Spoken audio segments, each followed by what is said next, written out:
Welcome to the treasure room.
Ten, 9, 8, 7, 6, 5, 4, 3, 2, 1, 0. Prepare for vault door opening.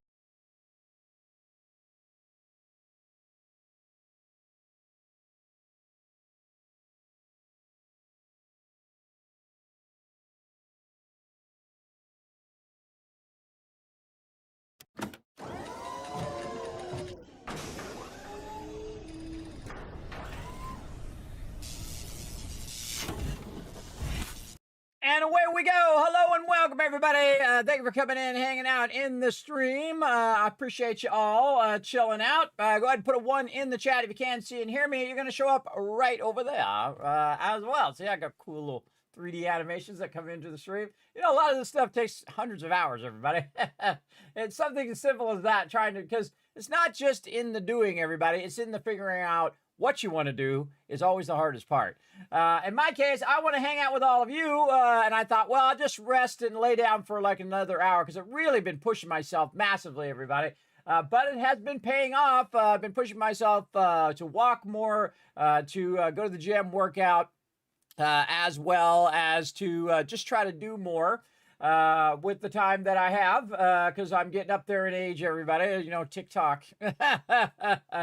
So I try to get up and do as much as I can, and sometimes I go, oh, I'll lay down for about an hour and say, you know, I'll just do a late start, lay down for an extra hour, because I had to get up today and do a bunch of stuff, but laid down, and then boom, it was 4 o'clock in the morning, everybody. I can tell you, oh, was this, that, or the other thing, but yeah, just boom, all of a sudden. But you know, you should really listen to your body, everybody. Your body's telling you you need that rest, and that's the thing to do. And see, I don't like to come on the stream and be like, hello, everybody, this is me. Hi. Okay, we're going to play some games today. Okay. You know, I like to bring my full amount of energy. This is me naturally when I have enough rest anyway, to play some games. So I would rather do that and be fully, you know, fully invested, as you say, in what I do. And we're going to play some 7 Days to Die, but we're going to get our brand new solo playthrough. So excited, everybody. So excited. They've made a bunch of changes to 2.0. Of course, we had some pretty decent changes in 2.1 and then in 2.2, and especially here in 2.3. So definitely want to start a new one. If you notice that the continue game is grayed out, and you can continue your game, by the way. They did try to make it as compatible with 2.2 into 2.3. But I feel like a new adventure is always the way it goes. Windows. Fight me. I don't care about your Windows 10 in soon. It just comes up randomly. It comes up, hey, Windows 10 is over. Windows 10 is over. You got to buy a new computer and buy some Windows 11 and stuff. Hey, Microsoft, biting my butt. You know what I mean? Why don't you support your products, the products that people actually want and not the crap you're trying to shill out to them. How about that, Microsoft? And fix stupid Microsoft Updater, because it sucked and it is the worst program that ever existed ever. And that's saying something, everybody, because I've been around a long time. I've been gaming and using computers for a very, very long time. Gaming for 50 years, everybody, from way back in the day. I played all these games that are scrolling by and more. This scrolls by for 5 minutes, everybody. This is just the games I played on stream, by the way. This is not all the games I've played in IRL. So, yeah, that list would go for about an hour and a half. That'd be a very, very long scroll, everybody. But we played a bunch of these on stream and a whole lot more as well. Some of them are not in there because I never went in and said, I'm going to add another 100 of them in there. You guys get the general gist of it. And again, this is one of my favorite games of all time, 7 Days to Die. It is my #1 most played game on Steam now. With a total of, where are we at now? We're easily over 3,000 before. We're 3,642 hours in, everybody. And I feel like every moment well spent. That's a hard thing to do, everybody. That's a hard thing to do in any game. Did I get 3,600 hours of enjoyment out of playing the game? Absolutely. Absolutely. Every minute was incredibly worth it, and I enjoyed it. And we're going to enjoy some more as well here in 2.3. So very excited to start a new playthrough as well. Remember, everybody, I bought this game for $10. $10. I don't know if you could have a better return on your investment, everybody. I mean, that's like, $5,000 worth of gaming right there for 3,000 hours, right? Because normally you get, 20. Nowadays you get like 10 out of some of these games. 10 hours of gameplay, that bites. Maybe 40 hours of gameplay on some of these games. And they cost like $80. It's like ridiculous. You pay more, you pay double the amount than the amount of hours that you get out of the game.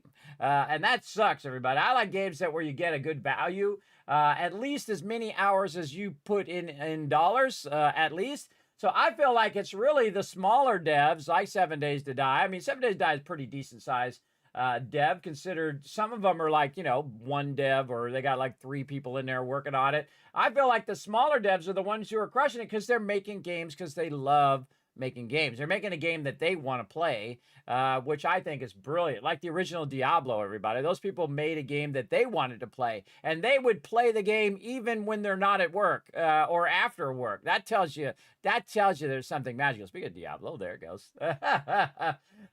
So yeah, I feel like that's where the true gaming, and that's the thing that we need to support here on the stream, everybody. We absolutely do. Rocking my cloak today, by the way. Man, I've really been enjoying this cloak. It does help me with my problem with anxiety and whatnot. It's called Free the Sheep cloak. You can get one. It's a weighted cloak. Really great when you're gaming, everybody, because it keeps your legs nice and warm and whatnot. Now, during the summer, obviously a little hotter, but it's just starting to cool off here. Perfect time for a nice, warm, snuggly cloak that were really soft and, again, weighted down. Keeps you kind of like in a hug state, right? Where you got a nice little hug and you're just feeling good and you're like, all right, let's play some games. And that's what I like. And I appreciate them sponsoring the channel and also giving me a code to get you guys 15% off as well. So all you have to do is go !free the sheep in the chat. Yes, FREE, the THE, and sheep, SHEEP, if you're interested. And it pops up from time to time in the chat as well. So you feel free to go ahead and get it if you like. Now, again, again, I appreciate them sponsoring the channel and sending me one to check out. Because they saw that I have anxiety issues and panic attacks, that kind of stuff. Feels like a heart attack, everybody. I haven't had a heart attack, but if there was a heart attack thing, that's pretty much what it would feel like, I think. From what people have described, that kind of closeness of the chest, that kind of feeling of closing in, that kind of thing, really helps with that massively, everybody. Sometimes it helps a little too much because I have actually been wearing it And that tells you how well it works, everybody. And I lay down and in between when I'm on a break, and then man, I was out for like 4 hours. So that tells you it works. That tells you 100% it works. You can spout all the features of it all day long, but when you test it for real and it really does help you, that's when you know it's a great product. So a big love to them, everybody. Big love to them for trying to help peeps who do have these kind of conditions. My daughter also has a weighted blanket, so that's why I actually tried it out. Because she has a weighted blanket that she uses, because she also used to sleepwalk as well. The weighted blanket helps her from sleepwalking, which is great. And it just helps her feel some more secure and whatnot when she's sleeping. So that's good. That's good. Big time. So let's go ahead and say hello to everybody. I'm excited to get a new playthrough going, everybody. I'm like, no, I'm not going to miss the stream. I'm going to get it going. When I woke up, I said, I'm running late. But instead of just saying, I'll just do it next time, we're going to get it going, even though it's like 6 hours later. But such is life, everybody. Such is life. You do as much as you can. And remember, everybody, failure is part of the journey. When you tried to do something and you weren't able to do it, or if you're working on your health and you have some pizza today or a little sip of soda or whatever, even though you're not trying to eat all that kind of food anymore, it's okay. That is part of the steps of the journey that you're on, right? And I'm down to 176 pounds, everybody. That's 50 pounds down again. So very awesome.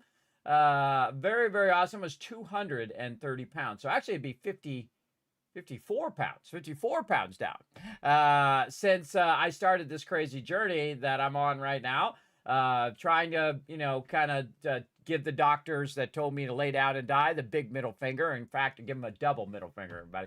I do it here on stream, but I don't want to do it to you guys. Do it to them. Those stupid doctors who said, that's it, Kismet, it's game over for you. And I'm like, nah, Kismet, don't go out that way. I don't go out with a whimper. I go out in a blaze of glory, everybody. I'm going to get high score in life, and then peace out. That's what I'm going to do. So let's keep going. Let's keep it going in here. Hey, Peter, what's up?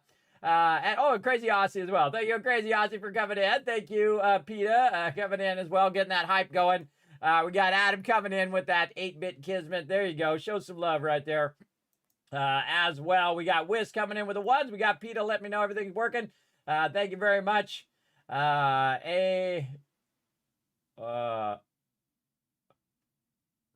Alan, no, I don't know what I'm trying to say there, Rescue, but all right. I don't know if that's supposed to be an emote or something. Wiz coming in with the love train. Like to see it. There we go. Was it 1 hour nap that turned into 5? Yep, that's exactly it, Rescuer. You guessed it. Exactly.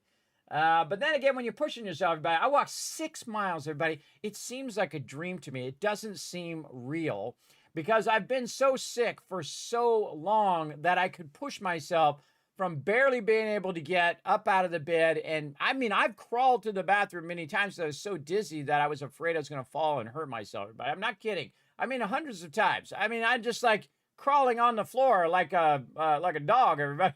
I'm not kidding. And just to get to the bathroom, so I go to the bathroom, and then I have to crawl my way back. That's how bad I was, everybody. And again, some people are like, "Kids, I can't believe it." Oh yeah, man, it wasn't good. It was very, very bad. But again, it tells you about perseverance, everybody. That you can really do anything that you set your mind to, but you just have to pay the price. And there's always a price to be paid, everybody. And sometimes you're missing the stream. Sometimes you miss the stream, or you start late, or whatever it is. And that's all part of the journey, everybody. And it makes a great story too. So there you go.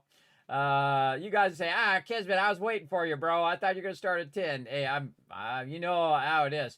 And the thing is, everybody, is that I hate being late. I am the biggest stickler on being on time. And it's like a cruel universal joke on me. Because I used to, be on time. I'd be the person, if you're on time, you're late. So I'd show up 15 minutes early, and I would just wait the time out, and then I would go to work, that kind of thing. Or if I was meeting somebody, I would always be there ahead of them and be there waiting so they didn't have to wait for me, that kind of person. Always.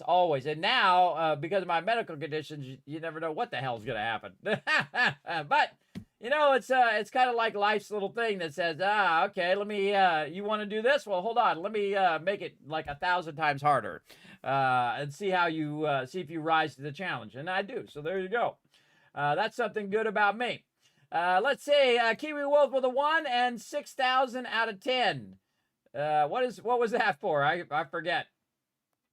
Almost as good as a hot cup of soup. Well, there you go. Yeah, there you go. Maybe you're talking about the cloak. I don't know.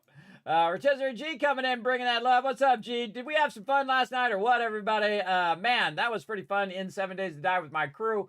Man, those are the moments I love the most, everybody. That's the greatest moment in gaming, is when you get your team together and everybody's just man. Even though we had some issues with the mod and we had issues with XP or whatnot, and we had to, cuts into our time because we're playing 20-minute days. So you can't really, if you're screwing around with the server a lot, people are losing those precious moments to get their bicycle and to get the thing started. But man, we turned it to 11, and all of a sudden we were like, boom, 4 forges and 4 workbenches, and everybody was getting loot, and we started sorting all the stuff, and we got the base up and running. We got the kill box up. It was awesome. It was really, really good, everybody. I actually turned from a rough start into an excellent start in 7 Days to Die.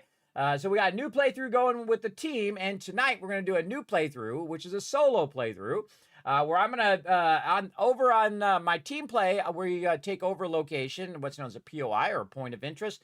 We take over it and we convert it into our base, right? And this way we, very huge variety. Right? We have there's 900 of them you can go in and take over. And out of all of those, we've probably done 200 maybe, or 100. I don't know, a lot of different locations. Now, in this playthrough, my solo playthrough, I'm going to be building the base from scratch. So I'm going to show you a lot about base building, how I use my Kismet kill box, which is one of the most effective ways to defend yourself. And it's also not only just the fact that you can defend yourself, but also it's about resources and time. Your most valuable asset in anything that you do is your actual time, the time you're spending on building your base, the time on collecting resources, that kind of stuff. So I'm going to show you how to get the most amazing start and crush this game, everybody. Every game I play, I don't just play it and say, oh, look, I won the game. I absolutely crush it. I go in and I knock it out of the park. That's how I like to play. And I will restart the game over and over as many times as I need to do to learn those mechanics. And then, boom, it's on. It is on, everybody. So it's on tonight. We're going to get it going. Old gamers never die. They just game on. Exactly, Okiwi. Or they just start a new game. There you go. How many iPhone steps is 6 miles? Oh, actually, I use my watch. I have a little safety Apple watch. I call it the Kismet safety watch because that will actually warn me if I'm about to fall, because I do have a constant dizziness. It's kind of like a vertigo, but there's a big, long medical name for it, blah, blah, blah, blah, blah. Minerva's disease or whatever it is. I forget what it is, but it's... I use my watch, so I don't even take my phone with me. I just take my watch, and then it transfers it to my phone. I forget how many steps it is. Let me see. And again, everybody, it feels unreal to me. I have a program called Duffy that tells me these things. Yes, it's 13,038 steps. That was Friday, September 12th. So yeah, if you want to see it here, everybody, hold on. Let me pull up my various walking sessions. Now it's green, so it's going to drop out in the green screen, but there it is right there. 6.08 miles. Oh, I guess I just need to pick a spot or an angle where it doesn't drop out. Well, you saw it there for a second. So 6.08 miles, and I've walked a couple miles since then. But I'm trying to just walk, not every single day, but walk as much as I can and then take a break. Walk as much as I can, take a break. Right? I have to do that at my age, everybody, and with my conditions. It'd be nice to go out there and run 6 miles every single day, or to walk 6 miles every day, but I'm just happy to do it once, everybody. It's kind of like when I hit a home run. I was at this thing. I've told the story before on stream, but for those who haven't heard it, there's something when you have a little bit of greatness, or if you have greatness in your life, but it stays with you always. As a kid, I am terrible at baseball. I love playing baseball. It's one of my favorite things I used to do as a kid. I am absolutely terrible at it. And I tried to be better at it, but I didn't realize I couldn't see. And so if you can't see the ball, everybody, that's a big problem. So I didn't realize that. Until I was like 16, did I get actual glasses where I could then say, oh, that's why I couldn't see the ball. And so I actually had contacts. So I had contacts in, and I went to this picnic with my where I worked at the time. And so we're sitting there and we're playing baseball and whatnot. And it's finally my turn to get up because I was out in the outfield and I came in. I said, okay, I'm going to try to hit this. My new girlfriend was in the stands, everybody. And she was like, yeah, come on, go, Kismet, go. Here's your chance right here. And so, boom, strike. Boom, strike. I'm like, oh, God, here we go again. Because that's what I remember as a kid. Everybody. I remember getting striked out, never getting a hit, never running the bases or any of that kind of stuff. I think I got a few, bunts here and there, but never anything.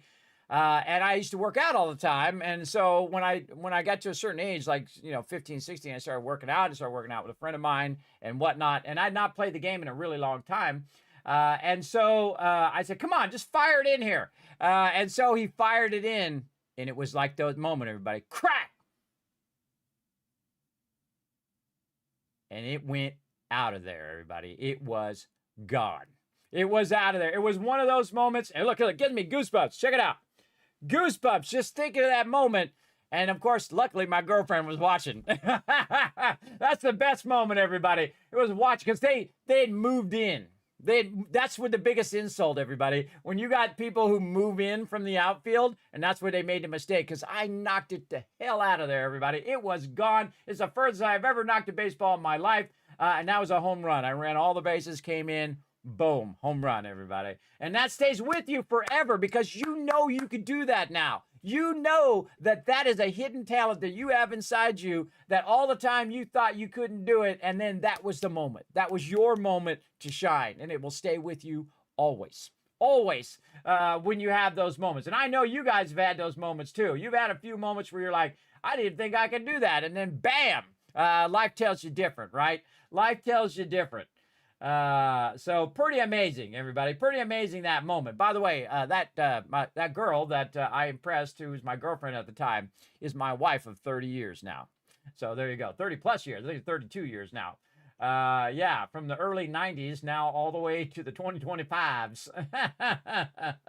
Yeah, so there you go. Hit that home run, everybody. I try to hit a home run in everything I do.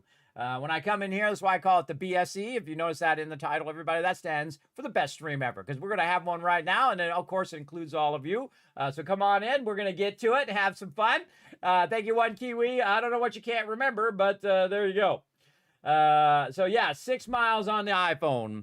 And I'm trying to basically get around 7,000 steps, because they say that is the optimum, where beyond 7,000 is diminishing returns. But I just try to just see what my limits are, everybody. Just keep trying to push back. When you have a medical conditions, you're stuck. You're really in a difficult position. So what I do is I try to move back that line just a little bit each and every time and keep pushing it back and pushing it back so I could do a little bit more and a little bit more and a little bit more. Now I can do a lot more than when I started, that's for sure. But it takes a little bit each day, and don't expect yourself to lose 100 pounds in a month, everybody. That's probably really dangerous. You probably die from that too. So don't do that. A little bit at a time is what gets it done. Investing that time, investing that effort, always is in a consistent way is what pays off. Not running to the gym and working out for 2 weeks and then getting bored of it, and then you're like, oh, well, I'm going to come back to it later, and then you never do. I feel like the consistent method is much better. You do as much as you can, and then when you get too tired, rest, take a couple days off, have yourself a slice of pizza, something like that, and then right back to it. That's what you do. That's what you do. And I've been working for me, I can tell you. It's taken me a long time, though, because, again, I have real bad medical conditions. But it's better than not progressing, because there's nothing more depressing, everybody, than to actually go in the opposite direction, to get even worse, and then have even more. And sometimes, some days are, 1 step forward, 2 steps back kind of days. And some days are 5 steps forwards and 2 steps back. There's always the steps back part, everybody, for me anyway, with my medical condition. But it's how many steps you get forward to counteract how many steps are going to go back, right? And sometimes it's 1 step forward, 5 steps back. That's a bad day. That's a rough day. But again, try to get the 5 steps forward and 2 steps back. That kind of day, and then you're going forward. And I get a lot of those as well. A lot of those, hey, man, I got the win today, right? That's what I call the wins. How many wins can you get in a day? Getting up out of the bed, count that as a win if you have bad medical conditions as me, because you just want to lay in the bed and say, screw it, right? That's what you want to do. That's your default thing. Me, I go, I'm getting up. I'm going to do something today. And if I get too tired, I'm going to say, hey, everybody, I'm going to start the stream late. And then sometimes my body says, nah, you should rest a lot more. And so that's what happened today. So we're going to get into it. We're going to get going here. Yeah, we're going to hydrate a little bit first. Hey, Ice Cold Killer, what's up? Thanks for coming in and hanging out. I'd say we get to it, everybody. I'm pretty excited about this playthrough because this is going to be a full playthrough this time. We're going to try those other playthroughs. Those were just warm-ups. I think this is going to be the one. Let's go.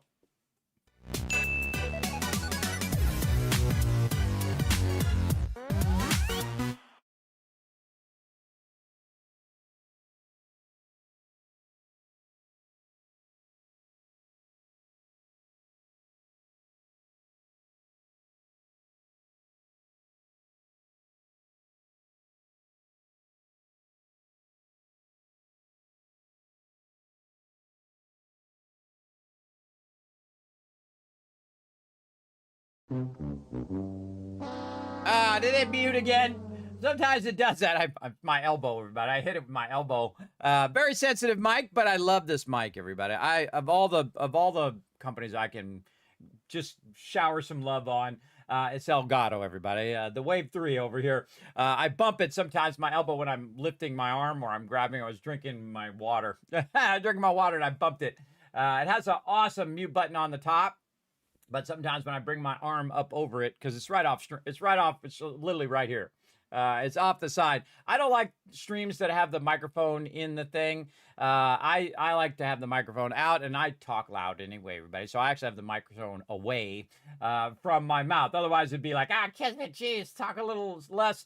Because I naturally talk loud, and normally what I do in my voice is I bring my voice down like this. So I normally talk like this when I'm talking to people, where my voice is much lower. And then when I'm here on stream, I'm just me. I'm just me, and I don't have to bring my voice down to make everybody comfortable because I just move the microphone further away from my mouth. And then I don't have to like think about it all the time and try to bring my voice down. Some of us just have loud voices, everybody. That's just the way life is. You know what I mean? We have thunderous voices that we could use. All right, everybody, here we go. We're going to start a brand new playthrough. Pretty excited. We're going to start with a new random world. We're going to go ahead and crank that world up there to 10,240. Chunk persistence is going to be unlimited. Got to get your chunks in there, everybody. You know what that reminds me of? It reminds me of Starfield, and where you eat the little square chunks in there. Man, I wish that game would have been better. It's had some decent parts. I could see that potential in it, everybody. And had some good story, a little bit of story stuff in there. But it just wasn't like a Fallout 4. It wasn't at that caliber, everybody. It's definitely not at that level. But you never know, it might grow into something. We might have to go and revisit it again if it does like get an overhaul or whatever. We'll see how it goes. Okay, now what we're going to do, everybody, is we're not going to play on a server. We're going to play on a local game. And I've taken out the mod that we normally use for our team play and turn the EAC back on again. So whenever I'm going between my solo game and my team game, I usually bring that mod in and out of there, which allows us to have more people in the group. But this is a solo run, just going to be me. We're going to set it on default, which is Adventurer.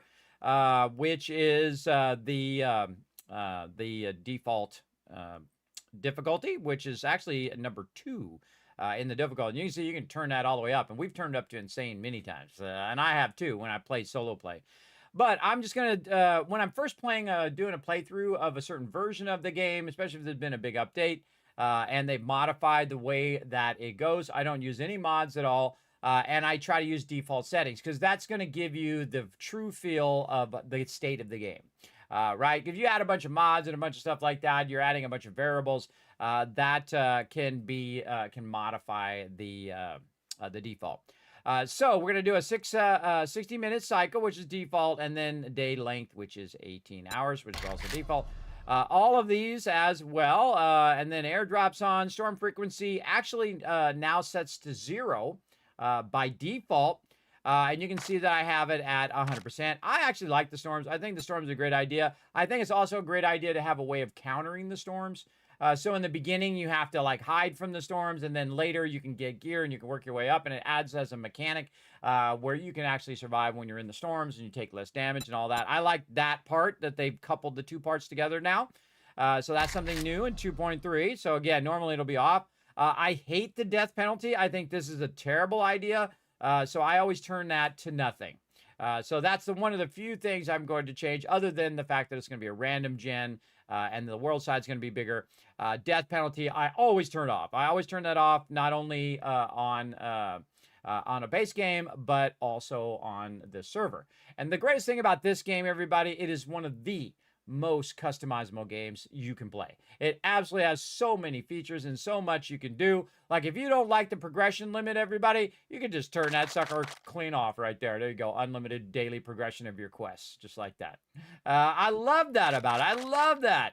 Normally it's 4 though. You can do 4 quests per day before you hit your quest limit, and then you have to do it on your next day. As a solo player, everybody, I very rarely ever even get close to getting 4 quests done in a day. That's a lot of quests to get done, especially in the higher tiers when you're doing like tier 4s and 5s.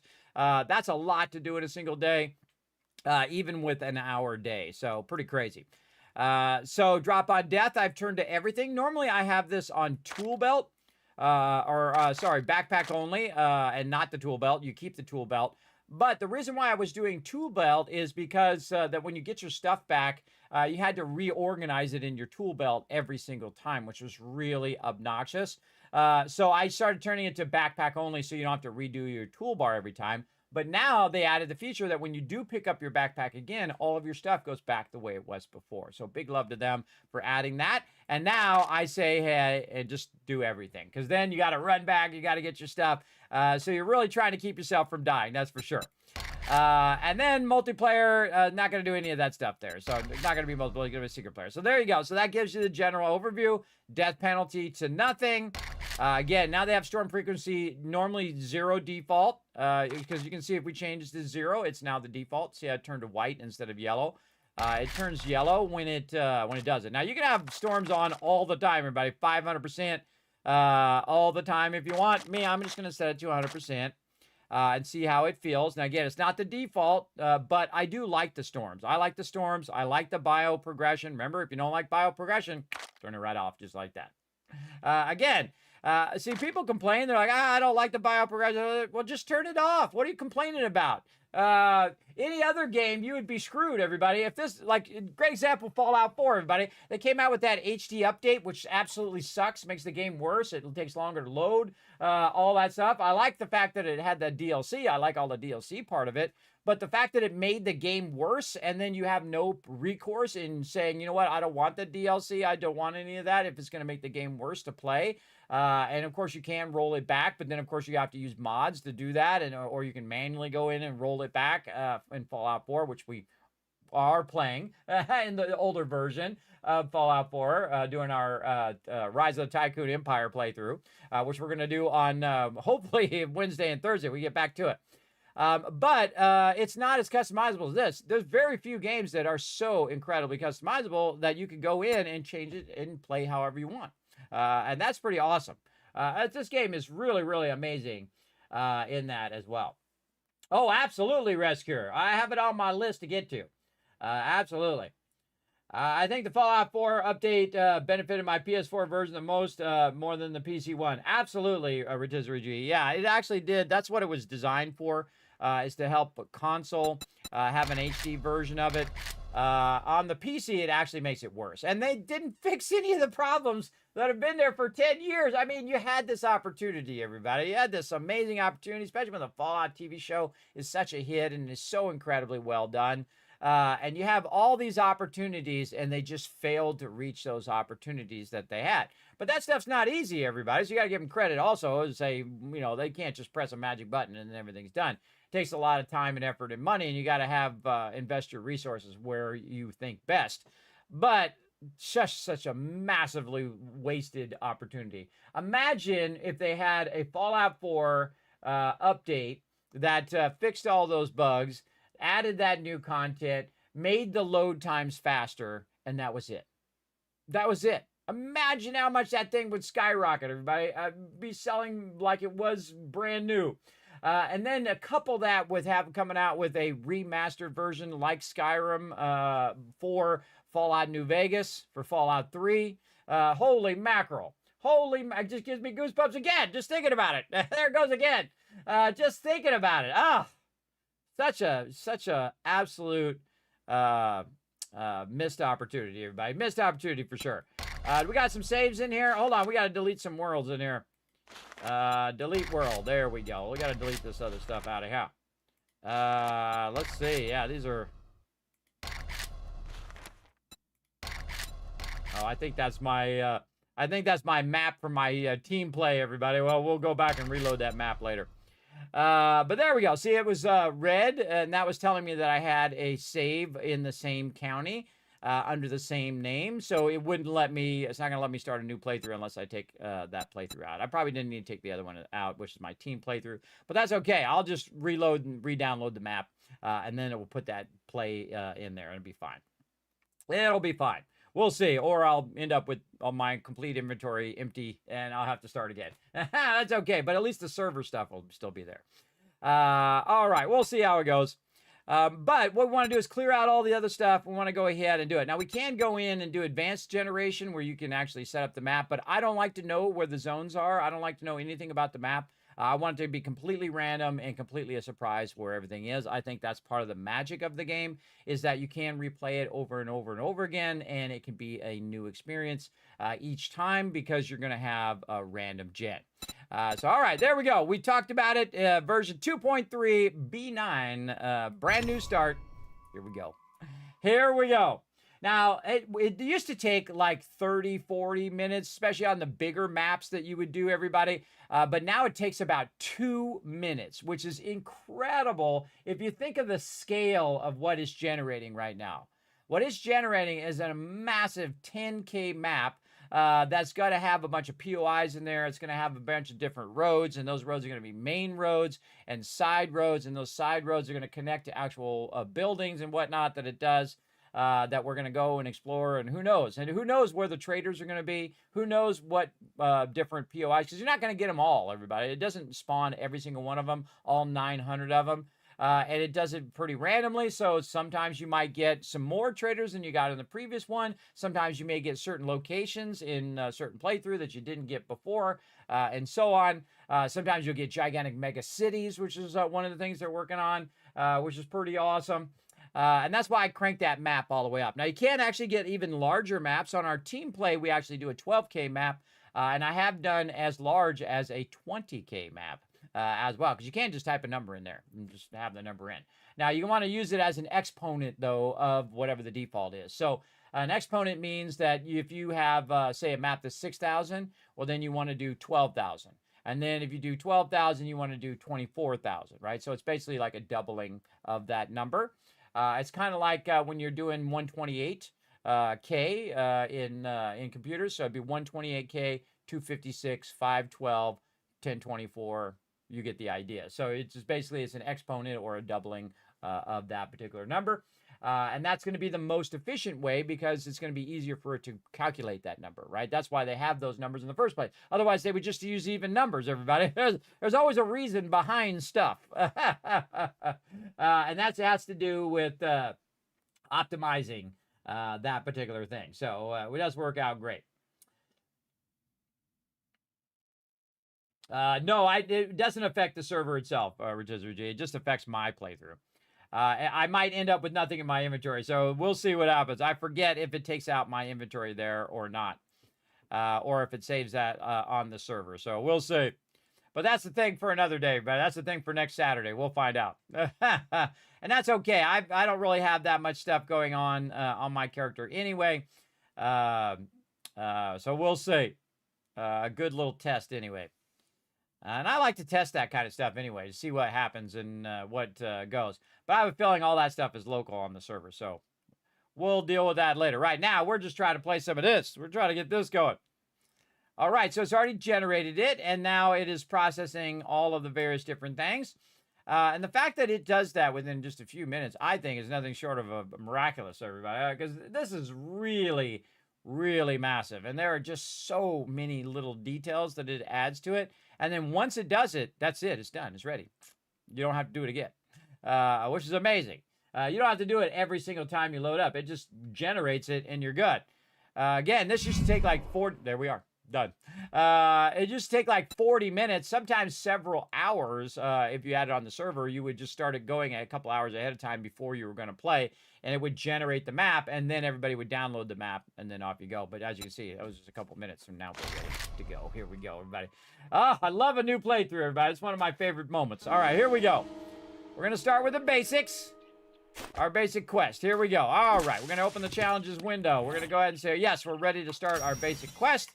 And we're going to go ahead and get some fibers here. Also, we're going to hit some of these bushes, which are going to give us some wood as well. And then over here, we're going to get some rocks to get it started. See, this is fun every single time. Oh, look at this.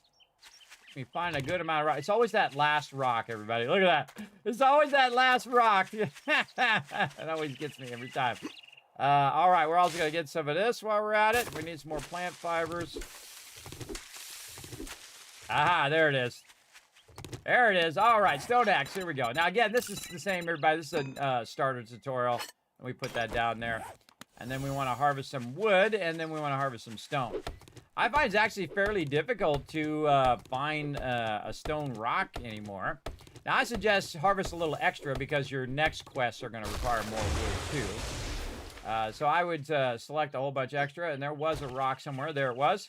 Now, again, I started out here in the thing. You can see we already got a bunker or something over there.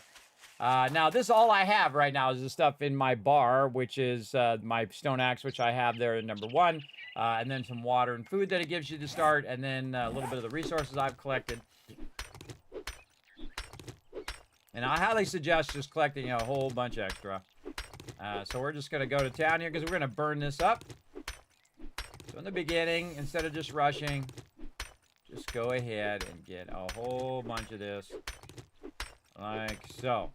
Now, Duke left me a note to read, which is right here. You can use this. Duke is the main protagonist of 7 Days to Die. We have not gotten our story yet. They're still working on it. Can't wait to get that, everybody. I think it's going to be great. So I just read the note. We've read it many, many times, everybody. So we're just going to go with it. All right. Primitive outfit. Now, I suggest you actually search for primitive like this. You can just search and get your crafting. This way you can craft this, then your gloves, then you can do your hood. Oh, I don't have enough. You can also hit track, and it tells you, hey, you don't have enough of this particular thing. Like in this case, it's fibers. So we're going to go ahead and do this. Now, here's a great little trick right in the very beginning, everybody, since I am going to be doing my own gardening and all that stuff. To get yourself going, just go ahead and throw 1 point in the living off the land. It's going to give you double the thing. But if you notice, I can't do it right now because I don't have my points, because after I get this quest done, it gives me a few points to get started with. But in the very beginning, you can't actually use it in your starter quest. So just a heads up on that. All right, we want to get the hood going and the shoes. So go ahead and start with the full outfit. Now, it used to have you craft the whole outfit. I think they should go back to that so that people who are brand new will craft the whole thing instead of just crafting a portion of it. We got to craft our little thing here. Now, I'm going to move my stuff around. Usually, I put my food toward the end here, and then I have my bandage. And you'd be all surprised how well, and I'll move over here just a little bit, how well that torch works, everybody. That torch actually works as a great weapon in the beginning. I use it quite often, actually. Plus, it's also fun to catch them on fire. All right, there we go. We'll make ourselves some arrows from the stone and the feathers that we had picked up there.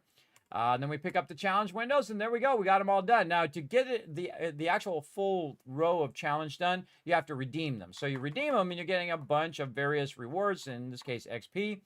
And then you get the last one, and then it's going to point you to your next location, which is going to be the trader. I said, good job. You got potential. Off you go. And then there we go, everybody. We got the basics done. We've got ourselves a little outfit going. I highly recommend grabbing anything that you can between here and the trader. Remember, we're doing 1 hour days, so we do have a bit more time. If I was playing my team, everybody, I would just beeline straight to the trader. I try to avoid locations because I just don't have the wherewithal to do that. Oh, look at this right here. A bit of iron. All right. Oh, and speaking of, over here, everybody, we're going to go ahead and do our points. Because we got that done. See, now we have 4 points available. And again, right to living off the land is one of the first ones I would do. Because you're going to get more collection of plants and things of that nature. Then we're going to go in here to fortitude. We're going to do iron guts. So it doesn't cost us as much food and water. We're going to do cardio, which is going to increase my stamina regen when I'm sprinting, because I'm sprinting like 99% of the time. And then one of the ones I'm going to do here in this particular playthrough is I'm going to go into heavy armor right away. So I'm going to get more of these armor up books. And that's pretty much how I start the game now. Now, they did increase the amount of armor up books that you get. And we've been testing it in the team playthrough as well. Now, while you're running along, everybody, I would also collect a bunch of these plants. I use the chrysanthemums for... oh, and there are more bird nests. Chrysanthemums for red tea. So as you're running along, you know, you're running past these things anyway. And I always am trying to keep my stamina up. And right now, at the beginning of the game, you're not having a food and water issue yet. There's a zombie out there. I guess we could get our first zombie out of the way. I say we try to catch him on fire. Yeah, there we go. Caught him on fire first try. Keep hitting him while he's down, everybody. Watch out. He comes up and he'll try to hit you when he comes up. Whoa, okay. Took his head off. All right. We'll start with that. Now, you can also use your bow, and you can craft items as well. Like, I've recently been really enjoying the spear, though I do like the hammer. But I've been trying to force myself to try new stuff, so I would actually go with the spear, and then I would just get rid of the wood club myself. I like the spear because it is at a good distance, and so now when I'm collecting it, if you notice over there, you can see what I'm collecting. It's going to give me 2 of each of those things instead of just 1, so definitely a great way to get started, especially you got a whole field full of stuff here. Look at this, everybody. Look at all this stuff. Now, some of this I could just sell if I wanted to, like goldenrod. How many of that do I really need? I could just sell it to the vendor and actually get some decent amount of cash to get started with. You know, 100 or so dukes in the very beginning. I'll give you some of my tips here to get you started. And we want to keep walking toward the trader. Pick up any rocks and any... bird nests that you can. Now, I don't need to kill every single mob. And remember, the mobs spawn wherever you are.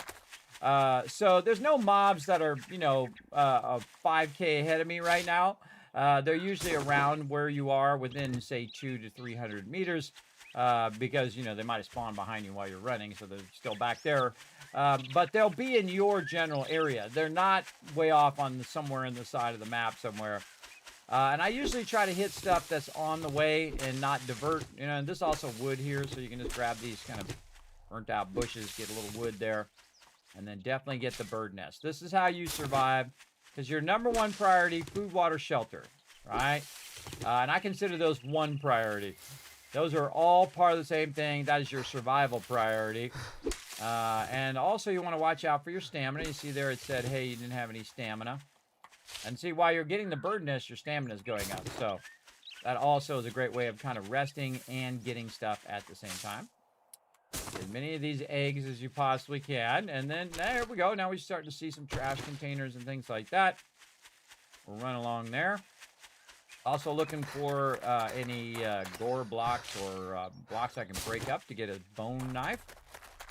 Especially when you're running along a road here. Oh, yeah, look at this. Oh. That would have been insane if that was Bob's Boars right there. That would have been nuts, man. Bob's Boar is one of the most important things in the game. All right, here, Ranger's Guide to Archery. All right, so I checked the mailbox as I went through. All right, here's some gore blocks over here. Right over here. We'll get to... Oh, there's a bunny. I have no way of getting that bunny. That bunny's going to go way too fast for me until I find a weapon. All right, there's a gore block. And then we can get a bone knife. Go in here and let's see. Don't have enough bones yet. Okay. And then this guy's going to come up here. We're going to take our spear. We're going to right click. And that's going to do a heavy attack. Another heavy attack. And then another one to finish him off. There we go. I used a lot of my stamina to use those heavy attacks, but it kills them a little bit faster. So I like to wipe them out. And we're going this way. It looks like on the edge of a pretty decent town. Now I can use my bow and arrow to try to get this... Get this guy over here. See if I've got the skills today. Oh, man, he's in the bushes.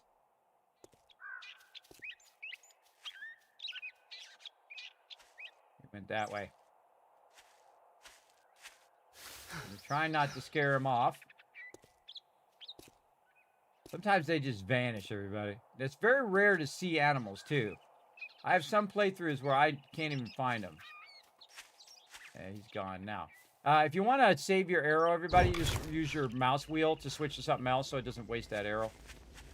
So let's see if I can get him to come out of there somewhere. It's easier if he's on the road, because then I could shoot him. He gets in the bushes. We'll get our hunting tracking on here eventually. That'll probably be the next thing I do. So I do like to have my weapon out when I'm running along. Now, notice how long this takes everybody, about 4 seconds at the beginning of the game. We're going to try to make that faster. But definitely want to just run along, get what you can. And again, I can kill the mobs, but you'll see that a lot of times I'll just dodge them. I'll just dodge them out if they're not feral. If they're feral mobs, then you got to deal with them because they're going to run up on you during the day. During the nighttime, oh, there's another one. There we go. During the nighttime, they will run anyway by default. That guy, not dead. There we go. Now dead. These guys actually a little bit more difficult to hit because they are lower to the ground and they're a smaller hit target too. So you want to hit them and back up. See how I'm hitting him and backing up? That's one of the best moves in the game when you're doing your melee attacks. All right, let's close this up. Remember that the trader is invulnerable so that the zombies cannot get in here if you're in here. Also, the things in here are invulnerable, like the corn over there. I can't get that corn because if I try to hit it, it says, nope, sorry, you can't destroy it. All right, here's the trader. He's got a bit of a mouth on him. If you drink all the coffee, I'll kill you. You well, think thanks. you're pretty smart now, don't you? Yep. Here's your pay, Einstein. Oh, look who's... It's a deal. Disappoint me, and you'll find yourself on the wrong end of a rope. All right, well, thanks for that. You All right, so I hungry or got a quest something? from him, which is your starter quest, which is your buried supplies as well. Now, I have some stuff in here, everybody, like this goldenrod flower. I can just go ahead and sell that right now. Boom, there we go. 76 dukes, which is kind of funny because whenever I see the number 76, everybody, I always think of Fallout 76. Hey, Peter, what's up? Hey, Faye Brain, thanks for coming in and hanging out. We're starting really late on this playthrough. Again, I've rested up, but now I've got energy, everybody.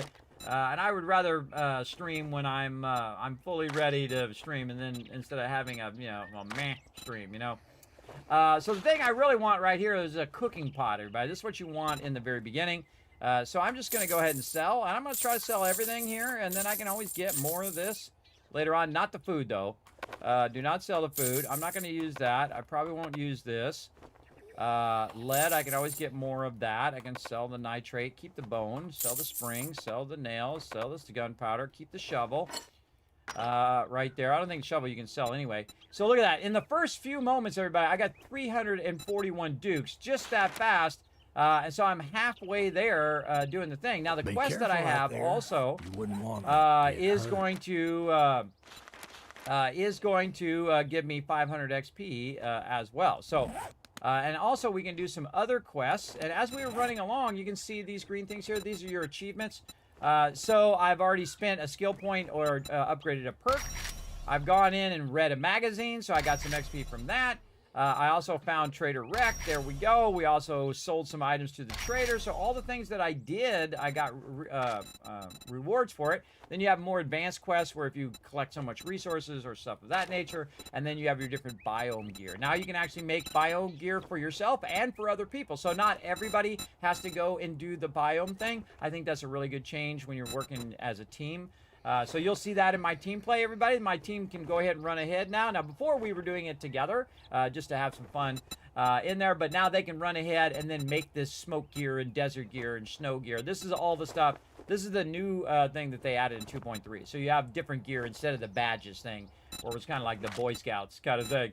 I didn't mind it very much, everybody. I could see what they were trying to do in those badges. They were trying to... just put it in there so they can use it with the storyline.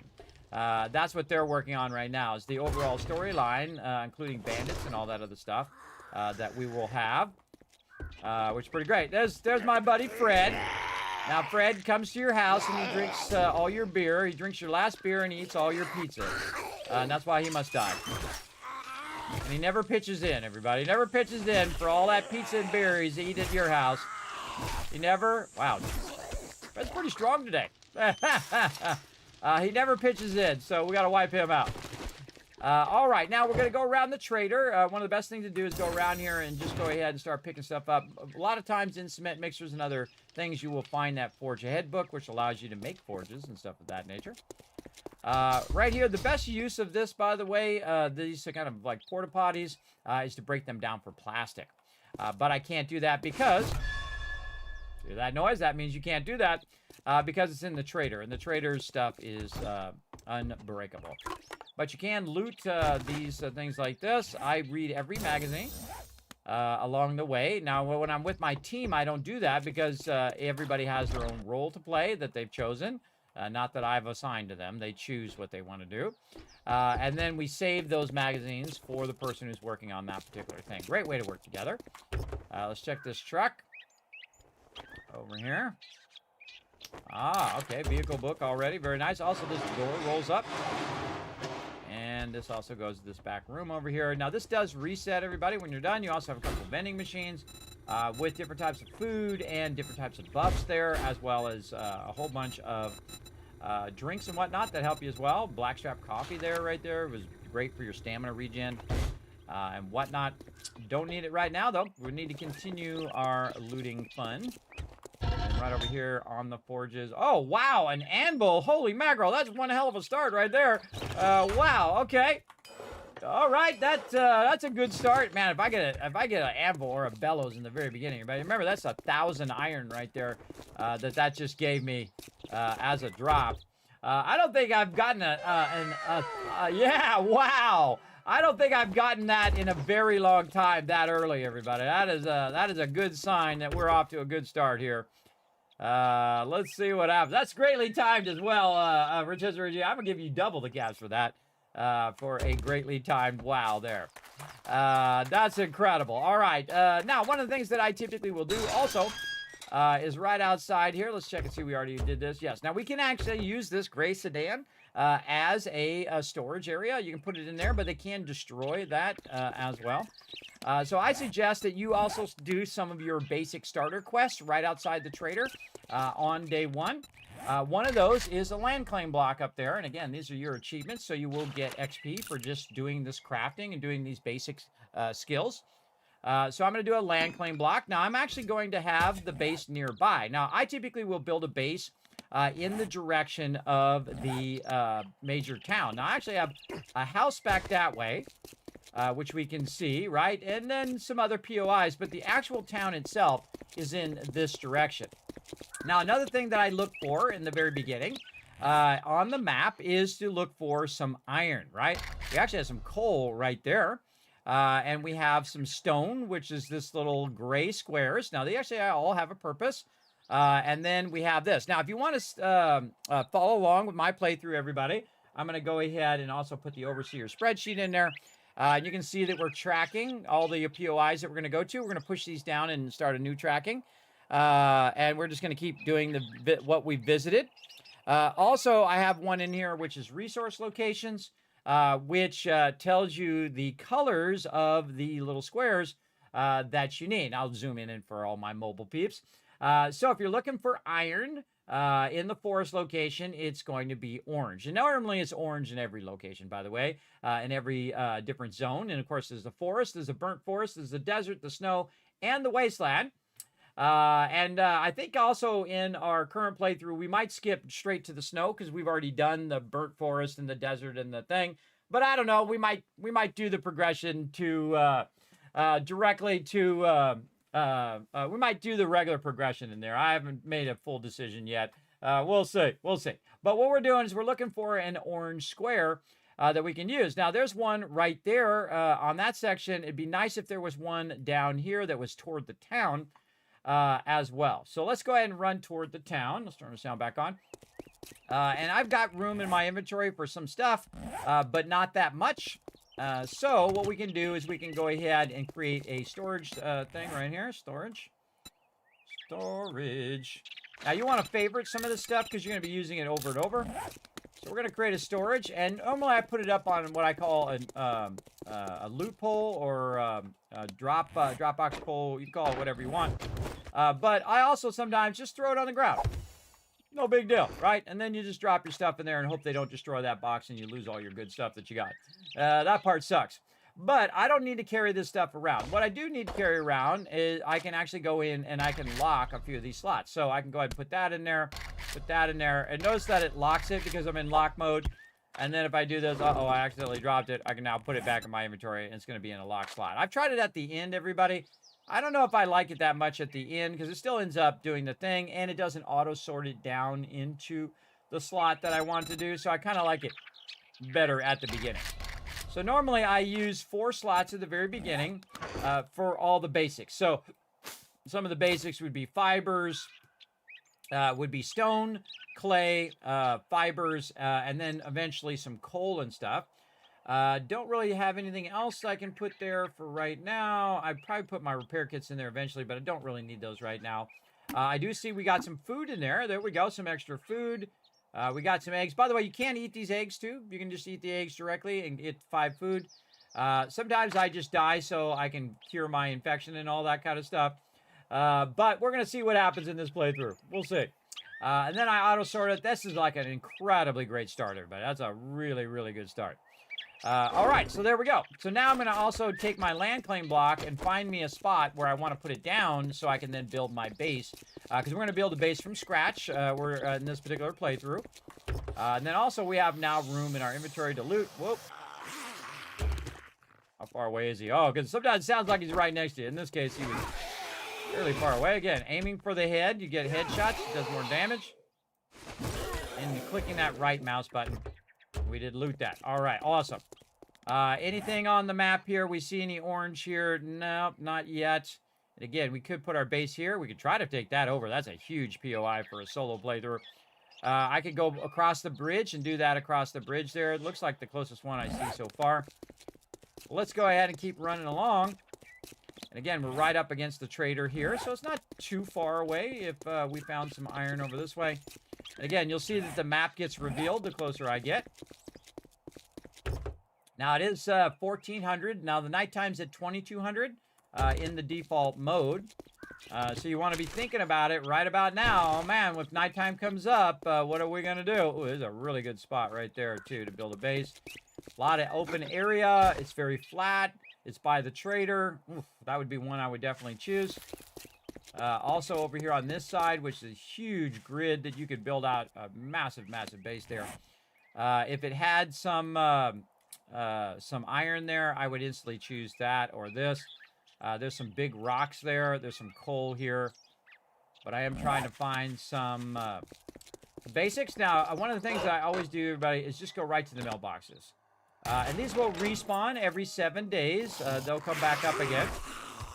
Oh, wow. I one-shot that guy down. Wow, that was a run-up hit. Sometimes it knocks him down first hit. So we're just going to walk around town here and just see what we can find. And again, we're revealing the map here. Sadly, no thanks. Now, on my solo playthroughs, I don't take over POIs because we're doing that in the team playthrough. But also a very effective thing. You could just take over this market here. You could kill all the mobs. Build yourself a nice little kill box. And then it saves you all of that internal building. Also, in the old days, they didn't have questing. So what I would do... Oh, there's some ammo there. What I would do is go in and loot every single building. So you would just start with the closest building to wherever your base is, and then you loot that one, you loot the next one, you loot the next one. And what we do is just put boxes outside the POI and put the loot in there, and then eventually come back and pick it all up at the same time. Because it's not based on how much stuff you have, everybody. It's how many inventory slots you've used up.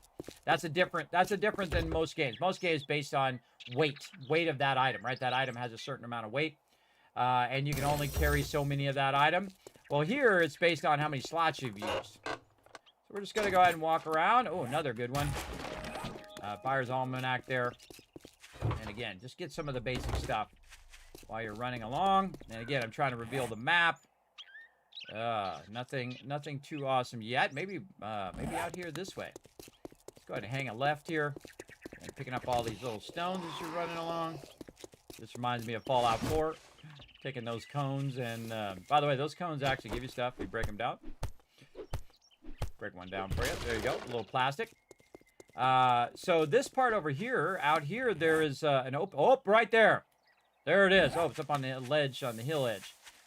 Right there, I can see there's one. See, and the trader's right over there. I like to be somewhat close to the trader because you're going to be coming back to your base quite often and dropping stuff off. And then along with that, you're going to take some of it and you're going to sell it to the trader. So being really far away from the trader, especially in the early game, can make it a lot tougher as well. So yeah, it's literally right up here on the hill edge. I kind of feel like that'd be kind of cool, building a base up on the hill. Haven't done that in a really long time. Yeah, right here. So we want to definitely build this out. Yeah, I've been building on the side of a thing in a very long time. Usually I find a nice flat spot, which is usually a great way to do it. We'll do it on a hill edge. And I've also made vaults, by the way, where I've made vaults inside because of Fallout. I love Fallout, the series, where I tunnel into the side of a mountain. And then I have my base underground, which is pretty awesome. But right now, we're just going to look for an iron node. And the iron node is going to be the center of my base in this particular playthrough. Now, again, I do also underground bases and things of that nature. It's just so easy, everybody. It's because it's so easy that I don't do it anymore. But we're going to use the actual iron node itself. And did we get a level up yet? Let's go ahead and check our skills. Nope, no level up yet, but we're getting pretty close. You can see our purple bar down here. Let us go. Hey, Neil, what's up? Good morning to you. Thanks for coming in and hanging out. We're going to try something a little different this time, everybody. What's up, King Coco? We're going to find this, and this is going to be the actual center of our base right here, or at least almost the center. You don't want it actually to be the center, and the reason why is you're going to want to use it as a mine. And if you can't access it because the center of your base is going to be blocked. I'll show you what I mean here in a second. What's up, guy? And if you haven't played the game in a while, everybody, they've massively upgraded the graphics. They really did a good job. And they did the smartest thing. It's something I talk about all the time. If you are going to develop a game, everybody, don't worry about the graphics. And you're like, well, Kismet, it's got to have some cool graphics. Yeah, later, not in the very beginning. First, concentrate on the fun. What makes your game fun, right? Why is it fun? This game, they put the fun in first, which is great because their name is Fun Pimps. So put the fun in first, everybody. Then worry about all that other stuff later. Worry about all the graphics and, you know, all the other features. But why is it fun? Why would someone pay money to play your game? That's the thing, right? That's the thing you want to put in there. And it's okay if it's, you know, it borrows a little bit. Don't obviously steal other people's stuff, everybody. Don't do that. You know, you can borrow a little bit here, a little bit there, and build up a really great game that people want to play and that is worth the value that you're asking for. So there we go. Again, there's a lot of factors that come into play when you are building on a hill because, again, when I flatten it out, it's going to have an edge. But while I'm flattening it out, I'm going to be getting clay as well. So again, there's pluses and minuses to doing it on a hill. But we can see the trader from here, and we can also access both sides of the bridge. We got water down there that we do need to do that as a quest. Now, what I need is some building blocks, everybody. Now, the interesting thing is that the building blocks are actually part of the quest as well. So we're going to get credit for our building blocks as well. So as we put these down, we're going to go ahead and actually set the center of the base to be right here. Now, the reason why is because we want to have what's known as a span, right? A certain span of blocks that we're going to use. So this is 1, 2, 3, and 4, 5, right? And then here on this one, this is what's known as a support block and support block. Now, if we go in and we take these out, and we take our 2 support blocks like this, and we run blocks in between, if we had enough blocks, build another one. If we have that in between, it's going to hold the base up. Remember, this does have physics. So when you build it too far, it's going to fall down if you don't understand the basics, the mechanics. And again, that's a 5 span, meaning that you have your 2 supports and there's 5 blocks in between where it can hold those 5 blocks up, right? And that's when you're using this. When you use other materials, you can actually span further and further based on those materials. Hey, it's Rob coming in with the 13 months of sub love. Show some love in the chat. I'm going to go ahead and build out this way, everybody. Thank you very much for that awesome support, man. As well. Now watch as we go out. They did add the ability to see. See, it's yellow now, meaning that it's getting to its kind of maximum span. You can go pretty far there, everybody. 1, 2, 3, 4, 5, 6, 7, 8. So that's 8 blocks out that's supporting. And then if I put one more block, it's all going to fall down. Don't believe me? I'll do it just for you, even though it wastes my resources. There you go. There you go. So again, that's how you know that you're doing it properly. Now me, I use a 5-span technique because that I feel is the most solid. But we don't necessarily want to do it like this because this is going to be on the edge of our base. So we want to probably make it where we are centering that 5-span. So we're going to make this in the center, and then this, we'll just put that right there. We'll go like this. So now our mine here is there. Now, if you put it in the exact center like this, you're going to have a problem. And the problem is you might use a center support, and that center support will be in your way. But you can just offset it. Now, which one of these two blocks is going to be where the actual iron is, where the center of the iron is? You don't know. You don't know until you start digging down. It might go that way. It might go this way or that way. It's random, everybody. It's a random gen. So what I'm going to do is I'm going to offset it like this. I'm going to say 2 here. And then I'm going to go ahead and go 2 this way. And then this will be my support block here. And then we'll take those out. This will be support block there. And so that gives me enough, those 2 blocks worth. And then this is the center of my base here. Now, same thing in the other direction. We're going to go here. This is 3. This is a 3-span 4. Get this block back. That's a 5. And then we now are going to do as many blocks as we possibly can. And then this is actually our corner support. And then corner support. Same thing. Now that we have the actual corner supports, we know where to go. We're just going to go straight across like this. We got a friend coming in over there. And now we've got the 2 sides of our base. We've got to take care of this guy. It's almost nighttime as well. Get them while they're down, everybody. They do the same to you. Oh, out of stamina. So there we go. And again, we're just going to build this from scratch. Now, I don't have enough blocks right now to get this finished. And also, you can see it's a bit awkward because, again, it's going down, right? We have this kind of fall-off edge. And then, of course, any mobs that are going to come up are going to end up hitting the side of the underside of my base. That's why I highly recommend that you build on flat when you're first building. I'll show you how to fix all these problems if you are building on an edge or if you're building like on the top of a mountain as well. But right now, we got to fix the problem of lack of wood. So let's go. Let's go. Okay, and while you're collecting this, everybody, you collect a little bit, and then just to save yourself some time, go ahead and run those blocks while you're collecting more. Right? A, B, C. Always be crafting. Always. Always keep that stuff a running. What seed is this? This is just a random gen.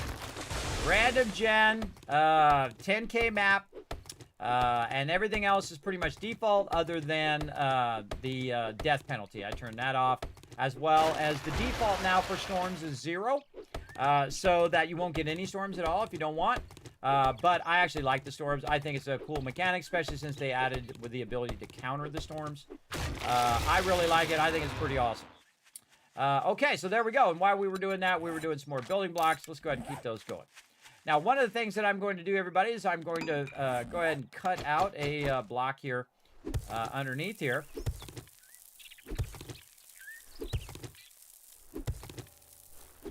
Like this, and this will give us some play while we're at it. And we're going to put our land claim block right in there. And that'll be the center of our base as well. Now, one of the problems is if you use that as the center of your base, that this actually is not very strong of a block, everybody, in the old days. In the old days, it was like 150. Here they come again. It was like 150, but now it's 7,000. So it actually is a pretty great thing. But you can accidentally pick it up and destroy it, so watch out for that. But it actually does work as a great center block now because it's worth 7,000. So if the zombies try to come in and get it, notice I'm knocking him down and then trying to get those headshots. So it actually works great as a center block. And there's that level up. All right, now the first thing I'm going to do as a level up, and we're going to do a adventurer playthrough this time, everybody. So again, we're going to try something a bit different. But one of the things I first go into is Miner 69er. This way, basically, you're doing more block damage, and you're doing it a bit faster. Now, can we make any better tools? Did we find some books? I don't even remember. Stone axe. Can we make a better stone axe? No. Can't make a better stone axe or shovel yet. And again, we're still on day 1. We're trying to get going on here. Here's our corner support over there. And then again, this is our center support straight across here. Now, we've got some issues, but this is the basic kill box here. So 5, 1, 2, 3, 4, 5 across that way. 1, 2, 3, 4, 5. So there we go. Our basic kill box is underway. Now, one of the things that we did do is we collected some clay soil. So we're going to go ahead and say dirt right here. And we're going to go ahead and use a good amount of our clay soil right there to do some dirt. We're also going to go over here somewhere away from your base. I'd say at least 30 or 40 blocks away from wherever your base is and start digging up some dirt. Now, there's actually better to dig the dirt 2 blocks down than at the surface level as well. Now, I do have a quest that tells me, hey, go over here and dig up some dirt, which we will do. But again, while we're during daytime, let's get this going. And this is called a clay pit, where you're just kind of digging downwards. Now, see, when you dig downwards here, you're going to actually be a little bit easier like this. But you have a chance of falling in there when you're driving your vehicle or when you're just running along. So I'm not going to go deeper than 2. But I am going to go ahead and get a good amount of this because we're going to need this for bugs in my face. We're going to need this for all the dirt that we're going to need. So we're going to craft a bunch of dirt. And I'm crouched right now. It's a little easier to take out the dirt. See how much longer it takes on this one. But if you go to this one, you can see it goes a little bit faster. Again, more minor 69er I go in there, the more block damage I'm going to be doing. The more I add mods to my my tools, the more damage it will do. Be awesome to get a Gravedigger mod right now. But again, you're just in here trying to get some clay. Get started. If you're going to put your base at an angle like I'm doing right now, get up out of the hole. There we go. Probably easier when I'm not crouched. We need some water. Our water is coming up there, so we're just going to drink some water there, and we're going to get this started. So this is a great example of overcoming some things you might run into. Now, another thing you want to do if you want to flatten this out is to just go ahead and run your blocks all the way across like this. That's going to take out any like plants or anything like that, and it's going to show you which areas are at that level and which areas are in the lower level like this. You can see that's down, and then this is in an upper. So that shows us there when we want to make our base flat that these parts over here are down a level. So we're just going to go in like this. We're going to take all this out, and we've kind of flattened that all out there. Same thing here. Oops. I have to take that block off the top first. And then this whole row over here. We got to take this out now. Let's repair our thing here. So we can modify the terrain, everybody. You can take out every block in the world. 10,000 blocks, 30, 60, who knows, 100 blocks down. You can take all that out. So we're going to go ahead and just elevate this to flatten this out like this. And again, dirt actually takes a while to make, everybody. I feel like it's one of those weird things that take a little too long to actually generate in the game. I think that's something they definitely should look into, fixing that. And then again, here we go. We're going to go and do this. We're going to check again. 1, 2, 3, 4, 5. And then this way. There we go. See, now we have all of our foundation at the same level. Very nice. And how many more things of dirt? And I'm going to use just as much as I need. Looks like one more. This way I have some clay soil left over. So it'll stay in my inventory, number 1. But number 2, so it will, I can use it later in my forges. Now, again, the biggest problem with doing this, everybody, is the fact that they could run up and end up basically trying to undermine your base. You don't want that to happen. It's going to be very bad. So we're going to need to extend that pad where our base is out, so they'll walk up in another area, and we'll angle it up so they'll end up above their above the base. So what I can do is go ahead and just put some blocks down for now, like this, and then make it easy. Make it easy on the zombies. That's right, make it easy on the zombies. You're like, Kismet, I don't understand why am I making it easy on the zombies? You want to make it easy on the zombies to get up to where your base is. So you just put a ramp in, like this. And they will, instead of just attacking the side of your base, they will just go up the ramp. And that's what you want, right? And then we're just going to try to fill that in. And they'll end up going up the ramp there and getting up to that upper level. Same thing here. And again, what we normally do, of course, is put more dirt down. But I'm just going to go ahead and make this really easy for them to get up on the actual base itself. And again, I'm just picking up the rotation and the shape of different items.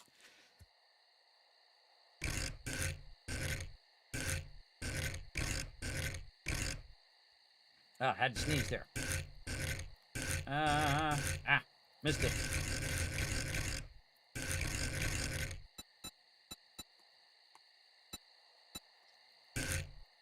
There we go.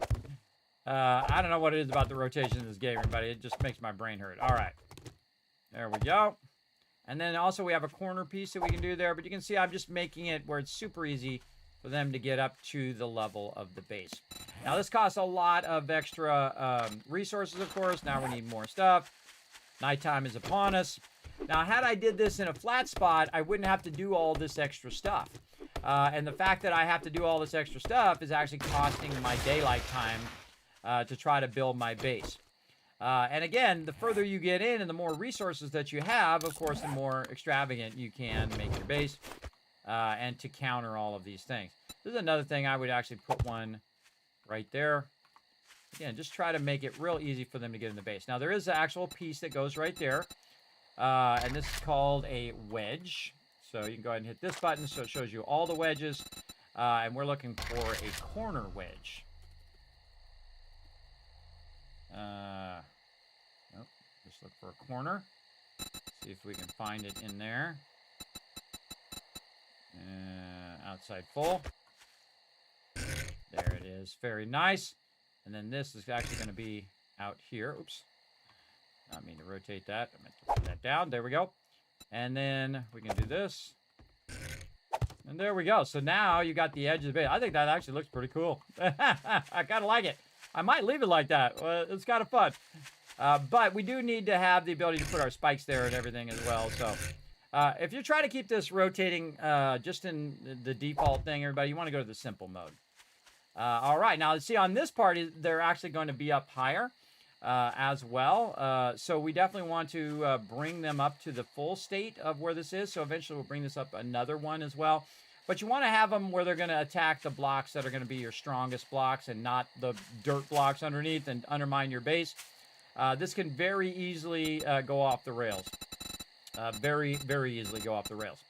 All right, so we'll go ahead and do this. And again, we'll rise those up. But on this side, we'll show you... Are you always in the wrong mode? There we go. Well, this side will show you how easy it is to just bring this up. Now, again, I would flatten this out. I would cut it back, kind of like when I built my shed in my backyard, everybody. My backyard goes at an angle. It's called grading. It grades at an angle. So when you cut it out, you would cut it back, then create a square. I built a little wood kind of backing so that the dirt doesn't, cave in during the rain. And that's what I will do. I'll cut back into the mountain.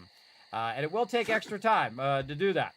Now, it's got almost nighttime. Now we're going to build the Kismet kill box in here and get that going. So here's what we're going to do. We're going to take this out. We're going to go to our basic shapes.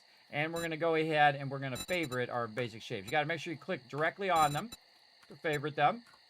This way you can access your favorite shapes very, very quickly without having to do all that. We're also going to look for poles. Right here, we're going to show all the poles, and we're going to get this one right here. One of my favorites, the pole double, the pole corner. And then we're actually going to use the pole corner right now. Okay, now it's in simple mode. When you want it in advanced mode, it's in simple mode. When you want it in simple mode, it's in advanced mode. There we go. We got that started. And then we'll go in here, we'll hit favorites, and then we'll hit this. We'll get our pole double. And now it is nighttime. So zombies run at nighttime. So we're starting to build out the kill box. Uh-oh, out of building blocks. Not good. Now, another thing that you can do is be a little bit more smarter than being out in the open during nighttime. I'm going to go ahead and grab a bunch of this. While I'm doing this, I'm going to make some more building blocks.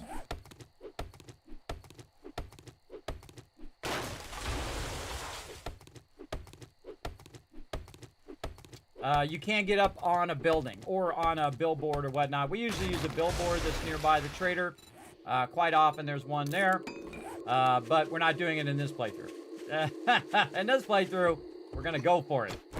We're going to go for it and see what happens. Now remember, those zombies spawn where you are. So right now, there's a timer ticking down to where it's going to respawn the zombies again.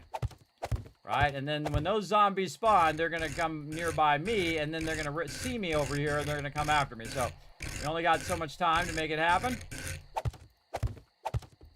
Again, we're going to try to avoid them getting underneath the base.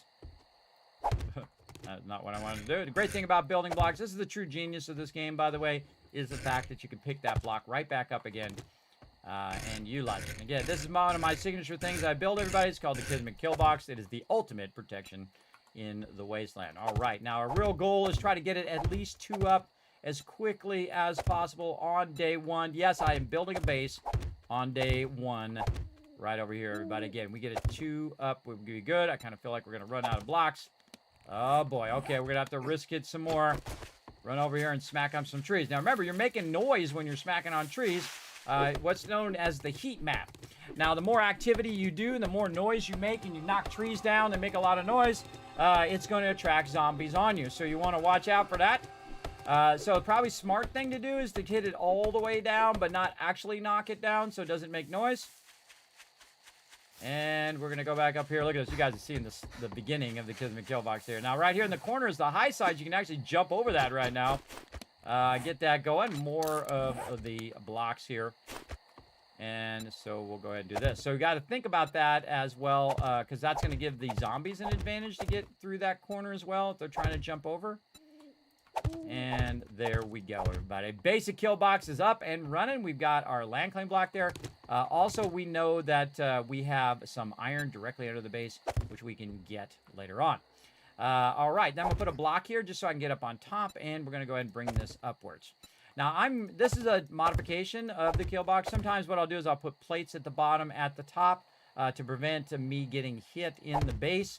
But I've been really warming up to just having all the levels be open because it makes it a little easier to kill mobs, especially dogs and things like that at the bottom, as well as to pick up your loot and stuff like that. Oh, okay. More wood. Let's do it.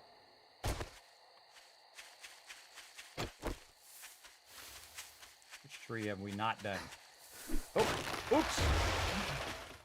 I hit it before I could tell. All right, no problem. Actually doing okay right now. Those zombies have run up on us. Now, sometimes you get a lot of feral zombies at nighttime in the game, even on day 1, everybody. So keep that in mind.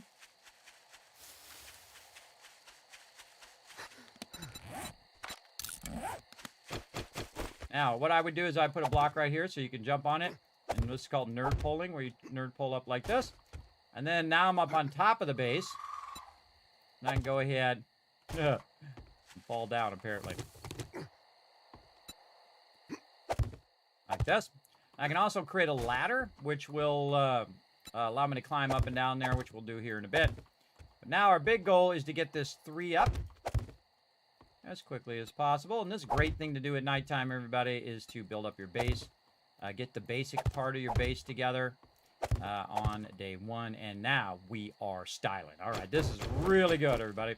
Now, I used up all my wood on my blocks, though. So we want to be able to get in and out of here as well. So let's just make this easy on ourselves. We're going to go ahead and take the word pole out of there so we can use our ladder. And I'm going to use the simple rotation over here. I'm going to use this side as my entrance and exit right over here. Notice there's a little bit of gap here, so you got to kind of jump over like this.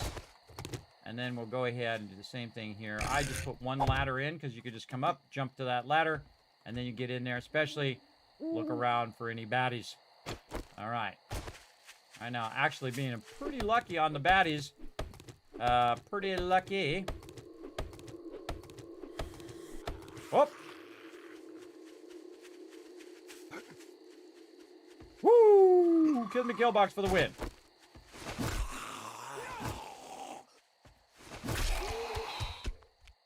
All right, see him run at me. Now, babe, this is just a building block, everybody. These are really easy for them to destroy.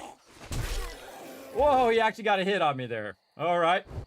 Let's also drink or eat our food that we have. There we go. And then I have another bit of food that I'm just going to put down here to remind me that I have some.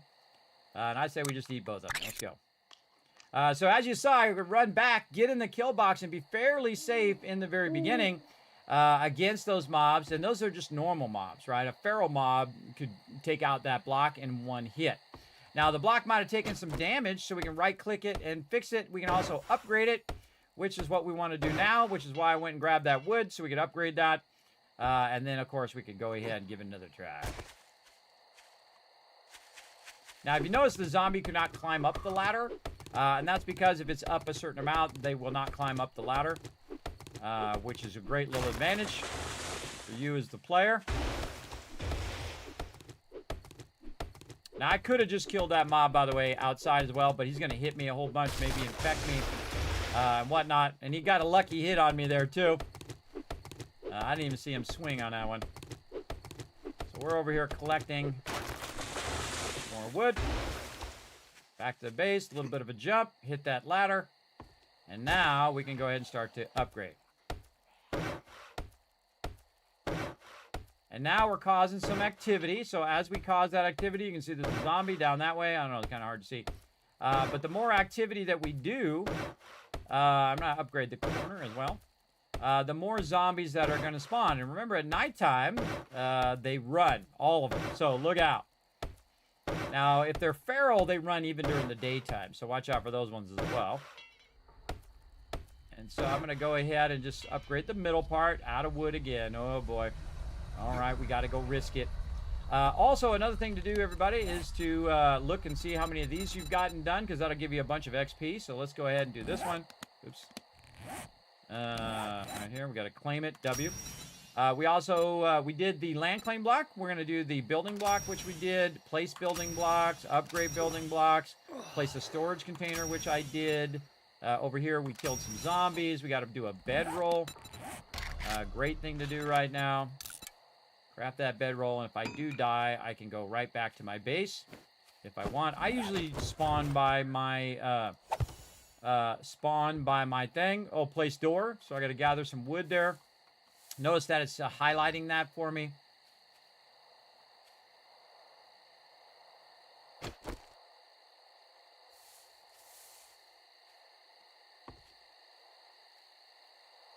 I heard him, but I don't see him. All right. And again, pretty risky. Running out of nighttime. But check this out. Hit those, or you can just punch them. And that'll give you wood, too. It's these little bushes. So we got to craft a door. There's nothing funnier, I think, to myself, than just having a door in the middle of nowhere. I think that's funny. It's like a, you know, something out of Monsters, Inc. Yep. It's funny because they will attack that door. All right, hold the torch. There we go. We ought to place the torch on a wall. I highly recommend putting the torch where your entrance is. I'm just going to put that up there. And then we got to place a spike trap. Again, we're getting this done. And as you get it done, everybody collect them so you're getting that XP. So it's going to help you unlock some stuff. Right there. We should have got credit for... to cobblestone. We have a bit of stone, so we can make some cobblestone. Let's get that going. We got a decent base started here. We got some protection. We've upgraded some of it. Hopefully they attack from the side that we want them to. And then we're going to go ahead and just upgrade one of these to cobblestone. Let's say the bottom corner here. Did I not credit? Oh, I didn't have enough. All right, I need more stone to do that cobblestone upgrade. Okay. And then also I can see all the plants again, because I need to gather wood for that. And then really you should be punching it because it's much more efficient. It's not degrading your tool. Instead of using the axe, I'm just punching a bunch of bushes. This is a really long way of collecting resources, by the way. Easier just to go over here and smack on the tree. If you have the stamina. Oh, I need some water. You can see already in day one, I've had to use up my food and water. And so it's going to be an issue here very, very soon to get that going. And we have some stone over here we can get. Again, if I hear any mobs, I'm going to run for the base, right? That's what we're thinking right now. we have some mobs come up on us. Again, we're causing noise, right? You're in the zombie apocalypse. Probably not good to cause a lot of noise. Bird's nest here. That's one of the most dangerous things is to do at nighttime is that you're looting. Go back over here. Hello. Up on the side here. What's up, bro? What's up? What's up, Birdheen? Thanks for coming and hanging out. I'm using your seed for my solo game. It's great. Oh, well, there you go. There you go. Yes, this is a good seed right here, bro. This is a good one.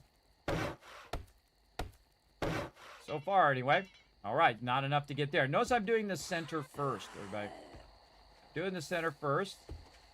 Oh, here we go. All right, let's see if this works. Okay, yeah, now she's at that level. We can stab her down there.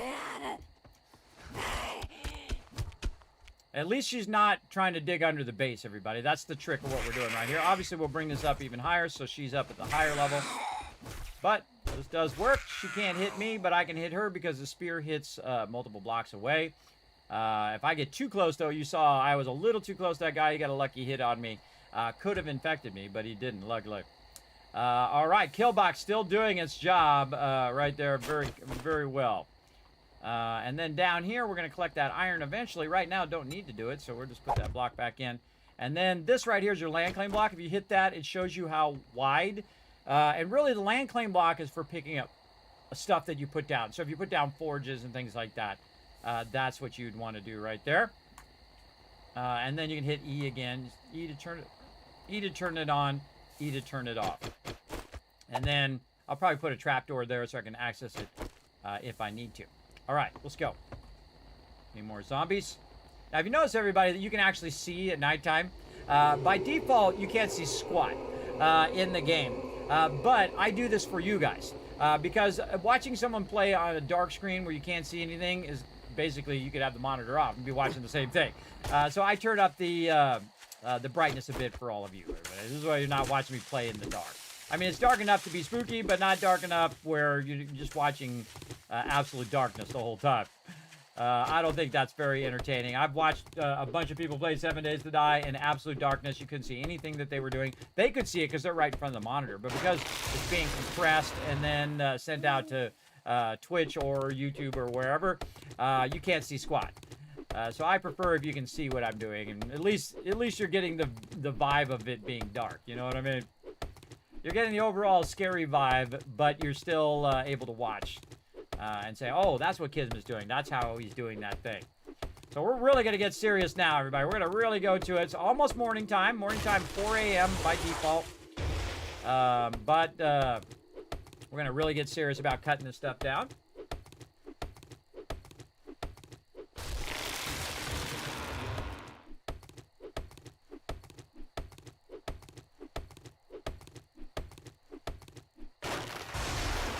Okay.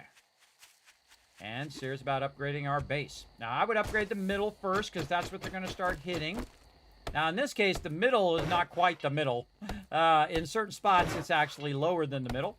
But I'm going to say middle, and then I'd do corners to keep it up. So this way they don't hit the corner and knock the whole base down. So we'll do corners. There we go. And then lower side. Because they're also going to try to attack the lower side. Normally, they attack the middle most often. But some animals and crawlers and whatnot are going to attack the lower side of the base. Again, this is building from scratch. Notice I've started on day one. Already building a base and building a base in a more difficult spot too. On the edge of a mountain here so that we can be right above the iron. Hopefully that iron node is going to be worth it. Sometimes you get iron nodes, everybody, and it's like 5 hits and then there's no more iron. We'll see how it works out.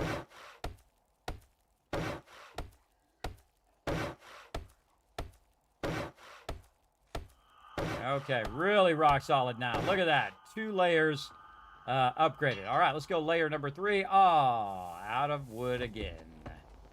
Out of wood. All right, do we have any points we can spend? Not quite yet. We got another quarter there. Well, let's check our challenges.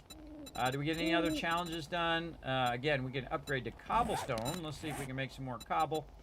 Rocks, what do we need? Ah, we used up all our clay soil. We need that as well. All right, we'll do some digging. Let's do some digging right over here in our center spot. We're going to offset that to here. We'll do a little digging here. Actually, hopefully we have enough stone to repair our thing here.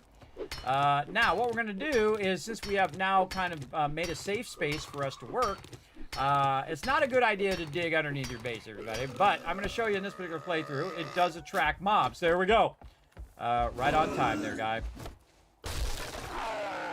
Now, see what he did? He took out the block underneath. I'm going to go ahead and put that block back. And then I'm going to go ahead and... oh, I can't upgrade it because I don't have enough stuff. So here it comes again. And this is the disadvantage, and I left it this way on purpose. They can actually crawl under that block. So he can actually get under that block, and I'm just trying to knock him back at this point.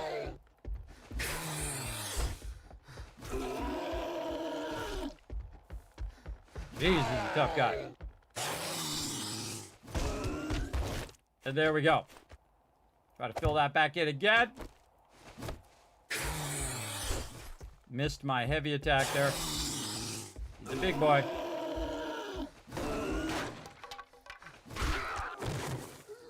And it doesn't matter if he takes that block out, everybody. Now, again, notice he's blocking it, too, when he's dead. That's how they breach your base right there. When they're dead and they're still blocking it. Now, what we need to do is we need to bring that up so it's up higher so he's not attacking the foundation blocks of my base, which is why I left it like that, so I could show you that, everybody. Now, again, there's another way. Well, there's daytime. We can also hit the guy and get the guy out of there, right? We just go ahead and try to knock him out. Now, it used to be where you loot the mobs, where you looted the mobs directly as opposed to them dropping loot, which is what they do now. But we'll go ahead and fix that. Now, obviously, we're going to fix that foundation and whatnot. We're on day 2. All right, now the zombies are not going to be running at us anymore, everybody. And again, let's finish what we're doing here. And trying to knock our way down.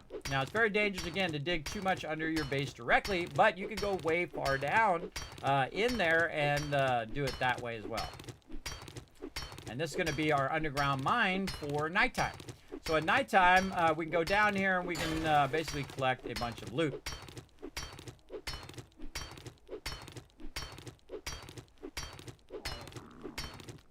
Oh, and there we go. So now we're hungry. I'm just going to cut through these first 2 blocks, and that's going to tell me whether the iron is on this side or if the iron is under the other block. You can see this takes a really long time at the beginning of the game. Doing iron at the beginning is very long. All right, let's see. Is there another iron block underneath it? Oh, yeah. Oh, yeah, that's going to be a good one. All right, nice. Very nice. Okay, we'll come back to that later. Now what we want to do is we want to think about doing our first quest. So we'll go ahead and get that going so we can get some rewards. We need to think about our food and water. One of the quests, by the way, is to run down here and drink out of the thing, which I actually forgot how to do because it's been so long. So I forgot how to drink out of the thing. What you do is you just use an empty slot here. You run up over here. You hit E to drink. You hope you don't get dysentery. Yep, there we go, dysentery. But it is one of your things right here to drink directly from the water. Now we got dysentery. That's a bummer. That's a very unlucky thing to happen at the very beginning of the game. But there's one way to cure all your ills, everybody, and that is to die. It will definitely get you. Now, again, the dysentery goes down over time, and the way you fix it over here, you can click on it. You can fix it by having some gold rod tea. I don't think I can make gold rod tea yet. No, I can't make it yet. You got to unlock food, level 4 for that. But we never know. We might find some, or we might have some. I can't remember if we saw any here. Cool military base here. Make a good first base over here. Maybe we might find some goldenrod tea as we run along. I think it's really underestimated, all of the trash areas, everybody. You do find a good amount of stuff in those trash areas. And again, you see I'm not going to bother to go in the POI for now. I'm just going to loot the outside edges as I run by. See what we can find. Probably a good idea to leave a bunch of this behind. I totally forgot. And this is way the heck out here. Sometimes you get lucky and it's closer. Sometimes it's further away. But again, that dysentery there, by the way, I forgot to say what it does. It actually reduces my water, reduces my food. So all water and food consumption beyond the regular cap is lost over time. So this right here is going to lose my, my actual extra I have. And that's okay, because we'll deal with that later. either by dying or by getting some goldenrod teeth. We got to get out here and get this quest done. Grab these bird nests while you're out and about, everybody. We're going to use those later. All right, here we are. We're going to start right here. Here's a great little trick, by the way. If you want to just get this quest going, just dig straight down before you start the quest.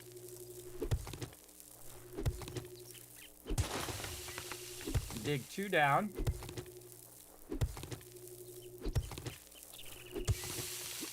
Like that.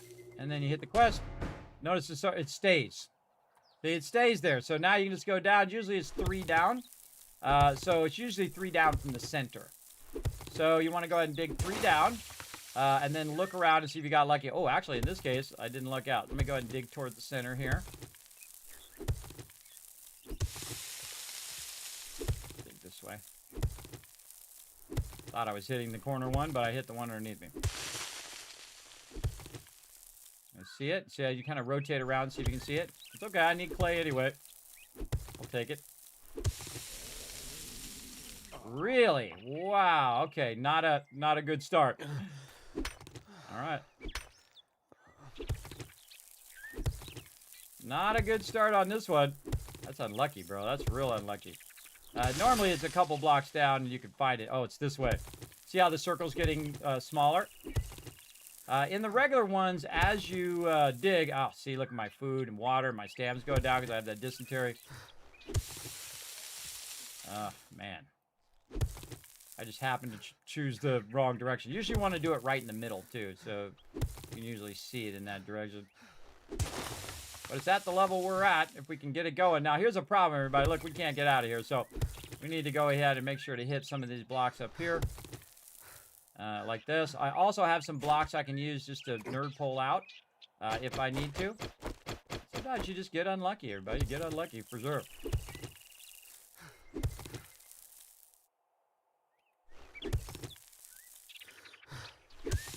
There we go. Now, before I take that out, everybody, I need to have a way out of here. Now, another thing you can do, make it easy on yourself, just make yourself a ladder. Just put it in the corner like this. And you can just get yourself out the second you grab this, because the mob's going to spawn the second you grab that. So you want to get out of there so you're not down in the hole fighting some mob. Now, on this particular quest, I'm going to grab my blocks back, too, because I'm that cheap. Yeah, here. Oh, I hear. He's in there somewhere. There we go. Got that done. Now I got to get back to the trader. I got no time to talk to that lady or kill that zombie. I got things to do. Grab these rocks, everybody. They're so easy to get in the very beginning. You're running past them anyway. Just hits the E. Doesn't take any of your stamina. To pick up those rocks.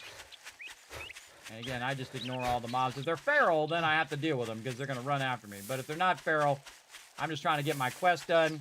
That'll get me started on my quest for the day. We already got... Oh, we didn't get this truck. All right, let's get the truck.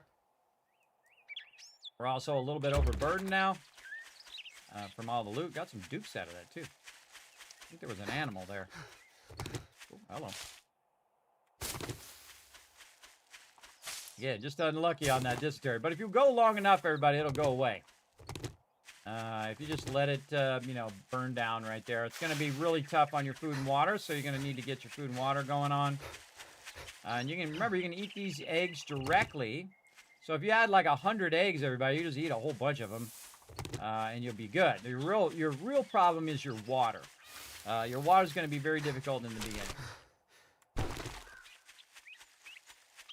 Very difficult to get going. It's not like easy mode like it was before. And that's okay. We want it to be a bit of a struggle. All right, back to the trader. And the most annoying thing is that it affects your stamina. Which is why I put it into cardio right away, because that stamina gets really annoying. Morning. Great. Morning. All right. Now, I actually usually use machine gun, but I've been really liking the pistol lately. So I'm going to go with the pistol bundle and try that out. Now, he's got some other jobs here. Now, I've got a spreadsheet somewhere, wherever I'm doing it. Here it is. I got a spreadsheet, which is the locations that we visited. And so we're going to go ahead and take out all the numbers of this here. And then we're going to take one of these that are blank. Let's add like 20 more here at the bottom. And we're going to take these blank ones and we're going to move it up here to the top. There we go, because we're starting a new playthrough. So there we go. All right, day. Let's do our resets here. Over here. So this is Horde Night here. Those are Horde days. And then over here is the Trader reset. So we'll go ahead and grab that. This is always the same. Always the same on Horde Nights unless you change it. You can go in and tell it to do random Horde Nights if you want. But this is going to tell us when the reset is for the Trader. So obviously it starts day 1, and then on day 4 it resets as well. So we want to definitely get as much as we can from the Trader before that day 4 comes up. Now the closest one is Bo's Market. So we're going to go ahead and accept that one. Good luck. And then we're going to add that to the thing. Now, do we already have a Bo's Market? There's a question. We want to go ahead and sort all of these ones together. And we're going to sort A to Z. It's going to do all of it A to Z. Yes, hold on. Let's just do the selected version here. And then we'll say up here, sort range A to Z. There we go. Now it's going to put it... Oh, no, it didn't do it. It's supposed to do it alphabetical. Oh, it's doing it over here. Okay, so I got to click here, then click here, then select all these. This way it tells it which column to sort by. And then we're going to sort range A to Z. There we go. All right, that allows us to go in and find Bob's Cafe alphabetically. And then I can just say, okay, we'll take Bob's Cafe. And that one is... Oh, actually, I could just copy it even better. I can just go ahead and take this. Now, we made some notes. It's Bob's Cafe. We enter by the starting point via the AC there. On the roof, just block up there. See, so we made a note of how to get to the in loot, right? So we're going to put that up there. And is it a... what's the actual quest itself? It is a fetch quest. All right, so different from this one. This was clear zombies. This is fetch. So we know how to enter, and we know do this. So right here, enter by start point. I'm going to adjust this now because I made a separate column for it. Oh, via AC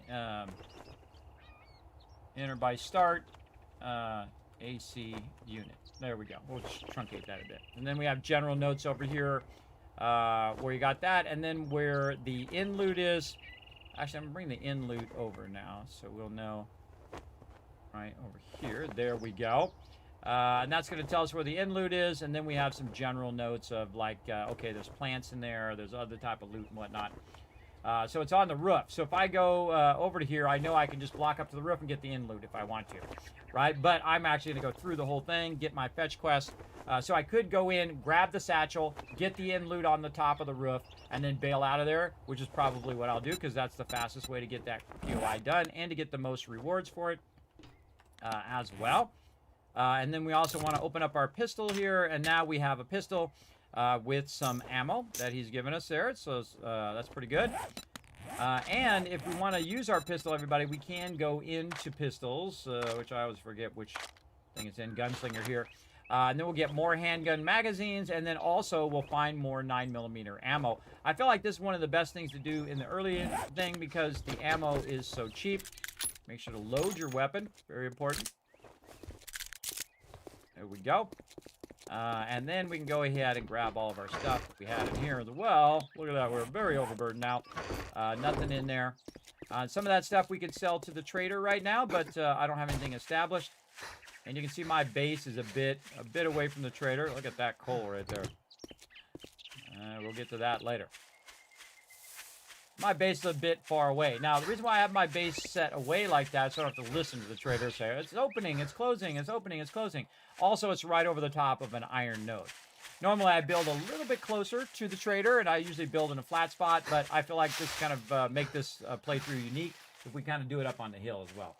Why dysentery? Guess you seed up a lack of early advil. Yes, I know, right?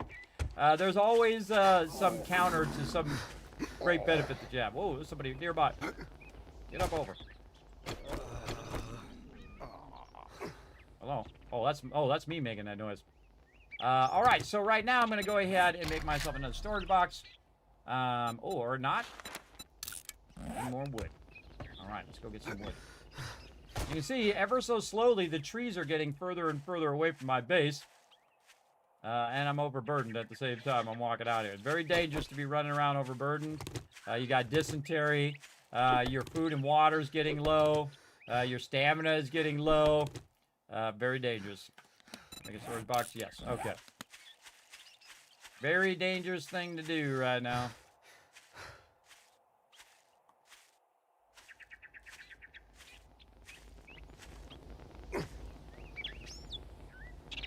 Okay, now normally I put my boxes up high, but I feel like in this playthrough, we're going to go ahead and just put it right here at the bottom of the base.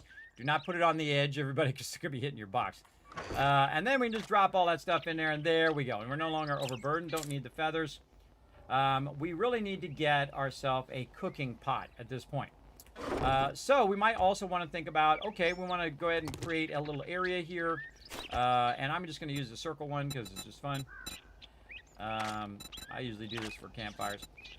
Use a little circle one there. Now I can put it there, but I can also just put it right on top of my storage like this. And I can still access my storage because I can access it in the corners.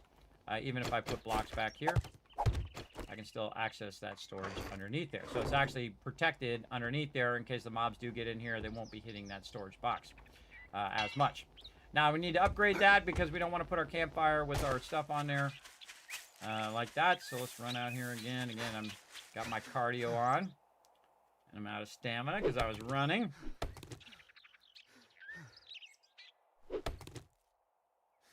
We're at 8%. So torturous, everybody. So torturous. All right, there we go. Now we need to get back over here. And this is how it goes, everybody. Each playthrough is unique. You're going to have different things happen. At the beginning of the game, though we are, you know, overall looking good. All right, let's upgrade this block. And then we'll make a campfire. Okay, now we got our campfire. There we go. Now, to cook anything, say I want to do a boiled egg, which is going to do it, I'm going to need a lot of water, right? So water is usually the toughest thing in the very beginning. So if I had a filter, though, there's a helmet filter that you can use where you can just drink as much water from the thing as possible because it filters the water, makes it in purified water. But we don't have a helmet filter. We get one as a drop early on, everybody. That's a really good one. So we can go in and boil the eggs, but we don't have the water. We need dew collectors for producing water. So we'll get to that later. We're going to be building a tower base like we were doing before. We'll be working on that as well. So I can't do anything there. I can't make any water because, again, if we try to make murky water, it says cooking pot required. Same thing over here. You need a cooking pot so I can boil those eggs. So that is the most vital thing right now. So all of these resources in here, you can scrap this one, are not valuable to me. They're not valuable to me. So we're going to take every single thing out of here except for one thing, and that is our duct tape. We never, ever sell duct tape. No, bad. Don't do it. And gasoline. Keep that in there too. Actually, gasoline, we can wrench that up. We'll just go ahead and get rid of that. All right. And then we want to get our clay in there. And now we're looking good. All right. Now, what we're going to do is just do the opposite of what I just did and carry this all back to the trader. Now, in the beginning, there's one thing you need, and you need that cooking pot so that you can convert water, some basic water, murky water, into used water you can actually drink, right? That you're not going to get dysentery from. You can drink that murky water, by the way, especially if you had that filter. You could just filter it through that and drink that murky water directly. But if we're not lucky enough to get that filter early on, then we're going to be doing it this way. So again, back to the trader. And again, you see I'm running out of stamina. The dysentery is really messing me up right now. But I had to do it for a quest, so it got me a bunch of XP, but then, of course, it's causing my character to suffer. We'll see how it goes. We'll see how it ends up. I always, again, the story always unfolds each and every time, and it's different every single time based on what happens. If you drink all the coffee, I'll kill you. All right. Now, may I see your inventory? Look who Now, what I'm going to do decided to is show the sell face everything again. I can sell. Let's go. Come on. We can get all this stuff again. You don't need to keep all that stuff. Eggs, definitely keep those. Mushrooms, keep that. Wood, we can get more of that. Are you Sham trying to sandwich, we can pull get rid of fast that. one? Keep your The water, shelves are- are you rotting trying to pull flesh, fast cloth one? Are you fragments, trying to pine pull seeds, fast one? anything The that you can shelves try are to just, full, I'm so hitting I W, ain't by the buying way, any more of trying to those. sell that You stuff. trying to pull a bones, fast one? The shelves lead, are full, so I headlights, ain't buying any ear more of of those. corn. Ooh, that's a tough one to sell. Let's keep that. Sell those feathers for sure. I rarely ever use those feathers. Coffee seeds, gas, pipes, gunpowder. Ooh, just enough. All right, nice. That actually worked out well. All right, there we go. Cooking pot, buy one. Now, if you had better barter rates, it would cost less. Well, don't let But the this door is hit you survival on your over here, way out. everybody. We're trying to survive. All that stuff, I made that mistake so many times. I am like I'm like the king of making that same mistake where I keep all the stuff and it costs me my survival, right? You keep way too much stuff, like say 38 ammo in Fallout 4, and then you realize you have 10,000 38 ammo, which you have 10,000 caps, and you've been struggling to buy resources and buy stuff, and you had 10,000, cash in your pocket that whole time that you were hoarding instead of selling to the vendor. So remember, you can get all that stuff again. You started with nothing, everybody, so you get all that stuff again. It's okay, sell that stuff off. Now, things I would not sell, I would definitely not sell the anvil. The anvil is very, very valuable. Way more valuable than it would be to actually sell it to the vendor. And there we go. All right, nice. Now we need some wood in there to have it for fuel. And then what we're going to do is we're actually going to cook up our water, because that's our most important thing right here. Our dysentery almost about to run off. Water is your most important thing, everybody. Now, while we're waiting for that, instead of waiting for water, which we're not going to have, it's not going to be worth it for me to use my water right now to make boiled eggs. But I'm going to do one for you just to show you why it's not as valuable. Right now, if I just eat the egg, it's going to be worth 5 food and 3 health. And I'm going to have 0 chance of getting dysentery from that particular thing. But we'll wait for one of these to finish. Another thing you can do, by the way, everybody, I'll move over just a little bit, is you can do them individually so you can see how much time is left on that particular one. I'm going to let the first one go, and then I'm going to stop and show you that other technique. Because it seems like, oh man, it's just taking forever. But you'll see here, we'll make it a little easier to know. There we go. Then we stop, we say 1, and then we say 1 again, and then now you can see them individually, right? So if you're waiting on it, you definitely want to know. All right, so now we have the water. We should be able to go in and boil the egg, right? But you got to have it in your inventory. There we go.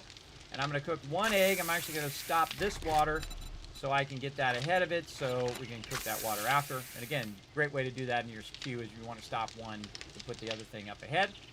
And we'll let this other water run. Now, I don't have to stay here and wait for this water, by the way. I can go and I can do other things.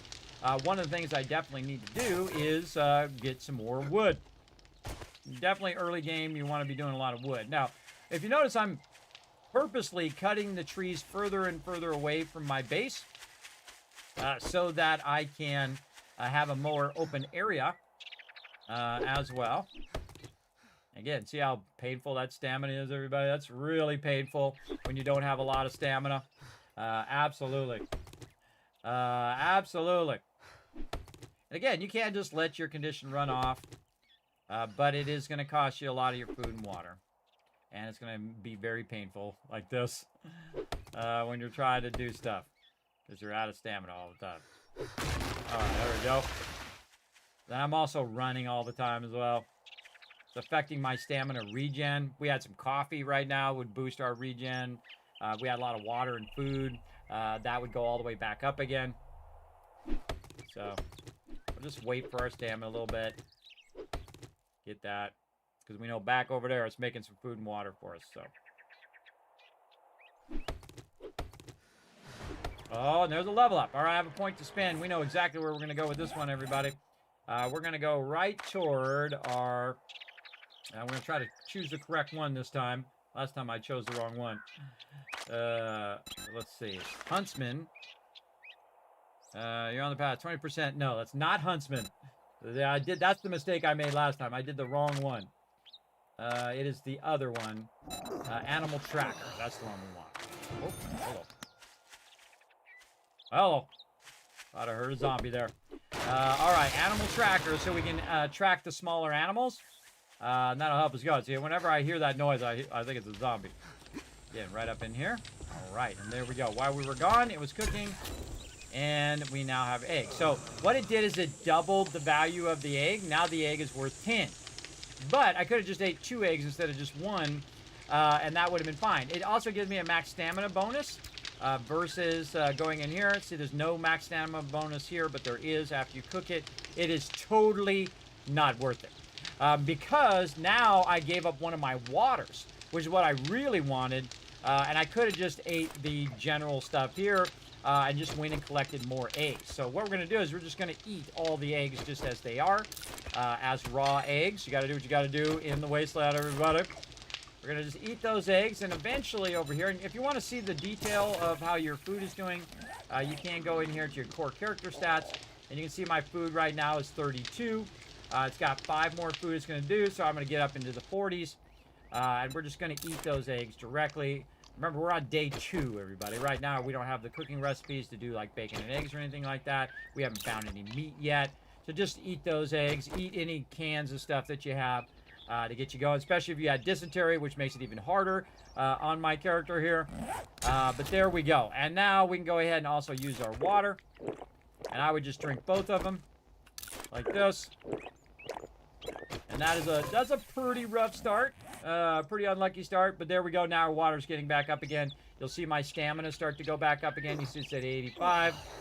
Once you hit a certain threshold, that stamina will start to go back up. Right now, 53 food and 50 water. Now, obviously, you want to be at 100 and 100, so you're getting those bonuses. Yeah, there we go. There we go. And then you can see my stamina now going up. Allows us to do more. Now, I would go ahead and take these mushrooms and just put them down. You can just put them on the ground, no big deal. Now we want to work on the edges of our base. Like this. So they can't just knock it out in one hit.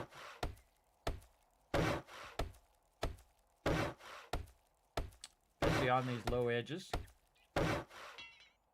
Out of wood.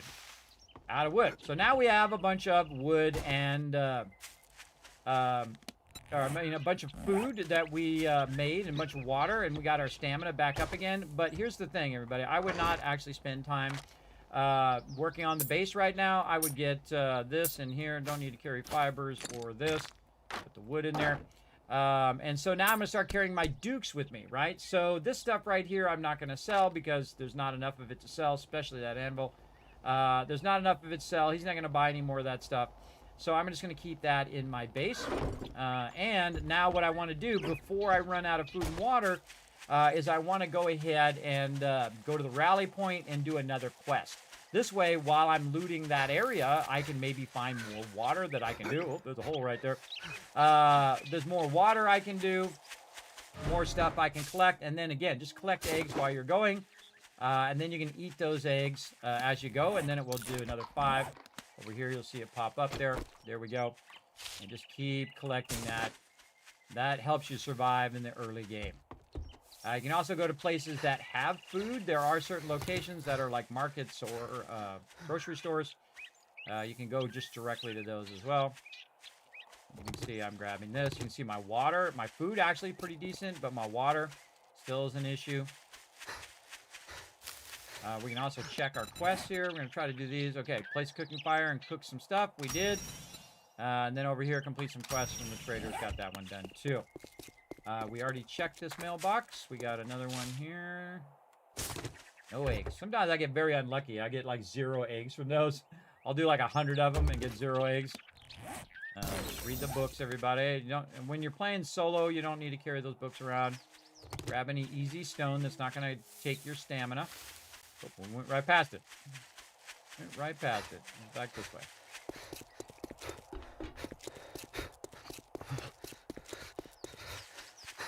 Now, one of the things they added that I really like is the fact that the actual thing goes away. So you're not second-guessing yourself all the time and saying, hey, is that what I need? Ooh, we need plants in here. Yeah, potato. Anything else? Nope, just potato. All right. Now, you can pre-loot. Like, I can loot this thing right here. Get myself some nitrate. And then when I hit the button, it'll be right back there again. It's called pre-looting. I don't like doing it. It feels a little cheaterish to me, but such is life. All right, so we have this outside trailer and this inside part here.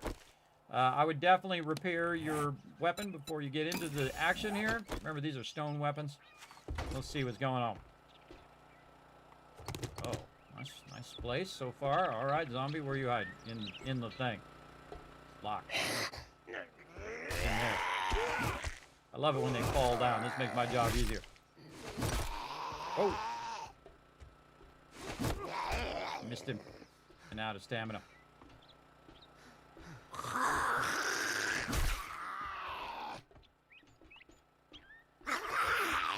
Yeah, stamina is important, everybody. See how I have, like, no ability to attack? Low stamina. Trying to knock him down. There we go. That just gives me more time to get more stamina. All right, that worked out okay. A little scary there. A little scary. Notice I didn't loot first, everybody. Take care of the danger first. And nobody else in there. All right, now it's time to loot. So we will go ahead and door's locked. We're going to go ahead and start with the basics. So we're going to go ahead and hit this... what do you call it up here? These boxes. There we go. Boxes are going to give us a little bit of paper, sometimes plastic. Check and see if there's any hidden stuff behind the paintings. This door is locked. I'm going to knock that one out, get ourselves some cloth there, or actually plastic in that case because it's a blind. Wow, nothing really great in here. Okay, well, we started off. Now I can also get the couch as well. Bookcase, and again, just read them. Don't bother to carry them. If you're in a group play, then you want to do that. Oh, Home Cooking Weekly. I'll take that. Thank you very much. A little bit of coffee there. And again, I grab everything because not only can you use it for you, but you can also just sell it to the vendor. And in the early game, everybody, sell a lot of this stuff to the vendor. You're going to have plenty of resources. Now, this actually is going to be where I can't get in there. So the reason why you come over here is so you can go through the puzzle, which is to go down this little trap door here and work your way over there. Now, watch out for baddies. Over here, so we're going to go this way, and we're going to go ahead and get some of this plastic. And we're hoping we're going to find some water along the way. Get ourselves some clay here. These clay things are actually pretty good. Clay and stone. Alright. Now remember, you can't hit them through the doorway. And so I double pull attack, look behind me, see if there's anybody coming up behind me. And then heavy attack, heavy attack. And that'll wipe them out. Now, normally, by the time I'm done with the heavy attack, if I have my water up, my stamina will be regen by then. We got a nice barrel in here. Oh, and now I'm hungry again. We get any eggs? No. Scrap those chairs. We do have a potato. Potato's worth 2. You know what? I'm just going to go ahead and eat it. We're going to really lean in on this playthrough, everybody. Remember, we can always get more later on. All right, very dark and spooky in here. Definitely going to be a zombie around here somewhere. Now we can go stealth and try to hit them, but they heard us before we got there. Try to hit them in the head. There we go. Knock them down. And hit them again before they get up. There we go. And there we go again. All right. Now while I'm waiting for my stamina there, we can go ahead and use a little bit of it here to get some more plastic. Okay, that's more than the stamina that I have right now. Just go ahead and loot this. We can always come back and loot this as well, by the way. There's a lot of good stuff in here. But I just don't have enough stamina, and I want to just let my stamina go up while I'm looting. I get my weapon out. We don't have a light either, so we can't really see all that well down here. So we're also going to be looking for a light. Now we're going to go up into the house, and we have a full stamina bar now. It's going to help us. There's somebody in there.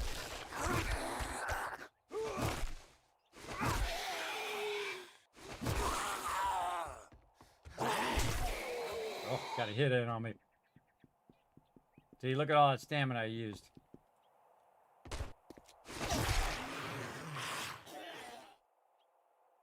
All right.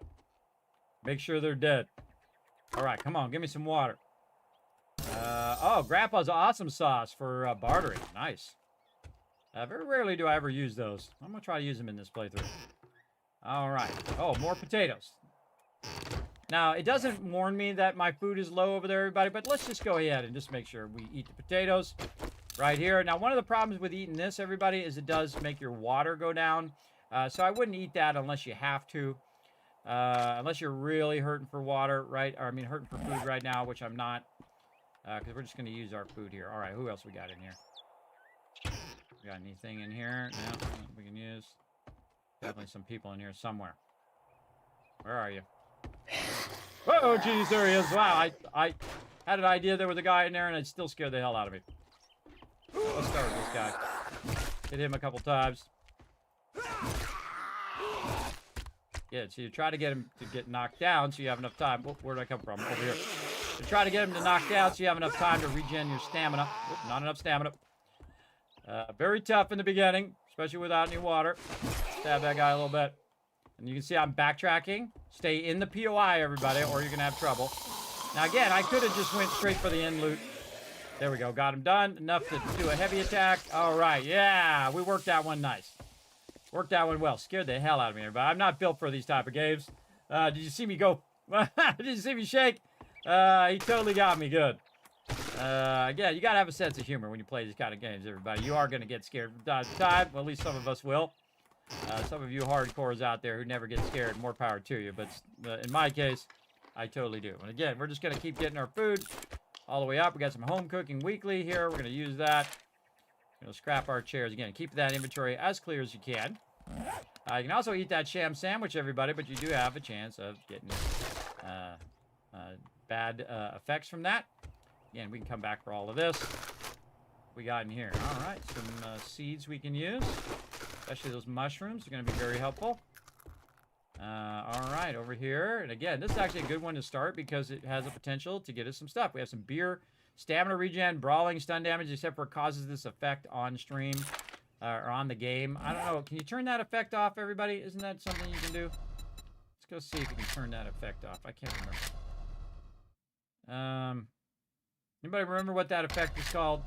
Is there a thing where I can turn that off?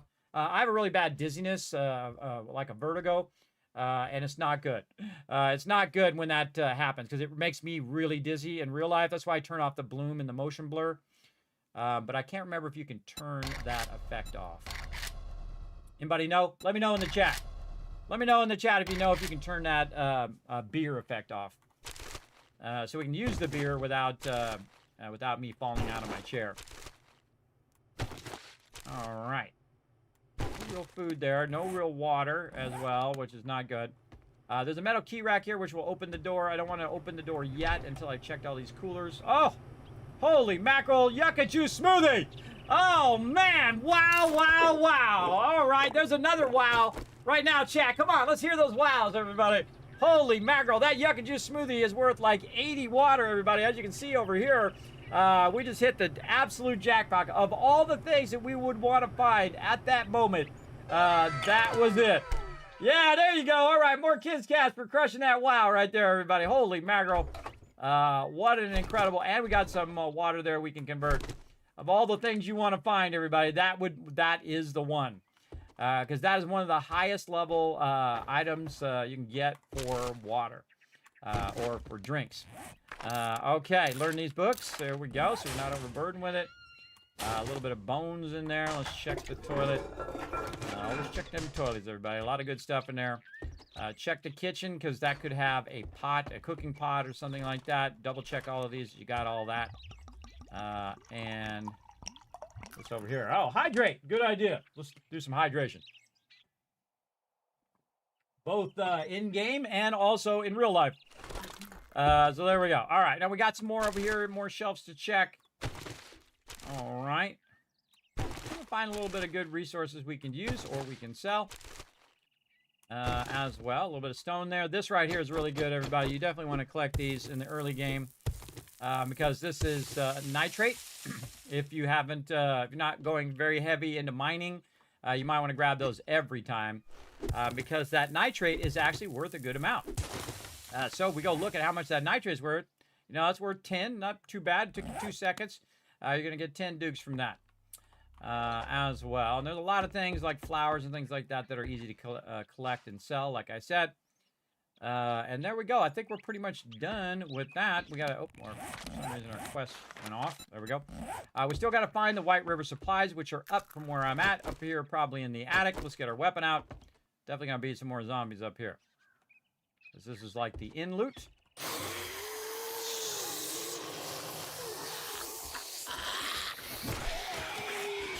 Oh, the door was locked. I couldn't. Down you go. Get in there. The door was locked. Okay, now this is when you want to open the door, so you have the ability to run out in front. Do not get too far away from the POI, though. Well, that lady's running. She's going a little extra fast. I'm also overburdened over here, too, so that's making it a little more difficult, but we did wipe her out. Sometimes when you hit them, they will speed up a little bit, which makes it not good. You saw that I gave myself plenty of room. Now, there might have been other mobs out here that I might have had to fight, but we took the risk, and it paid off. So very, very nice. All right, that was a good move. We lucked out. All right, now this is the inn loot here, everybody. This is where you get all your best stuff. So you definitely want to grab this. And actually, we should have said that this was up in the attic. Did we say that? Not on roof. Again, this was Bob's Cafe. That's actually where we are, right? Bo's Market. Oh, it's not Bob's Cafe. Oh, this is Bo's Market. That's different. All right, I named this wrong. Bo's Market. So start in trailer, and it's in the attic. Attic. How you spell attic? Close enough. In the attic, and that's pretty much all we need to do. Now, I'm going to go ahead and put this off to the side here so I can add those as we go. Now, this right here is a sealed container, so you have to kind of open up the outer part, kind of like when you open up a box to get into the inner box. Do that. Make sure not to hit it too many times. You might destroy the box. There we go. Read our tech planet. Get that. We also got ourselves a nice little sniper thing if you are into sniping. And there is our satchel also at the end. Very convenient. A little cooler we can try. Oh, more murky water. Nice. Now we are styling. All right. Now we are back in it to win it. Now, we got that done, and we're ready to return to the trader. Almost missed something there. We could use our new stamina to do a whole bunch of looting of all of these resources. I would not do that, everybody. You have a bunch of stamina now because I found that smoothie. Another wow moment here in this playthrough.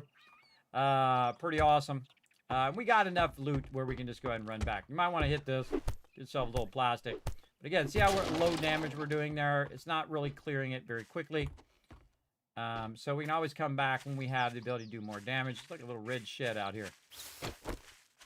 Definitely sum up with this shed. What do we got in here?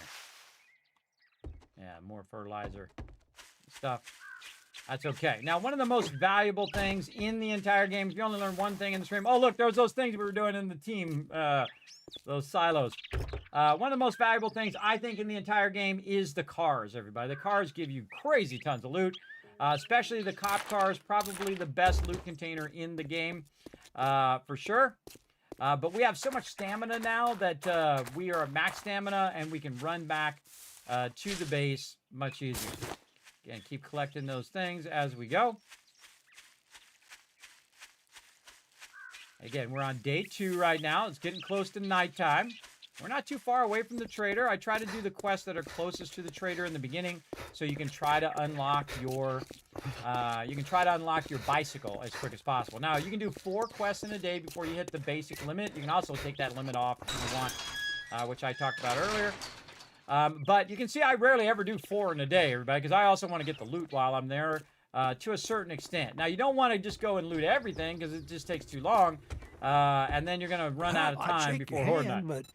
All right, now I never choose anything other than the crafting skill bundle. Now, there is a cool thing, and we're going to do it in this particular playthrough, called the Daring Adventurer. The Daring Adventurer allows you to pick 2 things from the quests, which is awesome because if you get to your bicycle and you have the ability to choose 2 things, when instead of getting your bicycle, you could get the bicycle and some other epic thing that it usually tortures you with. It says, look, you can get this epic thing, or you can get the bicycle, and you're like, well, I need the bicycle. I got to get that because that's going to help me a lot. And then I don't have to make one, which is much harder. But I really want to have the Crucible, or I really want to have this other awesome weapon instead. So, again, we're going to go into Daring Adventurer as well. So this is going to be a bundle of 3 random skill magazines, which is going to be very, very helpful in the early game. So there we go. Now we're going to go ahead and see his inventory, and we're going to go ahead and actually sell this charred meat. I know, crazy. We're going to sell the yucca seeds. We're going to sell the coffee beans, the cornmeal. We're going to sell the ear of corn. We're going to sell our grandpa's awesome sauce. You're like, Kismet, you could use one right now and get bartering. Yeah, true, but I can also just get 40 from that. All right, try to sell this, sell this. Sell those parts, sell the bones, sell the car fragments, the cobblestone. Full, so I ain't buying any more of those. Sell that, sell the gas, sell the nitrate powder, sell this, sell that. I hate to sell the plastic. Sell that beer because I don't like that effect. Sell the springs. Sell this, sell this. Do not sell that. Do not sell those. Sell this mod. I'm not going to use that scope. These parts over here. No, come on. Sell that. There we go. Sewing kits. And it's almost painful to sell that. Do not sell your glue. It's almost painful for me to sell that, everybody, because it's so valuable later on. But if you see, there's some things that are beyond valuable, everybody, like glue and duct tape, bones, things like that, that you'll use for your duct tape. But I need a cooking grill. So this way, if I have any meat, I can actually cook it myself. And then it'll be much better than the charred meat once I get that unlocked. I have enough books to unlock it. And you can see I basically earned about 1,200 dukes so far, and I used them for the cooking pot and the cooking grill. This is an incredibly good start, everybody.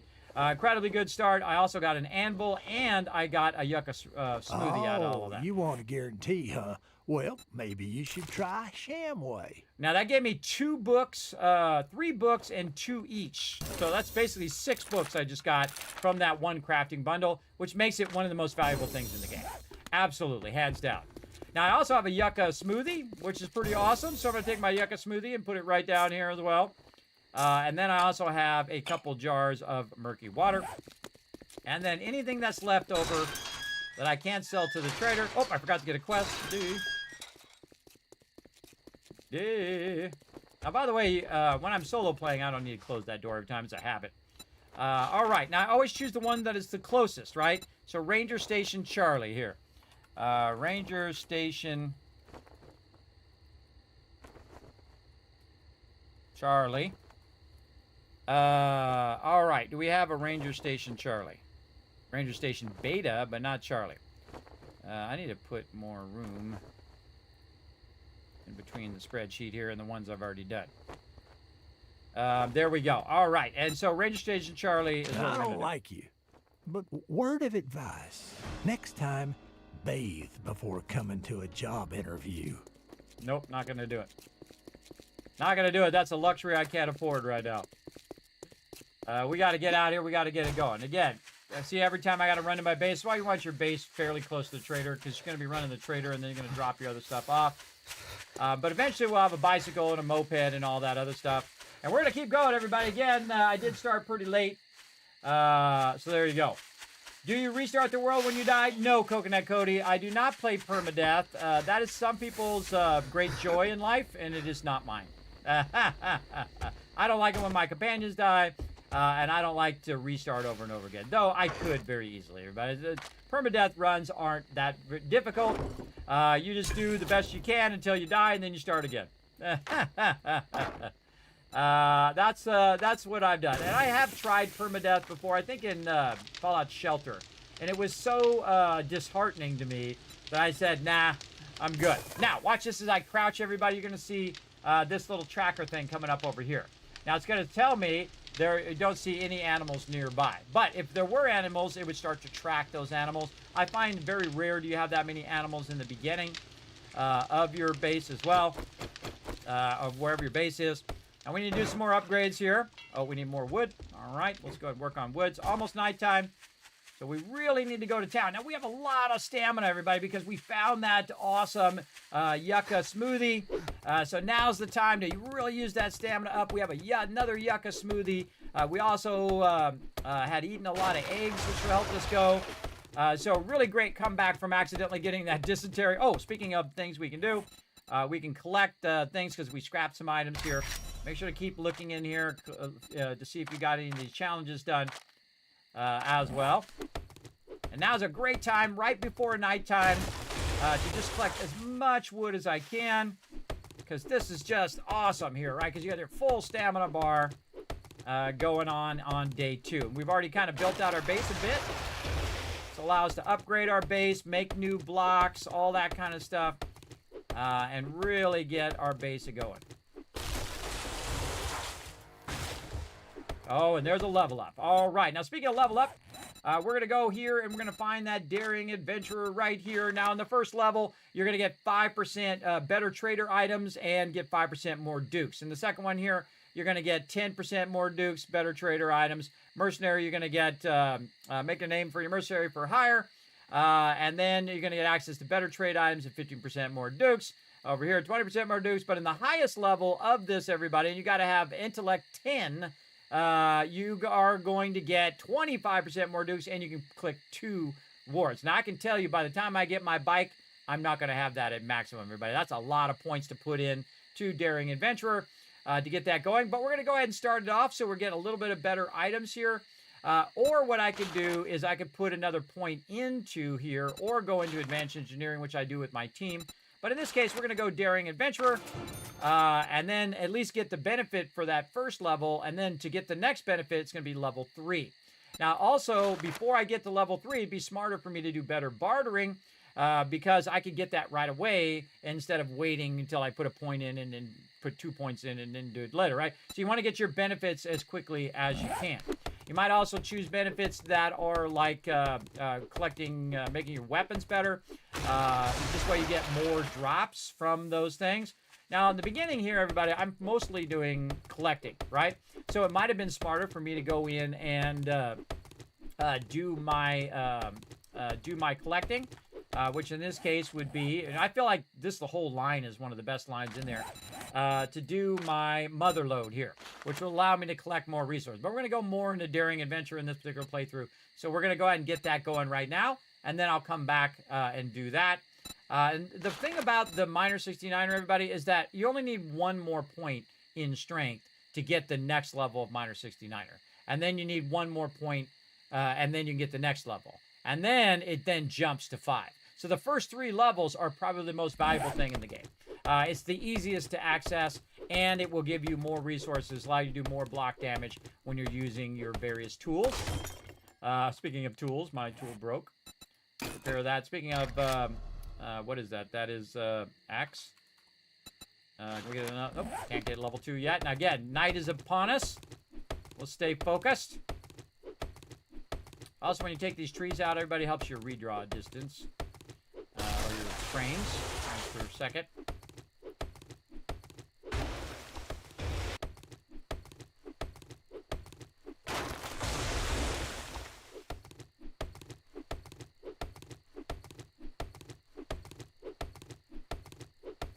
It's all about time, everybody. All about how much time you're spending. This is a 1200. It's 1200, which means we're going to get a lot more from this one tree. Really going to town. Now, obviously, we'd like better tools, and we'll unlock them as we go. But we have to balance between collecting and working on the base and getting our food and water going. Like right now, don't have any food, so I got to be careful that I'm not burning up all my stamina on collecting and working on my base, that I then have no stamina for questing, right? That's not good. You definitely don't want to do that. Now remember, we're day 2 and day 7 is Horde Day. So we're going to need to have some defenses and all of that stuff set up for Horde Day as well. So we're just starting with the basics. And then we might be able to get 1 more in here. And we're going to make a break for it. Okay, now again, you can just take over a location or you can get up on a roof and do that. In this particular playthrough, we're just going for it. And it's almost nighttime. Nighttime, again, is 2200 by default. You can also change all of that stuff in the settings. But there we go. All right, now we should have enough to finish our foundation here. And remember, you only need to do as much as you need to do, right? I only need to do the outside edges. Now, a wood base is actually fairly strong on day 2. Watch out for those ferals, though. Those ferals can appear even on day 1 and come after you. There you go. Okay. Again, just so they don't knock out the block underneath and try to crawl under. We're going to go ahead and upgrade all of that. Looking good. Day 2, looking rock solid. All right, let's work on level 3 now. Over here.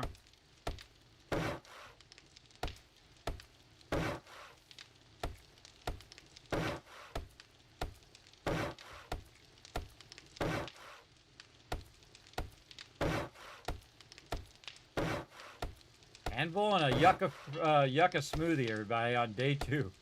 Day 1 and 2. Wow, that's pretty awesome. Pretty awesome. But yeah, I don't play permadeath. But if it's your thing, more power to you. Doesn't happen to be my thing.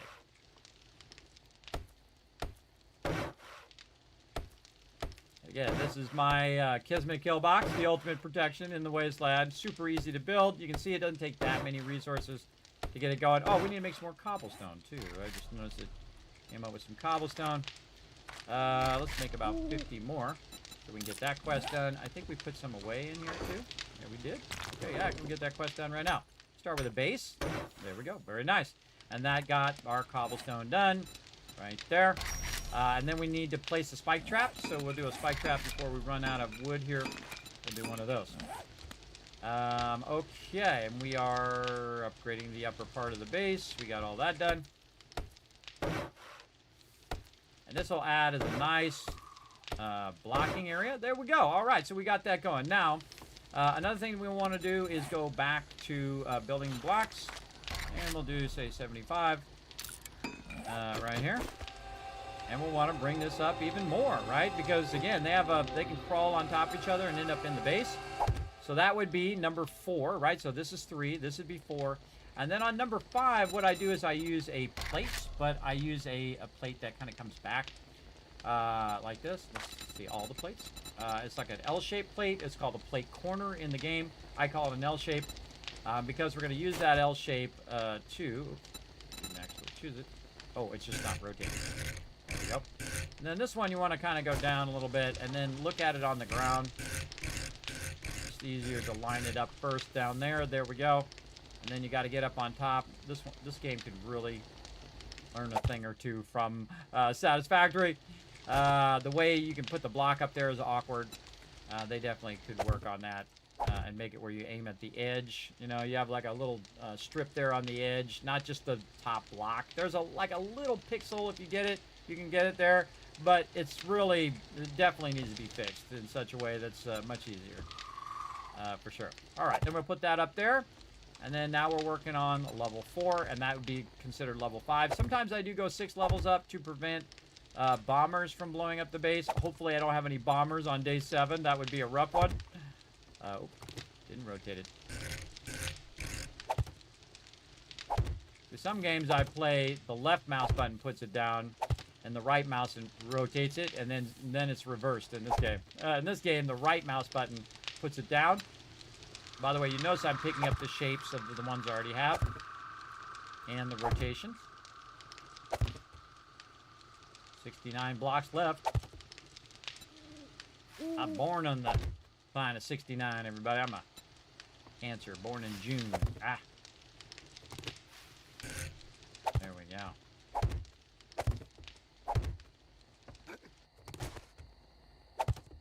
All right, very nice. Now, you don't need to upgrade that yet, everybody. You really just need the first 3 levels for day 7. But you can totally upgrade it if you want. And there we go. So now we're going to need a corner. So we're going to need another plate. And we're going to need our 3-sided plate here. It's called the 2-wall plate corner, or plate corner 2-wall. And we're going to favorite that one as well. Now, see, once we have it favorited, look at that. We can just search for plates, and all of our plates are together. Or we can just take this off. And then now we have all the ones that we typically use. And now we're going to put the plate corner in. And good. You put it in like that, and if you put it in wrong, you can always adjust it. And then I'm going to grab this shape here, get that one started. You get the idea. And that's going to make those particular corners very solid. Instead of using bars, it's going to make it much more solid than the bars where you can't be hit. So if there was a mob under here, say a cop right here, and it was shooting at you and you were standing up on top, it would hit the block and not you. And so that works really well. Now, the bars also block against damage as well, so you could use bars. But in this particular playthrough, we are going to do it in a way that I typically do my base also with the team. Now, if you miss our team play yesterday, everybody, we play at Saturday, 10 p.m. Eastern Standard Time, and it was epic, everybody. It was such an amazing start. Even though we had some, mod technical problems, but we worked around them. We got it going. Man, so fun playing with the team. We're making big strides on this. Again, notice I'm building at nighttime, everybody. Once I have the first couple levels in, I'm pretty free to build and fairly safe in here. I wouldn't say 100% safe. I had a whole bunch of ferals run up on me right now. I might have trouble. fighting them off. If I did have some feral, if I had too many ferals, everybody, I'd go right to my weapon. Or if there was a bunch of dogs or whatever coming in, I would definitely go to my weapon. There we go. All right, very nice. Now we want to go ahead and put some bars up here. Now the reason why I want to do the bars, and we'll go back out of our favorites here, go to this to get the basic bars right here, and then we'll favorite those. And then also the bars corner, which is a fun one as well. Because I could have used the bars corner right here instead of using the flat one. But, you know, I try to mix it up a little bit. You know, mix it up a little bit sometimes just to add to the fun. So now we're going to put the bars across here. Now, remember, everybody, this is all temporary, so I can take all these back out again and then take it and turn it into another shape, all these building blocks. And again, if I make a mistake there, no big deal. I don't have to go and try to take it out and lose those resources. I can just go back up there and grab it. So what I'm going to do is put in all the bars up here.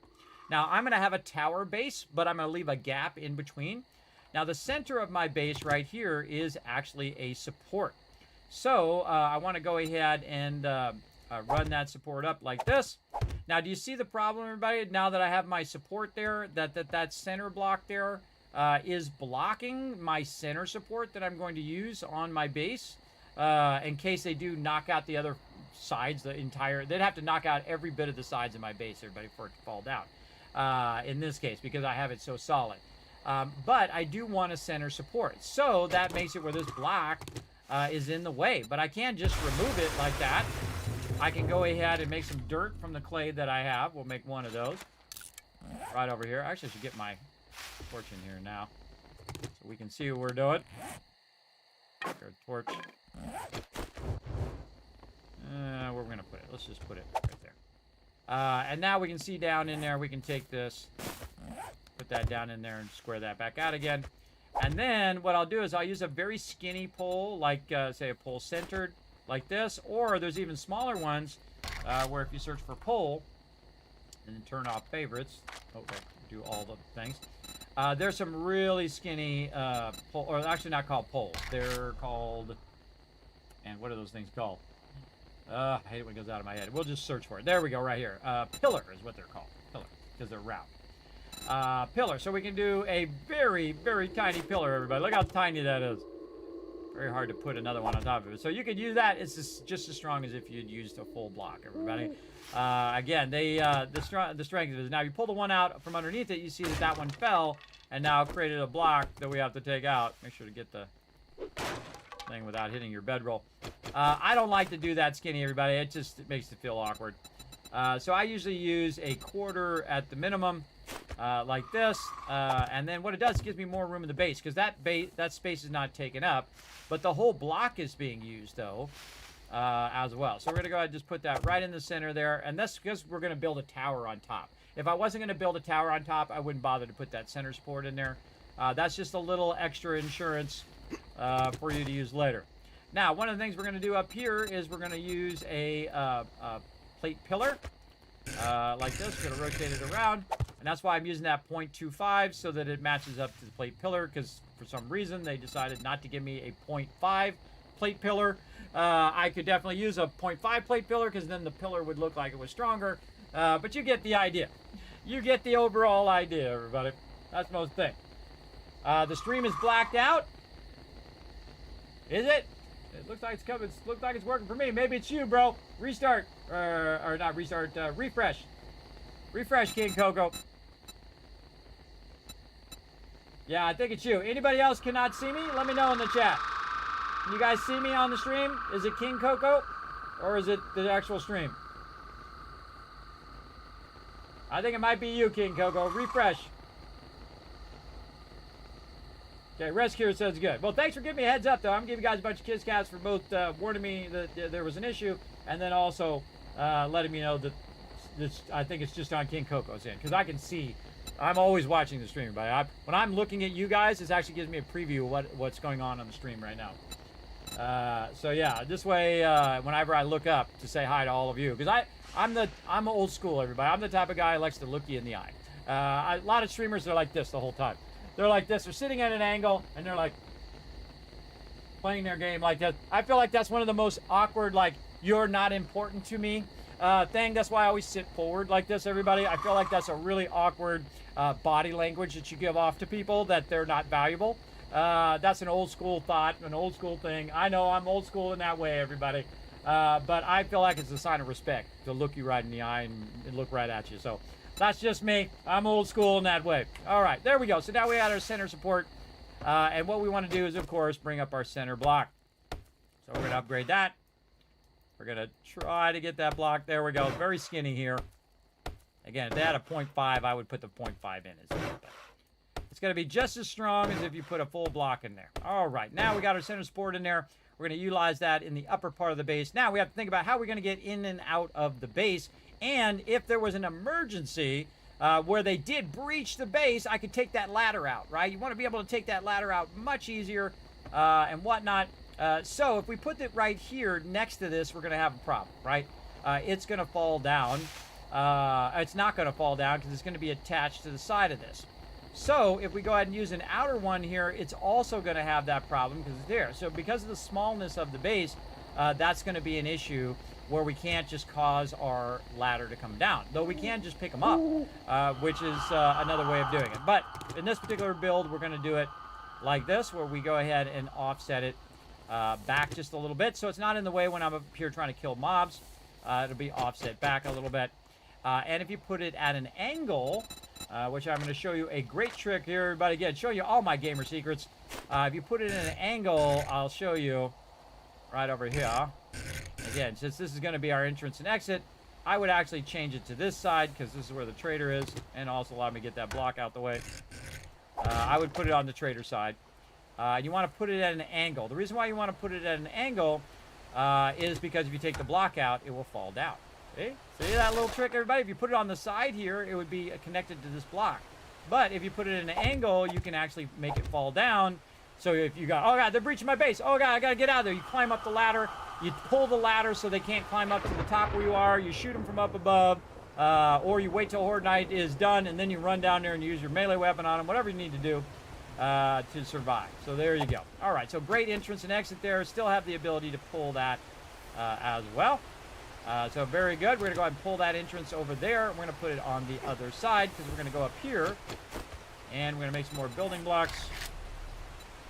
Let's go ahead and make another 25. And I don't like to use up all the wood because I might need it for something else. So it's raining. Still nighttime, by the way. Still spooky time of the day.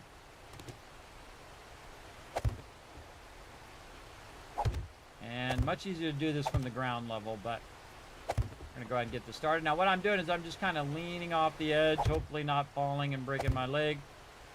You typically don't break your leg from this level, from the 5 levels up, which is why I typically build 5 or 6 levels up, so that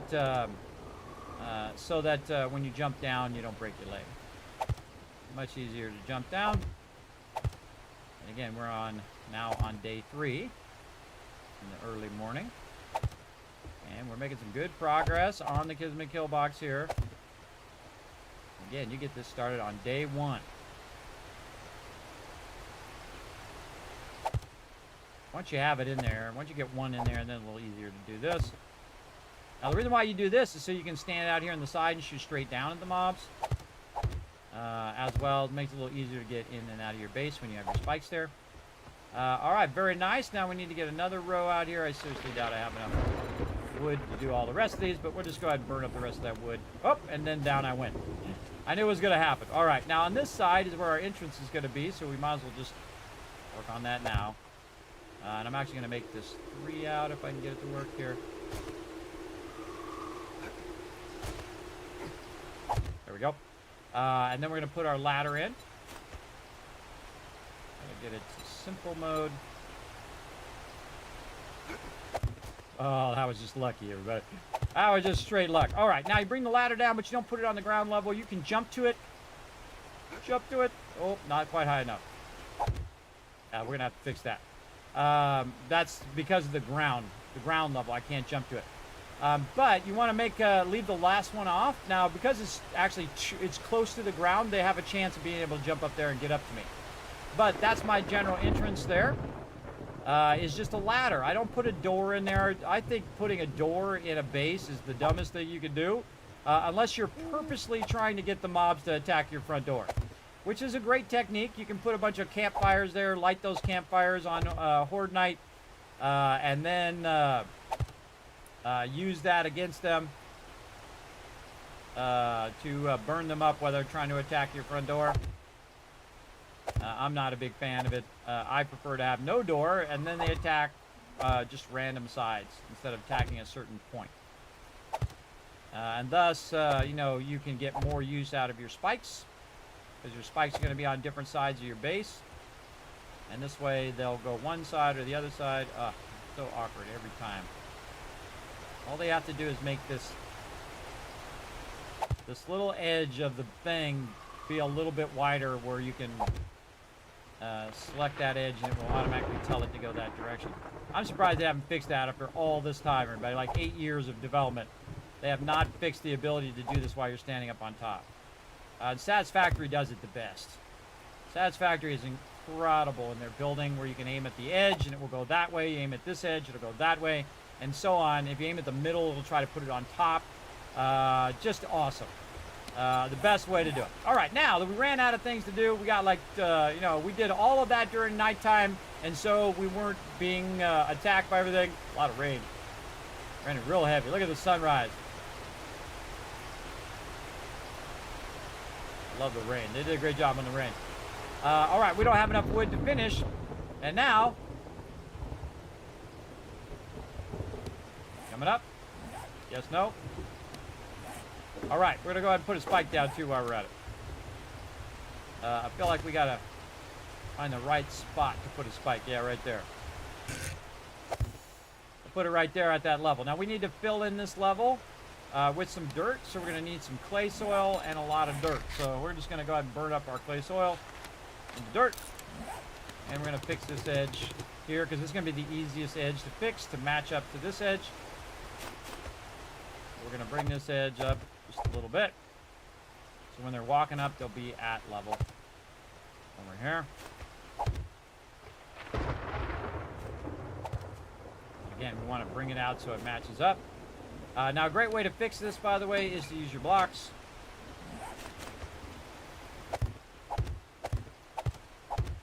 Flatten it that way, and then you can pick them back up, and then flatten it in this direction.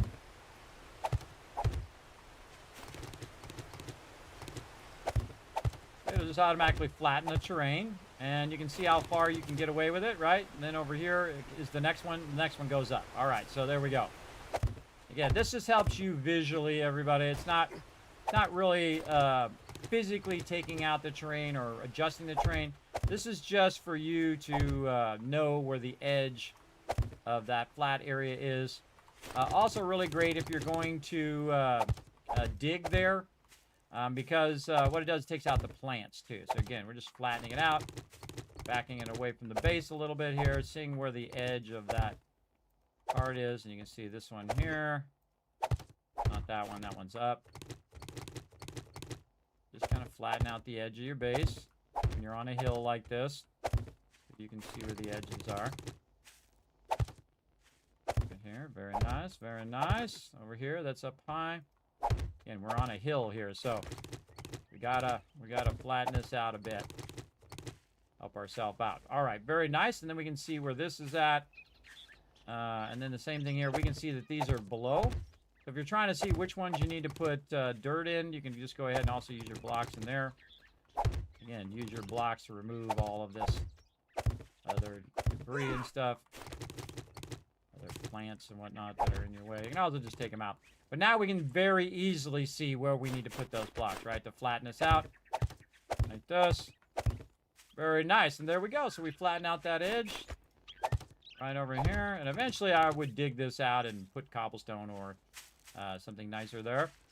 All right. Same thing here, right? We're just going to go ahead and dig along here, or put blocks down in here. And then, again, we're going to go ahead and just flatten this out. When the zombies come up, they'll come up that edge and end up there. We are out of dirt. All right, we got to go find our little pit that we made over here. I see a lady over here. We got food problems as well. Boom! Walked up on her and smacked her in the head. All right, now where did I put that pit? Right here. Now here's a good thing to do, everybody, just to remind yourselves so you don't fall in here later. Where's my rounded one? Let's favorite that one and this one.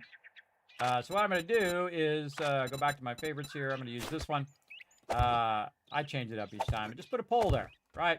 A little warning pole that tells you, hey, there's a hole right there.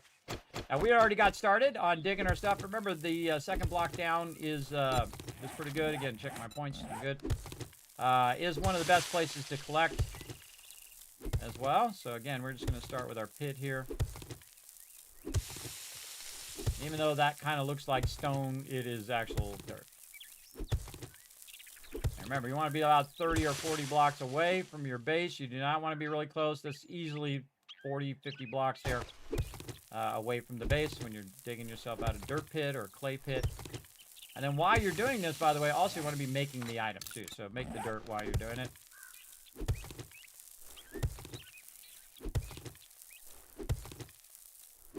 Oh, how are we doing on the retweets too? Let's see how we're doing. How we doing? Am I forgetting to give you guys some retweets? Okay, yeah, we're not there yet. All right, follow that link right there, everybody. Hit that like button, hit that retweet button. It does help out the stream tremendously, and it earns you guys some KizCats for giveaways. We got a bunch of giveaways to do this week, so we're going to get it going. Also, potential bonus stream on Monday. I've been trying to get the bonus stream in. I got a whole bunch of stuff that we're going to do. Now, on the bonus streams, everybody, we just play a random game that I feel like playing. And I've got a good one lined up for this Monday as well. I think you guys are going to like it. They'll definitely be around if I'm able to manage to get my health to let me do that. We'll see. We'll see how it goes.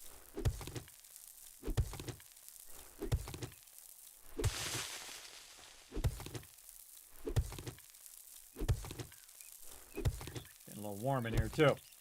Getting a little warm in my office. Make more dirt. All right. Now, again, we have this extra factor. We have to do dirt and stuff for our base. AC unit. Putting on my AC unit in my office. All right. And so we have all this extra thing. Instead of using this clay for our forges and stuff, we are using it for fixing our base foundation. But, again, we have to balance between collecting food, water, and also building our custom base here. It's definitely going to pay off in the long run. And we're also getting XP from this, too. So, definitely worth it. And I like to dig from 2 down, so you're not hitting the stuff up on top all the time. When you dig from up above, everybody, you're going to be hitting the fibers and all of that. I don't care about the fibers here. It's okay if they fall in. But I do want to get a lot of clay soil.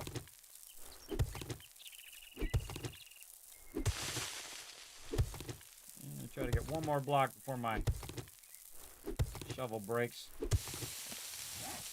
And we'll repair that. All right, now we can get out of the pit real easy. I should also mark my base so I know which direction it is. I'm going to right-click, just quick waypoint, and then you can see that red flag. Points me in the right direction. Very easy to get turned around in these type of games. And so we're doing the easiest side first, which is this back side, because you can see it's already flattened out very nicely. Let's get this cotton plant here out the way. All right, let's just keep working here. Let's keep working. Now I'm going to go 2 out on this one. And you can see that's there. And then again with our blocks, go here. Do we have any more wood for blocks? Do not. Okay. There's some wood. Let's go.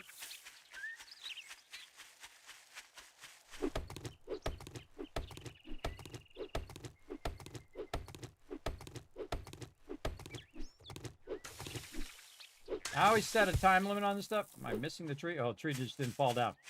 I always set a time limit. Like I'm looking at the clock right now. It's 6:42 up there. And so I'm going to give myself a certain amount of time. Why is the time not going? Okay, there we go. A certain amount of time to do this, and then I'm going to move on to the next thing. Just like you would like at work, everybody. Or if you were planning a certain schedule. Hey, I'm going to do this for so long, and then I'm going to do this for so long, and whatnot. I feel like that's one of the most effective ways of doing anything. Look at this nice plateau up here, too. We're going to build our base up here on the top. But I built this base right here is for iron later on. That's what it's sitting right on top of the iron node. All right, a little bit of wood there that we need for more blocks. 53 blocks. All right, very nice. And this way we can use our blocks to, once again, flatten this out nicely. Right here, and again, these ones here in the back are already flattened out. But we'll go ahead and just flatten it out what we can. And then we'll bring it forward and we'll see which blocks are what. You can see this one's down. That's still down, still down. These ones here are down. This one is up. We don't have to do anything on that block. These blocks are at that level. And I'd go about 4 or 5 blocks out at this point, just to make sure that you got a nice flat area around your base, which is going to help you a lot on Horde Night. You do not want to have different levels on Horde Night, everybody. It's going to make your job very difficult fighting off these zombies, right? Very difficult. So we're going to try to get as much of this in here as we can. And as you can see, we're going to need a lot of clay soil. So I would try to go at least 3 out. Let's get more dirt. Let's favorite that since we're going to make a lot of that. I would definitely go at least 3 out and then make it so that they can just run up. So it doesn't just hit a flat wall. Right now, if they come up to my base, they're just hitting a flat wall. You want to have a ramp, and you can make a natural ramp out of the dirt, right? So that's what we want to do. We want to create that natural ramp where they can ramp up. And then we want a bunch of spikes around our base. If we can get 3 spikes out, that would be awesome. But we do what we got to do. All right, same thing here. We're going to flatten this out. See how this works out. Again, straight out right there, and then right here. See how far we can go there. All right, more of this. Right here, we're going to say we can try to get this 3 out.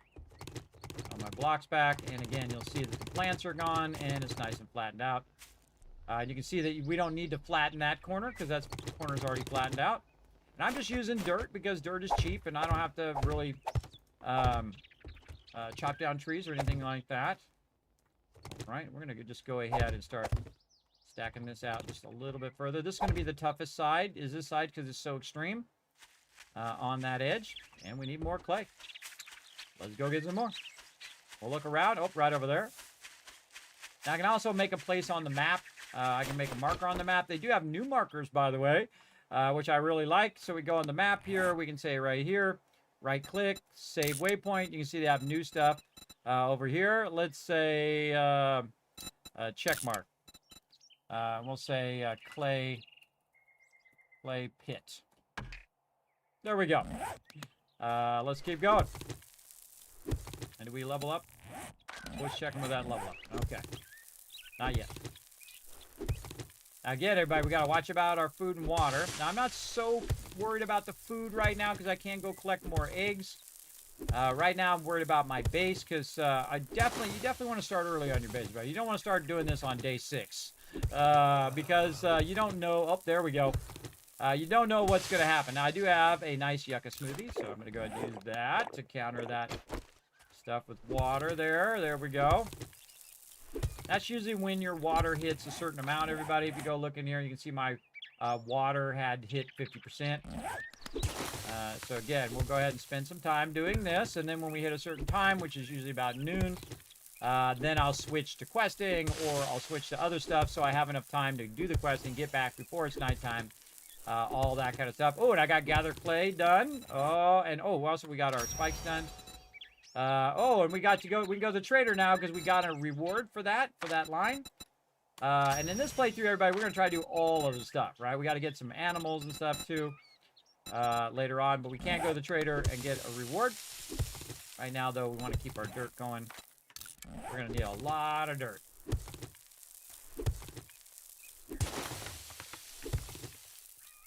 I'm just widening this as I go in kind of like a circle. I could just dig it in a straight line as well. But we're doing what we got to do.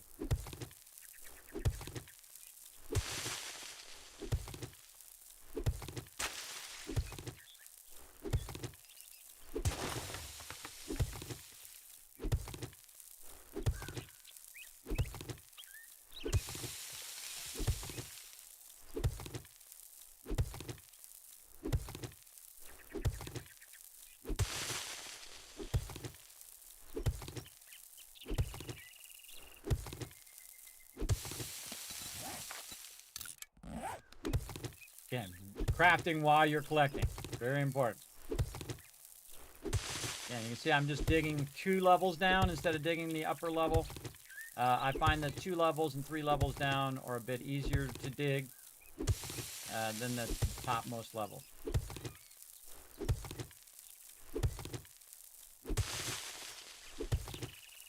And this gets easier, everybody, and faster as you go through the game, if you spec into it.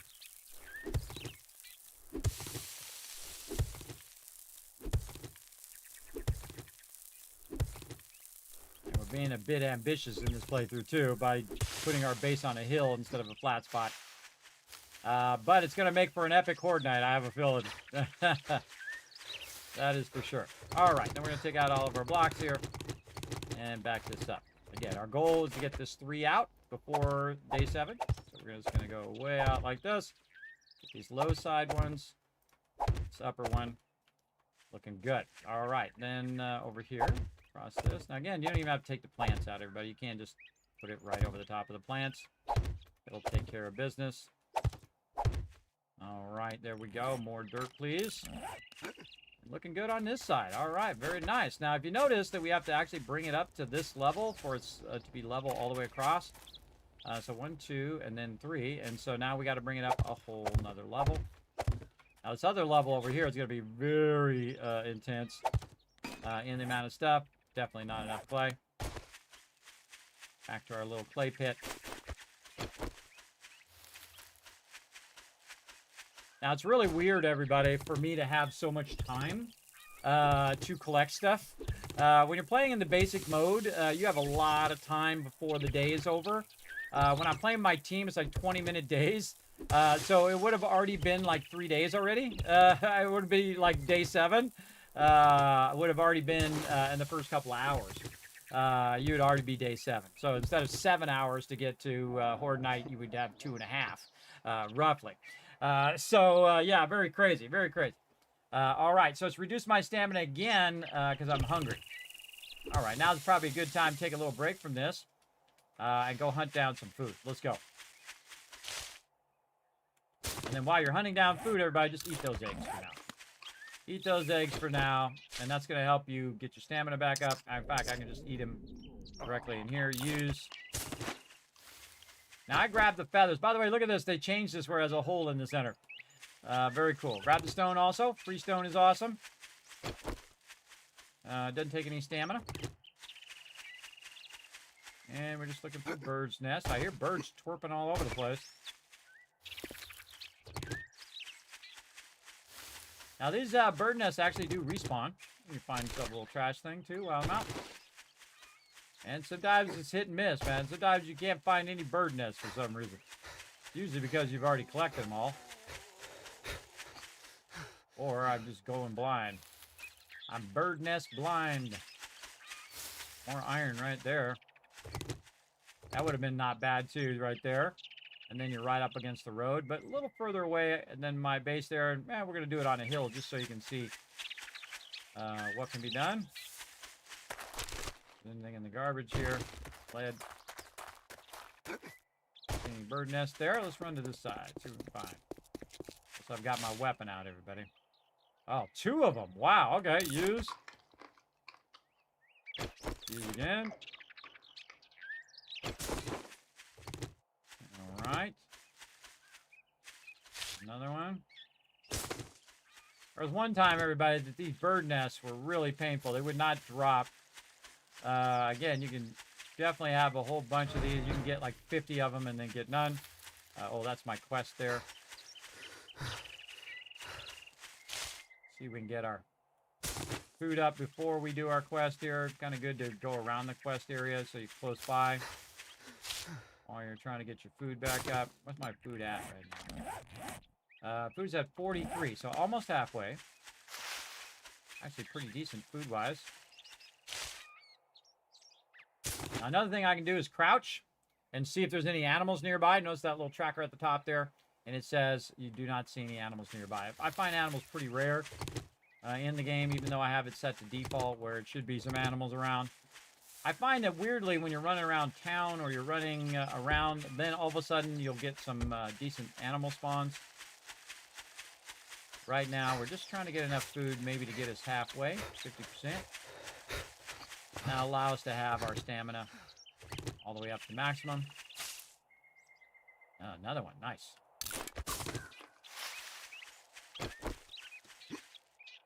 Try to jump through to see if good. Now see, the funny thing is I'm using up my stamina while I'm doing this to actually collect the food. In there. Again, those will respawn over time. This is where third person is really useful. If I have my bicycle right now, it'd be great. All right, what are we at? 47. So close. So close. We just need one more of our eggs here. Again, I'm just kind of looking around where I'm going to quest. A couple of them. It always sounds like they're right next to you. And sometimes they are, but in this case, she's not. And I don't need to kill every mob. Not as important as looking for food right now. When you're looking for it, can't find it, everybody. Not looking for it, you're going to have 50,000 eggs in your backpack. That's how it goes. Ooh, a lot of glue there. Nice. Come on, one more. Oh, 2 more eggs. All right, I'll take 2. That'll give me some extra time before I run out of stamina again. All right, and again, you'll see that it'll get us to a level, and then we'll see our stamina now be able to go all the way back to 104. And we're good. Now, I'm not going to waste it on random mobs. I'm going to waste my... dip! Grabbed it and dipped. Before it could swing on me. That was lucky. But, again, I'm not going to use my stamina on those mobs. I'm going to use my stamina on these mobs to get this quest done. Right over here, the information center. Now, again, you can pre-loot. I don't pre-loot. It feels a little, you know, for me, so I don't do it. But you totally can if you want. Your game, you do what you need to do. All right, there we go. We got some stuff there. Over here, we're finding the supplies as well. Anything in here? Nope. That plastic. You can leave these containers, by the way, and come back and loot them again. Same thing with cars and things like that. You can just leave them open instead of wrenching them, and then you get the thing. Let's go ahead and repair my stuff again. Just in case things get really rowdy. Can I make a better spear yet? No. Tools? Better axes? No. Alright, that's locked. Can't go that way. Ranger Station Charlie. Oh, I forgot to write down all the stuff about Ranger Station Charlie here. It is a tier 1 fetch. Okay. And we are going to go in the door. Okay, front door. So we're going to go in front door. And I'm writing this down on a spreadsheet, everybody. So the entry is the front door. All right, here we go. What we got?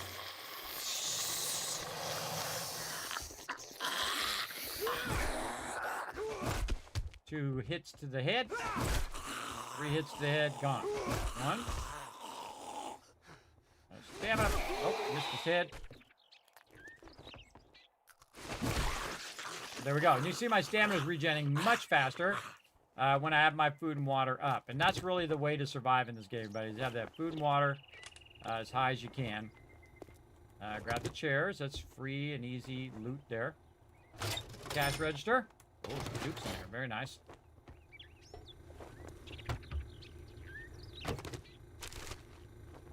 And you have a vending machine where you can buy some stuff. Not going to. Batteries around the corner. Nope, no batteries around the corner. Grab the chairs. Chairs are easy metal, everybody. Look at that. You scrap that. You scrap this. It's going to give you leather. And then the plants here is going to give you clay, so you don't have to go out and dig out all the clay. I literally get thousands of clay from just grabbing those easy peasy plants like that.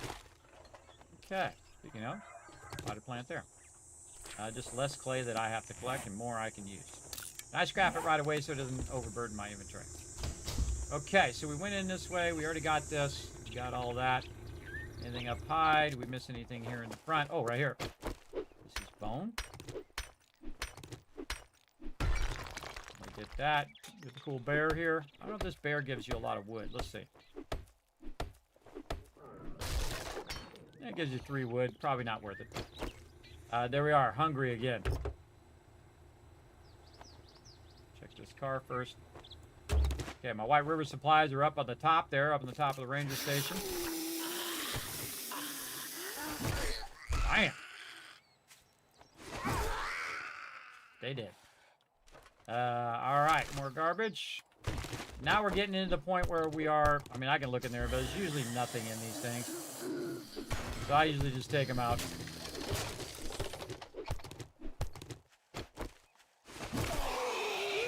Whoop, missed him. Missed him again.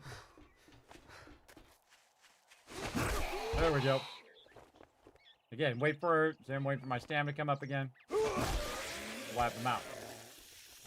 There we go. So again, I used some of my stamina to take this thing out. I gotta watch out for that. Now, there's a car right here, everybody, and I can just go ahead and put all my stuff in the car. Come back to that later. There's no food or water or anything in there. No. I mean, there's murky water we can make into water, but nothing that's really useful to take care of my food and water right now. Guy in the garage. Again, that heavy attack is... Whoa, okay, we got to drop loot, too. The heavy attack is real useful. Oh, we got some more bullets, too. Because it knocks them down. That's why I like it the most, because, again, if you have the ability to knock them down, it takes extra time for them to get back up. And then, of course, you can get more hits in them. Definitely would like to collect all of that. But it comes at the cost of my stamina right now. And until I get my food and water completely kind of set up and running, use your stamina wisely. Now, this is for a nighttime quest there as well. All right, going up the ranger station. Here we go.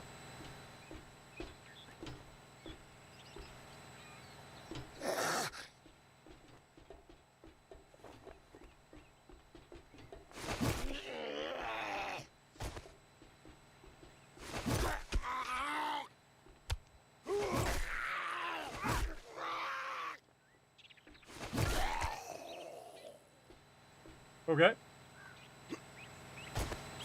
Getting a bird's nest. Ah, no. I was hoping there was some eggs in there. Oh, didn't make it. Tried to jump, bumped my head. All right, let's keep going. Always be looking in the direction that you're going. All right. You just know there's going to be somebody up here. Hello? Hello? Behind here. On the outside.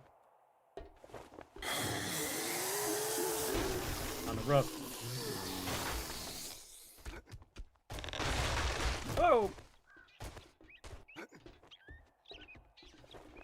3 of them.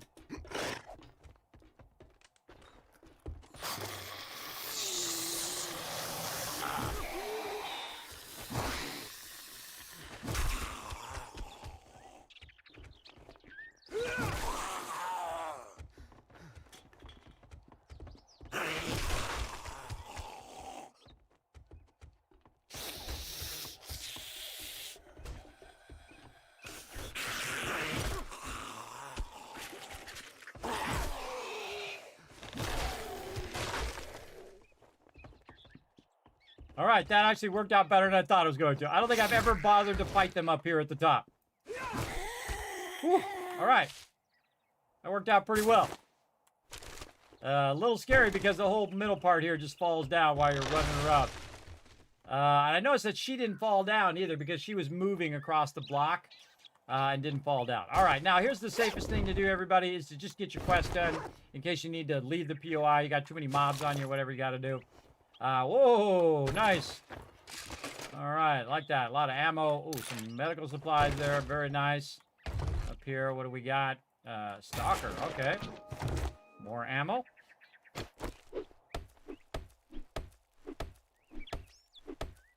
Again, just the in loot. Oh, in loot is at the up in tower. There we go. Making a note of that. Ooh, look out. Look out. Oh, and there's a level up. Okay, now before I forget, we're going to go in here. We're going to go into Mother Load so that we get more resources when we're collecting stuff. Right there. And I try to just use all the basic ones instead of upgrading certain tiers at this point. A little hunter there. Better to do all your basic ones. You're going to get your character build up faster. They're going to be stronger. A little pile of books here. Speaking of getting stronger. Close magazine and a vehicle book. Nice. Pretty decent. All right. Pretty decent amount of stuff there. Pretty good. Oh, almost forgot this guy. Did we ever make a bone knife? I don't think we did. I don't think we did. Oh, well. This guy and see if we can make one. Still don't have enough. All right. I should have made a bone knife much earlier. But I totally got distracted. Okay. We got all the loot on the top there. We got all the loot over there. There's a bird nest over there we can try to get. And there's some loot here. No real food and water in any of this. Again, that's rough because you're using up your food and water to do all of this. I think actually we can just run up the side. Yep, we can. Get this loot up here on top. No eggs. This loot back here. A little bit of something. Okay. Pretty decent amount of loot. We have all this loot too we'll grab, and then get rid of the loot that we don't need. Also, a great little trick, everybody. Put stuff in your bar, because that'll make you less overburdened. If you're not using your bar stuff, make sure to put that in there. Now we got a whole bunch of stuff. We got to lug back to the trade. Oh, that's locked. I forgot. How do we get in here? We got in here via the door over here. Oh, we didn't get this guy. And we'll actually make that bone knife. Oh, we level 2 bone knife, too. And I rarely ever use bows, everybody, so I'm just going to scrap them. All right, we got to go out the front door. And we didn't leave anything in there. Okay, good run, good run. Now, on the way back, we're going to be overburdened. So you can see that my character is moving slower. And we don't have our food all the way up, so our stamina is going to be lower. But if you go back a different way that you came in, you might find more bird nest along the way. Also, we can crouch, wait 3 seconds, see if there's any animals nearby. Nope, no tracks. Also allows us to build back up our stamina. Holding down the shift key to run as fast as I can while massively overburdened. Don't see any bird nests.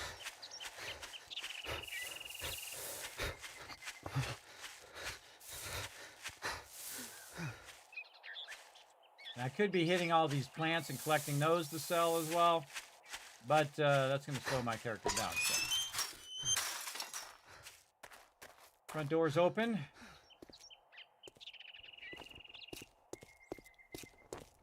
All right, so we got a bunch of work done on the base. To just close this door here so the mobs can't sneak up behind you. And then this one over here. Keep those closed. These other ones that we can loot in here. No. The stuff you can't loot that. Only the stuff that was in the desk. If you want, well, I guess I'm okay, what do we got? Oh, we got too much stuff. All right. We got some food there. We could have used the sham. I didn't even see it. All right. So I'm going to select the bundle. Always get the bundle, everybody. Always get the bundle, especially early game. And then I have another quest that I had finished. That was part of the thing. The Hunter's mod schematic, not bad. 25% more damage to all animals. But I would definitely take the books. Now, which book? Home Cooking Weekly is an absolute for sure this early on, so that you can cook better stuff. So we're going to get that. Then I'm going to see his inventory, and then I'm going to sell, again, a whole bunch of extra stuff that I don't really need. You're like, Kismet, you're getting rid of your seeds and your buckshot and all that stuff. Yep. Any more of those. And my armor parts, and plant fibers, and oil, everything, everybody. You don't need it that much in the very beginning. Remember, you're going to get all this stuff later, and later on, you can get it then. No big deal now, right? No big deal. Again, instead of going very heavy crafting, I'm just going to go ahead and get rid of these resources in the early game. All right, there we go. Notice I did not get rid of the duct tape or the glue. There we go. Shotgun shells. Yeah, I'm not going to use shotgun for right now. And there we go. So we clean that out a bit. Like that. Gawking at goods, and then that's open all this. you buy? And then we're going to learn all of these. Belsai, you must buy, sell this item in increments of 100. That's for me clicking everything really quickly. Okay, so we got our Home Cooking Weeklies. We want to use those. And, oh, we got our Stone Tools to 3 now. Very nice. And we actually have a can of sham. So we can go ahead and do that. Notice it has dysentery 0, but the food is 15. So let's go ahead and do that.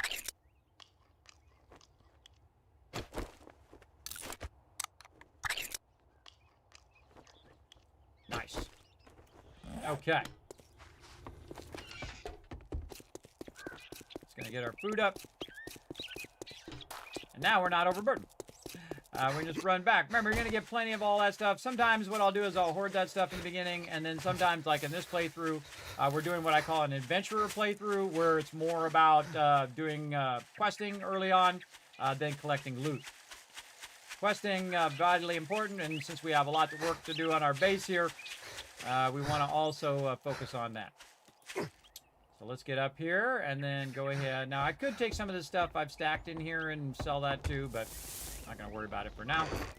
We're just going to put all that in there. I thought I had some more mushrooms. I did. Okay, some more mushrooms. We'll go ahead and put our mushrooms now on the ceiling.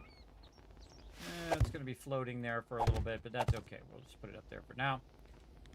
Just to get it up out of the way, and we're going to take this out. We should have wood there. Just down here. And put that in there. Also, forgot to put my grill actually in the thing. There we go. Okay, and now we have some water that we had cooked before, so when we come back, now we have that water. We need some sort of fuel in there. We don't have anything in there. I can put a box in there, by the way, as well, if you want to use that for fuel. And then cook yourself some water from that. So if you do run out of wood and you need to cook something, you can't get that going. But now we have more water. So now I would just drink it, everybody. Just drink it. Keep that water up right there. And then you're not carrying it around for no reason. And now it's almost nighttime again. So what do we got to do? We got to keep doing our thing over here, right? Keep doing our thing. And collecting some stuff. Let's go check these over here. Should probably leave these, but let's see if we get lucky and get a honey out of this. Nope. Did get 29 wood out of that, though. All right, more wood. We're going to need that, and I usually keep it in that slot right there. Now, because we had put a point into motherload, we are getting more wood faster. So now it's not going to take as long to build out our base. And the same thing when we collect clay and stuff like that. Hope I see a bird nest there.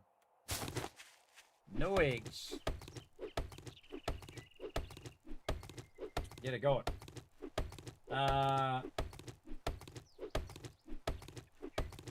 Yes, exactly. When you need it, it's not there, and so on. But that stuff, I know I'm going to get that stuff again, everybody. A lot of that stuff, for sure, for sure.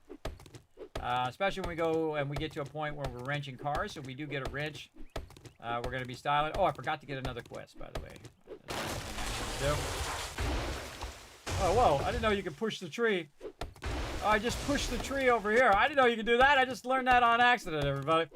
Just learned that totally on accident. Oh, I got gather wood done, too. Oh, I'm totally pushing this into the water now that I know I can push it. When the tree falls down in its flat fall, I just noticed because I ran and it actually pushed the tree over here. I'm just going to push this into the water for fun.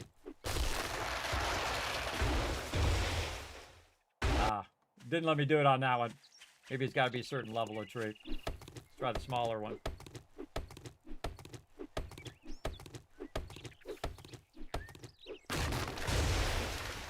Oh, doesn't let me always push it. Just that one tree, let me push.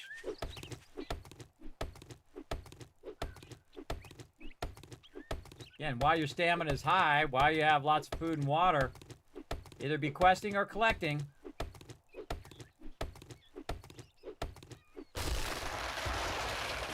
Sometimes you can have dry spells too, but we're not finding any food and water, which is really rough.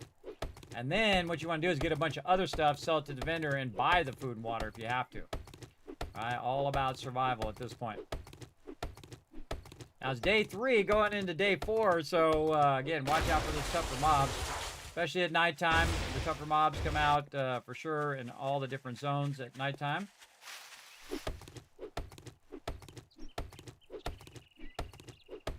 And this wood here is for spikes around my base.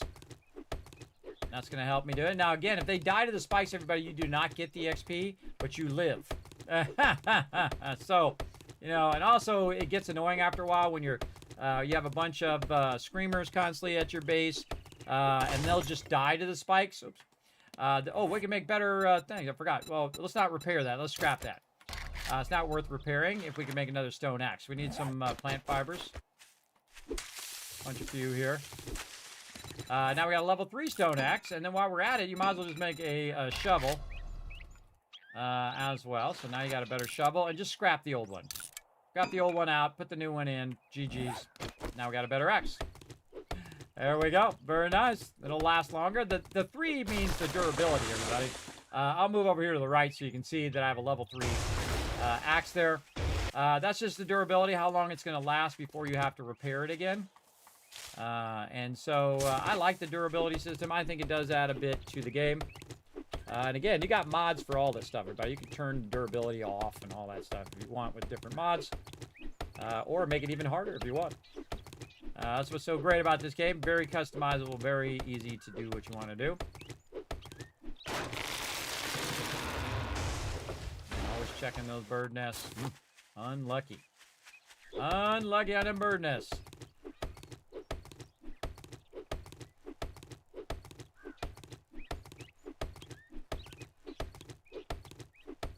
Again, watching the time up there.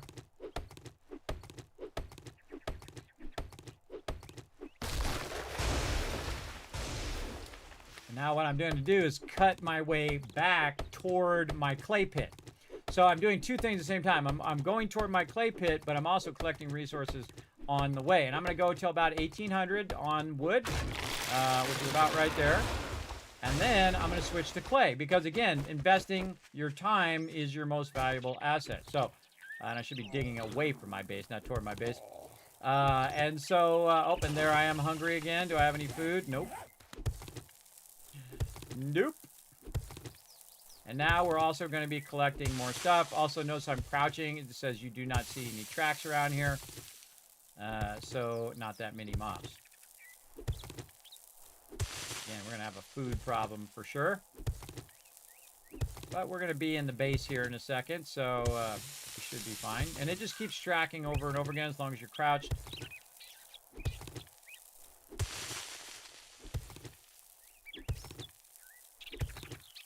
Again, getting a lot more clay than we got before. You see it's going much faster now. We're at 300.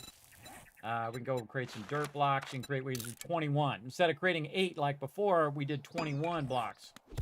All right, that's much better. And we have a better shovel. So the shovel is actually doing more block damage, just like our axe.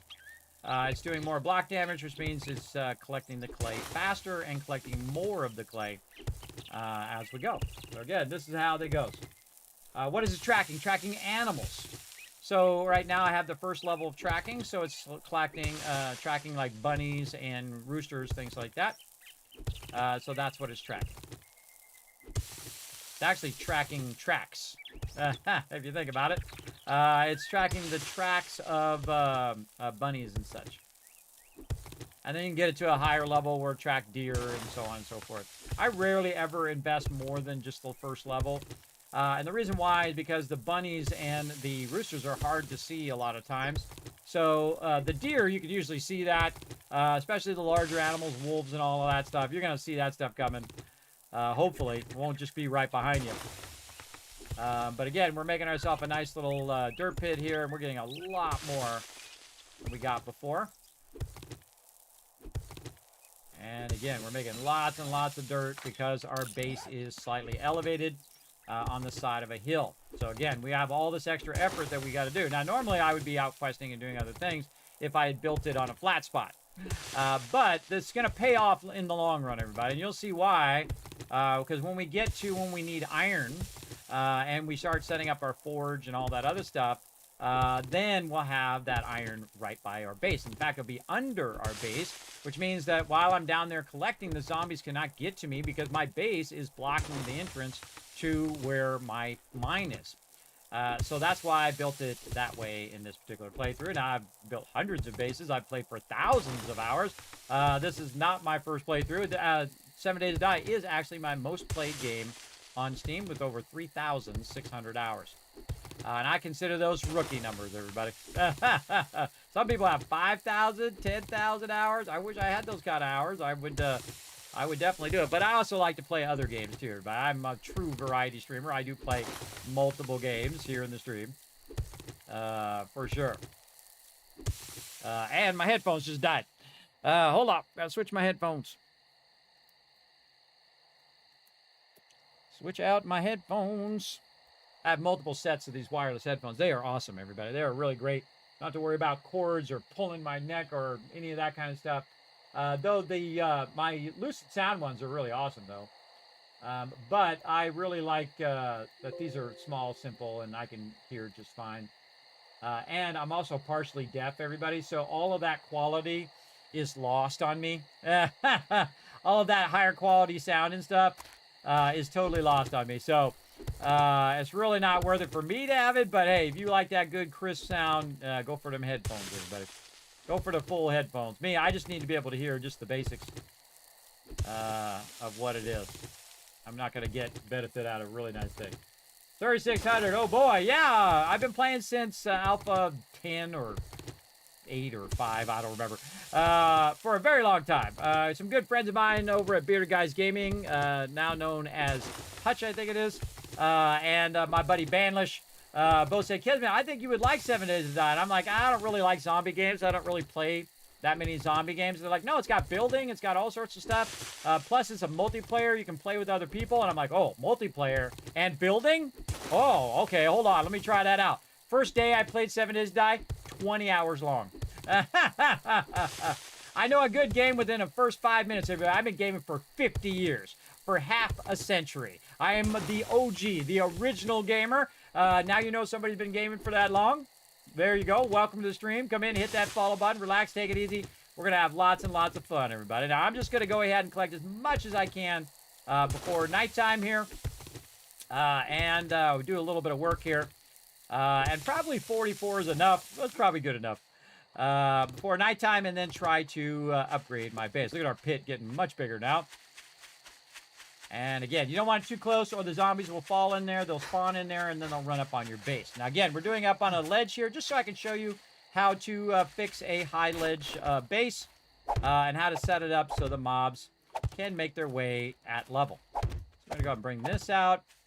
We want to flatten this out over here just so we can see that this is all in a good transition there. Use your blocks. Makes it nice and flat. This right here did not... flatten out. Come on. Flatten that out nicely. There we go. There we go. All right. Again, that just helps it, makes it easier for you to see what's going on. Now, our goal is to go 3 levels out all the way around the base and to make it easy for the mobs to just simply run up the side of the base like this, right? So we want them to get up the side of the base. And we're just going to do this. Now, we're just using dirt now. We could also use blocks, of course. Much more expensive of a resource than just getting your clay and converting it, I think. And then this one here. And then this is 1, 2, and 3. Perfect. All right. Very nice. And then what we want to do, of course, is create a nice shelf here, right? A nice shelf for them to run up. So they're not going to end up in that thing. So, yeah, here. This one. And then this, and that, and this, and that. There we go. And then right here in the corner.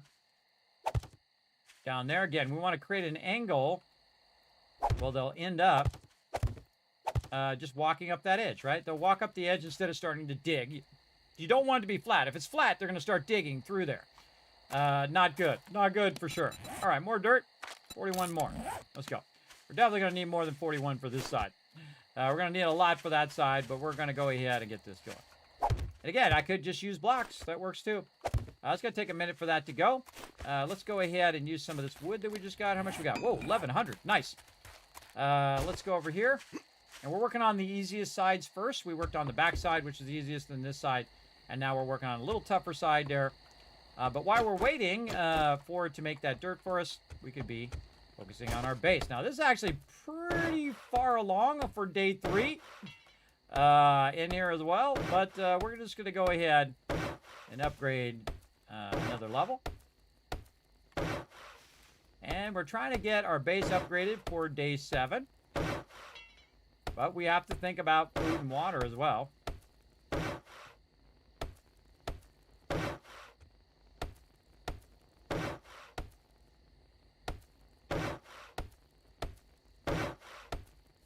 And this is the Kismet kill box, everybody. One of the easiest ways to defend yourself in the wasteland. Very simple to build. These are double poles with a corner pole. And allows you to shoot the mobs at all levels, but basically defends against their biggest attack, which is to run up on you and hit you, right? And so you can get close if you need to melee, or you can back away if you need to use your ranged. Now, I would not leave your cooking pot here and your thing during Horde Night, because mob may shoot it ranged. But it's there temporarily. We're going to go with it. Okay, and upgrade the corners here. And whenever we get some mushrooms, everybody, we just throw them down. Because those will start to grow no matter where you put them. Don't need an actual container for them.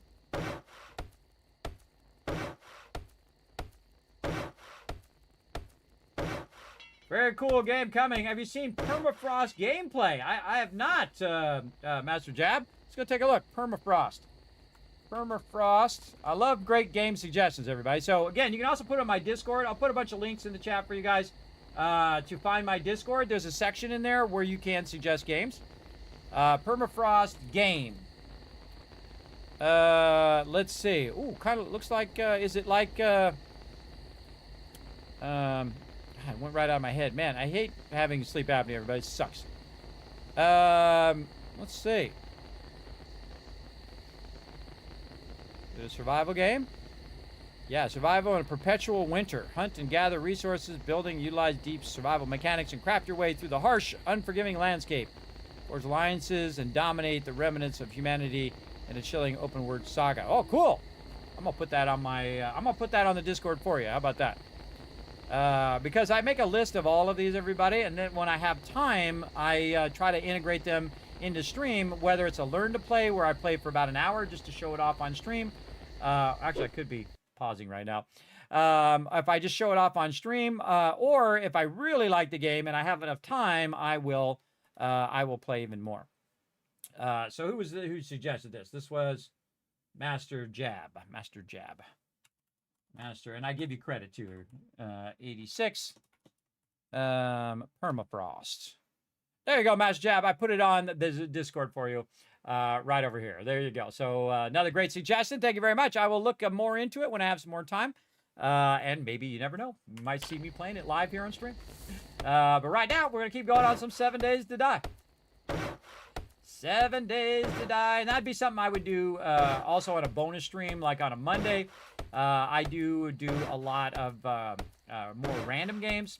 The rest of the time, you can see I have a schedule. And I even tell you what game I'm playing on the schedule, because I'm nice that way. Some people, they just say, hey, I'm going to be there at a certain time, and then whatever game they're playing, they're playing. But I get the question all the time, Kismet, when are you going to play this? When are you going to play that? And I thought, you know what? Why not do you guys a solid and show you guys some love so you know what day I'm playing what game. So there you go. Like today, we're playing some 7 Days to Die. Really fun game, too. Notice how I'm upgrading it in a outer circle. Oh, another level up. All right, what do we feel like doing now? Let's go do our level ups right away, because I'm a bit bad. Okay, now, another one we want to do, Pack Mule. Pack Mule is actually incredibly awesome, everybody. They've massively upgraded Pack Mule. Probably one of the best perks in the game now, because it does increase your crafting speed in your inventory and 5% chance to ignore physical damage when hit. So we're definitely going to put a point into that to get us going. Now, we need to get back here also to Master Chef. Probably the next one I'm going to do. So I use less ingredients, and it cooks 40% faster. Again, notice I'm only using the ones that take just 1 point in the beginning, just to get my character stronger, and be faster at doing all the things that I'm doing. So we're going to keep that going. Now, the same thing I would do when you're crafting other items using the forges and stuff. At least put 1 point in there, because that 1 point goes a long way in the very beginning. All right. And we'll get the rest of these upgraded.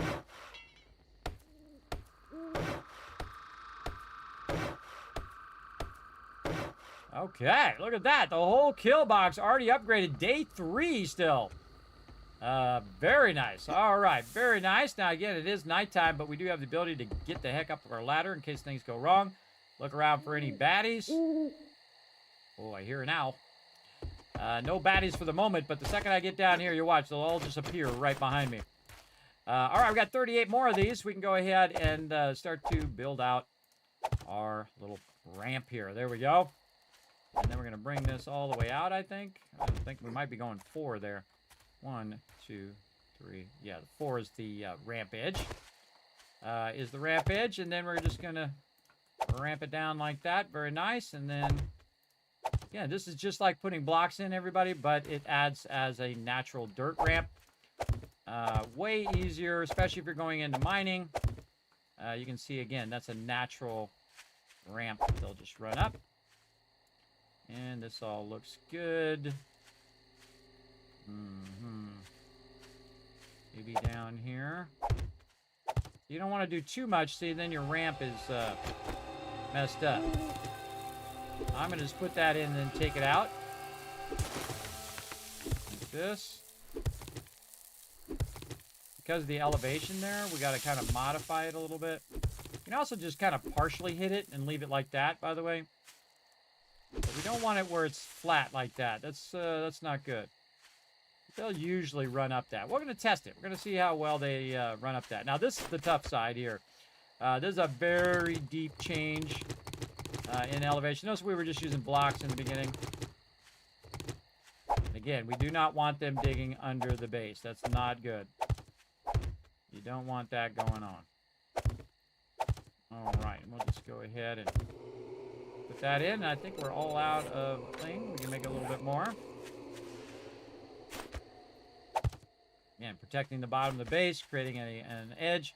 Now, eventually I'll come back and, of course, make this all blocks and upgrade it and then make a proper ramp, whatnot. But in the beginning, a really cheap way of doing this is just to use the dirt. Right, because this way they at least have a block in between.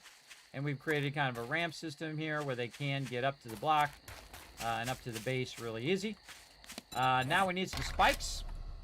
Let's go ahead and do some spikes. How many can we do? 28 might be enough. Let's go. Now, while we're waiting for our spikes to do their thing, we're going to go back into the base and be nice and protected during nighttime. We might even make a hatch here. Do we have enough to make a hatch? Nope. Stop this. Make a hatch first. Then we'll go back to spikes. And we'll make as many spikes as we can. There we go. And those take a while, so we're going to let those run. But we will use our hatch.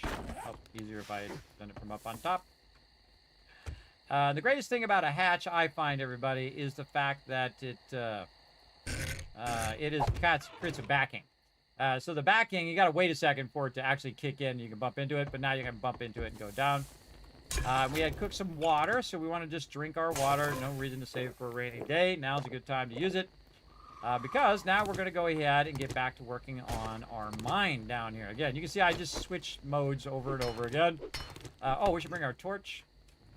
Where's our torch at? Right here. So we're going to take our torch here, and we're going to put that right on the inside there, and that's going to allow us to see what we're doing. And we're going to dig straight down. Now, because the base is over the top of it, it could collapse in, so be careful. But also, it blocks the mobs from getting to me. And if I hear the mobs, I'll go up there and try to kill them before they break through the base. And we got a nice iron node here that we built our base right over the top of. And we can also collect a bunch of stone. But really, my goal, now that I have my Miner 69er in there, and then my mother load, is to cut all the way to bedrock. Now make sure you do have enough blocks to get back up again, because bad news is going to happen if you can't. You're going to be stuck down there. You'll have to die and then run back in, which I have done before. The dog alone should be a Game of the Year contender. Oh, you think so, Mr. Jab? Yeah. Well, I'll definitely look at it. I'm a big fan of the German Shepherds. Of course, my favorite companion of all time, dog meat. He loves you no matter what, everybody. No matter what bad choices or good choices that you make in the wasteland, he loves you all the same. That's the great thing about dogs, everybody. They just want your affection. That's it, and they want to give you affection. I'm very hungry. Uh-oh. Uh-oh, we got some hunger problems. We'll just do what we can.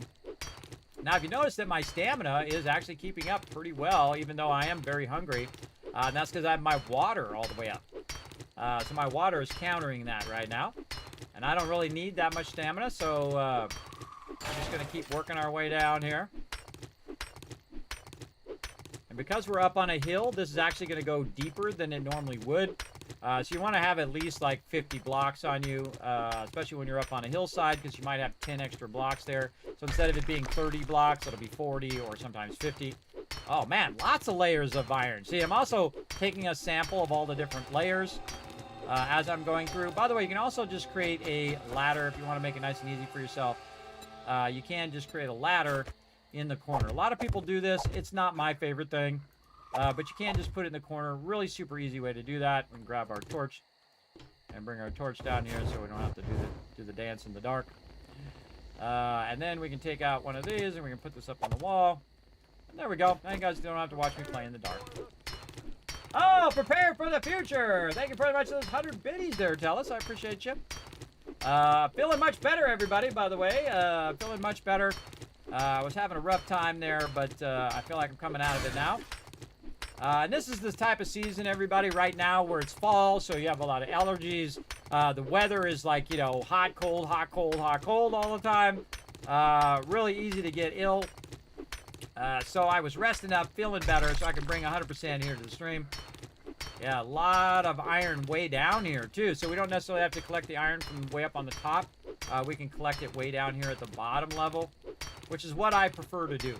I prefer to collect it from the bottom level because then you don't have as many zombies trying to dig down to you. Because you're like, you know, 20, 30 blocks down. That would be awesome. It was actually at the bedrock level.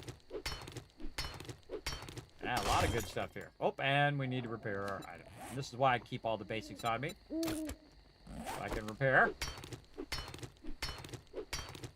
We are definitely going to have a food problem, but we're going to do this until daytime. Again, getting the most out of your daytime and the most out of your nighttime is one of my biggest suggestions. Oh, and we got some stuff we can collect over here, our more advanced ones. We did wood. We got that one done. We got iron. Did we not get clay? Oh, we already claimed it. We already claimed it. Yeah, so now we're doing stone as well. So we're working on some of our more advanced questing that we can do. This takes, wow, this is multiple levels here. This takes a lot longer, obviously, in the earlier game.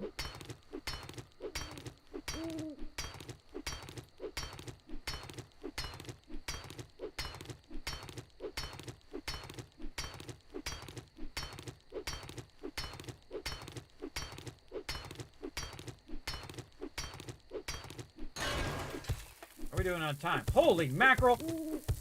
Feels like 5 minutes, everybody. 4 hours have gone by. Feels like 5 minutes to me. Oh, hey, now we're to some dirt. There's some sand in the way, so we're going to go ahead and use our shovel. That's iron. Now back to our pickaxe. We need an auger, right? Yeah. Oh, I hear a screamer. Yeah, there's a screamer out there. She's out there for sure. Hold on, let's get our ladder in. By the way, you can also leave a gap between your ladders. So it's not going to let me put the ladder there because the torch is there. Very spooky. And we'll put a ladder there.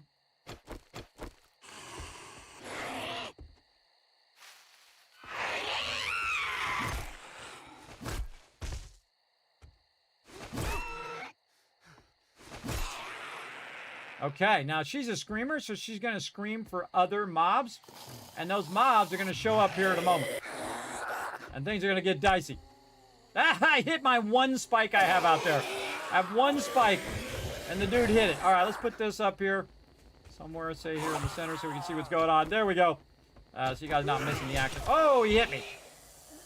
Got a little too close. All right, Kismet Killbox, the ultimate defense in the wasteland, proving its worth right now on that screamer. Easy mode, everybody, easy mode. Remember, I'm only day 4, and that worked out pretty well. You saw that she actually got up over that edge. So I made that edge so that she could get up there and up to the top part, which she did, which is good. Otherwise, she would have started to dig under my base, which you don't want. All right, crisis averted. All right, back down in our pit. And we'll take this one out. We'll put our torch up here. And more digging.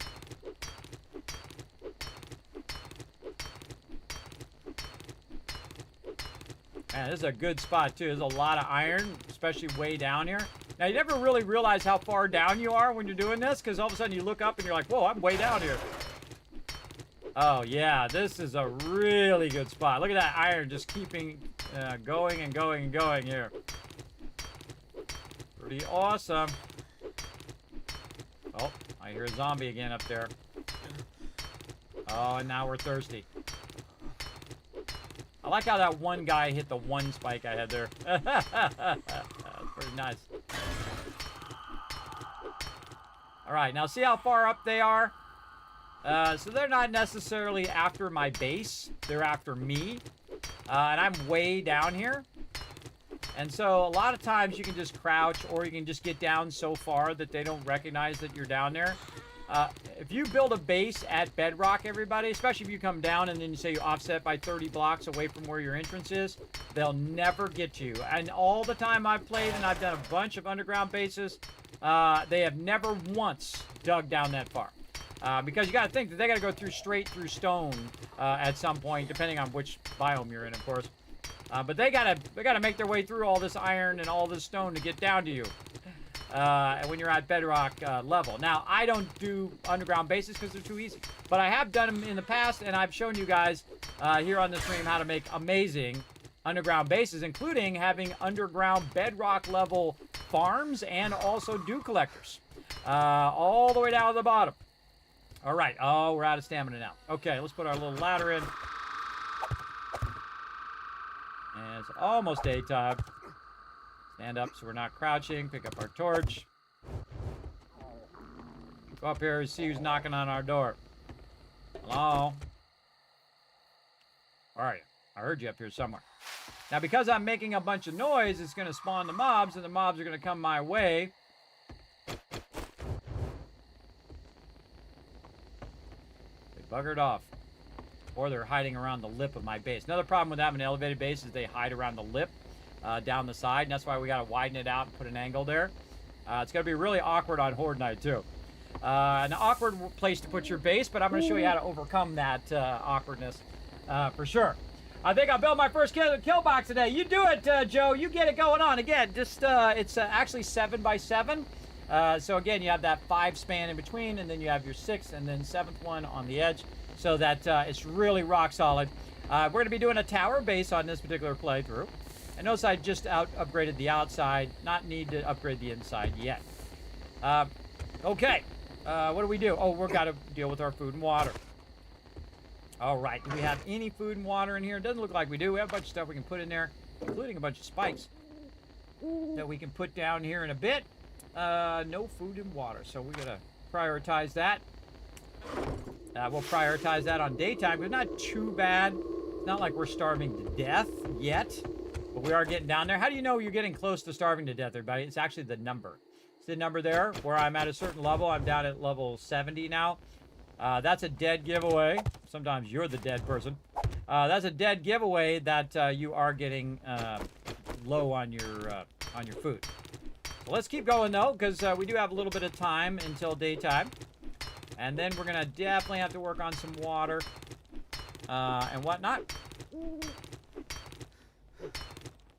And I see us running out of stamina now. See, that water is the thing that really messes you up. Oh. Even more. Holy mackerel. This is the biggest node ever. You see how painful it is now to dig, right? Because it's like the stamina is just so slow. Right now, of course, you had your coffee. That would boost your stamina regen and whatnot. But what you really need is just have your food and water up. That's the main thing. Get that food and water up first. And you can see it's not keeping up with me now, like it was earlier. Even when I didn't have enough food, I had enough water. And you can see it's just diminishing. Did we get another level up? No. I'm very notorious on going like 5 level ups and then finally realizing I need to put those in there. There we go. 2 spans of 6? I would do 2 spans of 7. Well, actually, it would be a span of 7, and then the other one that you're attaching to the side, that one would be 6, because one of the ones of the 7 would be the first one, right? So this way you don't have a double wall. You have a single wall between them. One of the ones that I've done before is the triple smaller kill box, where you have 3 kill boxes that are attached to each other. So you have one here, one in the center, and then one to the side, and then you have doorways in between. So if they breach this first one, you can go through the doorway into the center, and then if they breach that second one, you can go through that door to the other one, and so you have 3 layers that they have to fight through to get to you. One of my favorite ones I've done. You can actually find that on my YouTube channel, everybody. If you want to go ahead and check out all that stuff, you can find all of my stuff in a 7 Days to Die playlist, by the way. You can go over there, look at the 7 Days to Die playlist. You can look back across that, and make sure to hit that subscribe button over there as well. Appreciate you. Appreciate you. So yeah, definitely I have done a double kill box. Yes. Now, okay, now we're in trouble. Now we're starving. Perfect timing though. Daytime. Try to get this one last block. There we go. All right, I feel accomplished now. Let's go ahead, put our ladder back in. Again, I hate doing it at the corner, but we do what we got to do for now. And now we have to deal with our food problem before we starve to death. But man, we got a lot done on that there. A lot done on the outside of the base and whatnot. We need to go find some food. Let's go. All right, now did I run this way before? I don't know. And I hope I didn't, because now I'm going to need to find at least 1 egg. If we can find 1 egg, we might be okay, but I might have already gotten all the bird nests in this direction. That's going to be a problem.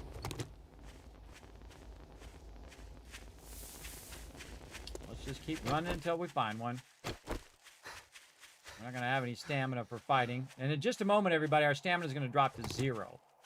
And that's going to be really rough. You're gonna definitely die if something attacks you, because you won't be able to attack back. All right, come on, be an egg in there. Be an egg in there. See, when you need it, everybody, when you need it, that's when it's tough to find. I saw another rock. I pick up all those little rocks, everybody. It's so easy in the very beginning. Doesn't require any stamina. Mob over there. I don't care about you, mob. I care about these bird nests.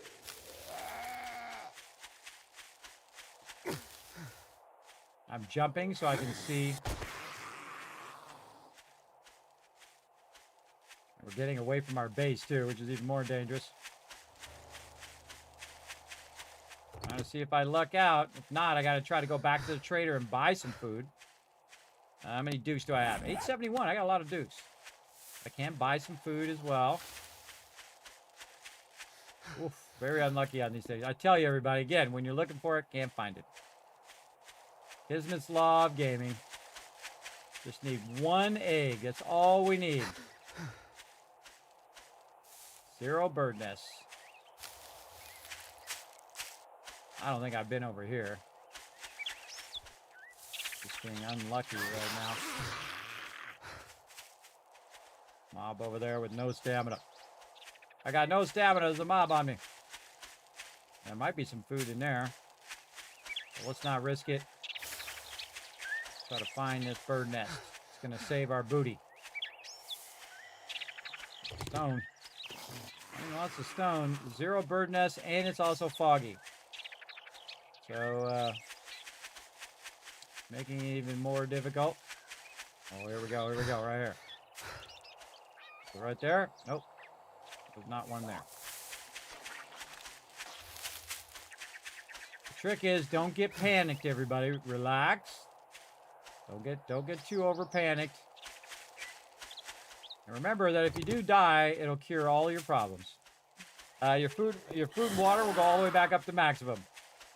Okay, well, Very unlucky right now, but we'll keep at it. Aha, right here. This is going to be the one. This will be it, right here. Egg in there. Ah, there it is. I totally thought there wasn't going to be in there, buddy. All right, we got ourselves a little bit of food there. All right, now we're not totally starving to death. And you can see I move a little faster. And now we can go in here. Oh, there's another egg. Awesome. There's one here. See, now that I don't need it immensely, you can see we're finding a few more there. All right. And you can see I'm walking back toward my base, but in a different way that I walked here. Looking for those bird nests as we go. And any rocks as well.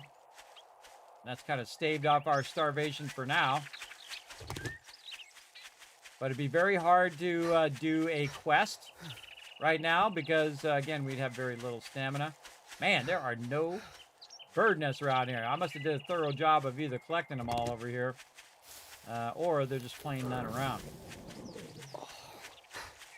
Okay, so we're at the base. How much? We don't have that much stuff to drop off. But you know what? While we're here, we'll take the time. And we'll drop some of this stuff in here. Come on, jump down. There we go. We'll just drop all that in there. We also got some spikes that we can do. We're going to leave that. We don't need to carry that around.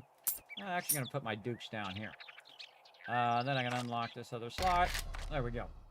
Don't really want to sell any of that stuff, though. We do have some repair kits that we could sell. You can sell these spikes, too, but they're only worth 6, so that would definitely not be worth it. All right, off to the trader we go. We might need to utilize our dukes here. Now, remember, if you are starving but you got cash, you can always buy food.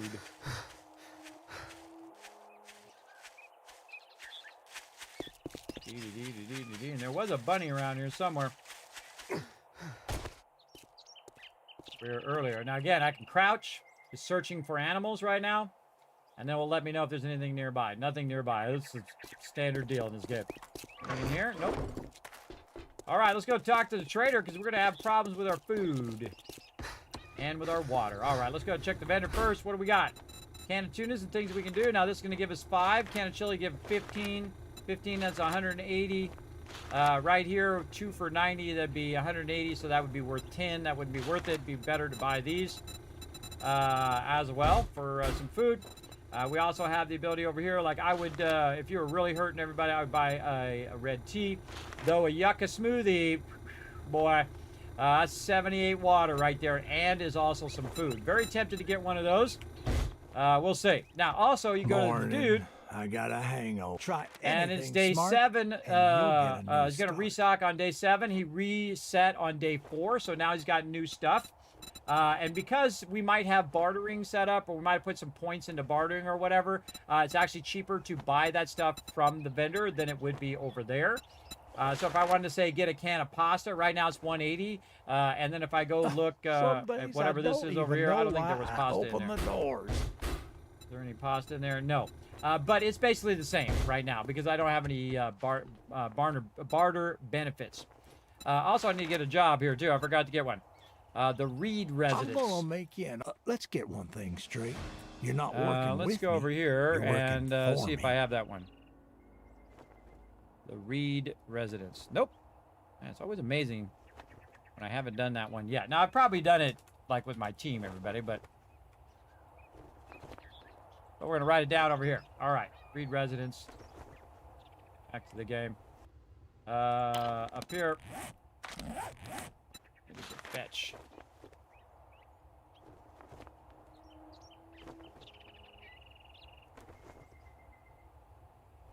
Okay.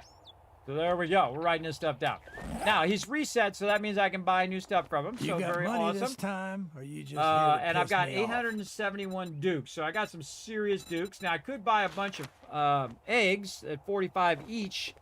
If I bought 3 of them, it would cost me 45 times 3, which is 90, 130 roughly.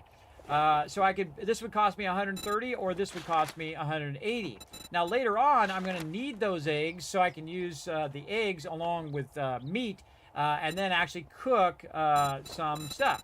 Now also, I could get a steak and potato meal for 300, and that would give me 50 food, everybody. That's a lot of food right there, and also do health. So at this point, I kind of feel like we're going to go steak and potatoes. Right there. Oh, then we're going to run back over here. Huh? And then we're going to go here. We're going to buy this yucca Hamway. smoothie if we can. What are we at? 517. Because that is what's most valuable right now. So let's go ahead and use those. Right there and right there. You can always get more stuff and more dukes, everybody. Absolutely. All right. And let's see what else he's got in here. He's got some meat in there that we could buy. Now, you can play the game totally without any crafting whatsoever. Oh, he's got a gather in there as well. And buy, and an advanced bellows and an anvil. Wow, he's got 2 advanced bellows in there. I'm not going to have enough to get that. So, again, what's the most valuable? Now, I'm also going to look at his tools, see what kind of tools he has. Resources here, which I don't need any of that right now. I can't afford any anyway. Eventually, I'll start. Oh, Gravedigger schematic. Oh, that's a good one. And I'm actually looking for a pistol. Oh, he's got a pistol, everybody. Okay, now, if we want to get that pistol, we've got to get 1,500 before day 7, before he resets, and then he wouldn't have that pistol anymore. Now, that pistol would be amazing at this point in the game, so now we got to get questing. That's what we got to do. All right, we're out of here. You can always go dumpster diving. Because we just invested money into our ability to quest, right? So that's what we're going to do. Because we're going to have a massive amount of stamina now. By the way, if you notice, my stamina also went up to 126 because I've survived for so long. Check this cooler as we go by. Maybe we'll find some more water there. There we go. That was good, good timing. Again, notice I'm just grabbing random stuff as I go by. We definitely put a point into salvage operations. We'll get to it. Alrighty. Now, also, I'm working toward my bicycle at the same time. And our kill box is looking really good. Oh, I've done this one many times with the team. Many, many times. All right, here we go. Again, notice I don't preview everybody. You do you. Find the box. Really, nobody in here today. All right. We'll take it. What level is that? Level 1. Scrap it. No reason to carry it around as that. Carry it around as wood, everybody. It'll stack with your wood. It means your character will not be as overburdened. Okay. So, man, that had a bunch of stuff in it. Holy mackerel. Okay. That door is locked, so we can't go in there. Now, I could just knock through the door, everybody, if I wanted to. Let's see if the main entrance is the front door. No. I think this is the one that's on the side. Again, each thing is a quest. Is it on the side? No. Huh. Is it the basement? Ah, basement is where the entrance is. Okay, so let's write that down. Basement. And again, if you're just tuning in, everybody, I have a spreadsheet. I'm writing all that stuff down for future stuff. Now, where is the end loot? We don't know. Let's go find out. Ooh, what do we got here? Oh, I should have been looking at what these are. Let's see. No Ranger Fantasy is complete without raining fire from the sky. Craft flaming arrows and crossbow bolts. I haven't used arrows in a long time. I might get around to it.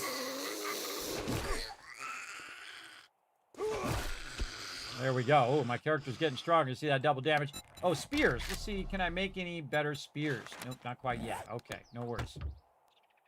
Now, we did bring our torch, by the way, and you can't just put the torch up on the wall. So it's not dark. I don't think I've shown that one in a while. We need to repair our stone axe here. And let's hope we can find some more food and stuff. Over here. What's up, dude?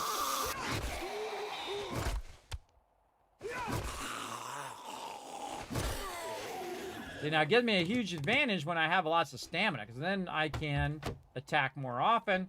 My stamina is regenning much quicker, as you can see, and my stamina is much higher overall. And I would actually clear all the zombies first, because this is a find the river supplies, as well as to get the bag that we need. And again, what I can do is just put all this stuff in the soda fountain and come back for it later. Or you can find a bigger one, like I usually put it under the sink or something like that. Maybe you can try the coffee maker. Again, not a very big box to put that in. You could also go out here and say, what about the trash bin? Trash bin has more room, so we'll put it in the trash bin. There we go. Again, all I need is the White River supplies, which are up above. So we're going through the basement first.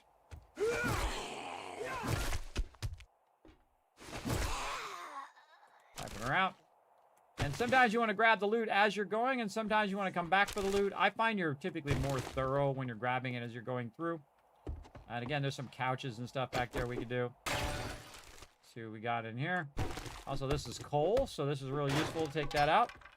Be good for our forges later. Anything else that I might have missed? Cupboards up here. Oh, you know what? I left my torch behind, too. Where's my torch? Use my torch. Just for fun. Anything up on top? Nope. Check this box. A lot of goodies in here.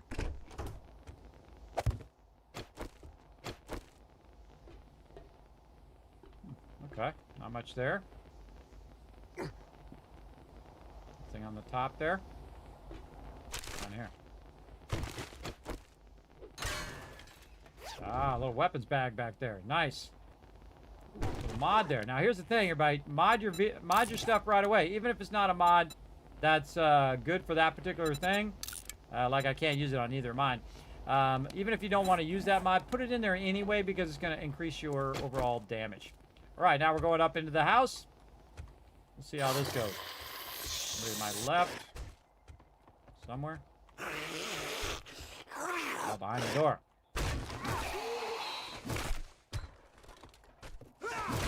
I try to get 2 hits in and then I try to dip out just in case. And get rid of that. Don't need the bow. Alright, give me some food. Oh, and that was actually some food, which I can eat. 15, and then some more murky water. We're really looking for that murky water right now. By the way, you don't have to do dew collectors. You just need to be very diligent in doing your questing and getting a lot of murky water just from looting. You don't have to build a base at all. You're not required to do any of that. You can play what's known as a nomad playthrough, where you completely ignore all the crafting and just get all the loot, sell it to the vendor, and play that way, which is kind of how we're playing. We're not playing it 100% that way. We are going to be building out a base and doing all of that. Where'd my torch go? Oh, I put it up on the wall. Where'd you go, torch? Okay, left it down here. I forget which wall I put it on. Let's move this here to where my bone knife is. Move this stuff back. There we go. Again, I just bring the torch with me so I'm not playing in the dark. And then we can also see if we missed anything in the bathtub or wherever. This is locked. This one's unlocked. I don't know why I have this as number 2 as well. We're all backwards. There we go. Put that on number 1 so that when I'm pressing number 1 on the side of my mouse, because I have a 12-button mouse, which is awesome. The Corsair Scimitar, everybody. Really awesome mouse. Probably the best mouse I've ever had. Incredibly well done. It is also a cordless mouse, as you saw. It's cordless and wired, so you can have it either way. I'm not sponsored by them directly, so if you buy one, it doesn't do me any good, but it does use some awesomeness, because then you don't have to keep reaching up and pressing all the buttons when things get really crazy. Probably in the closet. Somebody? So the plants, normally I'd take this too, but oh, and we got a ladder to the ceiling, to the attic. Looking for hidden stuff behind there. Of course, locked. All right, take my torch, and up we go.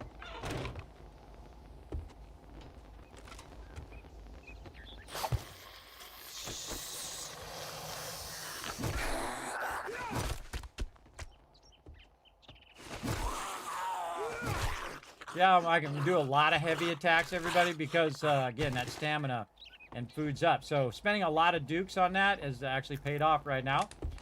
Remember, it only lasts for so long, so you got to really get your use out of it if you're going to spend that much dukes on that. Let's get our torch back in. So much stuff I'm leaving behind here, too. But such is the way it goes. If you see something that's kind of broken like that, you want to definitely look at it. All right, down here we go. Get our weapon ready. We have to crouch our way down. Multiple mobs and the same thing. Not good. Not good. Hit the thing. Oh, nope.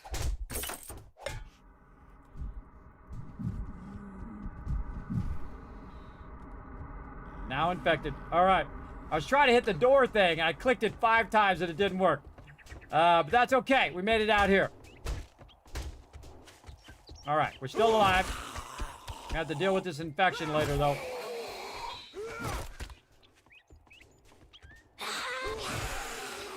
All right. 1 down.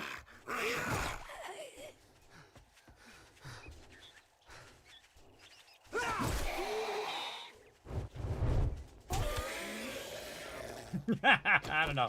Felt like wiping him out with the torch there. All right, there we go. We survived. Woo! That was close, man. Massively infected though. Got trapped. I was trying to click that door, click the thing on the wall here, which opened the door. So I clicked it. It wasn't working. Then finally it worked.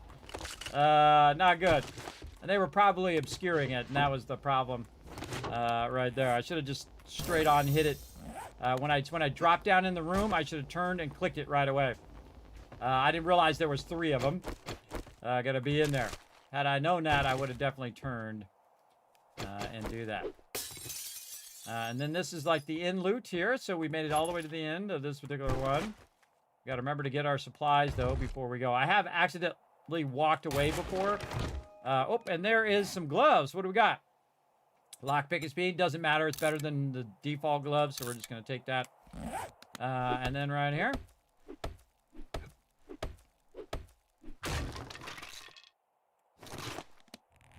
Again, just learn all of those things. Okay, so we got the in loot, which is in an upstairs bedroom closet. Upstairs bedroom closet. Now, again, these are very consistently in the same place.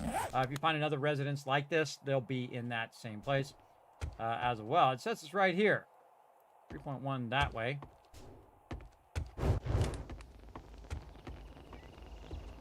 Oh, it was in the closet. We missed it. Wow, didn't even look for it there. Too busy getting that other loot. Okay, good. Oh, got the nightstand. Again, we don't want to spend too much time here because, again, we want to maximize our overall loot. Now, I think I put the rest of the stuff in a trash can out here, if I'm remembering correctly. I sure did. All right, now it's too much stuff. So we're going to put some of this stuff back. We're going to grab the most valuable stuff. We're going to scrap this. What else can we just get rid of? Anything else we can just want to scrap? Stone arrows. Then I would probably get this and a yucca seed. Though I could probably make some coffee from those coffee beans. But guess what? That stuff will stay there. I can come back and get it because it's in a container. All right, now we have a long walk back while we're getting very infected. I can't remember if I got some herbal remedy, which I think I did. Or that might have been another playthrough. We'll find out when we get back. I'm very overburdened right now, too. Loot this? Yes, we did. More stone on the way.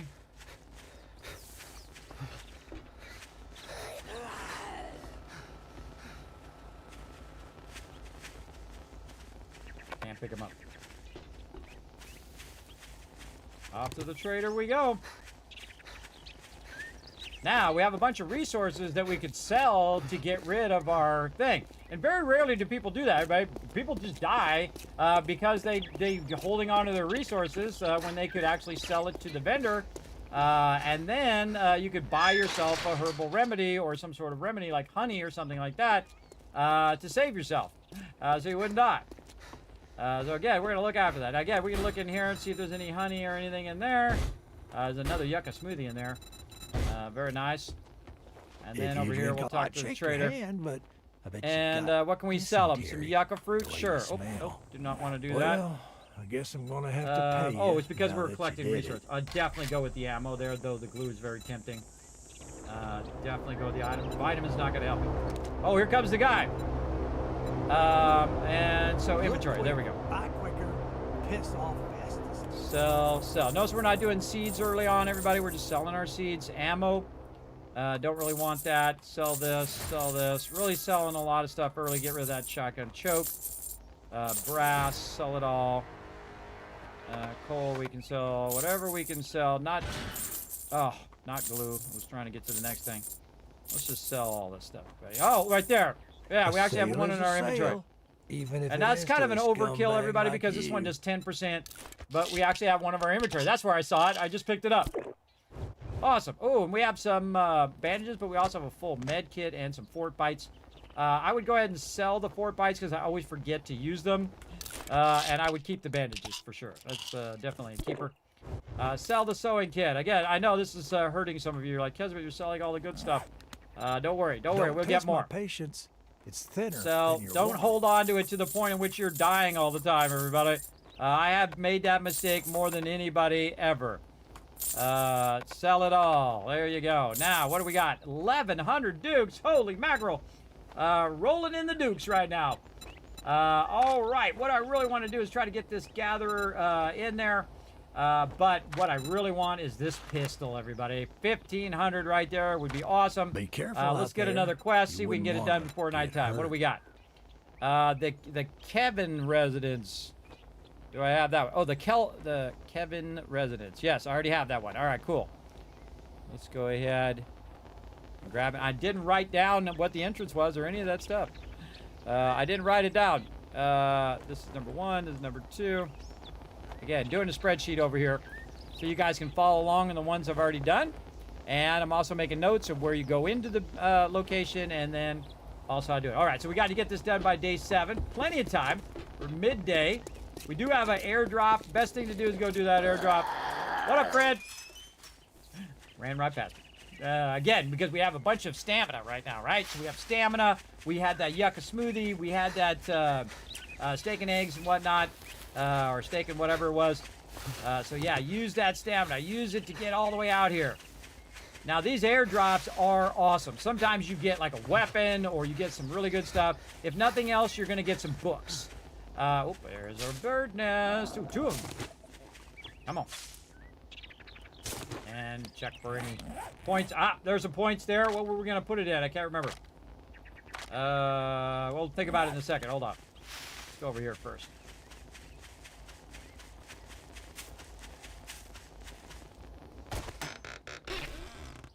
Okay, learn that. Reboot bundle and crafting skill and basically a sewing kit. All right, so just massive amount of stuff here. So we can find acid. Figure tip sometimes harvest from cars. We can get acid. Oh, that's a great one to get early. Snipers reload faster. Take 50% less damage. That's not that great of a one for mining. Then we're going to learn all of our skill books. Armor up. Definitely getting a lot more armor up books. Primitive armor level 3 now. A lot of murky water there. Very nice. And then we take it out. It's all gone. There we go. And we need to decide what we want to do with our points here. What was I going to put it in? I've totally forgotten. I could put in salvage operations. That would be useful. 169er. We already did that. We already did pack mule. Not putting it in my weapons yet. Advanced engineering would be great. Better bartering would be great. Master Chef. That's what it was. Master Chef we wanted to do. So that it's 20% less on our recipes and 40% fast arrow. Good one. Good one. All right. Now look. Food again. All right, everybody. Look, you spent all that money on that really nice food. Already saying, hey, you need more food. And we need to see if we can get the red tea here as well. Again, in the early game, you can play it multiple ways. You can keep all those resources and then just suffer through food and water. Or you can use the resource to sell it and then get more stuff. And what you're really trying to do is get to the higher tier quests because you're going to get more dukes from those higher tier quests. Now, also, I'm doing Daring Adventurer, so I am getting some better rewards for that here, Daring Adventurer. So gain access to better trader items, and we're getting 5% more dukes. when we go and we do the quests, right? So each one we do, we're getting an extra amount of dukes, which is also helping us as well. Now we have a bunch of stuff on my character, so we want to go ahead and run back to the base. I have seen no more animals other than that one bunny that we saw at the very beginning. And we haven't taken a break in a while either. Yeah, we'll go another 30 minutes. We'll definitely take a break for sure. This is great. Still surprised that you bought the game in 17 and couldn't get into it for 8 years.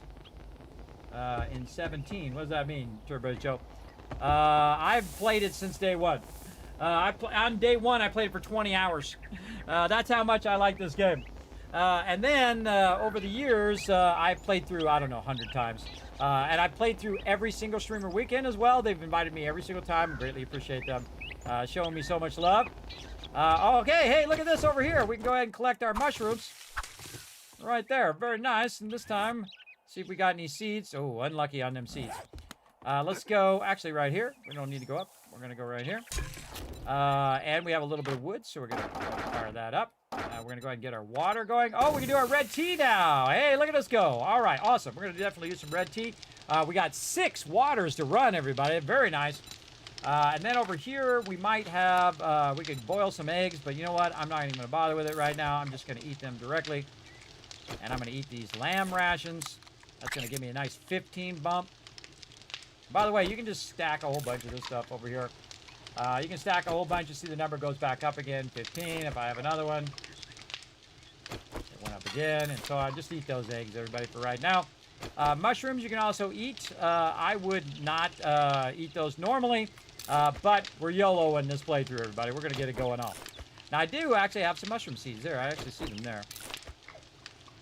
I can't remember if I got those when I picked it up or whatnot.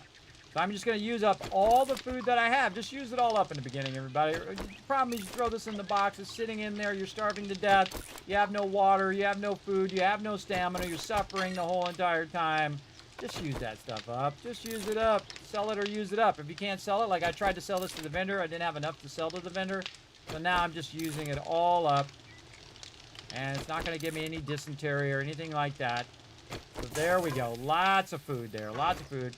And then just drop the rest of this in here, except for our mushrooms, which will temporarily do this. We'll just let them grow on the top of our base here. There we go. And we'll have some more of those for later. And then this back in here. Get over our basics. This is going to cook for a while, but we can now take this and see if we have any more of our things in here. We sold them all. We got to get our spikes going too. Let's get those out. We'll kind of swap them with our dukes right now. A lot of dukes though. Got a lot of dukes because we sold a bunch of stuff early on. We didn't just, you know, keep it for a rainy day. We kept it for now so we can survive. And I feel like that's the biggest mistake that most people do at the beginning of the game. Okay. Try to put them on the inside, but that's okay. I got to put them out that far eventually. Anyway, I'm just going to spike this all the way around. Try not to injure myself, but I'm great at finding the spikes by standing on them. And we're just going to make this nice and easy for nighttime. I think we have almost enough there. Very close. We're definitely going to need more wood. How many more can we do? 2 more. All right. So we need some more wood there. Again, since we have some stamina, good time to either quest or collect loot. We're going to go ahead and collect some more wood here.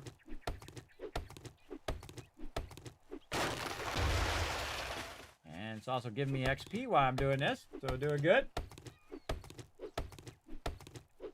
Oh, you bought the game in 2017. Oh, I see. I see you bought it. Oh, I thought you were talking about me. All of a sudden, it suddenly dawned in there. Remember, I got sleep apnea, everybody, and terrible insomnia.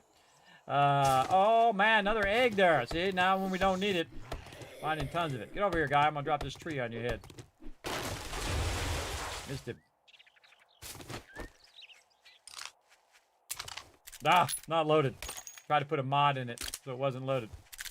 So glad I checked it out here, not when I really needed it. Ah, wasted a bullet. I don't know, just felt like shotting him.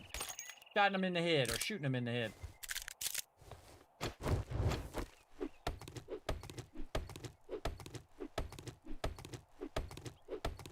Oh, we should be collecting our chrysanthemums too. Over there, while we're at it. Oh, here comes the storm. Lots of wood over here. Nice.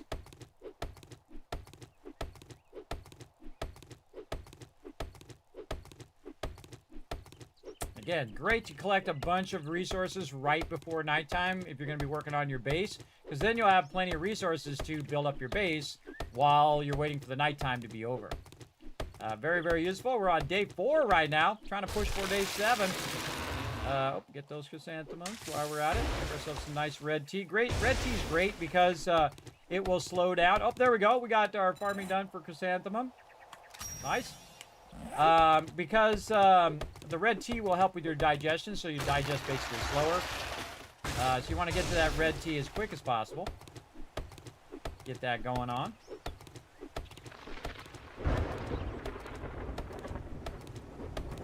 And in the first 7 days here, I'm just working on food, water, shelter.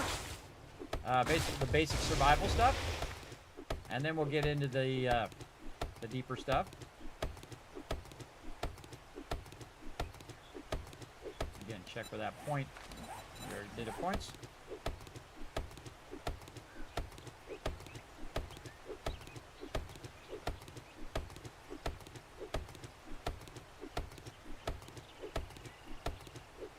Okay. Now, while we're doing this, we could be doing spikes. There we go. Get them going.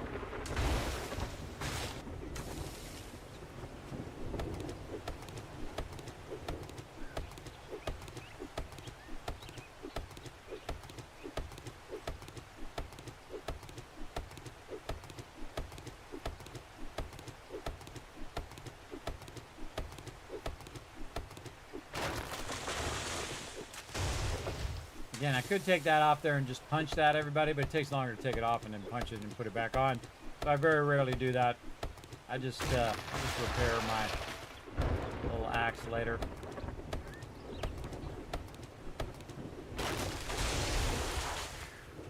Got these big trees. Oh, now I'm getting thirsty. I want to use my water.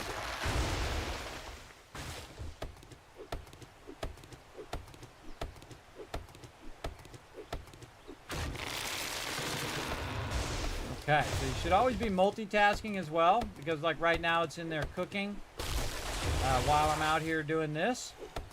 So I'm... Oh. You hear them, but you can't always tell by the sound how far away they are. I hear them over there somewhere. Through this way.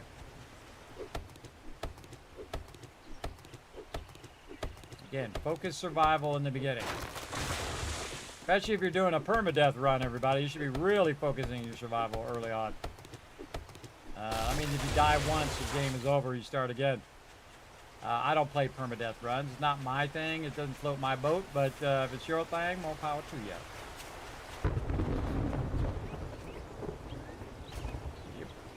Up we go. There we go. All right, so we got a bunch of wood there. We're ready to do our spikes. Let's go down here and check in on our food. So we're multitasking. Our water. Now we have 14 chrysanthemums. You're like, kidding me, you didn't hit 14 of them. That's because I have double, so I only hit 7. So I got double the amount because I went into my stuff. Now look at this. 6 of these, everybody. And we have wood. We're going to just go ahead and crank that up to say 6 minutes. And how many is it going to take? 6 minutes. Wow, that was a good guess. I did actually not know that. I'm actually going to put it up to 8 minutes. And now it's going to cook me 6 red teas. That's really good in the beginning, everybody. Really good. I would not even bother to cook these eggs, everybody. I've found that it's a waste of your time to cook those eggs. Just forget about it. Forget about it. Lock my dukes in there. And put the rest of the stuff away for now. All right, very nice. By the way, also, you can use your plant fibers for making cloth and stuff later on. Oh, man, I got that anvil very early on. That's worth about 600 dukes or so if you buy it. I forget what it is, 300 or 600 or something. It says it's only worth 48 to sell the vendor, but to buy it from the vendor is a lot more. All right, speaking of forges, can I do the forge yet? Did I get enough things for the forge? I don't think so. Yeah, I need a couple more workstation 3 more workstation things. All right, we got that going. Now let's go ahead and finish our spikes out all the way around the base, because wherever you don't have spikes is the side in which they're going to come at you. And there we go. We got our first layer in. We're going to go ahead and put this one here. And then I like to put the corner ones at an angle. It doesn't matter, everybody. Just more of an aesthetic thing. So now this side is going to have a double row. Very nice. And we'll get that in there. All right, so we got a double row in on all of those sides. And then over here, and you're like, well, Kismet, what about this other side? Well, we're going to work on that here in just a moment. Get all those in right there. Nicely defended. Okay, now we got to switch gears. And we got to go back over this way. We're going to check our axe again to see if we can get higher. Yes, we can. Anytime you can get a higher thing, everybody, do it right away. So in this case, I need some fibers. I just put them away. And I can get a stone axe. And then shovel. Do a new stone shovel. Scrap this. Again, there's no point in repairing it if you're just going to make a new one. All right, now doing more block damage. Right over here.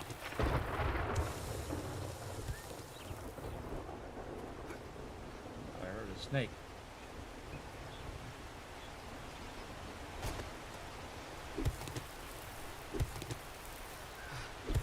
Out of stamina.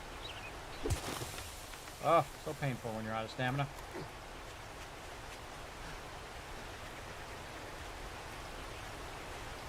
Our water's getting pretty critical now.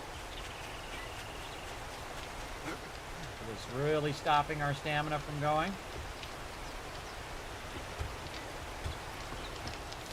No worries. We've now got 2 red teas, which is worth 24. Going to boost my stamina regen and also my efficient digestion over here. So red tea is known for being an antioxidant, providing excellent rehydration and reducing a food drain so that exertion does not make you as hungry and as thirsty as quickly. So all this exertion we're doing while we're collecting resources, hey, there we go, is not going to burn up our food as fast. That's why red tea is so incredibly great to get in the early game. So now we're really going to be styling, because now we've got a lot of liquids that we have drunk, and now you'll see that my stamina is rock solid over here. Yeah, very nice. Very nice. And we are collecting more each round. I hear a zombie.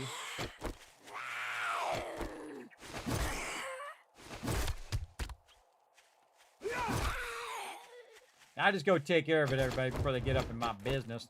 I always want to have some sort of edge where you can jump up and get out. I have kind of a couple of them there. And then I'm just digging the rest here. You can dig up above first, and then, you know, do 2 blocks up above so you have a ramp.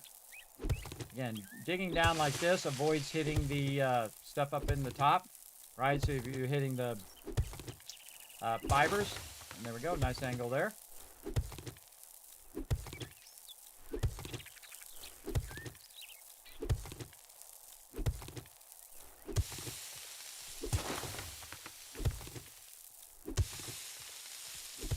Now, if you find that you have a lot of extra stamina, you can also right-click.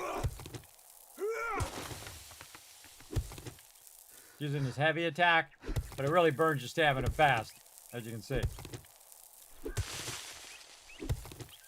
What you want to do is just be consistently collecting over and over again while it's regenerating your stamina. Again, building this away from my base, not toward my base. Otherwise, I'll get closer and closer until it becomes a pit right up against my base. Which, if you've watched our team playthrough, you know that that didn't work out too well. He started digging underneath our base. That was not good. Not good, but that's okay. That's how you learn that lesson. You're trying to avoid them digging under your base and causing your base to come down. Now we need a bunch of clay this time. Oh, also we could be doing dirt right now. Let's go ahead and do a whole bunch more dirt there. We're going to need a lot of blocks, though. We're going to need a lot of dirt blocks to really fix this deep edge. And we'll come back later and, of course, use actual blocks. But for now, I'm just going to show you how to do this with dirt and clay versus just using blocks. Blocks are actually easier because you can just go and cut down the trees. Actually, collecting wood is faster than collecting clay, especially in the early game, unless you have a mod that's specifically for this. If I had the dirt collecting mod, which went out of my head, whatever the name of it is, I'll go look it up for you guys. Mod. It's the shovel one. Gravedigger. Gravedigger mod, then actually this would be faster, right? But in general, if you have no mods on your gear, usually collecting wood is faster, so making the blocks would be faster than doing the terrain. But in this case, you know, again, we're trying to show off some stuff, trying to show you guys some different stuff in this playthrough. And we'll keep those going. How to build a base on an angled foundation. Move this back just a little bit toward the base. There we go, square that off.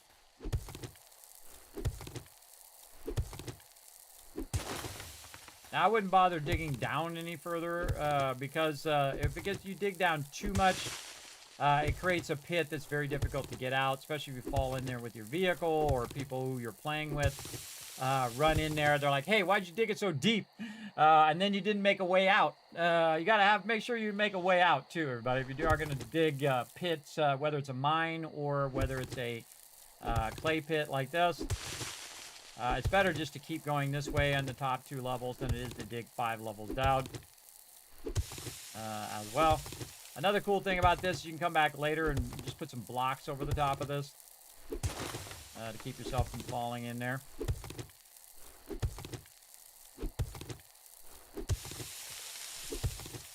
As well. Hey, thanks for the follow, Mike.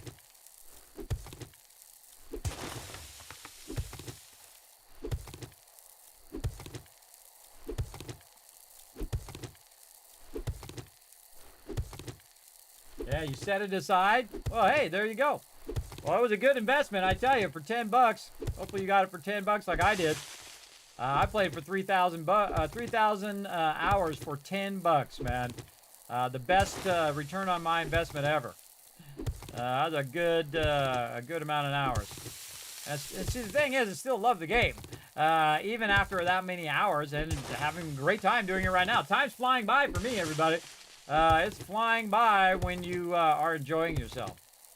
That's what I like to do. I like to play games that I enjoy.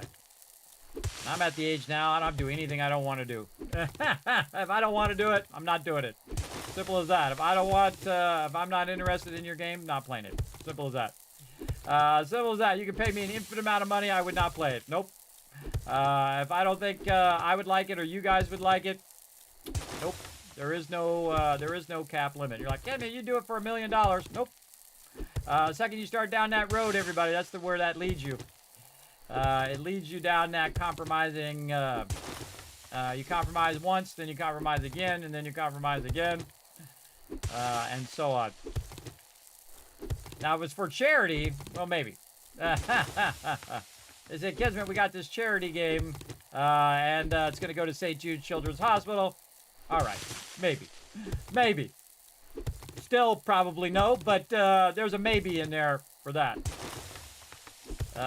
Again, and I'd do it for free, just to help charity. But other than that, I turn all that stuff down. 99% of that stuff I turn down. Not like anyone's offering me $1 million, everybody, but I'm saying it doesn't matter. It doesn't matter to me. When you get to my age, everybody, you don't really care about stuff as much as you did when you were young. You want the fancy car, you want the fancy house, you want all that stuff, and then you realize it's just stuff after a while, and it came at a cost of decades of your life of working every single day. Now, I love what I did, so making money was just something on the side that you do to survive. But I really enjoyed doing graphic design, so I would have done it even if I hadn't got paid. Though you don't want to tell your boss that because they won't pay you. I never told my boss that, but I knew it. And I was very lucky in that I got to do what I love to do, and then got paid very well to do it. And I had a bunch of fancy things and ordered myself a car from the factory and blah, blah, blah, blah, blah. All the fancy stuff that you try to get yourself when you're young. And then you realize, everybody, it's a zero-sum game. See, all the people who are billionaires right now and who've traded all their morals and their, all the people around them, and they've sabotaged all their relationships. And then, a lot of people in the world, everybody, you can just tell that they're your buddy in that moment. But later on, they'll just screw you over. They'll just screw you over just for whatever, if they need to get something. So again, they gave up all of that, and guess what? They still going to die. They still going to die, and all that money is not going to save them. They might live a little longer, but they going to die at some point. They going to be gone. And that's the cool thing to know about it. If you got nothing in your pocket, everybody, just know that everybody's headed for the same destination, no matter how much money they got. Billionaires die all the time, everybody. They really do. They die all the time, but they, of course, they got their access to medical treatment, so they probably last longer than the rest of us, but they still gonna die. So it's a zero-sum game. You start with nothing, and you end up with nothing. So all that effort, all that trading of your morals and your values and being a slimy, terrible person, you gave all that up. And guess what? You still died anyway. Still died anyway. And of course, that's my point of view, everybody. It's your life. Through your life choices. You make your own. I'm not telling you what to do. I'm just telling you from my point of view that I don't do stuff for money anymore. I feel like I never have, really. I just, all you need is food, water, shelter. That's all you need. There's nothing wrong with going out and getting a job at McDonald's and getting a job at Walmart or whatever it is, some entry-level job to survive. In fact, those are my favorite people, everybody. Those are my salt-of-the-earth people who are out there just trying to survive, just trying to do their thing day after day after day. Those are the best kind of people in the world, everybody. They're not pretentious. They don't act like they're superior to other people. They're just your average Joe out there just trying to, provide for themselves, provide for their family. Those are my best types of peeps. Those are the people I like the most. I don't care about celebrities and rich people. I don't care about them. If I see a celebrity, I'm like, hey. And they're like, hey. I don't run over there and say, oh my God, it's so-and-so, what's his face? I don't care. It doesn't impress me, everybody. You know what impresses me? People who have no money in their pockets, but still go out and they help others. Like me. No money's in my pockets anymore, everybody. I spent all that money as a foolish young man way back in the day. All right, there we go. Now we're making some progress. And then up here, probably should be making more of these while we're doing this. Oh, 96 more. All right, that might be enough. And again, we're layering this out, 3 levels out, and then we're going to create a nice little ramp edge. Ooh, mama, this is going to take some work here. Look at all this hard work I'm doing for you guys. Showing you guys how to get this done. Again, just do it in layers, layer it up. This is one of the coolest things about this game, too, everybody, is you can just modify the entire terrain to however you want it to be. You're going to have to go all the way out on that side, over here, and trying not to misclick, but you know what's going to happen. You know you're going to put a few in there where you didn't want them to go. Man, making this just takes a really, really long time. Making dirt. Yeah, this is way longer than if you just did it with blocks, but... Alright, now we got to wait nighttime. Good time to wait for our blocks to do its thing. So we got 77 more blocks to go, about 3 minutes. And we're going to switch gears. Right back to our little mine here. And get my guy to go in there. Go in there, guy. Come on. You got this. I believe in you. Come on down in there. There we go. All right. All the way to the bottom of the mine. And just to do you guys a solid, I'm going to go ahead and put this torch up over here somewhere. Oh, I got to take this one out. Put this torch up so you guys don't have to watch me hit this in the dark. Now, later on, I'll get like a helmet light so I don't carry the torch around. But the torch is very useful. When you're in a POI, you're running around or whatnot, very, very useful. Now, we're digging out this iron mine. We built the base directly on top of the iron mine, but with slightly offset, so we can get down here to this iron. We're collecting a bunch of this. We can also sell it as well. A big stack of iron is worth a lot. Also, we're collecting a bunch of stone and other resources that we'll use later. And my goal with this particular thing is get all the way to bedrock. And again, get a lot of XP, especially at nighttime. This is a great thing to do. And remember, my base is sitting right on top of it, so if they try to dig to me, they're going to first try to run toward the base. They're going to hit those spikes and die, which is awesome. So it's just auto-killing the mobs for me while I'm down here getting resources. Which is pretty cool. Pretty cool. And it feels like they toned the game down a little bit too, everybody, here in 2.3. I was getting triple feral screamers on day 1. That's pretty scary. That's pretty scary stuff. So they did tone that down just a bit. So you're not as, it's not as crazy. It seems so far, but I don't know. Maybe tonight, we'll see. You're mining with that hammer, you're a better man than me. I only do it in the very beginning. Later on, I will upgrade my hammer and all of that stuff. And I'll obviously try to get the auger as well. Our torch is way up there. Wow, see, look how quickly we brought that down, everybody. Very, very quickly. All right, let's put some ladders up here in the corner. I hate doing ladders in the corner, everybody, but I'm doing it just for the sake of speed. Come on, dude. Stand up. There we go. Get my torch. And these ladders. A lot of people do corners there because it's just easier and faster. But faster's not usually better, I think. And we're digging way down here, everybody. This, because I'm up on a hill, so this is extra amount of blocks as well. I don't even know how many blocks I'm at now. It's a bunch. Again, great thing to do at nighttime. We have found a lot of iron down here. And again, now the higher up you find the iron, the more iron there might be underneath it. So if you go up on the top and you find iron on the top of a mountain, it could be all the way through that entire mountain, everybody. Again, it's random. You don't really know. But I love to dig down to bedrock, because then I can dig from bedrock to wherever another mine is, and I can then dig my way upwards. And then the mobs are going to be up at the top level, and there's going to be solid rock above me. Also, if you're building a base, you could build a base down here and then offset it by 30. They're never getting to you, everybody. They're never getting you, especially if I ran this into the mountain. And then it would be like there's 50 or 60 blocks above my base. And so they'd have to dig down 60 blocks. I've never seen them dig more than 10 blocks. Not in 3,600 hours. But you never know. They might have changed it. We'll find out in this playthrough, won't we? We'll find out while we're down here mining if they dig down 60 blocks. We'll see. Yeah, it has to be done. Yeah, you know it. It's a struggle. But again, we're at day 4. We're doing really well. Showing you guys how to survive. You can see my food and water is looking pretty rock solid right at the moment. And we're making a bunch of red tea right now. So that's good. Like to be cooking some meat right now, but I haven't found any animals that I could have got. I didn't have a pistol until after I saw that bunny. I normally just shoot the mobs, by the way. I don't chase them down, try to hit them with a bow or any of that stuff. I say just shoot them. It's worth a bullet because then you get the meat. And you can always get more bullets later. Especially if you crouch and hit them. Then you're going to... oh, we're getting far down here again.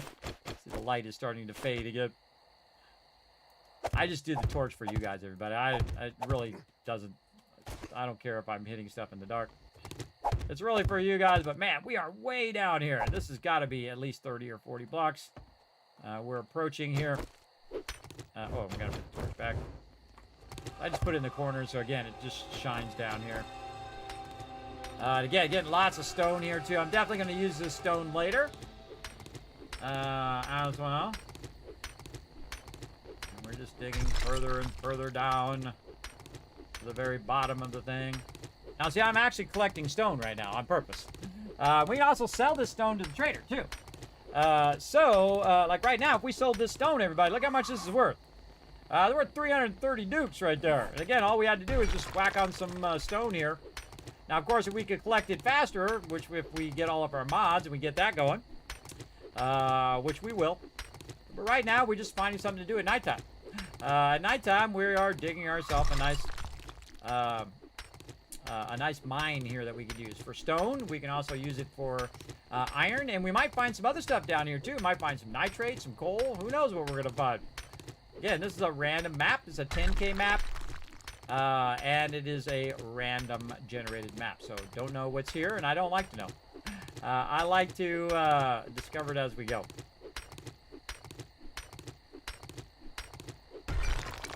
All right. Hey, look how quick that is, everybody. Holy moly. This is really getting to be a deep mine. Again, because we built it on the hillside is why.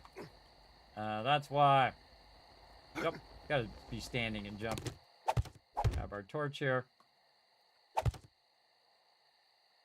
This bottom one, put the torch on. Again, I'm doing this all for you guys. Repair our item here. And we're gonna go some more.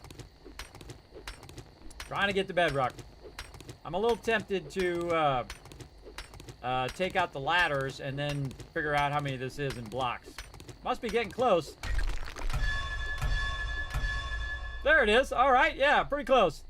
I'd call that like 40 or 50 blocks there, but that's pretty far down.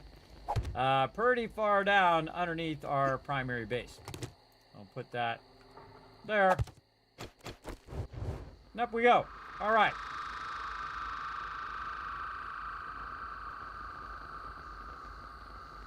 That is a deep one, everybody. That's really far down, especially this early in the game. Digging it that far down is pretty crazy.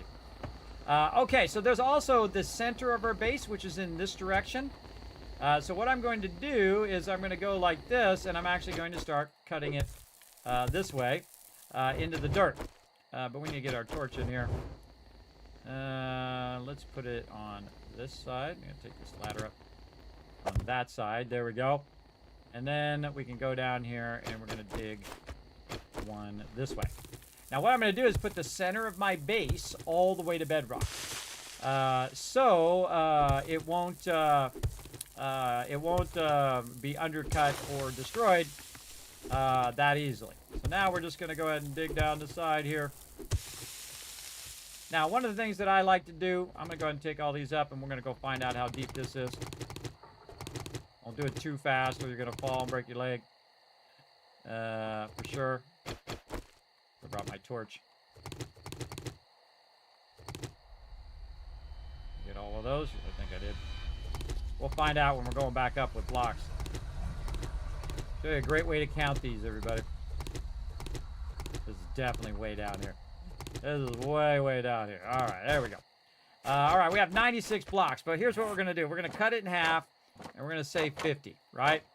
So now we're going to go ahead and go square like this, and we're going to do what's called nerd pulling, when you jump and then you just put it underneath you. Probably coined in Minecraft, I would imagine. And then we just jump up and put a block down as we jump, and that will just kind of bring us right back up.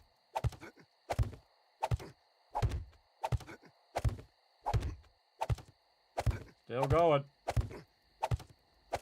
Oh, I can see some light coming up. Now, the reason why I'm going to put these blocks in here is going to make it way easier on me. Let's see. That is... One more would be 40, so we'd have 10 left over. So 41, 2. That's 42 blocks down. Pretty sweet. All right, we're going to take our torch here, and we're going to move it to this side. Like that. And then we're going to put our blocks in here. Blocks in there, yeah. Oh no, we'll just leave this like this so we can get back up like that. All right, that's actually perfect like that. We've got our torch, and now we're just going to dig straight down. Now, because I put the blocks there, it creates a barrier. Oh, I'll if I use my shovel. It creates a barrier that is going to allow me to not keep falling into the stairwell, right? Because I don't want to keep falling in the stairwell over and over again. Now, why am I doing this one? Well, first, it's the center of my base, so I can make it go all the way to bedrock as well. Oh, I hear some zombies. Yeah, enjoy them spikes. Died on the spikes.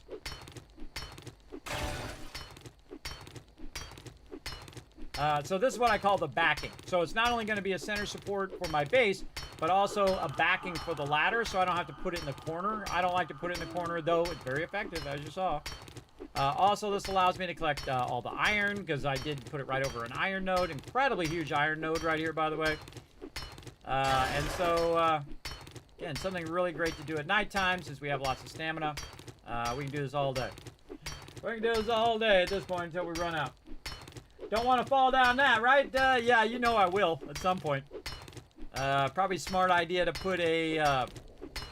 Oh, and here comes the food problem. All right, no problem. We'll deal with that in the daytime. But you definitely want to put a hay bale at the bottom. And a lot of times what we do is we do a 3 offset. So we'll do this 3 wide. And then you have your backing, which is what I'm working on now, which is basically going to look like these blocks here. I'll do a backing row, and then I'll do 1 row, which is just a fall row. You just go off, fall all the way to the bottom, hit that hay bale, and then it will stop your falling, no matter how far you fall, as long as you hit it right. Don't hit the edge or anything on the way down, or you're in trouble.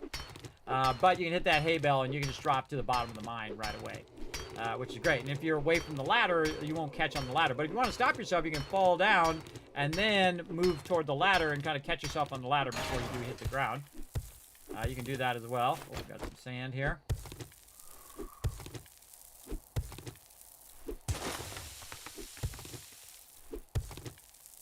Sand and a little bit of stone there. Oh, that's iron. Very thick layer of iron here, too. We're going to have a lot of iron that we can collect. Now, I'm kind of working toward my forges at the same time, so I'm collecting a bunch of iron that I can use for forges. I can also sell the iron if I want. Iron, again, is pretty decent. If you sell it, 164. We got a lot of iron here. Plus, you got iron all over the world, everybody. If you use up this node, go get another node as well. Again, might as well have the dukes versus anything else.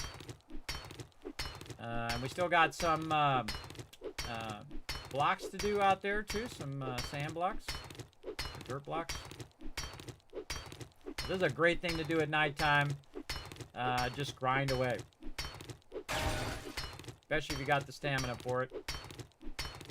And our stamina is just staying solid because our water is taken care of. Our food, it's not as bad. It's not going to cause you to go all the way down as bad at the stage it's in right now. If I was starving, then that would be a different story. Oh, and now we're thirsty. All right, there we go. Now we're way down here, everybody. So, I forgot my torch up there. So what I need to do is nerd pull back up again. You can see that I don't have enough blocks, though, to make it. So luckily, I have some wood, and I can make more blocks. So we know it's 43, so I just make 50 blocks, and I know I'll make it back up. So let's go ahead and work our way back up again now. Again, nerd pulling, just jumping, and then right mouse button. Blocks down. We'll get up here. We'll grab this. Now, don't take these out too fast, everybody, or you will fall and break your legs. So take them out a couple at a time, a little slow. And we'll go down here. Then I can just set this up here. And then you guys don't have to watch me do the dance in the dark.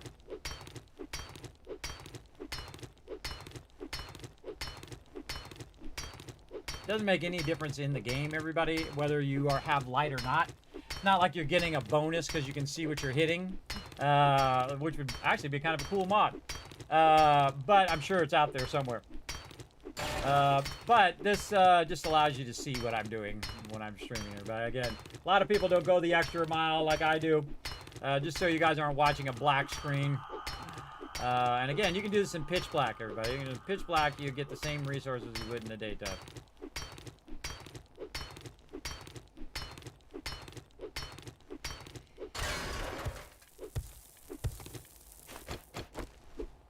Nice, easy one there.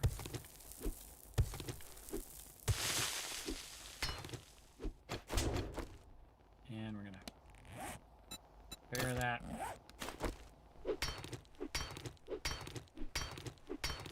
This will go way faster later. Now again, I put a point into Miner 69er, and now you can see I'm starting to struggle. Do stamina. I'll probably do one more block since it's almost daytime. And we'll go work on the edge of the base. That's something I can do without having to have a lot of stamina. I'm like one of those people that have to finish what I started kind of thing. Right? So then you can walk away from it and not think, oh man, I had to finish that thing. There we go. All right. Put my blocks back on here again. Gonna go square blocks. Up we go. On the way up. We'll grab our torch. Eventually, we'll dig that all the way down to bedrock. Again, maximizing the use of our nighttime. We'll go this way. Up here. All right, almost daytime. Looking good. We got to really work on that side a lot. And we have a lot of stuff to do it with. Go over here. Oh, no. A little too deep there. A little too deep. I thought I'd try to hit that edge. I missed it. Now we have a spraying leg for the next 10 minutes. Oh, boy. It's bound to happen. All right, let's take this out the way. And don't worry, we'll be doing this for about 10 minutes anyway. So hopefully our leg will be fixed by the time we're done here.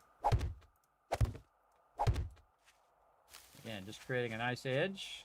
For zombies to walk up. And then also an edge for us to put our spikes down. A little easier to start from the bottom. Sometimes it's a little squirrely, as you can see, where it just kind of jumps around and doesn't go exactly where I try to put it.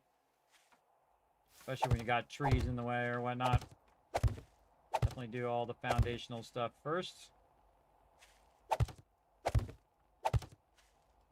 So far, so good. All right, how many rows are we? 1, 2, and then this would be our third row here. There's that daytime. Okay, just trying to get my entrance going here. Very nice. And move this up, so you just have to jump up to it, so mobs won't get up in there. And then, oh, I think it's on the other side. Okay, and we got our tea. So let's go ahead and drink our tea here. Then we're gonna have to deal with our food problem again. We'll get to it. You're gonna see I'm just gonna drink all 3 of them, everybody. It's gonna be 75 water right there. Okay, and then down here we're gonna see if we have anything that can fix our leg. We'll just go ahead and use a bandage. See if that helps us at all. Really what we need is steroids, but it's gonna boost our health a little bit as well. Put all that away. Anything else in here? No other meds or anything like that. We did sell some of our vitamins, but that's okay. What's going on? So again, that was a little too far, but if you jump down about 5, which is where my base is, then you're usually fine. And getting this 1, 2, this is 3, and then this is the edge of where we're going to angle it down so that the mobs don't end up digging under our base. Right there. This is a little weird here.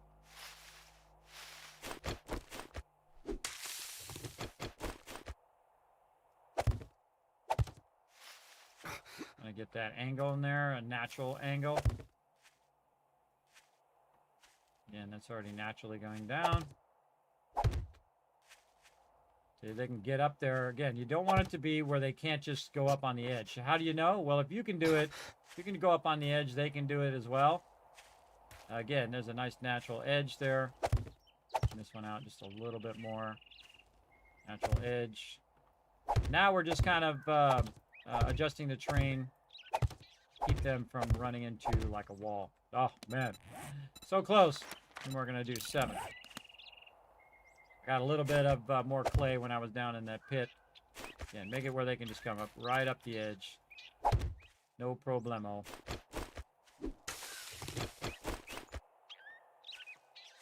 Right here. This corner a little bit. More clay. Let's get to it, but we got to get some more food going on. So we're going to run back to the trader.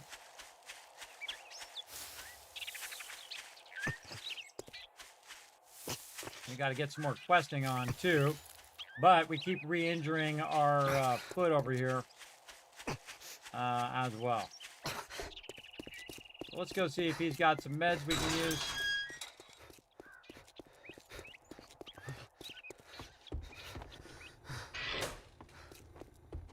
Morning. I gotta try anything smart, and you'll get a new start. I'll do all the stupid stuff then. All right, now he's got jar of honey. He's got a splint, but that's not going to help me. Really need some steroids. So, what do we got? Bacon and eggs, which is 216. Some various stuff here. Got some water. Bacon and eggs here is going to be 36, so not bad. Not bad for 216. Again, we can buy a bunch of meat. We got into the thing where we can cook our own with more egg shit. customers like you. No, we need 3 more books. Maybe we should buy the books. Take a look, but don't expect me to hold your hand through He's it. got 1. You know what? Let's just buy that 1.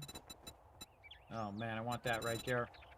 See, I don't want to spend too much because I definitely want to get this weapon right there. But we'll not sell.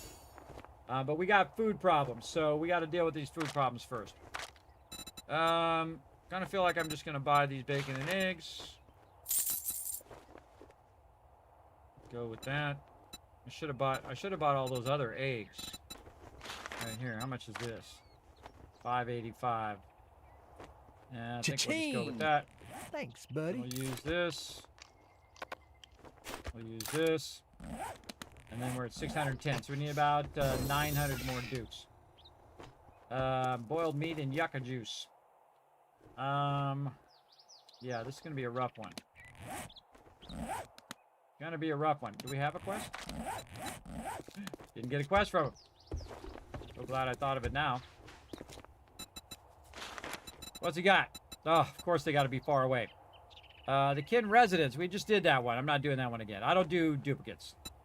The Powell Residence.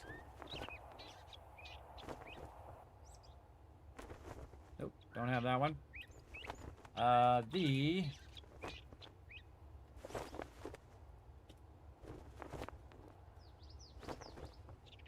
And this is a T1 fetch. A lot of fetches in this playthrough. Over here. Again, writing it down in the spreadsheet, everybody. Over here, what I'm doing and where the entrances are, where the in-loot is. All of that kind of stuff. So we're going to the Powell Residence. Oh, look who's... I'd say it's been an honor to work with you, but it would be Now, what I'm going to do, it's going to be torturous, but I'm going to try very, very hard not to sprint. So we're going to go very slow, and for the next 7 minutes, we are going to just walk very slow to this POI. We got plenty of time, 6 o'clock in the morning. And so we are going to try to avoid re-injuring our sprained leg. You can't use a splint, because the splint does not work on that. Splint works on broken leg, I think, only. We'll see. Splint works on broken arm or leg, but does not protect against further injury. So there you go. So we're going to just walk normally over here. And as we go, we will get some of these chrysanthemums. And some cotton. Very difficult for me not to hold down the shift key, everybody. Very difficult. I hate walking slow. I consider this very, very slow. Not quite to a level up yet. Just double check. Nope. Just kind of walking toward it. While I'm walking there, grabbing the plants. Great use of your time while you're walking. Bird nests. You can also do this with your vehicles. It saves you resources, gas, if you just go at the normal speed like this, which I feel is just 2 miles an hour slower than forever. For taking forever, but there you go.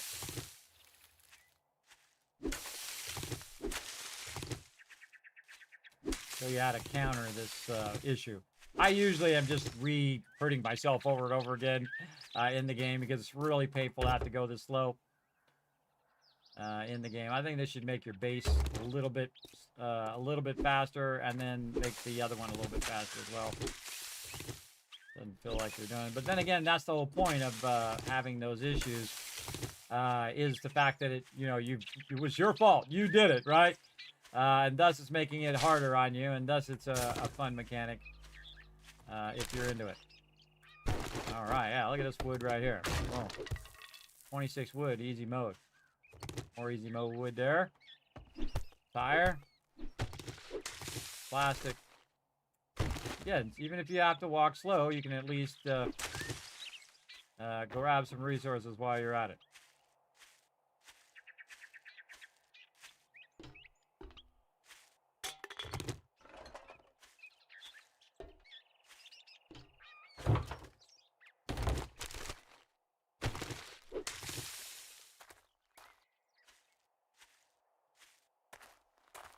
Looting random stuff as we're going. Making good use of my time. We're slowly making our way to the POI here. Remember, you can sell all these plants, everybody. They're cheap, especially get 2 of them, or even 3 of them if you have your stuff up. Very, very useful. Making you some cash. Easy mode. Oh, nice. Get you more resources if you use the bone knife or knife machete. Oh, cooking pot. Oop, oop, oop. See, I pressed shift. I pressed shift. That was my bad.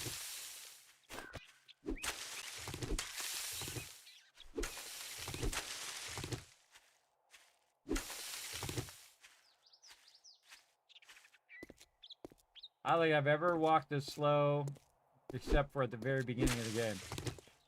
When I first started playing the game, like 8 years ago. Yeah. I've never walked this slow for this long. But we're gonna do it. We're gonna do the proper way here in this playthrough. We're just gonna go nice and slow while we wait for it to go up. Unless we find something that's gonna help us. I don't think we've found anything yet that's gonna help us with our problem here. I would not do the POI because you're gonna need to hold down shift, whatnot. So we're just gonna be hanging around where we're gonna be doing the quest. But we're just gonna be looting a bunch of stuff.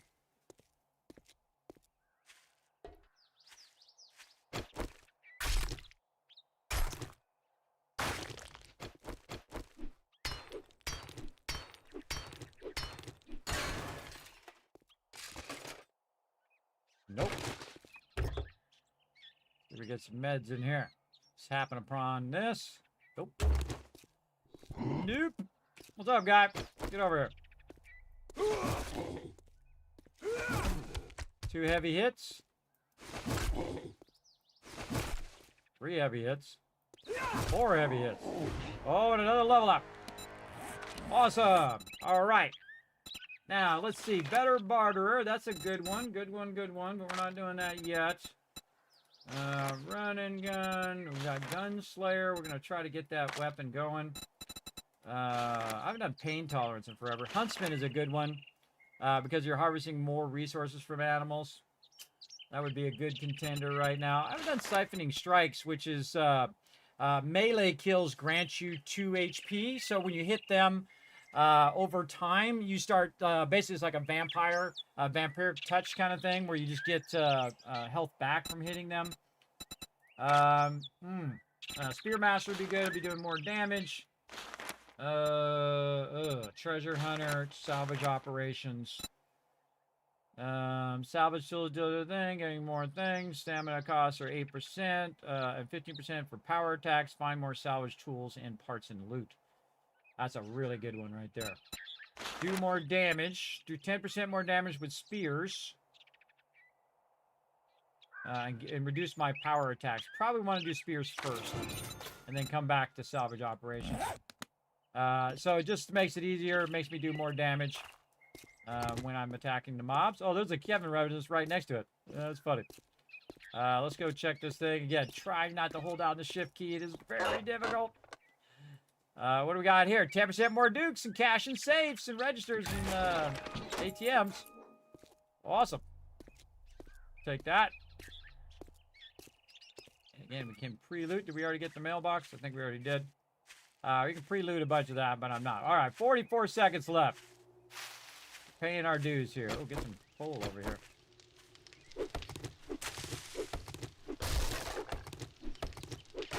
See this burnt stuff, everybody? That's coal. This stuff was great in your forges.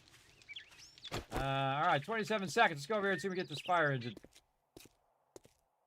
Again, we're walking slow so that our spraying leg didn't go back up. Oop, I think I made it go back up when I jumped there. I always forget. Oh, a fire axe. Holy mackerel, what a find. And then fire-based weapons effects on torches or Molotovs burn 10% longer. Yeah, nice. That was a really good find. Then we found an axe right there. Oh, and there's some steroids now that we don't need it because we're 36. Oh, no, let's see, I jumped. And we're back up to 1 minute. Oh, stop jumping. Stop jumping. We can also use the axe as a weapon. Might be better than my spear right now. Let's try it out. Oh, ho, ho! Took one to the face.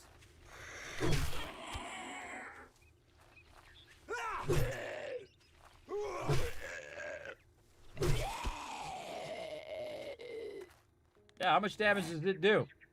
Power attack damage is 34. Spear right now, power attack damage is 24. So my axe that I just found is actually more valuable than the thing. So yeah, don't jump, everybody. Don't jump when you have a sprained leg, because again, it just resprangs it again. I think by the time that runs off, we'll be able to get back to the start here. But yeah, finding a nice axe like that. Again, remember, usually you forge iron with that, and then a bunch of other resources you got to use to craft it. Then it takes a certain amount of time to craft it. This is going to be very useful in the POI here. Oh, we could get up there and wrench some forged iron out of there. All right. 9 seconds, 8 seconds. Be patient.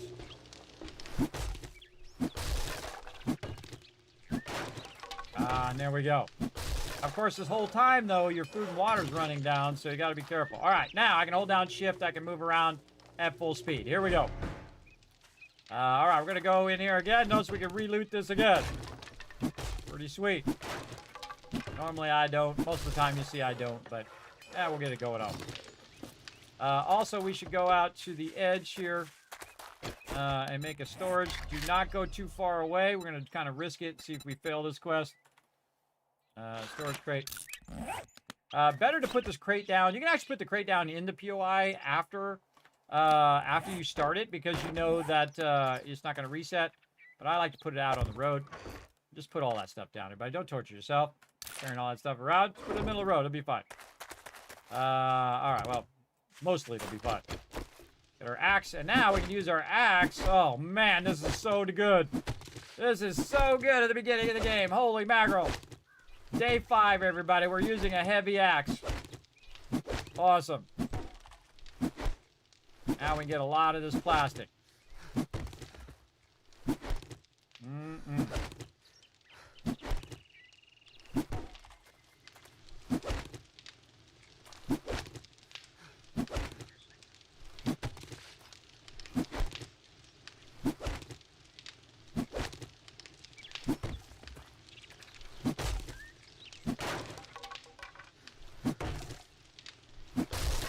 All right, we gotta wait for our stamina to go up, because we know we're gonna have some mobs here somewhere. And also to get the rest of this. All right, there we go. Our stamina's a bit reduced. Wow, look at all this in here. Oh man, I'm gonna make a note of that. Tons of the burnt wood. Nice. Oh, I forgot to say where the entrance was.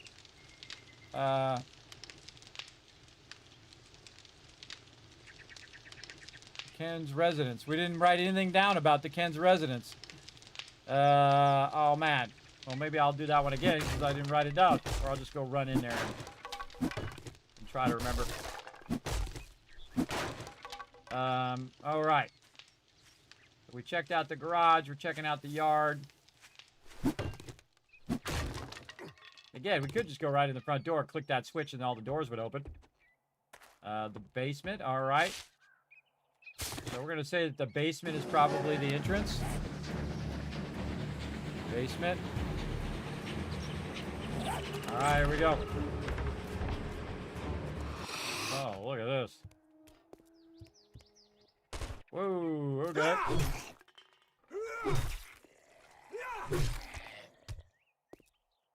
Somebody else up here.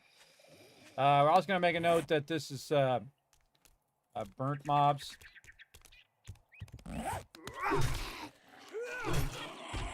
Heavy attacking those guys. All right, look like they're dead.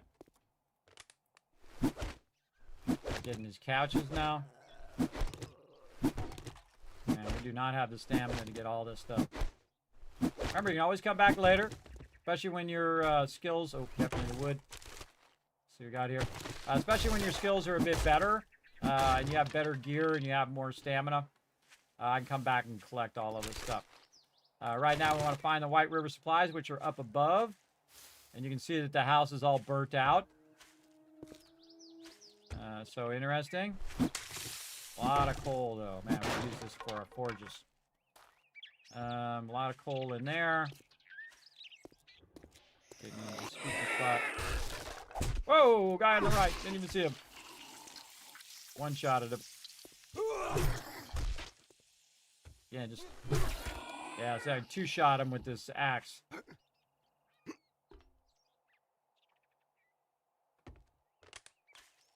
Sealed container. Did I not bring my... Oh, I left my torch behind.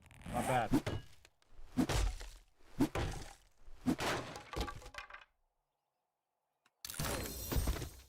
Stone quality tools level 5, but man, I got a nice axe. I'm using that instead. Alright. Have any mods for this axe? So I can put it in there, doing more damage. Alright, looks like we're going through the basement. And then working our way up here. Again, remember it's like a puzzle. So you're kind of working your way across. Stuff back that way. And use our blocks.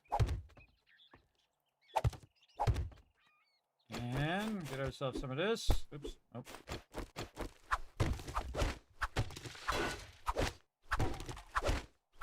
Cloth. These plants for clay.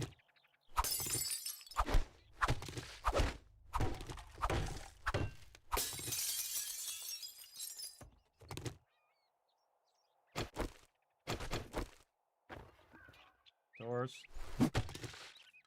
Something along that edge. Plenty of time. Okay. Yes, I'm cheap. I'm taking my blocks back. There we go. Now we're going this way. Watch out for stuff falling down. So when you jump across, it might fall down on you. Plant over here. We're going to grab. Oof, okay.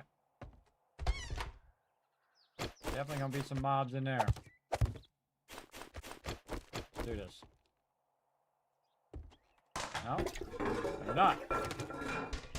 They're around somewhere, believe me. Yeah, there they are. Dead. Nice. Oh, not dead. Now dead.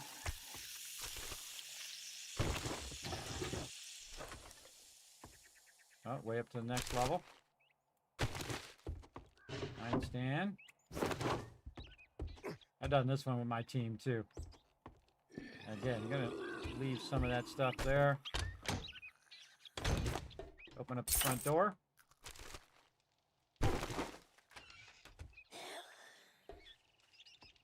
Okay, where do we put that box? This way. Now, we haven't finished the thing. We got to stay within the area. So, I'm staying within the area, but I'm just going to drop all that loot down. We'll deal with it later. Loot over here. Remember, always come back for all that stuff.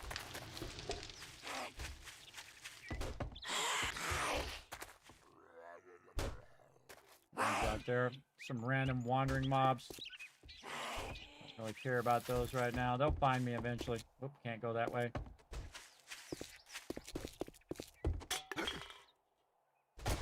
Yeah, and this would be a rough one, a jumping one when you have a sprained leg, everybody. It would be rough. All right. So we went this way. Got this. There's a ladder here. Let's go check this way. We already did this. We did the kitchen. Oh, cupboard right there. Anything else? Another cupboard. A little something, something there. Oh, we got some food. We could try that sandwich too, but we can have some yucca fruit at least. That'll give us 4. That'll last a little longer. A little longer before we start to starve. All right, up here in this upper level.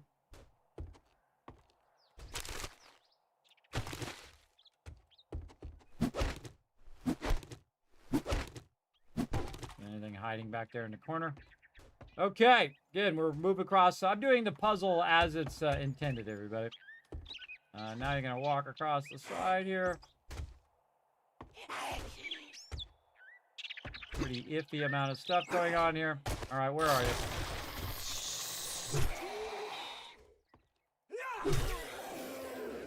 They're not going to give you that stuff for free, everybody. There's definitely going to be some mobs dropping on your head. All right, they got some loot. Now, I didn't get my White River supplies yet. They're actually down from where I am, but I'm going to go up here, see what we can find.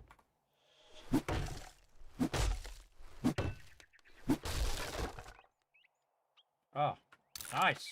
Super blade. And this one. Found some of this. We found some painkillers. We got a nice pipe baton. There's 24 damage. All right. Get our supplies on the way out of here.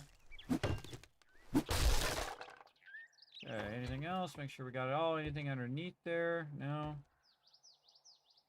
Could be something up on the roof. Try not to break our leg again.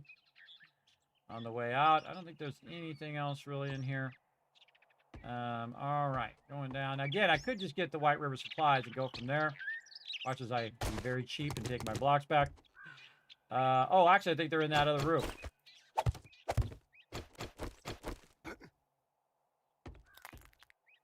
Oh, I missed some loot up here, too. Where are you? Says it's this way. Maybe not. That way over there.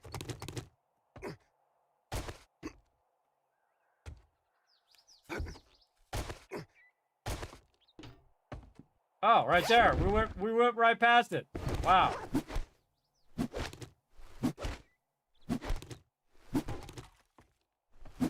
Now again, you can just shortcut this stuff, everybody, if you want.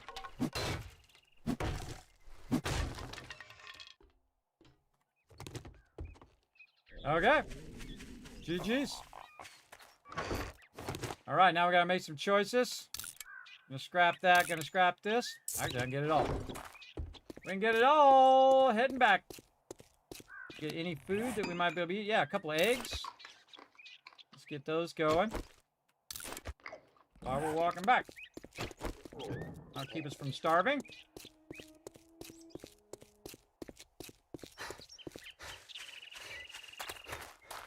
Get up some of this stuff on the way back.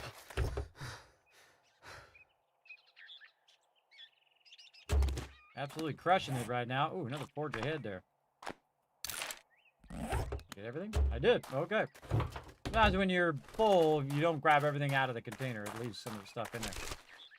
Yeah, we might as well grab some stuff while we're going through. No mobs to stop us from doing it. At least right for the moment.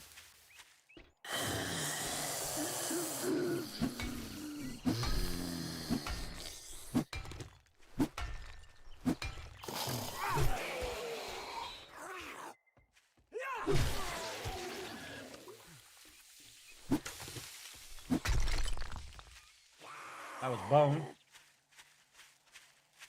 I don't need to kill every mob.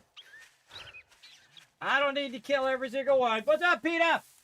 Thanks for coming in and hanging out. We're having a great time, everybody. Holy mackerel. Wow, okay, I was going to stop. I was going to take a break at 5 hours. It's now almost 6 hours in. Again, I did start really late. I thought, I'll lay down for an extra hour, and then I'll start the stream a little bit late. Nope. 5 hours later. Started the stream very late, but we didn't give up, everybody. We didn't not stream. We did come in and get the stream going on, so that's good. That's a very, very good thing. All right, heading back to trading. Now, this particular one is the kind of daring adventurer playthrough where we are, in the beginning, we are selling all of our stuff instead of collecting those resources. And then we'll get those resources later once we have our food and water set up. And really what we want to do is get the bicycle. That's really our main goal right now. Food, water, shelter, bicycle, get prepped for day 7, which will be Horde Night. Keep doing a lot of that stuff. If you notice, I haven't used any of my ammo yet. Using just the melee I'd shake in your this hand, particular but playthrough. I bet you got dysentery. Okay, battery. Now, Or by you the way, smell. sometimes it's better to scrap this stuff down and then sell it. Like if you scrap down radiators and sell that, it's actually worth more as the brass than it is at the radiators. But some people are lazy like me, and they'll just go ahead and sell it anyway. What is that Shotgun Messiah? 20%. No, I definitely want the crafting skill bundle. You're gonna get more out of it. Okay. And did we write that down where the loot was? Where was the loot? The inn loot was the very top of burnt out house. There we go. I forgot to write down on the Ken residence. We'll have to go back over there and see where it was. All right, what other jobs do you have? Closest one is the Kevin residence, which we already did. So we're going to have to go 324, the Jacobs residence. That one sounds familiar. The Jensen residence is one I've done, not the Jacobs. All right, fine. The Jacobs residence.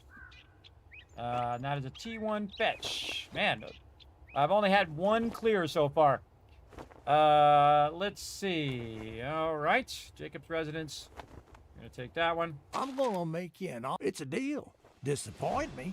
Okay, now what can we sell them? Let's see. Do you want this time? Sell them all these seeds. You get so many of these seeds, everybody. Just answer, sell. Do not sell that cooking pot. Are you trying to pull a fast one? The shelves are full, so I ain't buying any more of those. Not sell that.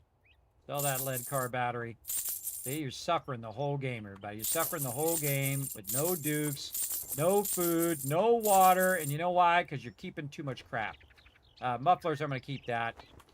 Beans gone, animal fat gone, polymers gone. Are you trying to pull a fast one? The shelves are full, keep the steroids so for I sure. ain't buying any more of those. Iron, sell it.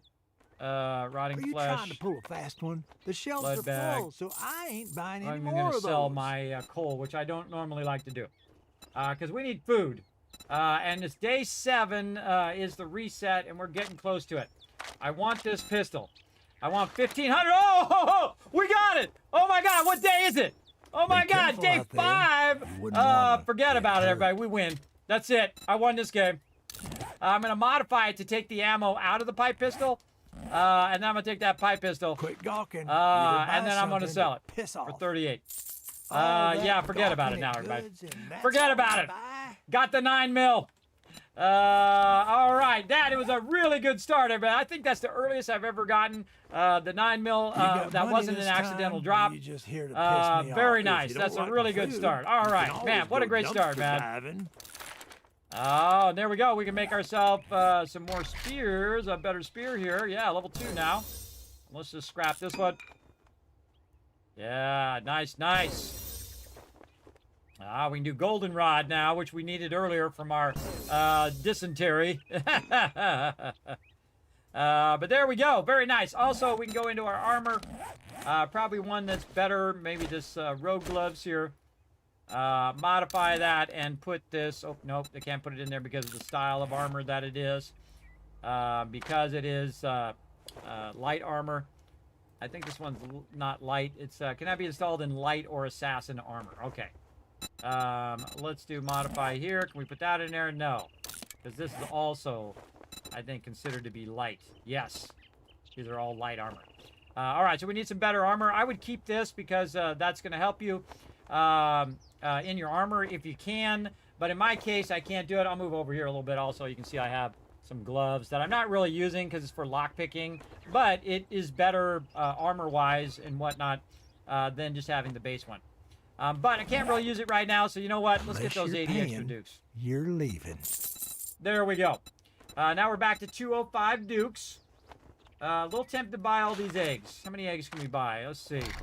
Let's buy 5. 6 eggs? No. 3 eggs. 4 eggs. 4 eggs. Let's do it.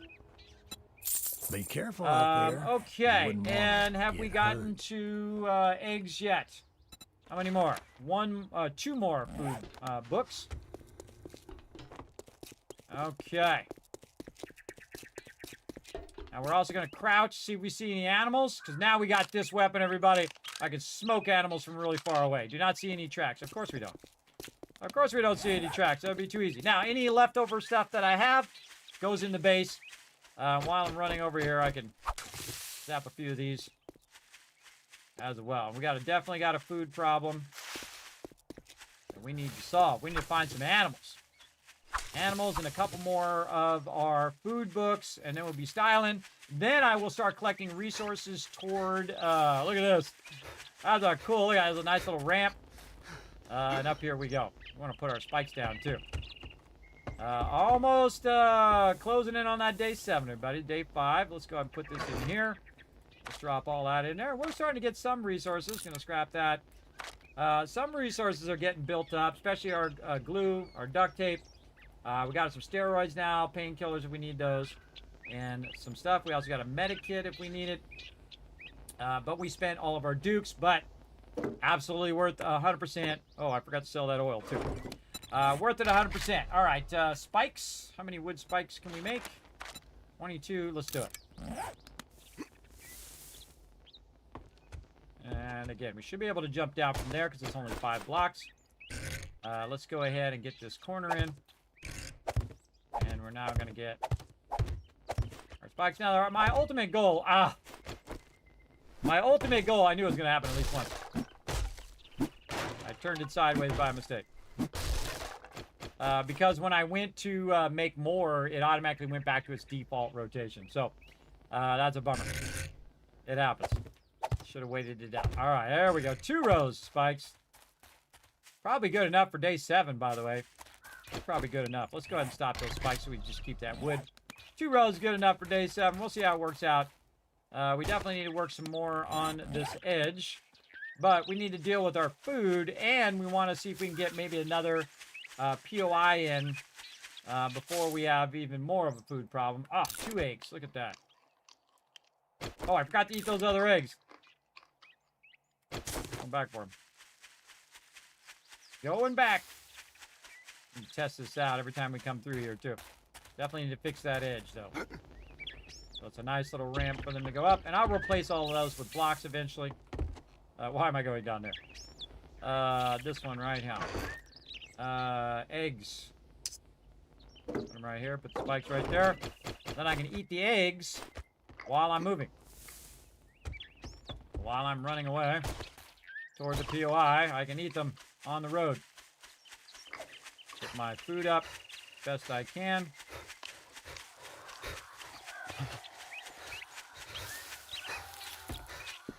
What up?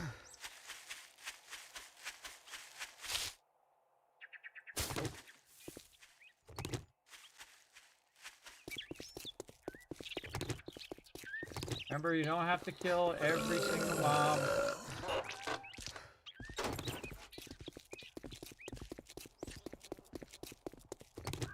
Mailbox is one of the most valuable things in the entire game. Look at this. Spear hunter, sniper, arrow recovery. Nice. Some of those I don't read, everybody. Ones that I'm actually going to use. Another egg. Eat that. And here we are at the rally point. Cement mixer. Oh yeah, forge ahead. Nice. And here we go. Oh, look at that. That thing went away. Oh, the bummer. Okay, so we're here at the Jacobs residence. Door by the start. That's how we get in. Door by start. Okay, now where is the end loop? Let's go find out. And look at that, everybody. Look, I'm not at any diminished right now. And let's see what we find in here. Ooh, there's some water there. Oh, already found my satchel. Okay, I can dip out right now, everybody. I can just dip out, go turn this in. But we're going to see what we got resources-wise. We're going to do some quick looting. No baddies so far. Okay, that seems a little iffy. Means it's going to be bad later. Let's get all this general loot. Again, you don't have to loot everything, everybody. You don't have to loot anything, really, in this particular quest. This is just a fetch quest. Left, right, left here. Oh. Check right, left, see if any others are coming for you. Oh, missed him. I'm doing more damage to my spear now. So I should be able to wipe them out a little easier. Grab that, nothing there. Yeah.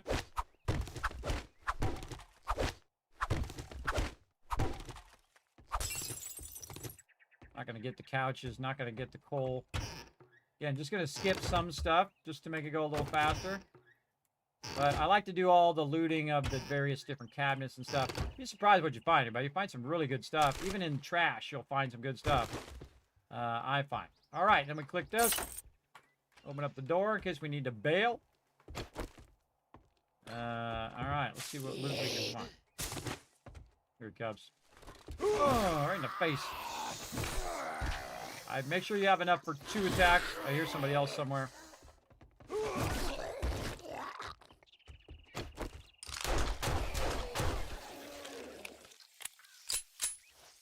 Just thought I'd try out my weapon. Works good. All right, let's see if this kills this faster. Oh, yeah, that kills that faster than using my little bone knife. Put it in here.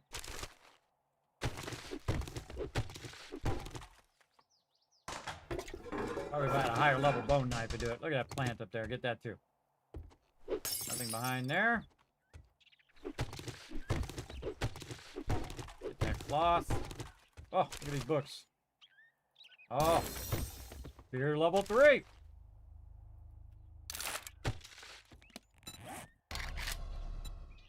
You can make it, everybody. Make it. Plant fibers. How do I get in here?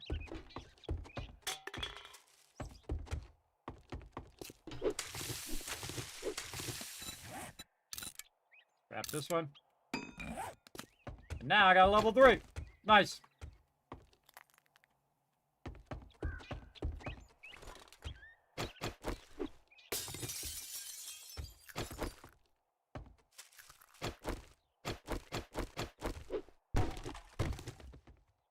I'm leaving a bunch of these resources behind just for the sake of speed. But I would definitely grab as many kind of loot things as you can. I'm always grabbing cloth, everybody. Cloth is the thing you're always hurting for. Thing hiding behind there. There we go. Cloth and duct tape are one and the same for me. And glue. Okay. What does the piano give you? It's wood. Anything else? Probably wrench it. Oh, a little bit of metal there too. Okay, we already did all of this. Yes, yes, yes, yes, yes. Okay. We're ready for the upper level. Oh, another one opening that door. Okay. Our upper levels are awkward because it's coming up at an angle. God, I should be using my axe.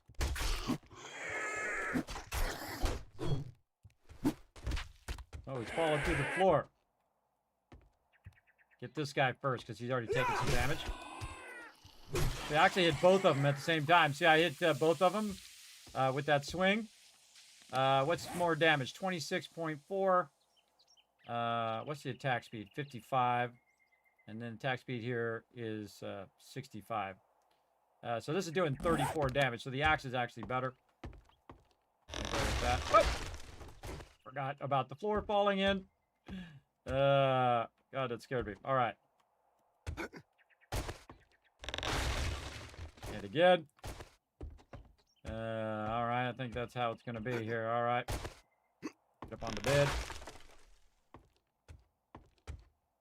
In the attic. Anybody behind? Nope. In loot, up in the attic. All right. Ooh, add some red tea. Perfect timing, right when I needed that red tea. Awesome. And the in loot is up in the attic on this one as well. Up in the attic, up on the roof. All right, now we know. More ammo? Oh, yeah. There's a lot of 9mm ammo, and I am not even spec'd into that yet. Which I like. All right, we got that. Little medical supplies. Ooh, there's some more vitamins. Nice. Okay, anything else we might be missing here? Here, backpack. We got, all right, a little bit of food there. Really want to come in here and get all this plastic for my dew collectors later.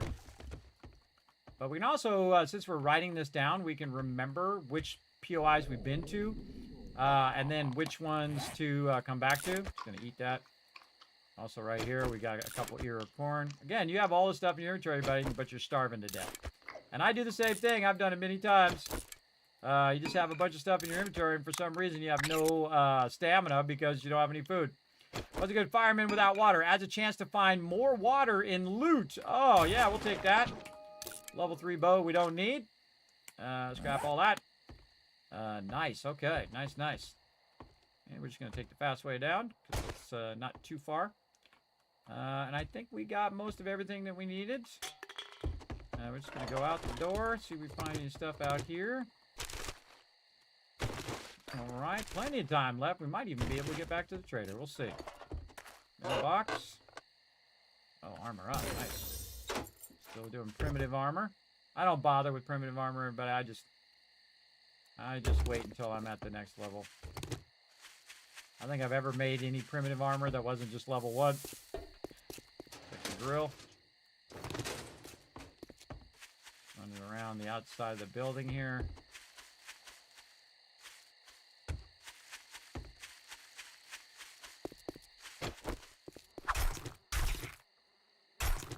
And see, I've got the quest done, so it's no big deal. Okay, now I gotta remember where I started this quest. Where did I start? I think I started on this side. Huh, what did I do with my loot? That's a good question. Go back in here. Find where I put that loot. God, I forget. Oh, see, that's why it's dangerous to do that. Where did I put that loot? God.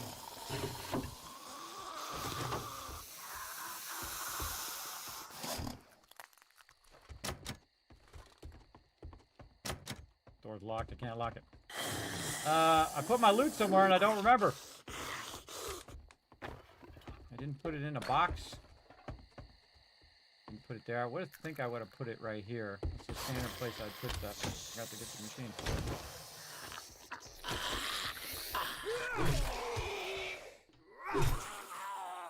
Oh, does anybody remember in chat? You guys remember where I put my loot? You can just tell me. It's okay.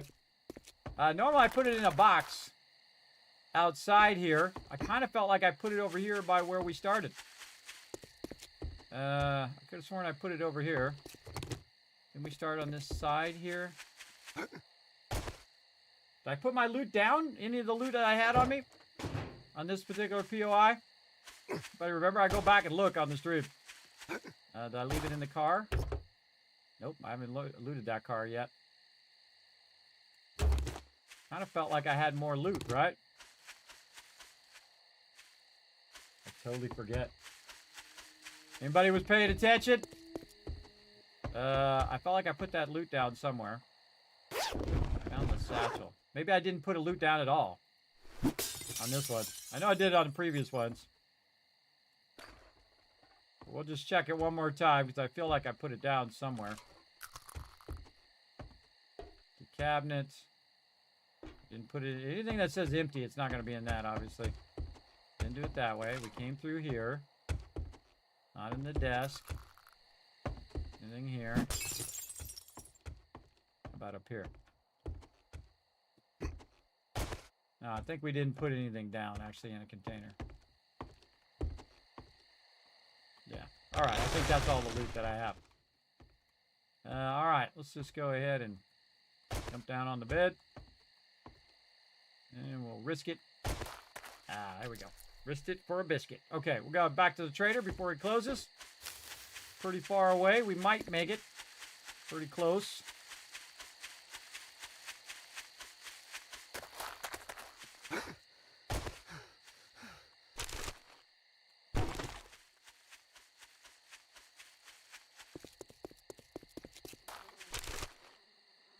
Oh, duct tape. You're going by, I might as well grab it. I don't feel like I got much loot on that POI. I definitely want to grab all the stuff I can on the way back. Oh, look at that. Double the amount of eggs on that one. Both of those had eggs. Run it back. Ugh, keep sliding down in this chair. Ugh. Stop sliding down in the chair, Kismet. Sit up straight.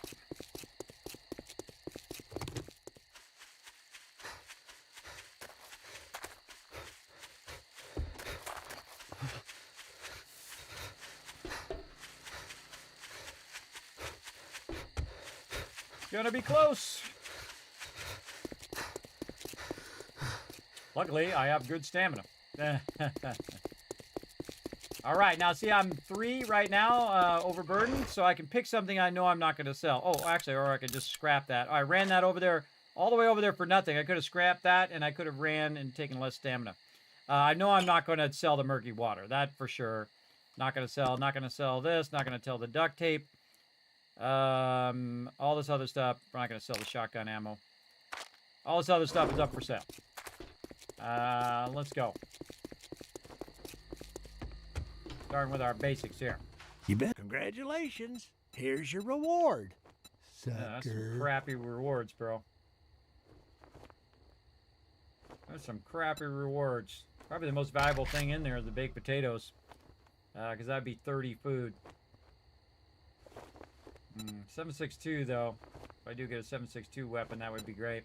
You know what? I'm just going to go baked potato. Baked potato. All right, what else you got? Buried supplies. Jerry's Fill. Man, that's really far. Jerry's Fill is pretty far. You know what? Let's do some buried supplies. I really skip these usually. But, you know, they actually have some decent stuff. So this is a T1. Trader Rect is closing shortly. So finish your damn business or come back Let's tomorrow. get one thing If straight. you're still You're alive. not working with me. Get out of here. You're working Let me for get out of here me. before he kicks me. Grab all our loot. Okay, day 5, everybody. So we got that pistol before day 7, before we reset. Oh, we leveled up, too. Let's get back to the base first, and then we'll deal with our level up. Trees we get chopped out here.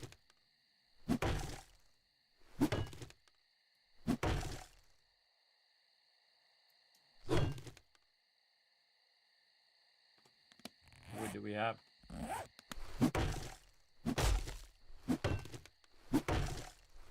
Yeah, see, because I'm overburdened, my stamina's going way down. Alright, good enough. Get a little bit extra wood there. Let's see if we end up jumping on our spikes here. That's why I put this out by 3, but it's a little awkward because of the way the ladder is on that far edge. All right, base is looking good. All right, what do we got in here we can get going? We can get some water. Every time I come back to my base, this is the first thing I think of. What can I get going in here? It's going to cook for 30 seconds, so I need 1 thing of wood. Then we make some red tea out of it. Down here, we'll go ahead and put the rest of this in here. Ooh, we're getting full. Getting full. We got another cooking pot there. Very nice. We got an anvil already. A little bit of 7.62 there. Probably could just sell that 7.62 ammo for now and the shotgun ammo. Yeah. Okay, so now we're safe somewhat in our base, and we can go ahead and make some choices while we're waiting for that to cook. Let's see. So we have another thing. Oh, we're going to go salvage operations. That was the next one over here. So that's basically going to loot faster. And then actually the power attacks are going to be less. So looking good. Again, just spreading our points around. We also put a point in Spearmaster, animal tracking, which hasn't helped us at all yet. Pack mule, which allows us to craft a bit faster. We take we have a chance of ignoring 5% damage. We've gone into Miner 69er and Motherload so that we are collecting more resources there. And let's see what else we want to do. Probably Huntsman when we actually do find some animals. We can also go into Healing Factor, which will basically heal us when we're just sitting around the base or if we're just collecting resources or whatever. Pretty good. Anything else in here that we're looking for? We're not doing a stealth build, but if you were, you definitely want to do Hidden Strike and From the Shadows, because those are going to give you faster sneaking, where you can sneak around. You'd be more muffled, so they won't hear you. And then, of course, Cutthroat, which does 50% more damage if you do a sneak attack, which is pretty awesome. A lot of my team will run around and do that sneak attack. Better barter would be good, too. We had a 5% better deal. I kind of feel like that other stuff is more valuable right now. Let's check and see if we can get our forge going on yet.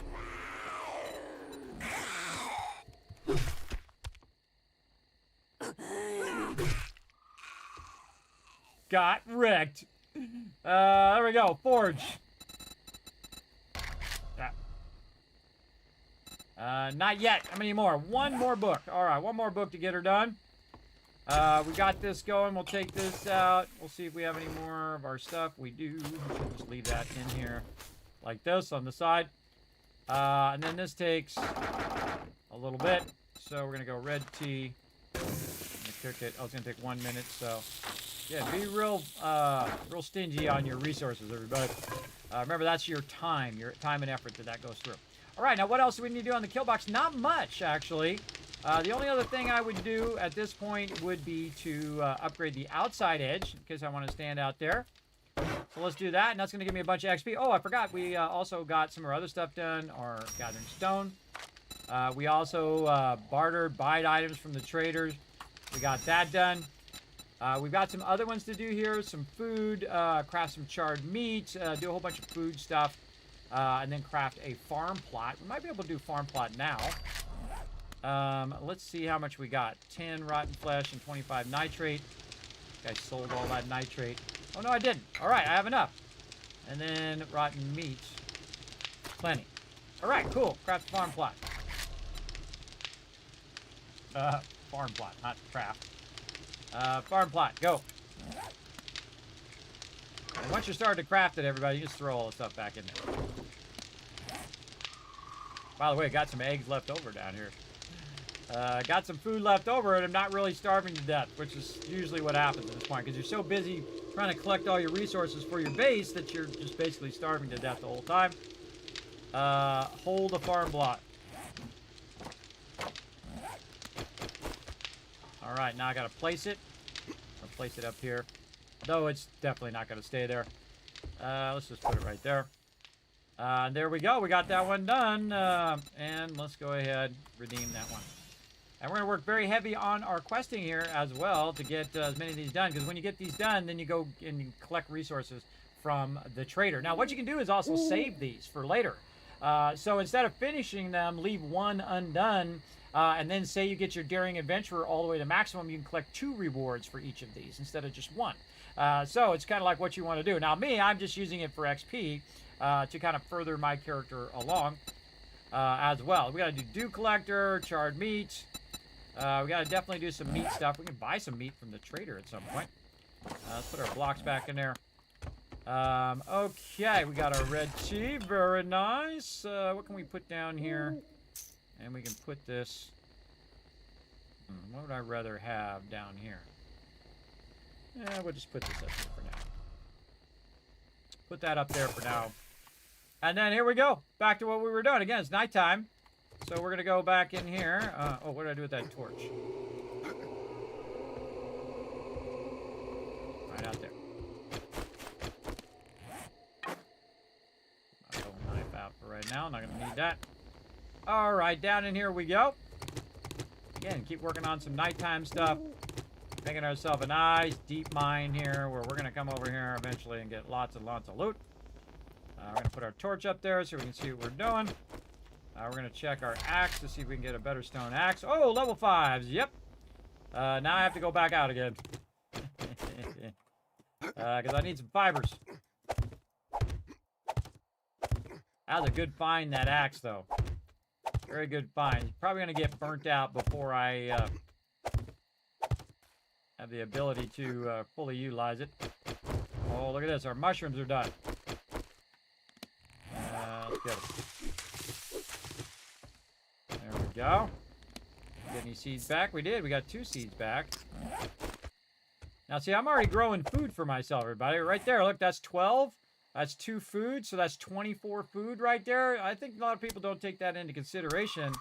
That just getting mushrooms and putting them up, great way to get food.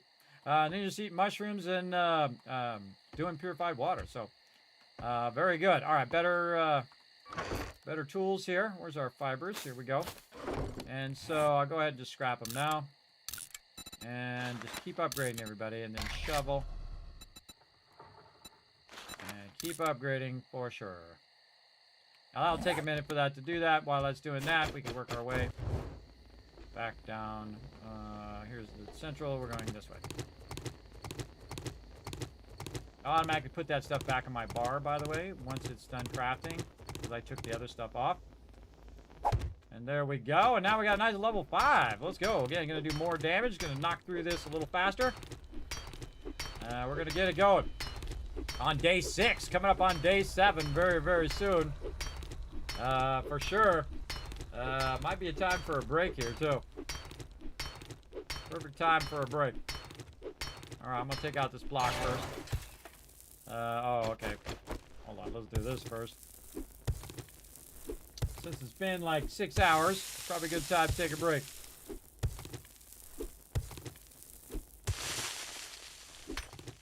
All right, there we go. All right, we're going to take a quick break, everybody. We're going to bring up some words on stream for you guys to play in the chat. You can earn some Kiz Caps toward future giveaways by working together. I'm going to let you guys go ahead and play that for a little bit while I go ahead and take a break, and I'll be back in just a few moments. Here we go.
I'm back, everybody.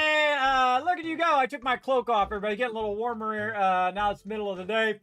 So decided to take my cloak off, though it is super comfy. Put a one in the chat if you can't see it and hear me. I see you guys working together. Look at you guys working together there. Let's give you guys a bunch of love for working together in the chat. Is it not working? Doesn't say that you're actually getting the points. I don't trust it. I don't trust it when it doesn't actually say that you're getting the points, everybody. So I'm going to reset my bot here. Make sure you guys get your points for being awesome and working as a team in the chat. Come on. Either that or you're getting a massive amount of extra points right now. One or the other. Come on, Stream Elements. Confirm that they're getting the points in the chat. All right, we'll give it a minute. We'll give it a minute. We'll come back to it. All right, everybody, we're going to play some more 7 Days to Die. Again, thanks for the ones in the chat. I give you some extra caps for that. But again, it's not confirming that you're getting them in the chat. So normally it says, hey, you've added so much to everybody in the chat. But I don't know. Something going on with the bot lately, and I'm not going to sit here and do technical stuff for an hour. I'm going to play some games. We're going to play some games. We're going to have some fun doing it. That's what we're going to do. For sure. For sure, for sure.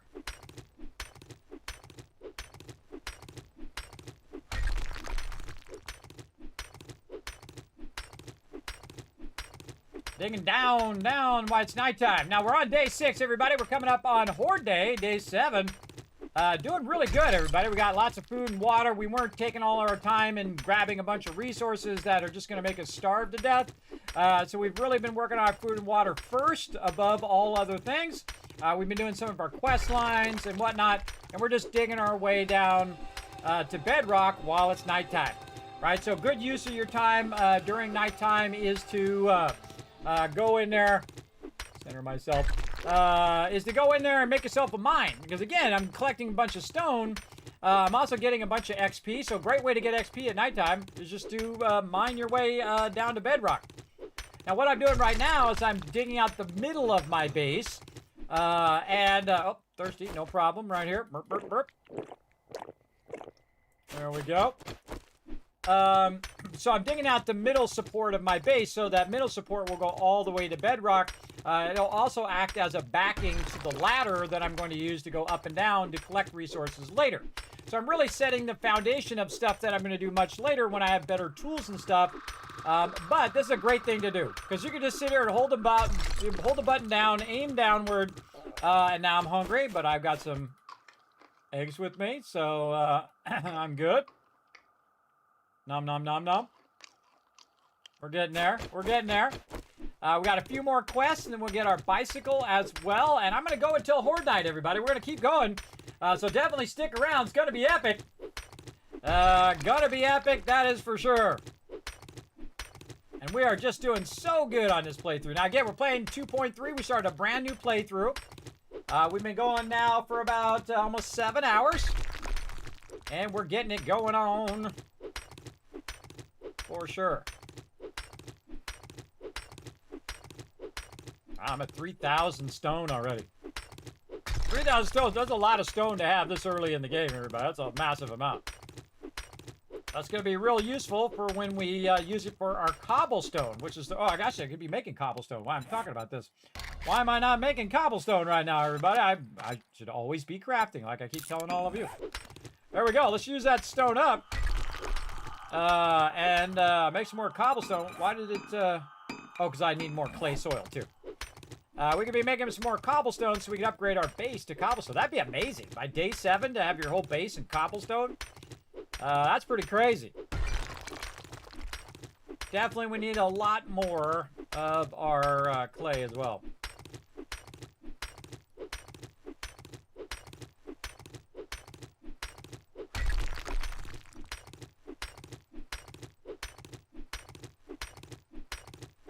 I save mining for nighttime. I really do. And I strongly suggest that you put it under your base, but you don't cut it too wide directly under your base. If you're in the forest area and it's mostly stone under your base, you'll be okay to cut it at least 2 down, which is what I'm doing right now. But remember, game's still in progress, so anything could happen, everybody. Look at our torches way up there. Way up there. Hold on, let's go get our torch, everybody. It's getting dark down here. Getting dark. I just use the torch for you guys, everybody. It's really not for me. I can just keep going. Well, let's go up here and get this torch. Try not to break our leg on the way down. All right, here we go. Just a couple blocks at a time and then fall and stop. Couple blocks. Probably go 3 blocks or even 4 or 5 blocks.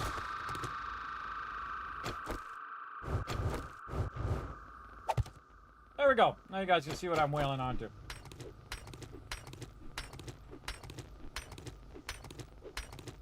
Again, we got our food and water up. So looking good. We got plenty of stamina. And again, if you put it under the kill box or under your base and you have your base protected with spikes, they'll just keep running up and dying on the spikes while you're down here doing this. Because they try to get over the top of you and then dig down to you. They don't dig at an angle to you, typically. I have seen them do it a few times when they run into something and then they'll start digging at an angle. But most of the time, they're trying to get over the top of you first and then dig down. So good to kind of think that through. Think through your battle tactics, right? Think through how the zombies are going to try to get to you and how you're going to defend against them killing you as well. So very, very fun. Yeah, see, look, there it goes. An error occurred. An error occurred. Let's try it again. I better send that to them. I better send that to them so they can work on it for all the other people who are going to be streaming today and be like, oh, man, great, my bot's not working.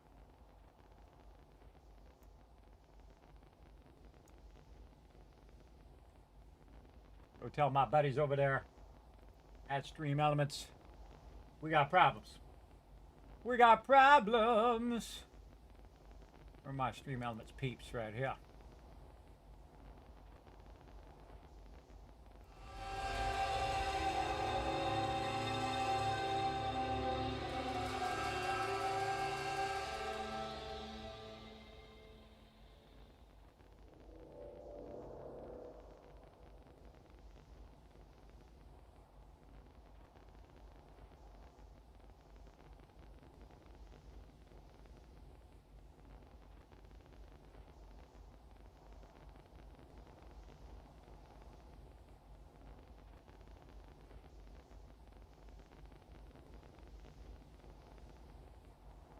All right, I told him that the bot was acting a fool.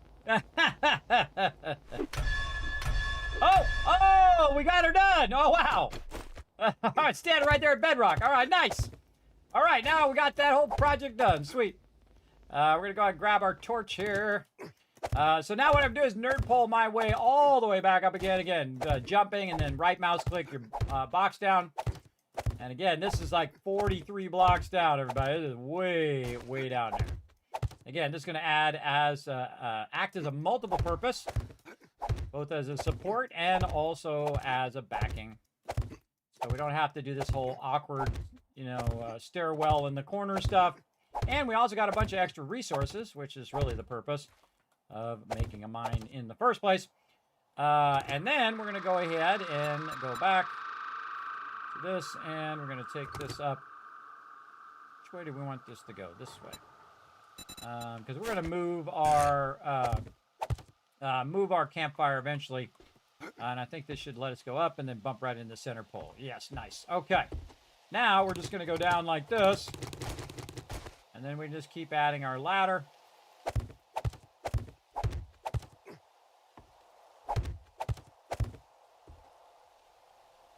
And then down a little bit more.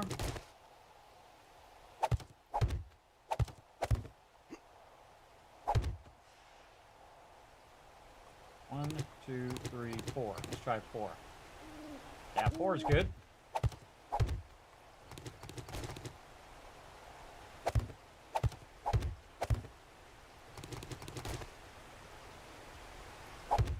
I can hear it raining out there. Big old storm. Might get this done just in time for daytime. Perfect. See how much nicer that backing is, everybody? So much nicer going up and down the ladder. Now the thing at the bottom, I would make a hay bale right here in case you actually do fall. And you take that hay bale and you put that at bedrock. Get it to go in there. Oh, I gotta take out the thing that way. No, I don't want to do that. I want that to be nice, solid. So I gotta cut this way a little bit. I forgot hay bales are 2 blocks wide. Getting a little too low on that one. Hay bales are 2 blocks wide, so we need to knock this back just a little bit. Oh, and there's daytime. Perfect timing. And we'll get up on the ladder. Come on. Get up there. Get on the ladder. You got this, brother. What the heck? On the ladder. There we go. And turn the hay bale around. I think it's on the ground level. I don't think it is. I think I got the block up above and not the block down below. Doesn't look right, doesn't feel right. Doesn't feel right, everybody, then fix it.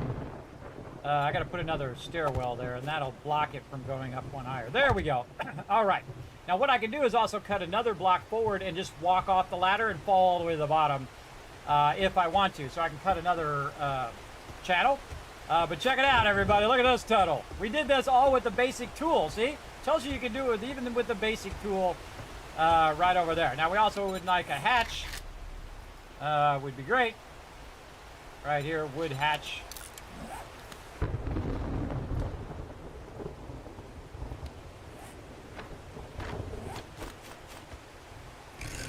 going to turn it this way, so when I'm coming up, it's not blocking. I can just come up, bump into the edge, come off of there. All right, we got ourselves some mushrooms. We can eat those while we're running around. We don't have any water or anything like that. No tea there. Any stuff we can craft up? Nope, we got issues. All right, we got issues. We got to get out of here.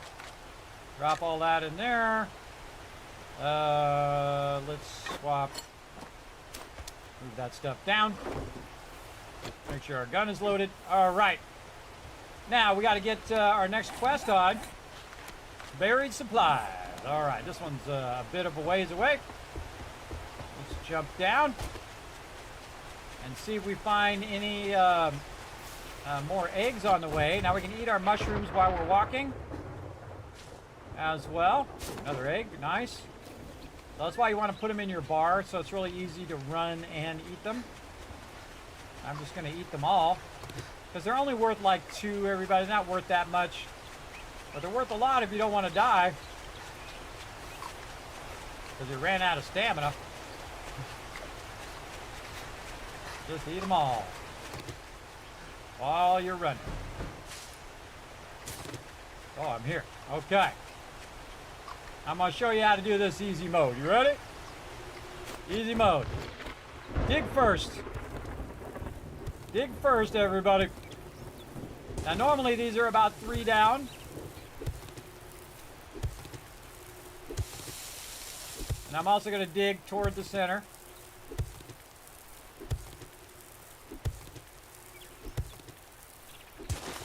I got to level up. Nope. This time we're just going to dig toward the center. Give me some clay while I'm at it too. Give me some more cobblestone.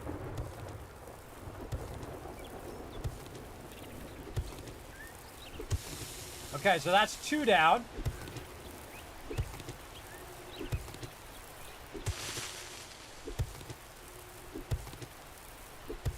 This is a great trick, everybody. My team taught me this one. Very smart. Kind of pre-dig it.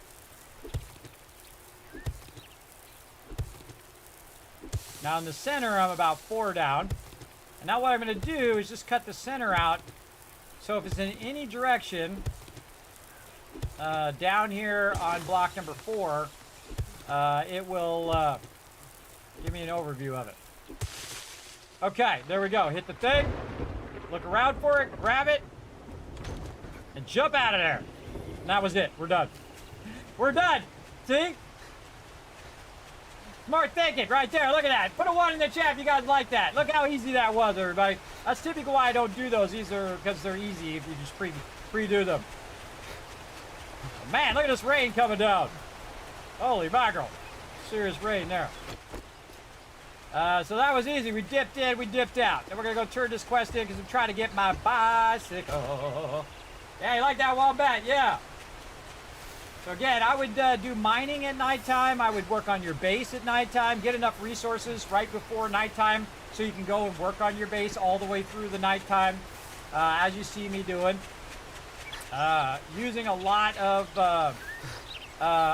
pre-thinking, right? Okay, well, in 2 or 3 more hours, it's going to be nighttime. I'm going to need to have wood. I'm going to need to have, say, stone and clay to work on my base. And then I can be inside the base working as well. I could be doing cooking. I could be doing forges and so on.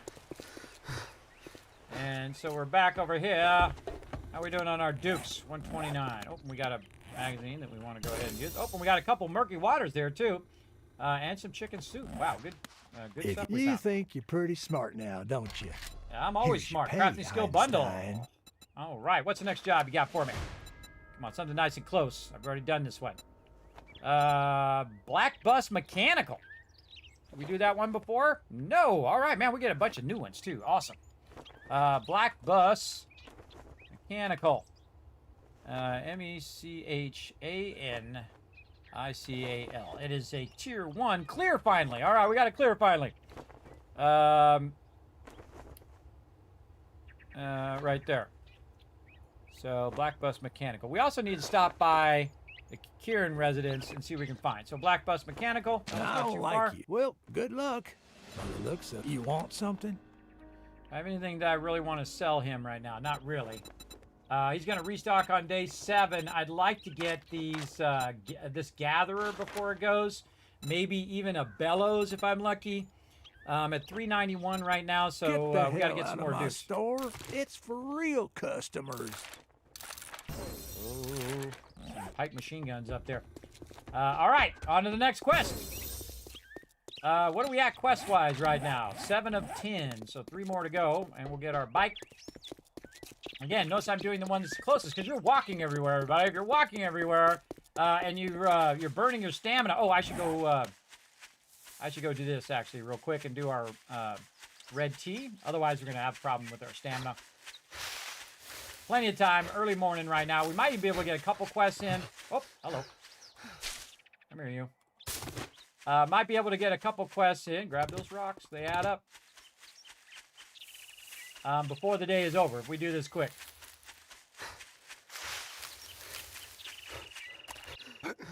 Oh, that's awkward. That is so awkward right there on the edge of that. Okay, let's go.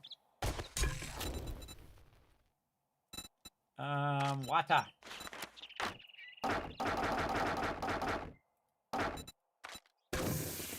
Take 1 minute, and then we're going to make some red tea. I forgot to put the stuff in the output again. In the output. There we go. We keep this food on us. We're going to drop all this other stuff. This, and this. We're going to keep all of this on us so we can eat that on the way. Why do I not have my clay on me right now? Oh, I got a bunch of cobblestone right there. Again, that'll give us something to do while we're waiting. Repair this. Make some more cobblestone. Cobblestone, apparently. Cobblestone rocks. Oh, man, bunch of cobblestone rocks. Look at this go. Okay, that would be amazing to get this to cobblestone by day 7. That's a tall order right there, brother. On top of all that other stuff and leveling out the base and angling the side of the base and putting the dirt down. I still got to do some more dirt on that other side over there in that corner. But yeah, we're going to get some cobblestone on. Look at this go here. Yeah, and you make a big base, everybody. It takes a long time. But if you make a small base that's just enough for you and serves its purpose, you're good to go.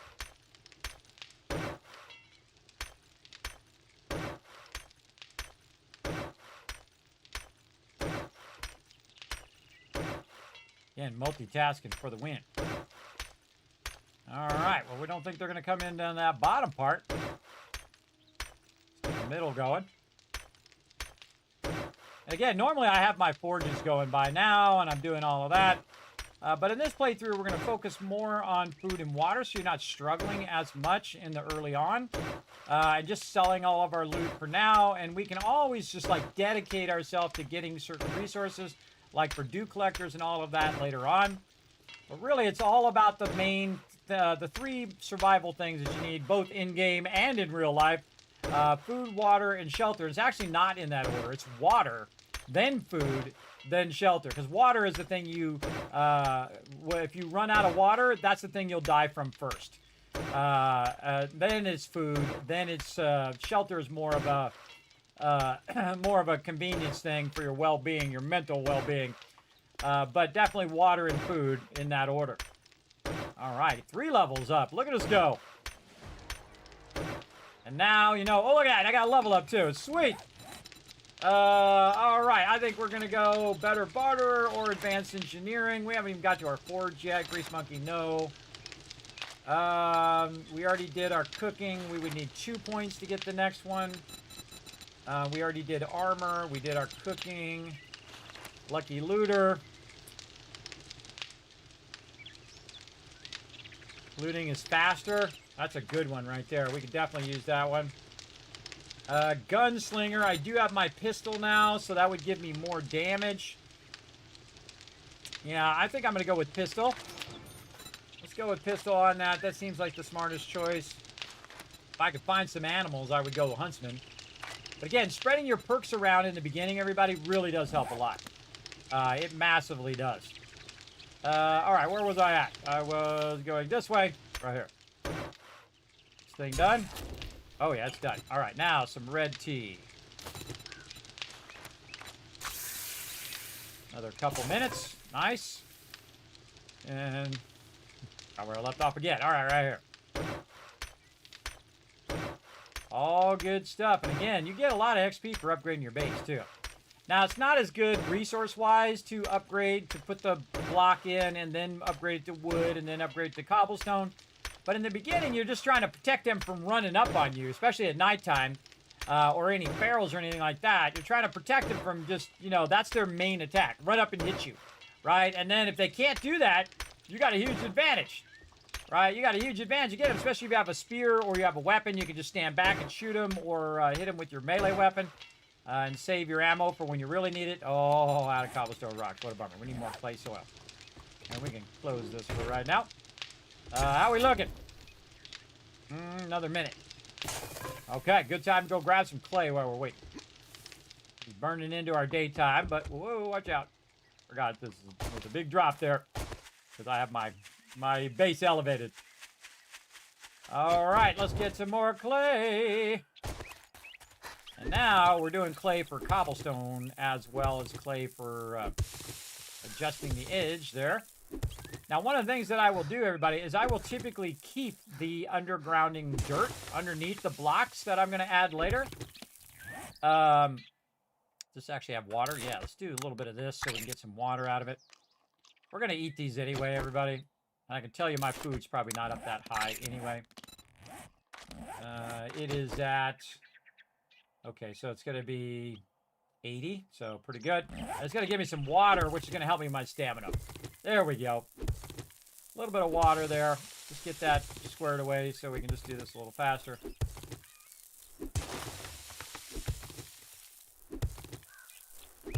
And see, at this point, I don't even need better tools, everybody. I can't make them, so it's no big deal. I don't need a forge. I don't need forged iron. I don't need all that because I'm not really using it. Because we're just collecting basic resources.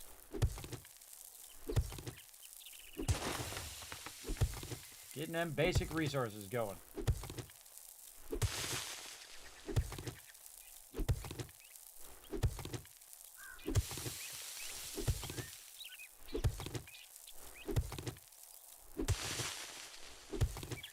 More cobblestone while we're doing this. Oh yeah, a bunch of cobblestone. Give this till 9 o'clock, and then we'll run back.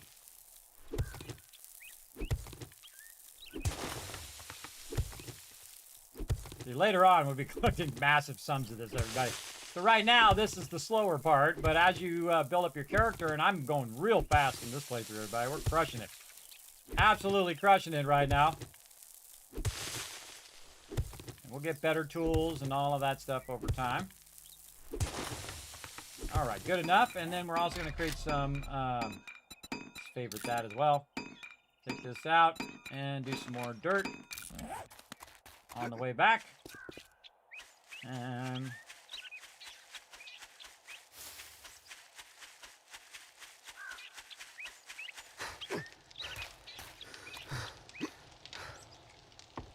check in on our red tea. Nice. Okay, don't really need my blocks right now. Put those up there. Making some cobblestone. Probably should finish. I think we're going to get a level up. We'll come back to it. We'll come back to that cobblestone. We're going to go ahead and stop the cobblestone, stop the clay. We're going to put this away so that we're not lugging that around. Ah, don't do that. Put that in the thing. There we go. We'll carry these eggs with us so we can eat those. We've got a red tea. We got a little bit of mushrooms. Any of our mushrooms grow up? Nope. Any other mushrooms we could actually put down? Oh, we got some potatoes. Let's take those with us. We can eat sham sandwiches too. By the way, you have your vitamins first, right here, which has your disease resist. So catching enemas like infection, dysentery, fatigue. So you do this first, and then you eat a bunch of these sham sandwiches. So if worst comes to worst, that's what we can do. And 5 sham sandwiches, by the way, actually are pretty decent. They're 15. So basically, we could get 5 of those, but it is going to take away some of your health, though. So watch out for that. And you have a 12% chance of getting dysentery, but if you're using vitamins, it's a 0% chance. So we got that as a backup just in case. All right, now we're just going to drink our red tea. No reason to just carry it around on us. We're just going to drink it. We're going to eat these mushrooms. We're going to put this other stuff on our bar so we remember that we have that. What are we at food-wise? We're at 79, so it's going to be 32 water. That's going to push right at 100. Let's just eat this food on the way. Let's just eat it on the way. This way we don't have to carry it back.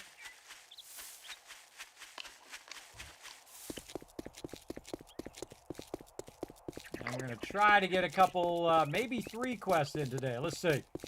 Let's see how it goes. Reed residence. We did that one.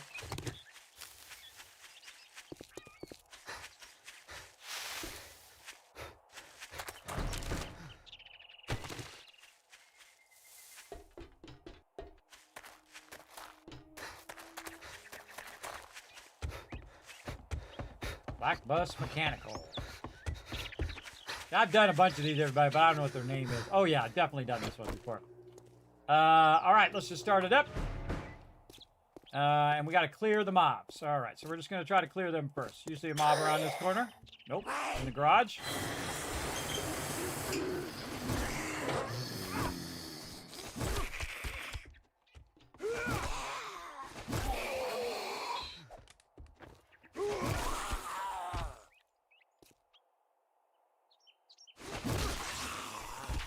Good time to put this up here, by the way. You can see how much ammo I have, just in case. Just blow up that barrel, by the way. All right, so we're starting in the garage. What do we got? Oh, yeah, I forgot. We got our axe, too. Our axe is actually better than our spear right now. We just found this random axe around, and it's a much higher damage. Whoa, okay. That was a whole lot of books there. Sweet. I love it when that happens. All right, get the bus. Man, we're crushing it. You used to use this as a base? Oh, yeah, that's actually a good base. Especially since you already have the wood outside. You can just upgrade that to cobblestone. And then, of course, add another layer because they can get up over the top of that. All right. And the main entrance is in the garage.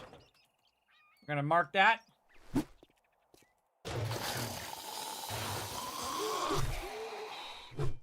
Missed it. You can take a lot of hits. Take a hit from this.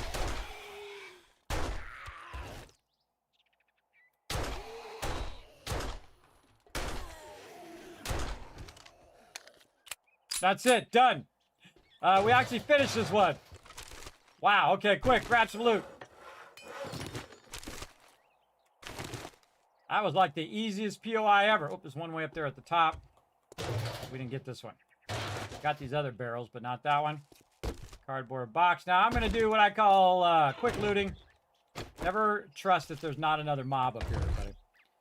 All right, the loot is above the garage. Attic above garage is where the end loot is. We got there. Anything else there? Nope. And then over here. Whoa! Okay. That was a thing. That was a thing that just happened. To the garage door first. Yeah, working stiff tools. What do you got for me? Oh, okay. Scrap that, but definitely could use a repair kit for my gun. And that's something else we're going to go ahead and lock in our inventory. This one. And then this. Scrap that. New gloves. What's this? Range damage. Ooh, okay. We'll take that instead. We'll sell that other one. 10% more damage with spears. What? Okay. I'll take that. That works for me. All right. Good loot there. Let's check around the back. I can't remember if there's anything around the back here. Trash bin. Cooler. Couple chairs. Oh, yeah. Actually, you can loot that. A bit of loot there. Oh, look at this. Wood. This is really, stack wood here, everybody, is one of the fastest ways to get wood in the game. Very, very fast. Just got 120 wood out of that. These tires for plastic. Definitely want to wrench this eventually. Any other... Oh, there's one hiding. Okay, we got it. We're out. Oh, another one here I forgot. I forgot all of these. I think I was just killing the mobs first. Yeah, it's killing the mobs first there. And we got the rusty barrel. We got the stuff up above, I think. Double check. Yeah, we did. Okay, easy. We're out of there. Back to the trader.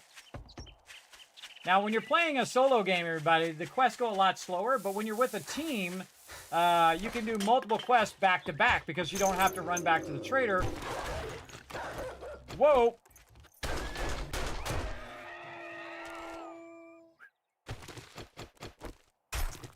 I hear dogs. I pull out my primary weapon, everybody.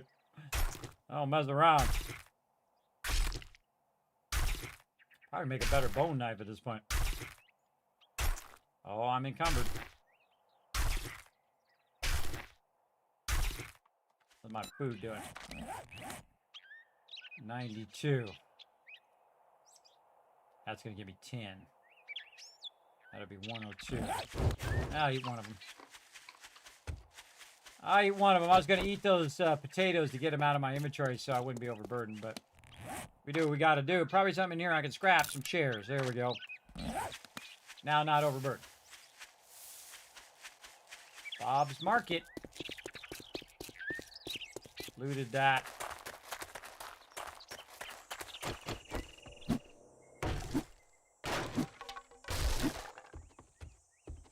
Overswing there. I should put my axe at the beginning, so.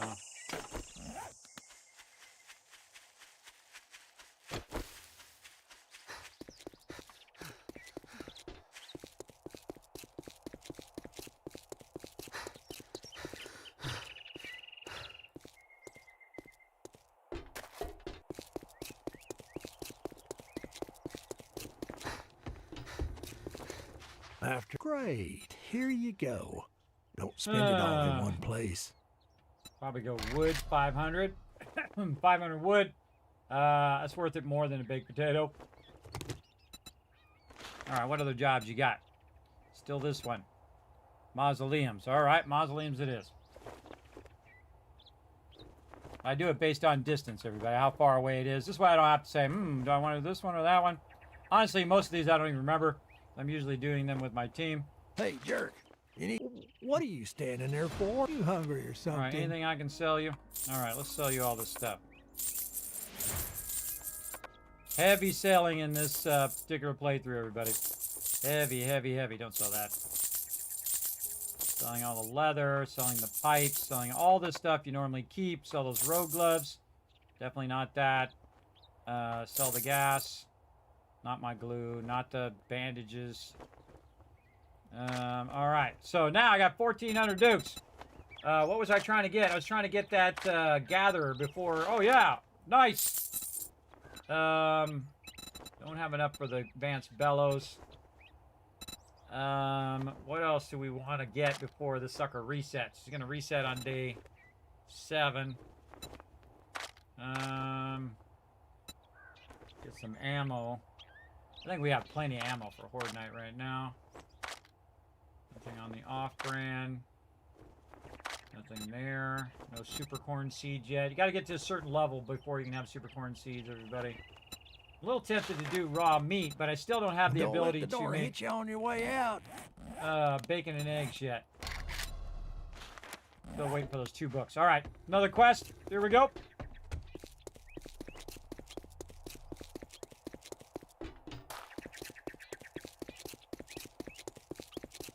A lot of walking in the early game. Oh, hello. Oh, nice. I saw one out of the corner of my eye there. It was a cotton plant.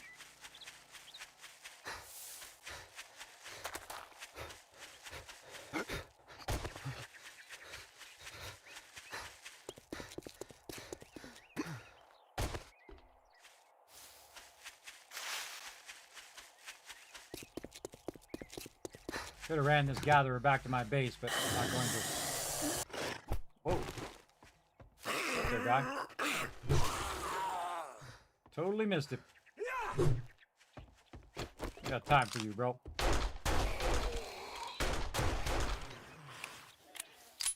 I got time for your crap.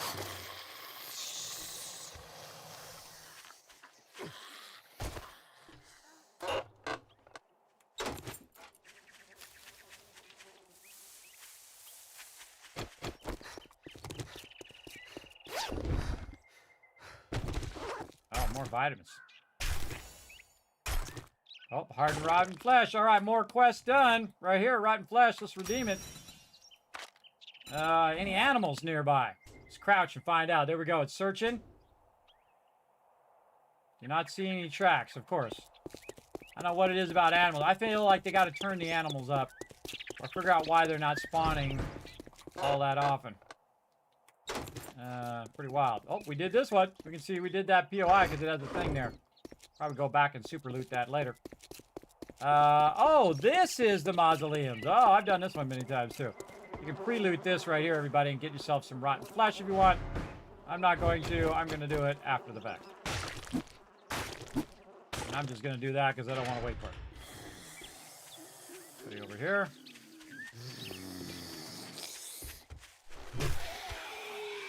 Found this axe, everybody. It is very high damage. Very nice, especially early game.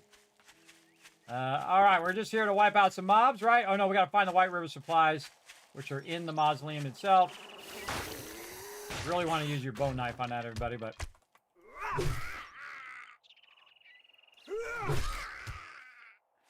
Check your 6.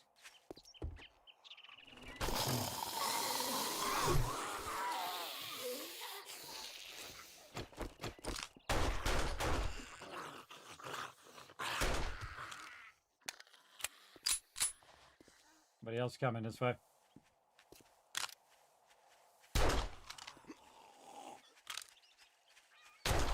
Another guy on the left. I can hear him.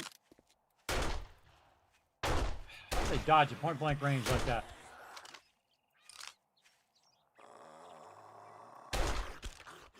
Got time for this. Gotta get some quests in.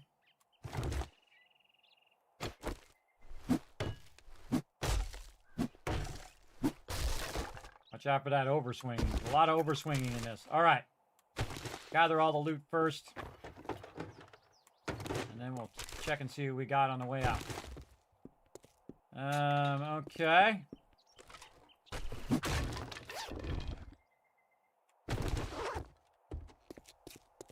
Oh, right there. I was going to say nothing else on the floor. The one right there. Oh, man, some bullets, too. Already got that. Nothing here. Get that candle back. Oh, we do actually get the candle. Oh, cool. I can use those candles in my base. Less candles I have to make. All right, some trash down here. Again, I got to find the White River supplies, which I almost forgot again. It says it's over this. Oh, it's outside. Outside on that side. See, I could have just came in here, ran around that right side, grabbed it, and then left. But there's some good loot in here, so we're going to grab a bit of that loot before we go. Make our trip worthwhile. We're 12 overburdened right now. Always a fun one.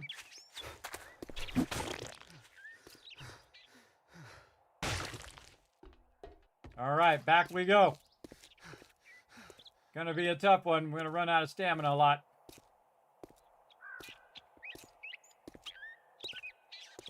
Running out of stamina. Yeah, that's a good base spot. And I'm just doing a base from scratch, which sometimes we do with my team as well, everybody. But we've done the ultimate modular base, which I kind of feel is the pinnacle of our bases, which just makes the game super easy mode. For my team, if I just build it from scratch, it's much more fun taking over a location and then everybody working together to build that location up. I find that's much more fun as a team. We gotta clear some stuff from my inventory here. I'm being overburdened for no reason. Let's see. Grab those chairs. Oh, wooden clubs.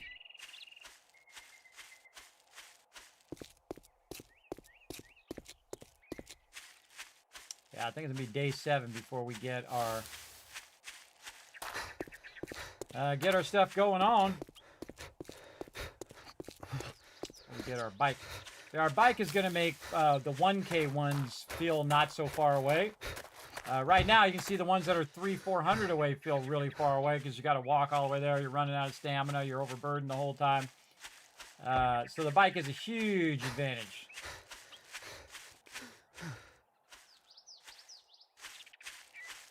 I'm going to go in this side entrance over here.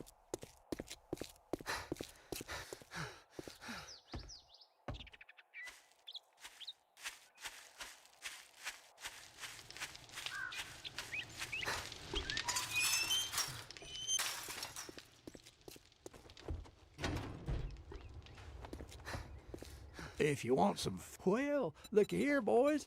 We got ourselves a real-life hero, and now he wants to be paid. All right. Oh, mausoleums. I forgot to say where the entrance was. Front door, and then the finished loot is in the church. All right, cool. Glad I at least wrote it down before I forgot. All right, so Jerry's Fill. Have we done Jerry's Fill before? No. Wow. Always amazes me. I do like 50 of these. Even though there's like 900 of them, it still surprises me that we haven't done it yet. All right. So Jerry's Fill, T1 clear. Let's go. Well, come to think, can't say I'm not surprised. Let's get this over with. Then we're going to sell. Ooh, that we don't want to sell.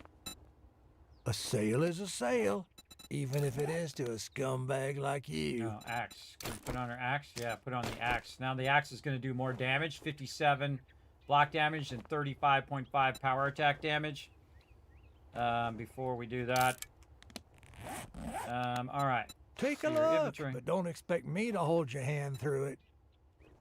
All right. Nerd gloves. Intellect weapon damage. Yeah, let's sell it.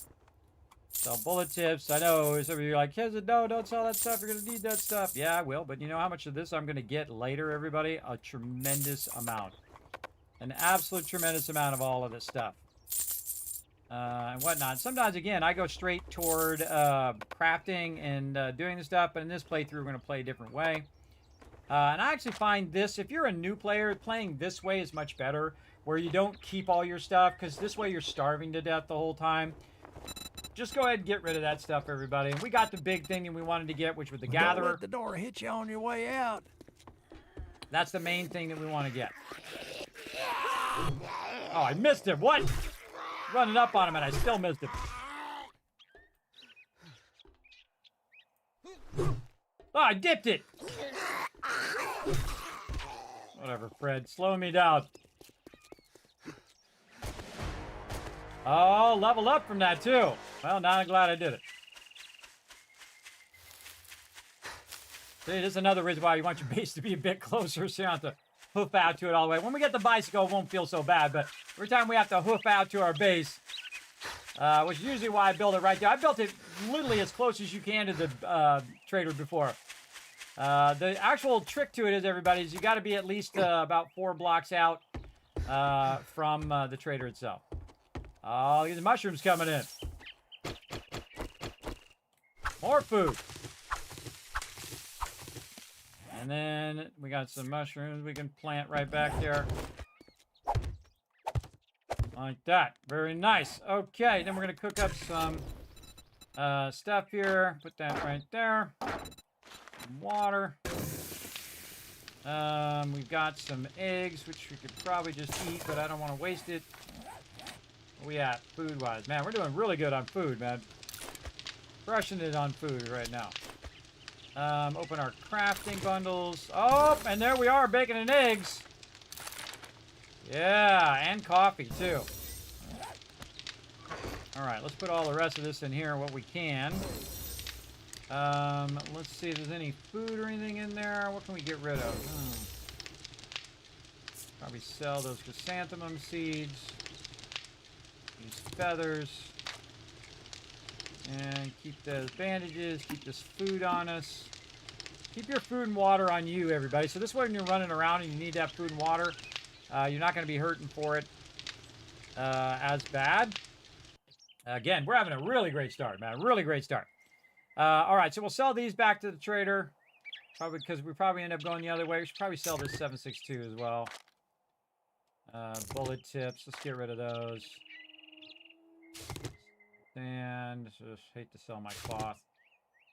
A lot of iron. We'll save that for later. Lead, we don't need that right away. Nitrate, oil, paper, rifle parts. Need to keep a little scrap polymers for stuff later. We can always get a lot of pipes and nails and things. I'm going to really slim this down. See how much of this we can just sell. All right, back to the trader again. We got to get to the rally point, though. But while we're waiting for that to cook up, we can dip back to the trader again. I don't think we're going to get to that other one before nighttime. That's going to be tough. We might just do 2 quests on day 7 if we can. We'll see. We'll see how this goes.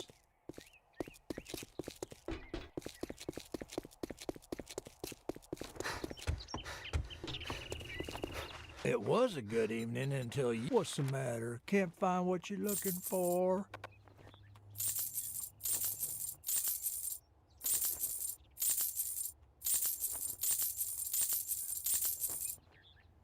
Now, later on, you're going to be like, man, I sure wish I had some rifle stuff right now. Yeah, that's got to be 50, and that's got to be there. All right, 1347. Anything that we really, really want out of here before it resets? Let's think about it. Let's think about it. Sharp sticks, maybe? Would it make a difference? Man, if I had enough, I'd get that Gravedigger mod schematic. Oh, there's a tarp right there. Ah, there's a tarp there. I didn't even see the tarp. Oh, man, what else can we sell? Let's sell some of our stone. How much do we want to sell about 500 worth, so 1,200, 2,000, 4, 5, 6. What do we need? We need 160. 1,000. All right, close enough. Get that tarp. Yeah, there we go. Oh, we got a tarp and a gatherer thing. Oh, right at the very beginning too. Sweet. That's about all I should buy out of there. Now that we're done for right now. Get out of my store. I'm on it. All right, that was a good start, everybody. Really good start. Again, sold some of my stone that we had mined out of there. Again, you can just take the stone and sell it, everybody. Use it for dukes. Get the resources you need. And then we're hoofing our way back to our base. Slowly.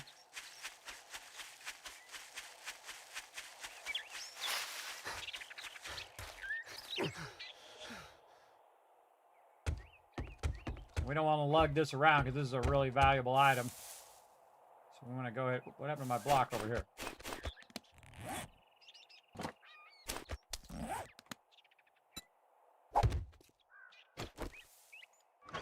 Put that back in there so it doesn't end up being awkward later. All right, all the rest of that stuff we couldn't sell. So we'll just keep hold of it. And look at this. Tarp gatherer, another cooking pot, and an anvil. That is a dream right there, everybody, at day 6. That's a crazy dream. All right, let's keep rocking. Let's not leave without our food, though. What do we do with all that food? Food here, food. Waiting on the water. We're going to do this. Oh, we ran out of fuel. Oh, bad Kismet. Bad Kismet. We got 2 seconds left on that. Or 10 seconds left. And then we're going to cook up this. Again, this is going to make it tough for us to get there in time. But we'll get it going. A couple minutes there. Now, what can we do in the next couple minutes? Well, we can go figure out what I did with that dirt. Put it in here. Didn't put it in there. Did I sell it? I don't remember. Dirt. Craft a bunch of that, and we can fix this corner while we're waiting for that.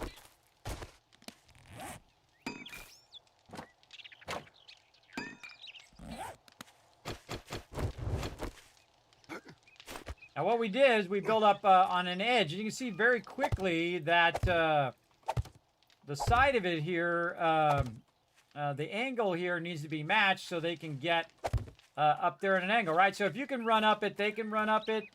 You just don't want them to get stuck. You want them to run up that side. Now it's a little hard to see them as well. And again, just go like this. See, that looks like you can't make it up there, so let's do another one there. That's good. Good. A little tough there in the corner. Let's put another one there. See, that's the square block there. Okay, right here. Yeah, we can get up on all of that. This part here in the back is nice and flat. Looks good. I might even want to cut this back just a little bit.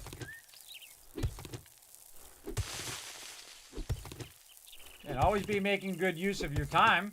Very vital in a survival game. Very, very vital. Let's move this back just a little bit to kind of square this off. Help us a little bit when the mobs are coming in. Now, if it's angling straight down in the opposite direction of your base, everybody, that's okay.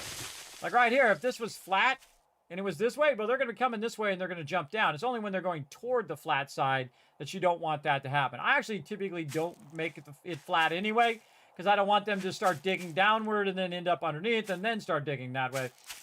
We definitely don't want that to happen. How about over here? This looks good. I know it's all good. Again, I'm just running toward it, and you can see I can get up on the edges. And so instead of using blocks, I used dirt, and that dirt will become the foundation, and I will actually take some of this dirt out, and it'll become the foundation of my actual blocks. And I'll make this go out further, everybody. I'll make it go out by 5, even further out. And then make a ramp that's more like a wedge than a ramp, right? So that wedge will wedge out at a 30 degrees as opposed to like a 45 degree up and down thing as well. Now, what do we want to do here? I want to check on our water, our red tea. Down here. Ah, ran out of resources again. Kids been not paying attention. Not paying attention. I wasted 30 seconds there. Actually, we could probably just leave it, come back for it. We'll have it when we come back. All right, now this is going to be tough, everybody. This is going to be double tough. To make it 450 in this direction before nighttime, clear the thing and come back. We're going to go for it, though. Get our weapon loaded. We got our axe ready. Let's go. Oh, hello.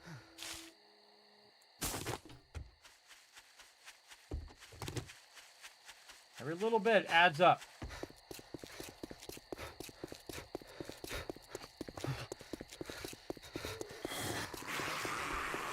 Looking at the mailbox. Oh, there's the mailbox over there. to see if I'd already looted it.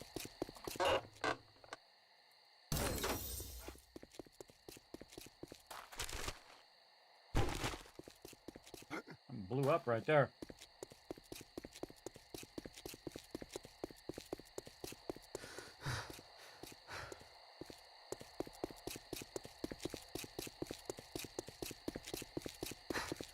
I'm just running down the middle of the road to try to avoid mobs.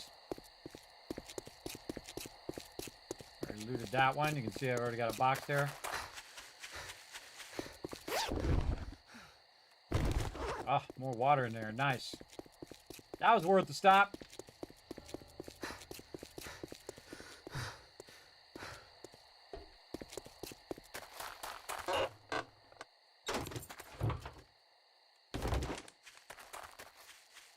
Notice I'm not doing the cars, because cars take longer.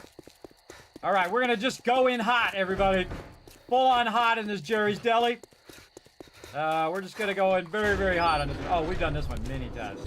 Like a gas station. All right, hit the gas station. No pre-looting. Yeah, I feel like it's a little, feels cheating to me, but you know, you do you. Get all the easy stuff. Get the car because the car takes the longest. All right.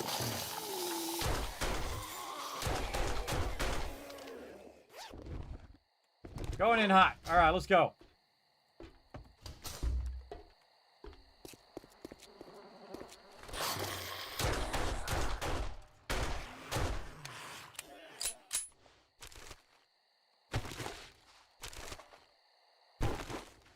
And this is what's so good about having a regular weapon at the beginning of the game. This is why you buy that weapon, everybody. That's why you buy that level 1 pistol, man. Look how powerful I am very early game. Very powerful. All right, now we can always come back and loot later. We got to clear the POI first. Get up here on the roof.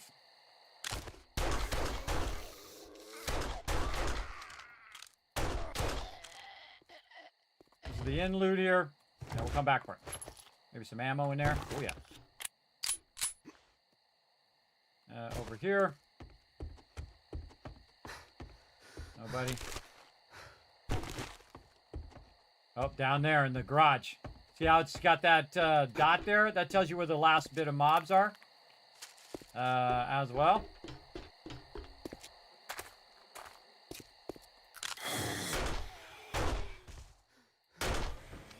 Done. All right. Awesome.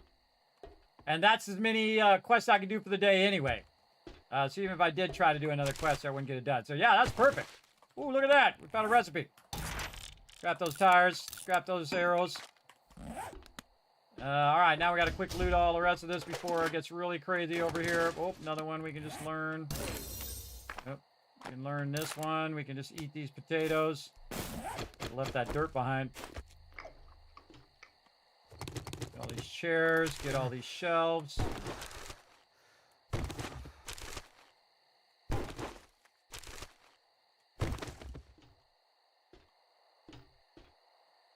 Checking all the containers. Fast, fast. Quick looting. Nothing here. Cash register, no. In here, trash can, file cabinet. Off another book we can just learn. Let's carry that around. Also, there's a couple chairs in there we can get rid of. Very nice. Sealed crate over here.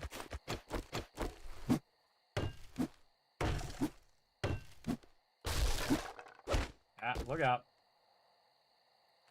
Those and some shell there.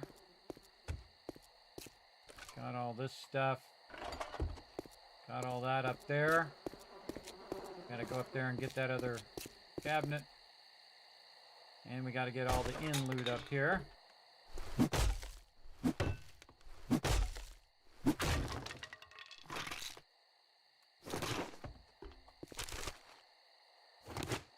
Oh boy. Cash.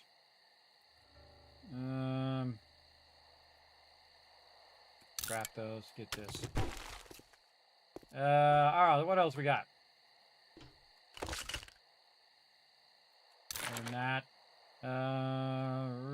Oh wow! Burning shaft mod. Awesome. I'm actually gonna put that on my little thing there. Maybe I should put it on my axe. I should put it on my axe because I think my axe has 2 slots. Oh, it does. Awesome. Oh, man, that makes that even more powerful. All right, very nice. Burning shaft mod. That's pretty lucky. We're finding a lot of lucky stuff in this playthrough. Holy moly. Oh, anybody in here?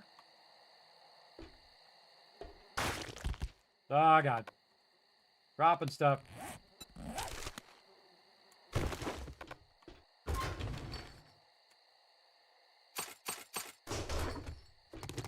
Put that stuff in there so I can grab this stuff real quick. Grab those chairs. This here. Grab those vitamins. All right. Put these seeds back. Seeds. Parts. What else?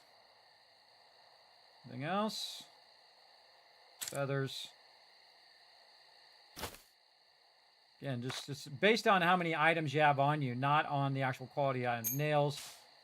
That we could leave. We could leave the cornmeal. Definitely keep that. Keep the sham sandwich in there. And we can come back and we can grab all this later. As long as we don't reset this POI, that stuff will stay there. Or we can come back never.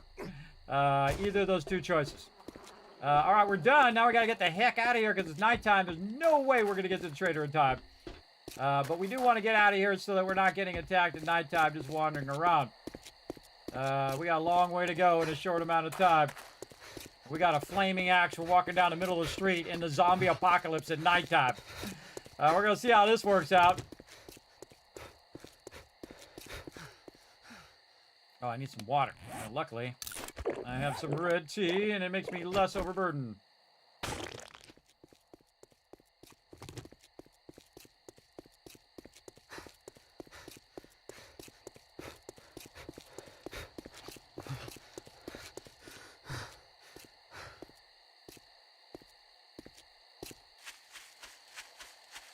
Could just leave it in here and come back. But we're going to risk it. Risk it for the biscuit. Uh-oh. It's that time again. It's scary time. Grab that chair that went by. Great thing about the burning shaft mods also acts as a light. Oh, big boy. Screw it. I'm not even going to bother.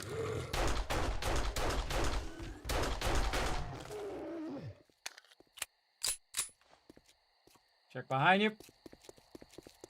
Get an easy free shot on her.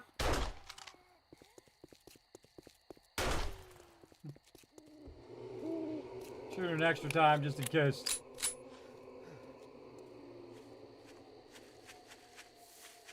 So powerful with this gun this early. And we might just make it to the base. We'll see. I might get swarmed with a bunch of feral radiated screamers at day 6, which is what was happening in my previous playthrough. But I was like, what the hell? Why am I getting 3 screamers at the beginning of the game? That's crazy. I feel bad for any new player who was playing during that section, everybody, on 2.0 through 2.2. You would have these insane amount of screamers, and you'd be like, what the hell? Why do I have so many screamers this early? Again, I'm just on normal mode, everybody. It's not like I'm playing on super hard mode or anything. Pretty crazy. All right, we made it back to our base, but we didn't make it to the trader, but that's okay. We'll get as many things that we can do in the day anyway. Let's go ahead and get some more of this going. We got to put some more fuel in here. I'll put a bunch in there because we're going to make some red tea as well. Cook. Do your thing. And actually, we'll keep that in there. In there. And now's a good time is to make some more building blocks. How many I got? 68. Okay. Let's make a bunch of building blocks. That might be a little too many right now. We don't need that many, but 250 ought to get it started. Let's take all the rest of this, put as much of this in here as we can. We want to keep the dirt and my ammo. Man, we don't have any forged iron. Weird that I haven't got any forged iron left. But that's okay. Here's what we'll do.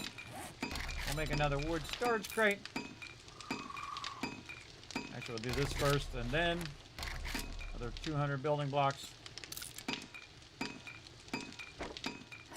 So I'm actually putting the storage in the floor this time.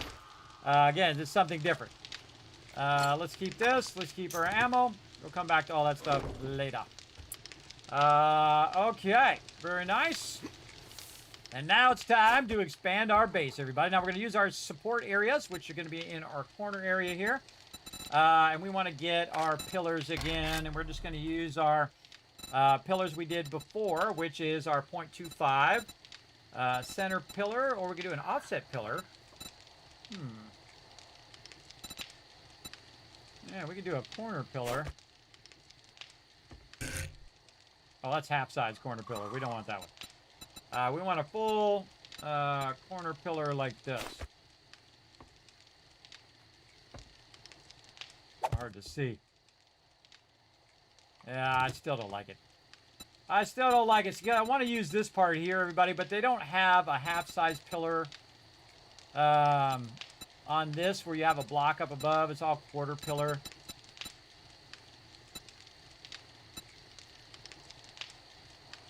I mean, this is a half pillar here, but it's not, it's rounded, right? Instead of it being square, which I want it to be this, right? I want it to be that square. And these are centered anyway, even if I did do it. Not doing it. I don't like it, not doing it. All right, we'll go with a 375. This is a corner, this is a half. You know what, I'm just gonna go with the half pillar, like this. 2 and 3, and then right here is actually gonna be my base. So I'm gonna go up 3. Already favorited that, awesome. Just put my favorites on. And then I'm gonna go right there. So basically what it's gonna do is elevate the upper level up higher than where I'm at right now. And the reason why it's going to do that is so that I can run around up here on Horde. Now, I can run to this side and shoot that. I can run over here. If they breach the inside of my base, I can come up here and close this. And then I can shoot down at any mobs down below here, whatnot. So we're going to work on the upper part of the base. Normally, I don't do this till after Horde night. But we're doing so well right now, everybody. We're just going to go for it. Let's go. And this is 2 and this is 3. Right there. And then over here, we're going to go 1, 2, and 3. And again, if you made it skinnier, everybody, you'd have more room, but it doesn't matter. I'm just going to be running through there anyway and doing my thing. Now, we can go ahead and build out the center block here as well. 2 and 3. Make sure we got a nice, strong upper area for our base. Then we're going to try to make this do the thing it's supposed to do. There we go. And then now we're going to run these across. Now, we did these correctly. They won't fall down. See that? They didn't fall down very nice. Now, again, remember, different materials can go much further. This can go about 6 before it falls down. And it'll warn you, by the way. It'll start turning yellow when it gets to a certain part. And then the one that's going to make it all fall down is going to be red. Now, I don't want to have any mobs getting up and hitting me while I'm up in my base. So we're going to go ahead and just fill in all these blocks. We're going to come in right in the center support as well. And remember, this center support is going to go all the way down to bedrock. And then we might even go in and put in all of our supports to bedrock. We'll see how it goes. There we go. Nice, solid area.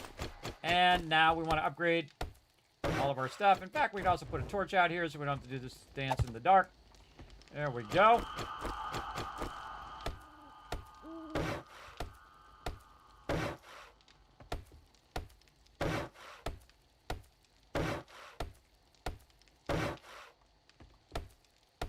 This way, if you accidentally take one of these blocks out, the whole thing won't come down.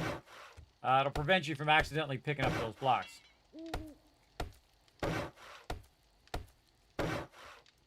Okay, and then we'll do our support lines.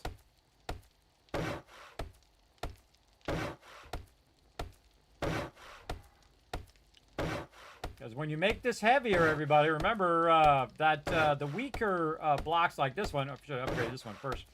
The weaker blocks down below can be overwhelmed by having heavier blocks. Like if I just put concrete on there, when it's attached to a building block, it'll fall down. Because it actually takes the weight of the block into consideration as well. So again, if it's a concrete block on a very low level support, you're going to have trouble. Again, doing the whole outer side first.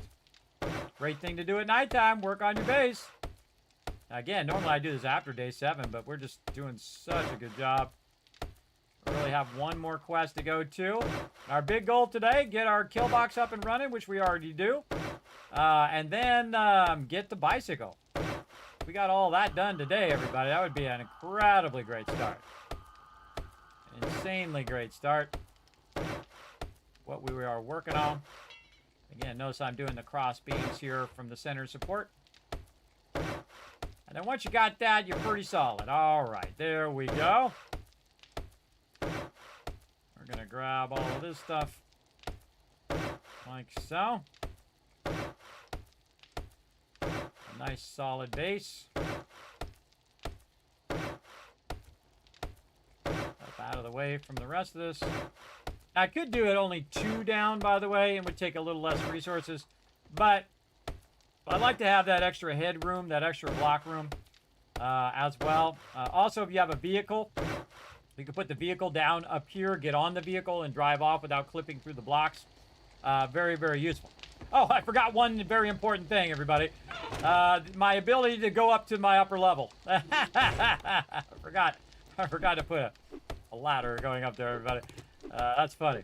I haven't done that in a while. I haven't forgotten to do a ladder in a long time, so that's okay. Just take that out. Tells you how much that can be damaged to have it take out of there as well.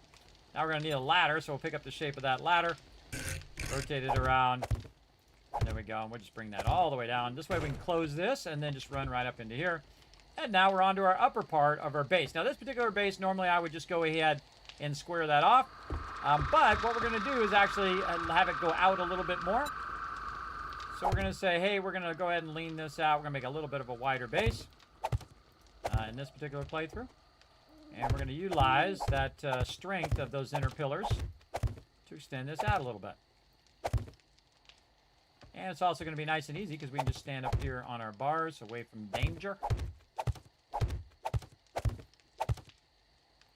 Fill all that in nicely.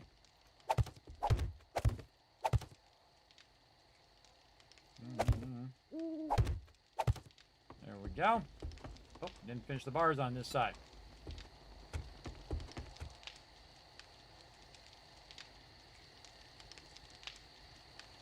So awkward. Why is it so awkward? Fix that building stuff.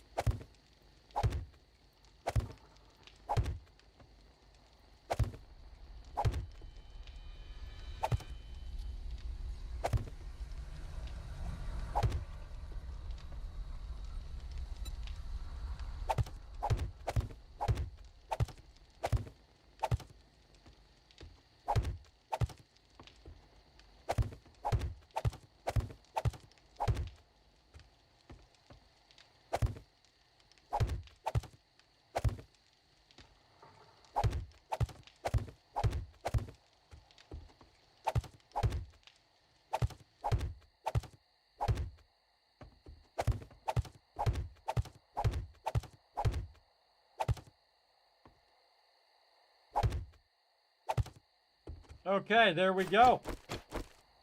And here we go again. So I'm going to go ahead and just go out here. So this acts as a support. And then go around on the inner part first. A bit bigger base in this particular playthrough.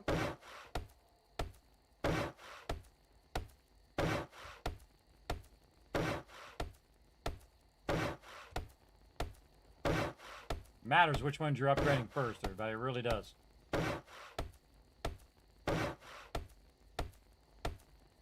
Best to get in the habit of smart upgrading. Again, I could have just made wood blocks and put them down, but I find I make mistakes from time to time. I put the wrong block down, and then I would just be wasting those resources. I have to recollect them again. Out of wood. Of course I am. Speaking of picking stuff up. Let's just pick this up before Horde Night or it's going to get destroyed. There we go. Safer sitting in the box than sitting right there. All right, let's throw that in there.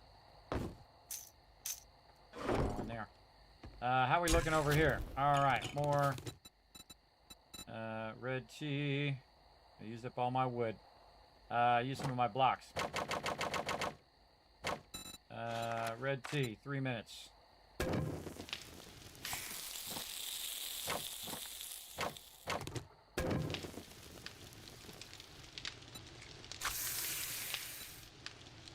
Actually, let's do it like this. I'm going to see how much time's left. Okay. We need more wood. Look at them trees over there calling my name. Any baddies? I don't see them, but that doesn't mean they're not there. Let's go. Let's risk it. This is doing more block damage than my other thing. This is doing block damage 35.2. 62. Wow. Yeah, we're definitely using this. God, it's such a good find early on. But such a good find. Oh, do we have any upgrades? Any level ups? We do have a point. All right, we're going to go into salvage operations next. Oh, we already did. Look at us go. We already did pack mill. We did minor 69er. We did all of that. We went into spears already. Yes, okay. Man, I forgot what the other thing was. Better barter, I think it was. We already did lucky looter. No, okay, lucky looter is what we want to do because we're going to loot faster. There it is. All right.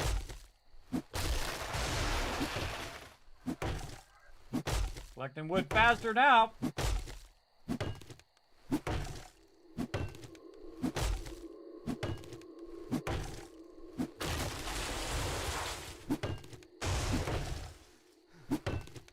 Out of stamina. What a surprise.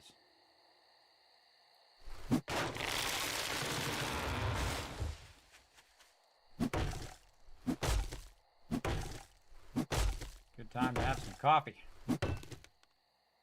I don't got none.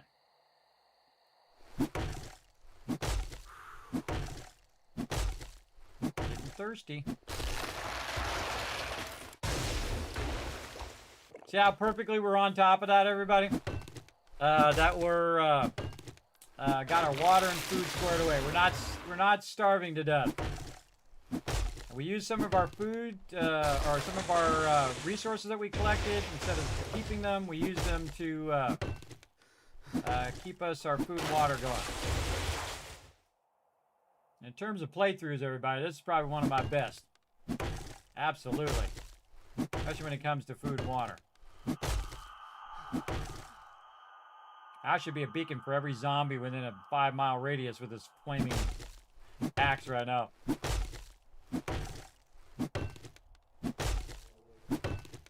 And also with the big loud falling trees.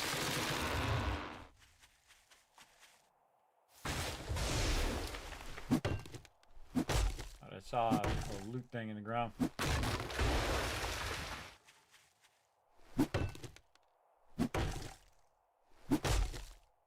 I'm just regular attacking, by the way.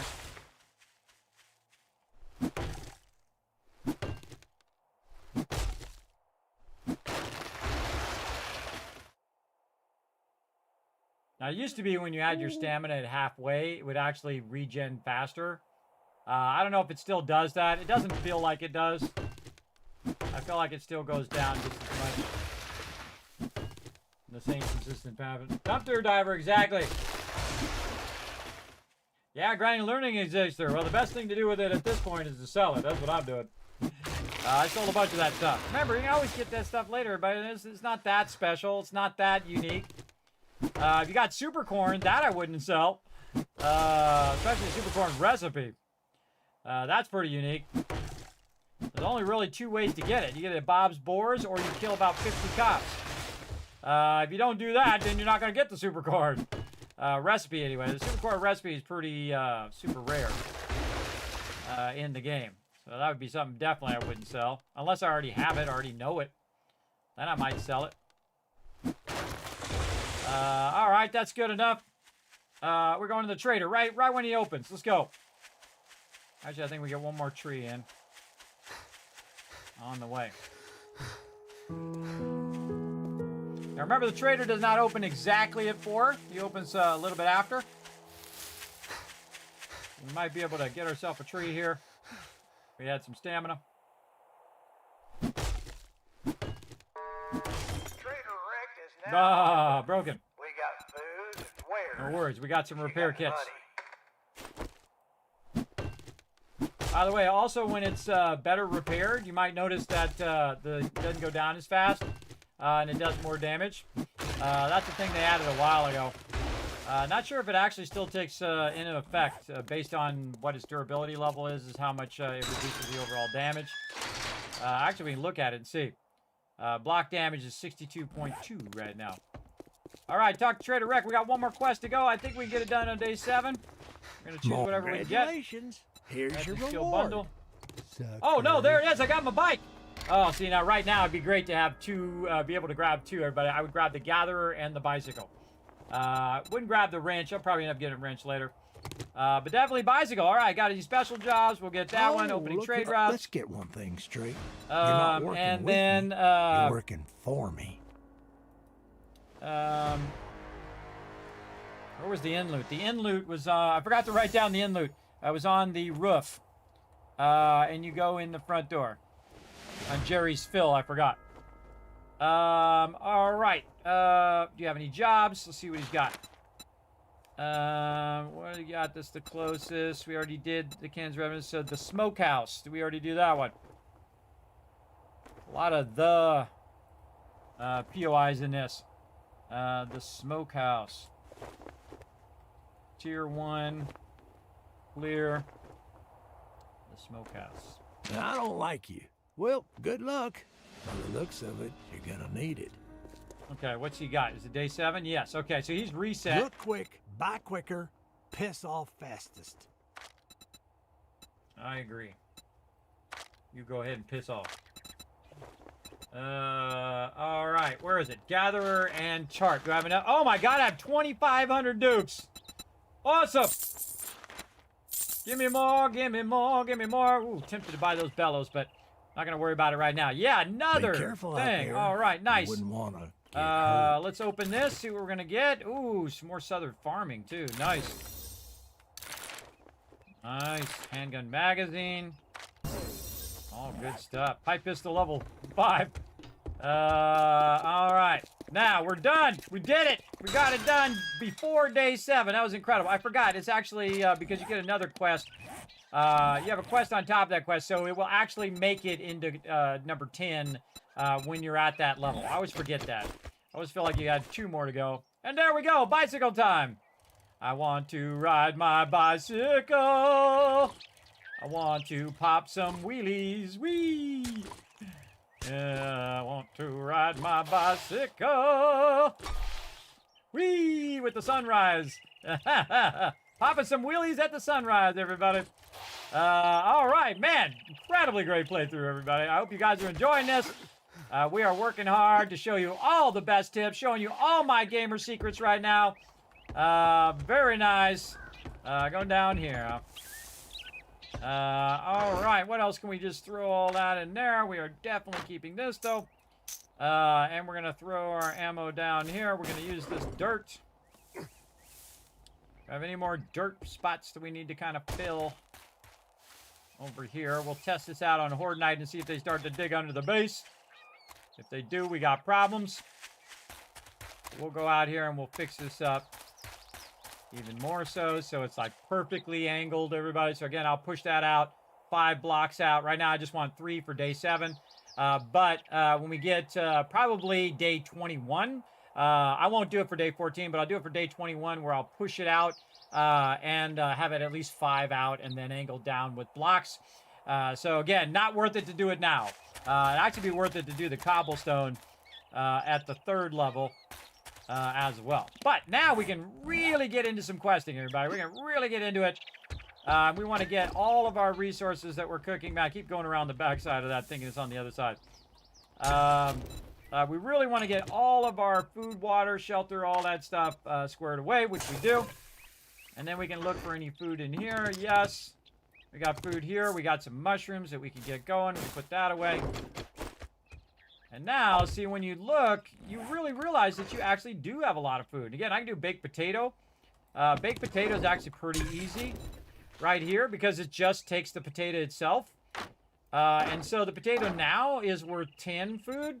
But if you take the baked potato and do I have the ability to cook that yet? Maybe I don't have a ability to cook it. Oh, it acts like I do. Can I cook it? I think I need more potatoes. Potato. Oh, that's already cooked. Ha ha ha! That's already a cooked baked potato. Duh. Already cooked, but you can cook them, everybody, pretty easily is what I was trying to say there.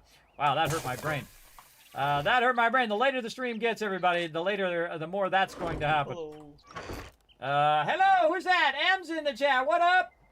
I dumpster dive left and right, everybody. This is the apocalypse, man. This is the survival right here. You won't be messing around. All right, this is all my food and water I have on me now, so good. Now I don't have to keep doubling back over here. Let's take a look at how my food and water is right now before I leave. Right now I'm 62 food. You know what? Use it up, everybody. Use it up. We're going to actually watch it go up right here. Now I think these numbers right here should be right down here all the time, just sitting right above this, your food and water, what your percentages are. There's a mod that does that. We usually use that mod when we are playing a modded playthrough. And again, we're just going to go ahead and eat all this stuff up. And this baked potato as well. That's going to put us pretty close water-wise. We're also getting some water from that as well. We want to be real careful we don't run over if we don't need to. We're going to push ourselves to about 100. This we're going to put in our bar. This we're going to lock there. And we got a whole bunch of resources. Nothing is close to maxing out, which is good. We're ready. We are styling and ready for some serious questing if I could get down from there without breaking my leg. All right, there we go. Now we're going to go ahead and not do Jen the Trader. That's way too far away. We're going to go ahead and do this one right here, Tier 1 clear, so we can get some Tier 2 clears. Now, instead of walking all the way 400 in that direction, we can just dip over there with our bike. Now, one of the things I suggest you do with your bike, everybody, is that you look for the bird nests as you go. So keep an eye out for those. Much easier to see the bird nests when you are on your bike. I find because you're in third person as opposed to first person. And they are working on third person mode, everybody. So if you did want to play the game in third person, they are working on it. And you can go into the console or whatnot and switch it into third person if you want. But I kind of feel like if it's not actually part of the mechanics and they didn't intend it that way, I typically don't do it. You see, I just ghost ride the bike and then it's got momentum and then I just pop back on the bike again. Works pretty well. Okay, watch where you're aiming it. Already got that one. Again, just try to catch it before it falls down, just for fun. I see a thing right here that I missed before.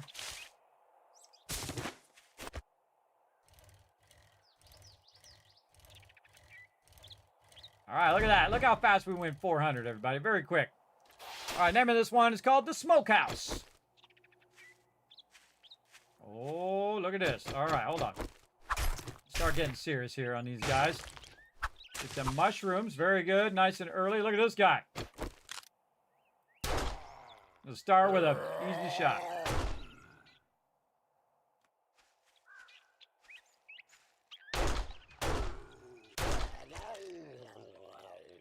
I don't know. Just felt like shooting him in the face before I grab all this wood. And again, this is pre-looting, everybody. I didn't start the quest yet. That's okay.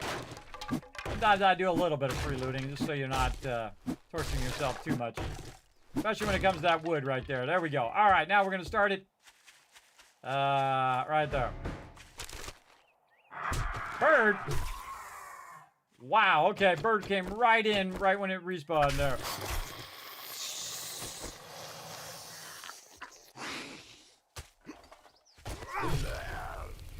He's on fire.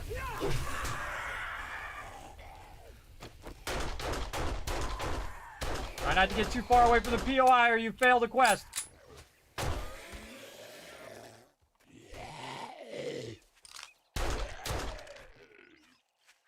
All right, get this bird.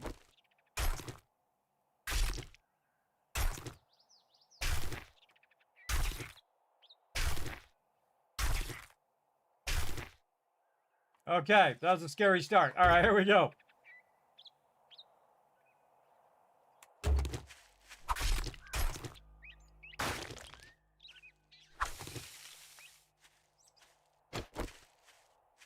Not there this time.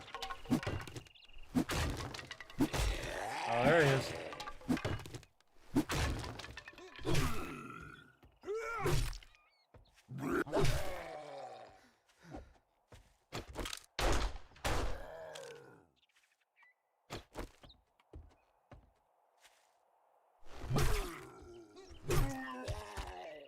Oh, there's more in there. I didn't even see it. All right, the smokehouse is a great place for getting wood. Let's write that down. Great place to collect wood from wood stacks. All right. Again, making notes of what we find at different locations. Right over here to help us out. Yeah, it's a little smoke thingy there. Grab this. And then we'll use our bone knife.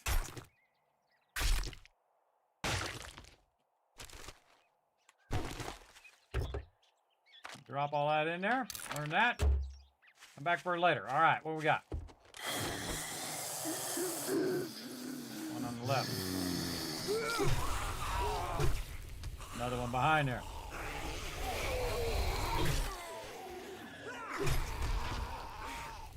Another one outside. I'm gonna back out so I don't get trapped in there. So you can take this down. It's actually cloth. Like that. Oh, critical hit it in there. It knocked him down in one hit. God, this axe is awesome. I haven't played with the axe as a weapon in a really long time. Very nice. I like it. I like it. By the way, that was it. We got it done. That was a quick and easy POI. All the loot is in the tent. So we're going to make a note there. So, this is front door or front gate, I guess I would say. And then this is the green tent. The end loot is in the green tent. All right.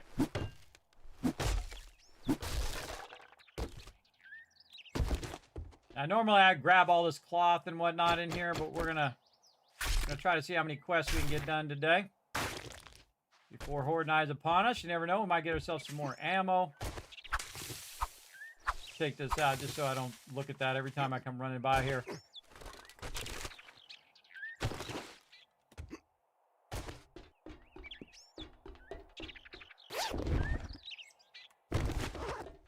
They're home cooking weekly. That was worth it. Put everything in here. I think we're done. All right, that was quick and easy. Back to the base. And try to go slightly a different way so you can look for bird nests, like right there.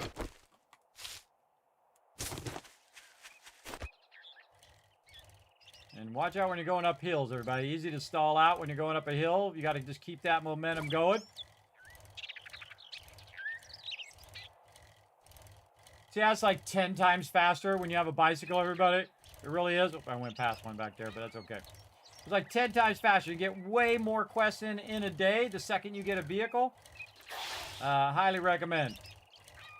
Get that vehicle as fast as you can. Even if it's a bicycle. He also should have resetted. He's got one more day till he resets. It's actually 7 days after you got it. You think you're pretty smart now, don't you? Here's your pay, Einstein. It's pretty crappy, but I'll take the coal. All right, what else you got? Buried supplies is the closest one. All right, I'm going to do these buried supplies. I normally don't, but I'm going to do it for you guys in this playthrough. Buried supplies. Look who's good luck. You better not make me got any regret more this. points? We got another point. Wow, okay. Man, we are leveling up like a crazy man here. Buried barter is a good question. I already got my spear. All right, got my animal tracker. Treasure hunter. We could go into that. Yeah, 50% more damage to dirt, 10% more damage to buried chests. Yeah, let's do that. You know what? I forgot it did more damage to dirt. I just thought of that. When you're trying to get soil, that if you go into Treasure Hunter, it actually would help you get soil. It gets you dirt because you're 50% more damage to that. So, and I don't know if it's just when you're on the quest or is it when, or is it all the time? You guys let me know in the chat. Is it all the time that it gives you 50% more damage? So if I was just trying to get clay, would I have 50% more damage to dirt? Ooh, hello. You guys let me know. I should not lug all this out there. Oh! Oh, speaking of dirt, more damage to dirt. Wow, we got the Gravedigger mod. I didn't even see it. Holy mackerel. We should go around the front. Before we go to this. Or maybe I should just put another one out this way. You know what? I think that's what I'm going to do. Get off the thing. Off the bike. There we go. And I pressed that a whole bunch. You know what I might do is I might just put a wood crate on all the different entrances. And then label it loot inside.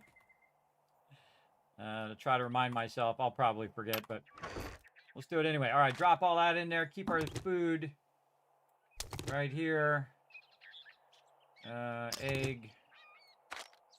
All the rest of that stuff I don't need to lug around. This I can just scrap as well. This we can scrap. All unnecessary stuff right now. All right, here we go. Buried supplies. So you guys let me know. Did you get your loot out of the truck? Oh, I didn't. Oh, I forgot. Oh, I knew there was something I forgot. Oh, God, where was that? What was the name of it? The name of it was the smokehouse. Oh, God, where was that smokehouse? That's a good question. I don't know. We'll have to go back for it. We'll have to watch for it. I was out this way somewhere. Maybe we'll go past it when we're doing this buried supplies. I think it was in this direction. I think it was...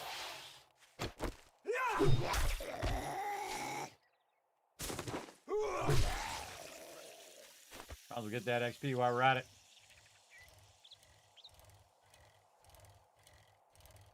That's not it. At the military base. See, I don't remember where that smokehouse was now.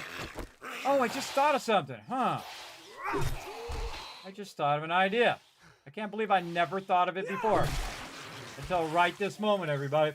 I never thought of it before to go back here and to look at the one that I cleared and track a previous one that I tried to clear. No, you can't do it. That would be awesome. Then I could track the one that I previously did, or at least I could just say reveal on map. Ah, it doesn't work. Because then I could find the previous POI I was at. Now, there's something they should add. That would be awesome. So now I just gotta try to find it when I'm out and about. And that loot will stay there unless I reset that POI, by the way, everybody. We'll go back for it at some point. Oh, look, we found a winter biome. Nice, and a big open area here, too. Very large open area.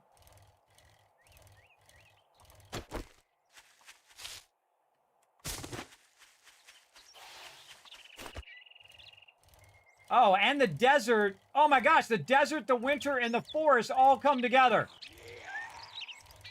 Oh, this is one of the best spots in the game right here, everybody. Oh, and there's iron right there. Uh-oh, there's one of these guys. What up, bro? Yeah, I would build my base right here in the forest area. Oh, that's what we're doing. Once we get our moped, we're building right there. Awesome. We gotta go to the burnt biome first. You know what? I might just skip the burnt biome, go right here and just work the desert, and the other one. And just do the quest for the burnt biome. Let's make a note. Oh, we'll see it on the map. All right, back on task. That's a really great find in the early game. I found 2 other biomes right next to each other, plus the forest biome. Now, again, you want to put it in the forest biome so you're not dealing with storms, but you can just go into those biomes when you need to. All right, again, we're going to do this, and we now have 50% more damage to the dirt, as well as we have our Gravedigger mod now, too, which is awesome. Which means we're going to kick some booty. Just dig this out ahead of time, everybody. Listen for zombies while you're doing it.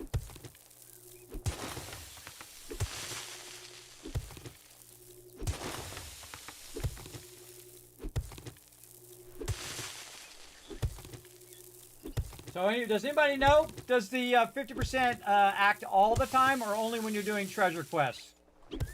You guys let me know. All right, we'll hit it. Oh, yeah. Nice. Find my bicycle. And then I dip! Remember, you have to kill the mobs, everybody. Nothing says you have to.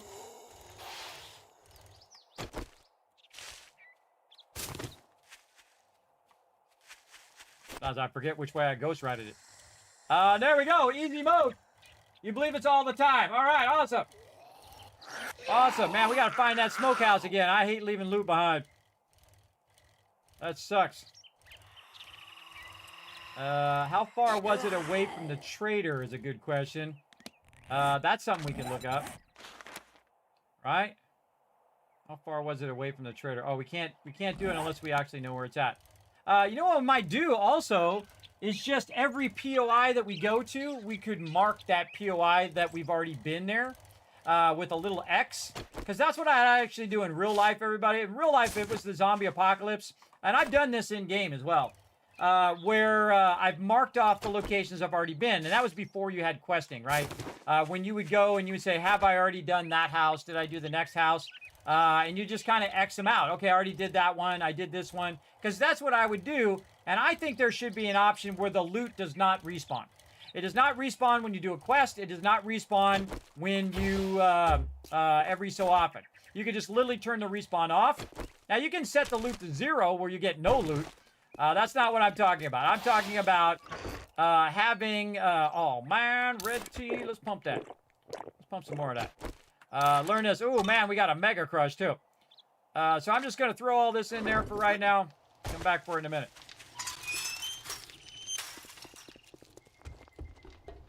I think that's what I should have done. Congratulations. Here's your Weighted reward, head mod. sucker. Ooh. Weighted head mod. Pull 4 forages or 100 bullets. Even though I would really want that weighted head mod, I got to get those bullets for Horde Night. Let's do it.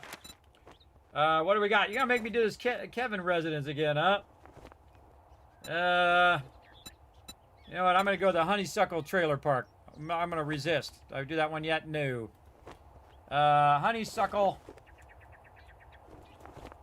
Trailer Park. And it is a T1 fetch. Man, I've been doing a lot of fetches.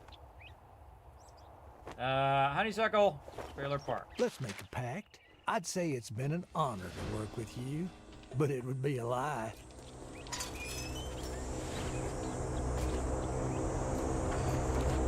Goes Captain Idiot again. He always drops that thing so freaking far away, man. He always drops it way out there. I bet you that's got to be a 500 out, everybody, or maybe even 1,000. I mean, how hard is it to see the traitor, right? I mean, so say you missed the first time. You missed, yeah, look, I called it. It's 500 out. Say you you miss it the first 2 or 3 or 4 or even 10 times. You'd think by the 11th time he would know kind of where to drop that thing. He'd have a better sense of where to drop it. I mean, it's pretty obvious. You can see my base right here. You can see it from the sky. I don't know. That's just my thought. You'd think that guy would be a little less of an idiot. So there you go. Do we have any murky water? I don't. Oh, I left that murky water back on that other thing, man. Oh, that's a bummer. Let's drop all that in there. We'll deal with it later. We want this. We want this. We want that. This. Keep that on us for food and water and stuff. Man, just doing so good on food and water this time. We got that done. We want to go get this airdrop since we're already over here. Let's go do it. Again, airdrops is some of the best loot. Kind of like when you're playing PUBG, everybody. Keep getting slid over to the side here. Kind of like when you're playing PUBG, the airdrop is typically some of your best loot. You get your ghillie suit and your really high-end weapons. And some high-tier armor as well. So this is... Whoa. What the heck? How did he hit me? That made me jump. Like, how did he hit me? I must have ran over him. I didn't even see him. Didn't even see him there. Catch me if you can, sucker! I'm out of here. Looking for the bird nest. There's some loot there. I'm just going to skip it. If I see some bird nests, I'm going to get those. Oh, one to the left. Get it on the way back. Oh, hold on. Over there.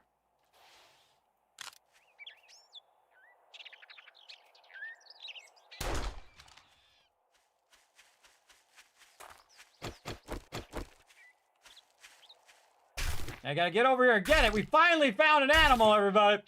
Gotta get over here and get it before these zombies detect it and they run over and they eat it. And then you don't got the thing. And there we go. Harvest animals is good. Oh man, a bunch of ones. We entered the desert, the snow biome. We survived for 7 real-life hours. We have? Yeah, 8.5 hours. Leveled up from that as well. We got some food. We got some dead animals with a bone knife. We completed a quest tier from the trader. And now we're going to go stab this lady in the head. Like that. You can't use your bone knife on them, everybody. Look at that. Toast. Did it just for fun. All right, there we go. Here we go. Oh, and a farming thing. All right, we'll do that. We got some bacon and some goldenrod tea. Very nice. Oh, man. That is a good chest right there. Stone tools level 6 now. Almost into our higher level tools. Oh, we can do a wrench. Nice. Remember, we're only day 7, everybody. Day 7 and crushing it. Back to the trader. Or, I mean, back to the next quest, not the trader. Going to the next quest. Again, if I'm running past stuff, I'll grab it. You'll see my bicycle take a lot of damage there, because I ghost ride it into stuff a lot. Just keep a close eye out. Now, again, if it's in my path, I don't always go off to the sides for it. But if it's somewhat in my path, like right here, I'll grab this. I'll grab that. Stone. Oh, God, that was a lot harder than you beat. Look at that, crashed into the tree. 2 more. And I don't have to kill every mob. And I sent this in the direction of the second one I was going to grab. Sometimes the bushes are in your way. Wow, look at all these. All right, awesome. Remember, everybody, we can do bacon and eggs now. So we want to get as many eggs as we can to go along with this meat we collected. Now, of course, we want to go into Huntsman. Eventually, I find that I don't find that many animals in the early game. I kind of, maybe they spawn more often, more days you get in or something. I don't know. It seems very weird that they don't spawn all that often. It seems very weird to me.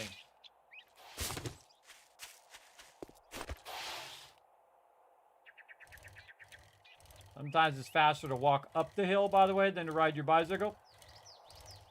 Like you just pick up your bicycle and walk up the hill. Or we'll just go for it. And again, there's a lot of things that I'm just going to go at an angle. You don't want to try to go straight up. You want to go up at an angle like this. Much easier. And this thing is way out here. A lot of hills in the way. Where'd it go? Right here.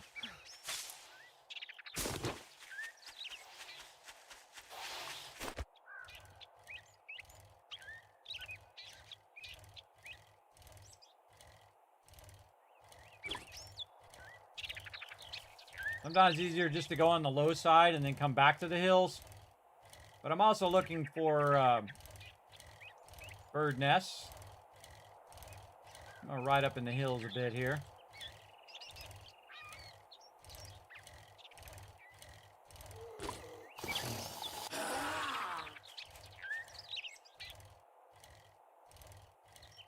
You use a lot of the downward momentum to help you go up the hill.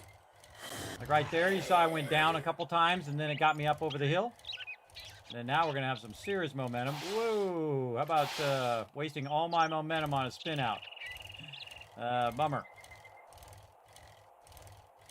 Going to have some good momentum there too. Hungry. I know how to fix that. Bacon and eggs. That's one we found in a chest.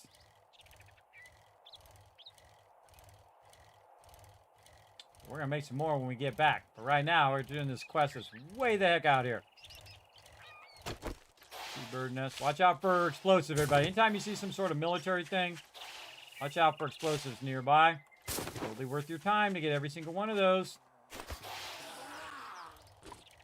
Sometimes I love to just make the zombies run and kind of clear the bombs around there. Because they'll blow up on those things too. All right, this town is way the heck over here. Where the heck are we? And we are way over here. Look at that. Way, way over here. We'll buy this one. We'll grab this one too.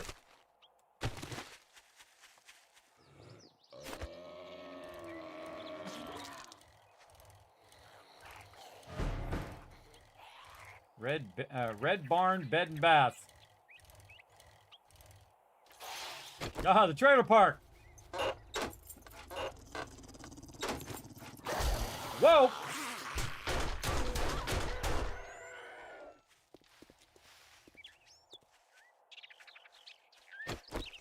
Infected.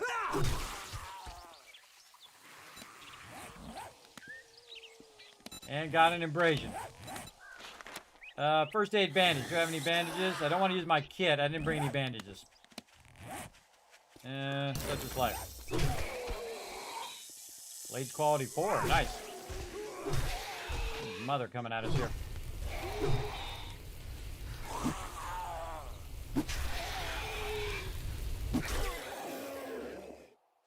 All right.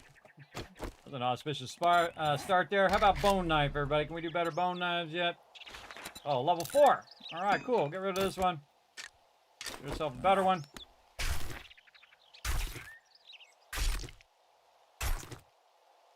Infected.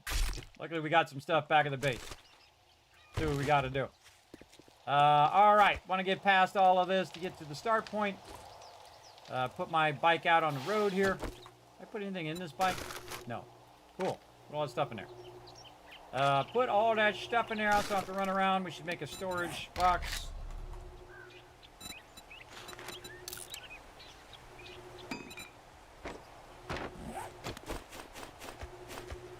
I also do a storage box just to tell me I've already been to that POI. Put it right there. Put all the rest of that in there. We got to get to it before this really gets us. All right. Find the White River supplies. This is going to be super easy. You just find the one that has the extra... Whoop! Dog again. Oh. It was going to be super easy to find it. It wouldn't be super easy to get it. Watch out for the dog, everybody. Oh! And the snakes.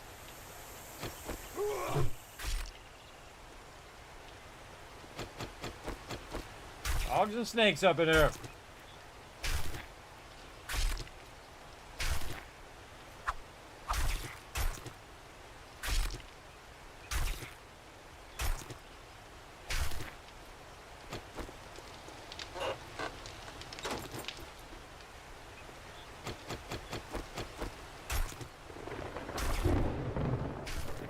I don't know how this one died. One I killed earlier or what?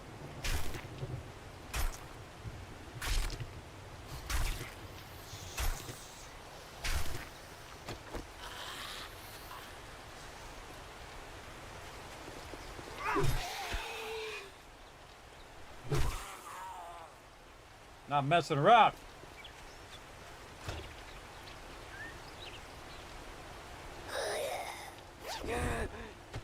Quest done. Hello. Stay down. All right, this is our trailer now. All right. It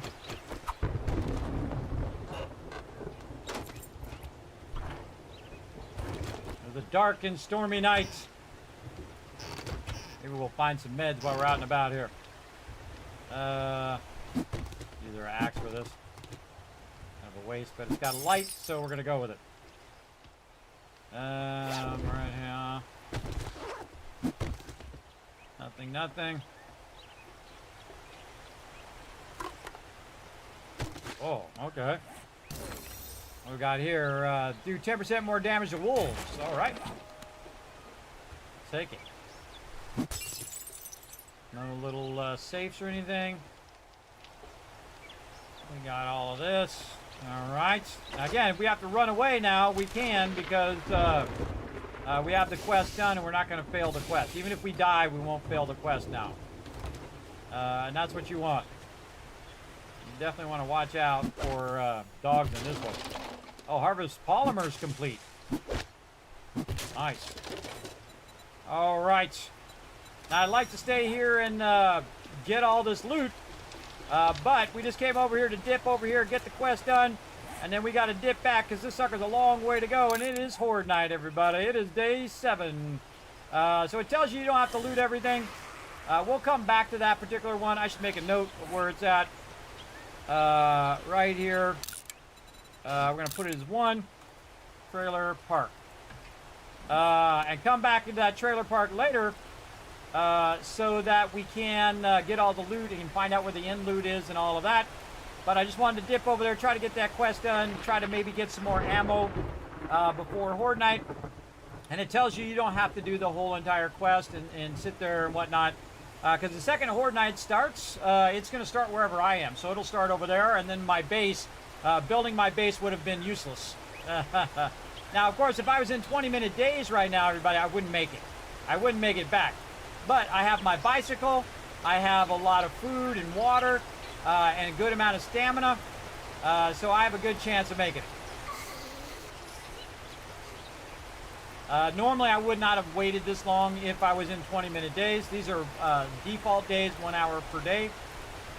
And I'm not going to bother to stop for the eggs as well as I'm going by. This way I can get back before the trader closes. I can start to prep for Horde Night, see if I can get some more ammo and whatnot, and be ready to rock and roll.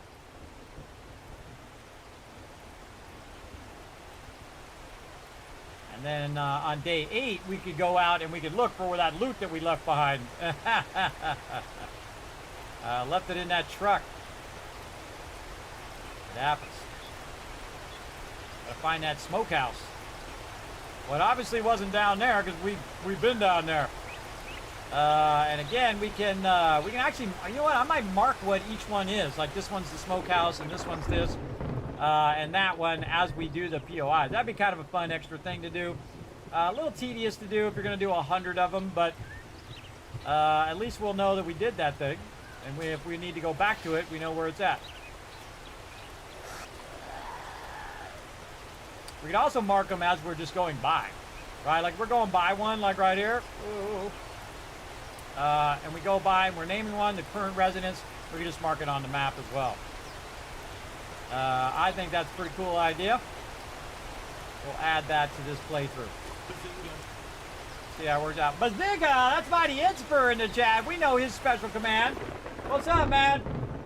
Get your stuff out of the box. I did. I grabbed it out of the box. I grabbed it. Oh, I left loot back there in the box, is what you're saying. Yeah, that's okay. I'm leaving it back there. I don't want to miss Horde Night. Speaking of stuff in the box. Oh, I don't have too much stuff on me. All right. We'll come back for it. That's why I marked it for after Horde Night. We'll go back and get the loot. That's what I was saying. We're going to go back and get the loot. Don't worry, everybody. We'll go back and get it. We got 2 boxes now to go back and get. Here you go. No ammo. Oh, that's a sad thing. But Shamway secret recipe, we'll go ahead and take that. That's fairly rare. All right, we got anything that we want to sell them? We probably don't want to keep selling them stuff at this point. We want to start collecting stuff now that we have our vehicle. Like food, you can always go dumpster diving. Use that Shamway secret recipe. And I actually have extra time. I wasn't sure how much time I had left, so I thought it'd be on the side of caution. But I totally could have grabbed that loot and brought that loot back. But that's okay. We know the loot is there, and the loot will stay there. It will not reset unless you reset that POI through a quest. So don't do that. We know which POIs we've done, too, because we wrote them down.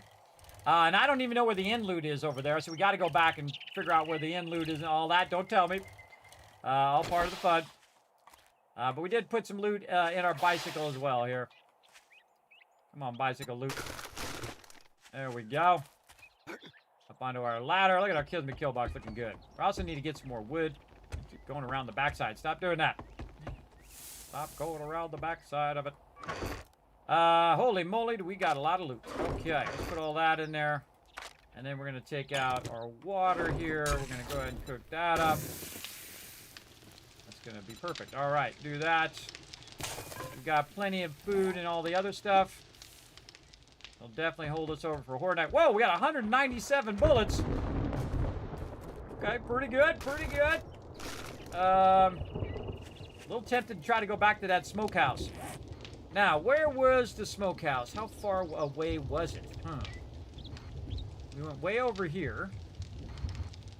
Was this the smokehouse? Kind of looks like it. Or a military bunker, because look at this. This looks more like a military bunker.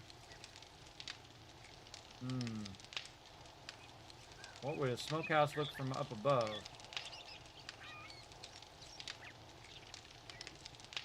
Maybe this one.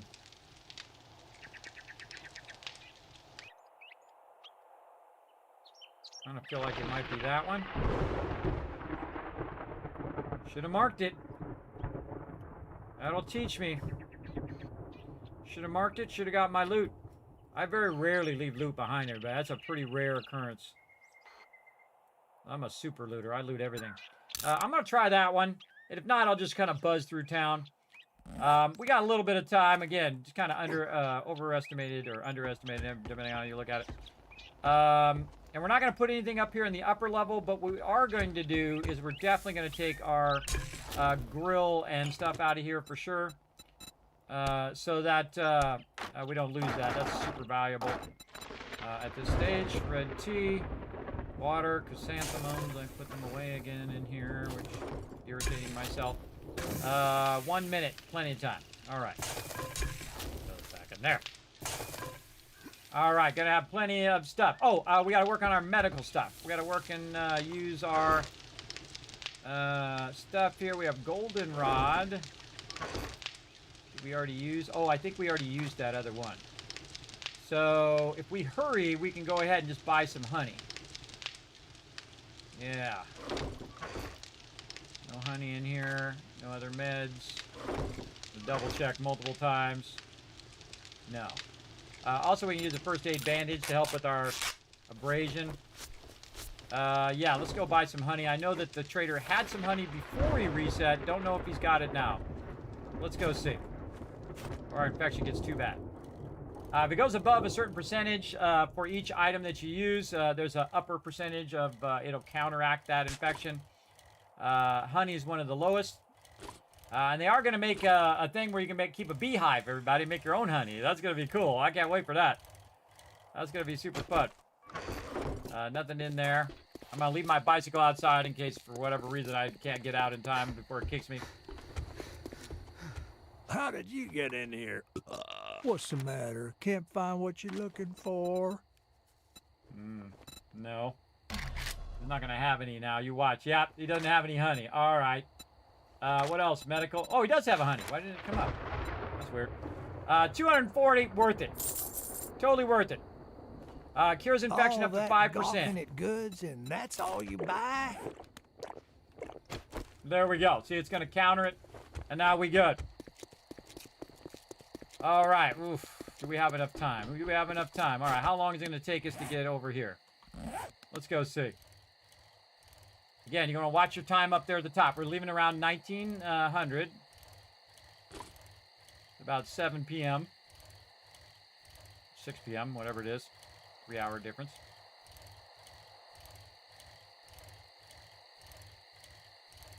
And we're going to see if we can find this smokehouse.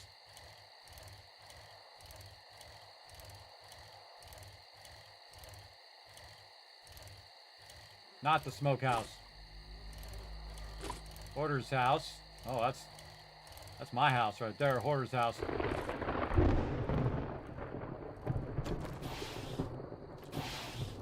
Might be my way. Deer hunter. Downed opponents suffer 50% more damage from power attacks. Oh, we could use that for Horde Night. I mean, hey, we just found that alone. All right, where are you at? Where did I do that one? Holy mackerel. It's not that one. Maybe it was this one? Yeah, there was a kind of smoker thing there. Maybe it was this one. Running the risk right now, everybody. Another mailbox. What we got here? Find honey. So I learned a little trick how to get some honey from harvesting trees. A little late on that one, but will help us in the future. Definitely worth stopping in the mailboxes. What do we got here? Do 10% more damage to bears. We are powering up. Again, we got a box right out of this one. We didn't leave anything in there. Oh, so this is the one I just was looking at. That's not it. This is Powell Residence. And we can mark these now. Let's go in here like this. And then we're going to mark these. Save waypoint. We're going to use a check mark this time. Powell. I'm just going to truncate it. Powell. There we go. Oh, that's cool. I like that. And we're only going to do it after we did it. Like this one's a mausoleum over here. We already did this one.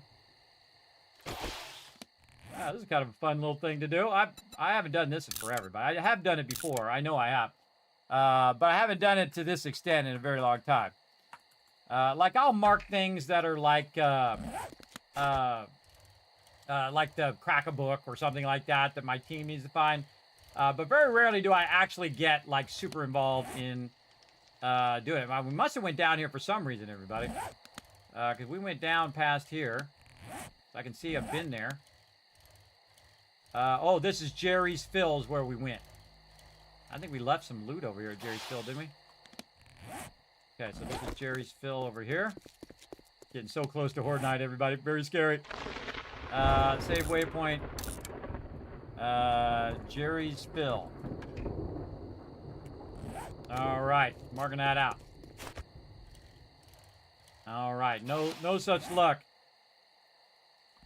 Yeah, we better get back. Mark back my base. My base is 400 away. Doing good. Hey, Asmus in the chat. Hey, friendo. What's up, man? How you doing? How are you, man? It's been so long since I've seen this game. What do you think is the most notable changes? The most notable changes is they added biome progression. They added storms that happen in some of those biomes as well. They did a huge amount of upgrading all of the models. They've done an incredibly great job on that. They've added just a massive amount of kind of creature comforts or quality of life stuff to the game. Just overall, the game plays much better, I think. Some people are like, Kismet, I like it better in update 16. Well, guess what? Turn off all the new stuff, and bam, you're update 16 again. That's what you do. All right, everybody, very close to Horde Night. So check it out, the Kismet Kill Box. The mighty, the awesome kill box, which we're going to do in an angled kill box this time with an angled floor. We're going to get it going. Now, probably what I want to do is upgrade a little bit of this here while we're waiting for Horde Night. Oh, I also want to pull the ladder would be a good idea in case someone does get the idea to jump up here. So what I'm going to do is just pull the bottom rung, keep the top rung up there. So I can add it back in later. Take our torch out of there. And we're going to take our torch and we're going to put it down below here. How have you been doing, Addie? Are you having a good time? Oh, ads. I know. Sorry. Bezos has got to get his money. Bezos has got to get his dollar bills. We must all pay tribute to the Bezos. But thanks for coming in and hanging out. I appreciate you. Addie's a good friend of mine, everybody. Go ahead and click on his name. Go over there, hit the follow button. Actually was in my 10-year anniversary video. Did you see that, Addie? Did you see that video? I included you in there, bro. From our fun that we had at TwitchCon. A long time ago. So yeah, show up some love in the chat, everybody. My axe is on fire, right? Sometimes I'm busy, right? Sometimes I'm busy trying to survive, you know. I'm not really built for these games, by the way. I'm not really built for them because I'm terrible at jump scares. Jump scares get me every time. They totally get me as well. So basically, a jump scare will come in and basically make me fall out of my chair. For sure. All right, first Horde Night in 2.3. Again, this is the new version. We started a brand new playthrough today, and we've already got our base looking good. So we're just going to upgrade this so they won't one-shot some of these blocks. And then we can build ourselves a base up above here. Almost time. I'm just going to run it down. Oh, wait. No. We got to go down here. Wait before I forget, just in case they take out my campfire for whatever reason.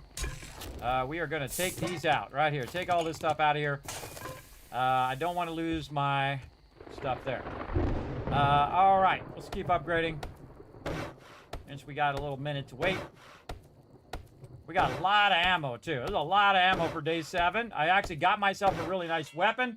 Right over here, I got a 9mm, which I bought from the trader because I just sold all my random stuff instead of keeping it like sometimes I do. Sometimes I keep so much stuff I'm starving to death. That's why I make that mistake so many times. This time, we're not going to make that mistake. Oh, we got another thing. We can put a perk in real quick. What are we going to do? I think it was Huntsman. Actually, it's not even going to help us on Horde Night. But we're going to find Huntsman in here somewhere. Right here. So it's going to give us more resources for the animals. And again, what we're trying to do is get 20% more of this, 20% more of that. Takes less resources to do this and less resources to do that. And thus, oops, I think I took that out by mistake. My bad. And so what we're trying to do is basically reduce the cost of things, plus get a bigger bonus for everything, right? More damage, produce more items, cost less resources. And that's what I typically do. Oh, man, it's going to go right down to Horde Night. Now, we have 2 rows of spikes. It's day 7. We've got our base upgraded. The first 2 levels to cobblestone. Wow, we actually got that done. All right, amazing thing. Now, what they're going to do is they're going to rush my base. Let's go. Totally missed her. Oh, look at them all. All right, hold on. Let's go.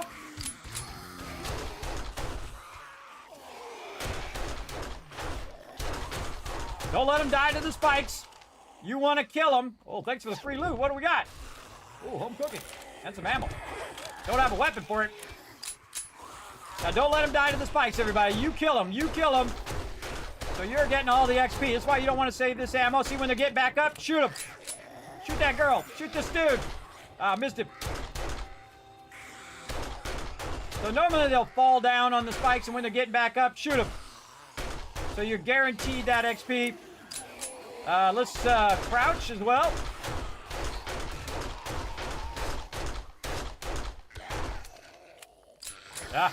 Reloaded on that. Didn't quite get that XP.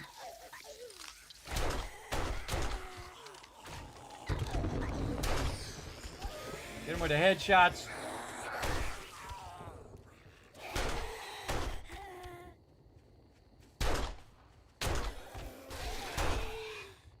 Very good to use your headshots, everybody.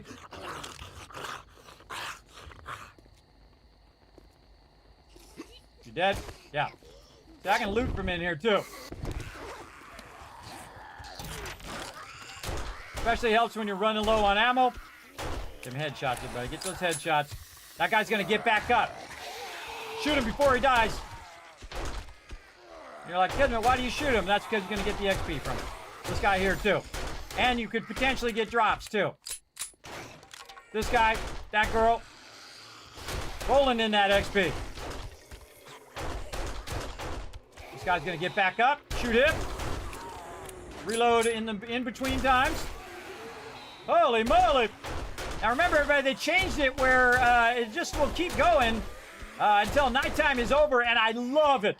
I absolutely love it that they changed it. Now again, look at how perfect my angle's working here, everybody. This is the angle they have to run up the side to get to me, and it's working really, really well right now. And they're getting up a little close to my base there. Shoot that guy in the head. Shoot this guy in the head. See how easy it is when you got a kill box, everybody. They're right at head level, and you just shoot them right in the face. Because you know what? They would do the same to you. Reload. He's going to get up. Shoot him before he gets up. And there we go. More loot in your pocket. Grab it. Might be some more ammo. More coming in. They love to come in at the corner.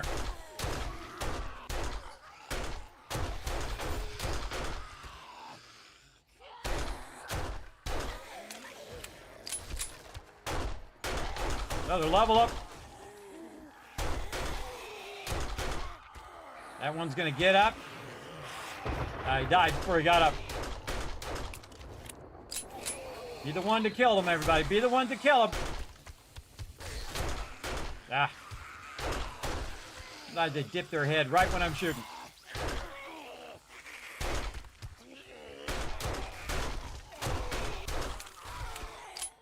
Now, I had 200 bullets, everybody. You'd think that would be a lot. Well, guess what? We're not even close to being done, and I have 23 bullets left. And my gun is broken. All right, good time to repair. Time to use some stamina. And we need to drink. Maybe just have 2.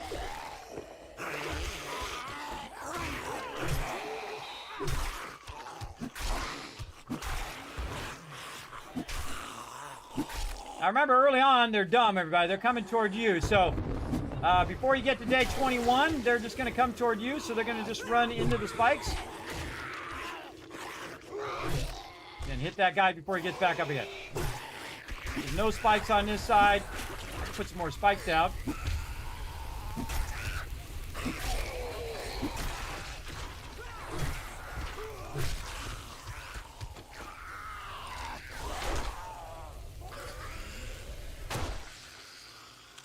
Okay, more spikes. What did I do with those spikes? Ah. Don't know. Whoa, look at them all.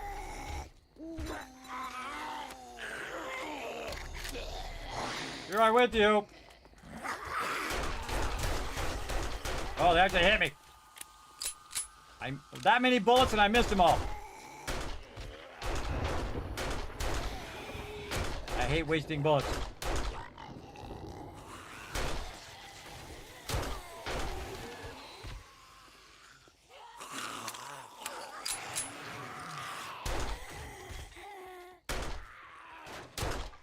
Literally point blank range, I can't hit him.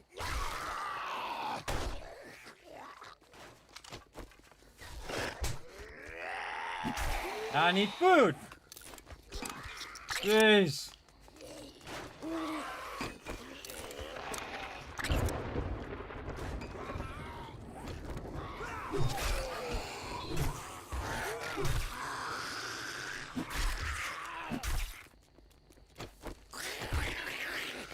Checking the damage they've done to this cobblestone. Not very much. Catching them on fire.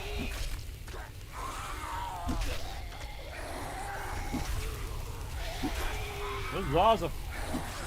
Trying to crawl under there. I see you.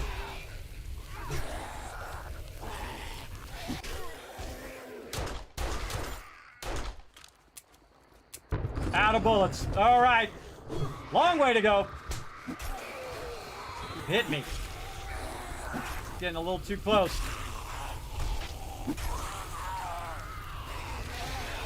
Abrasion.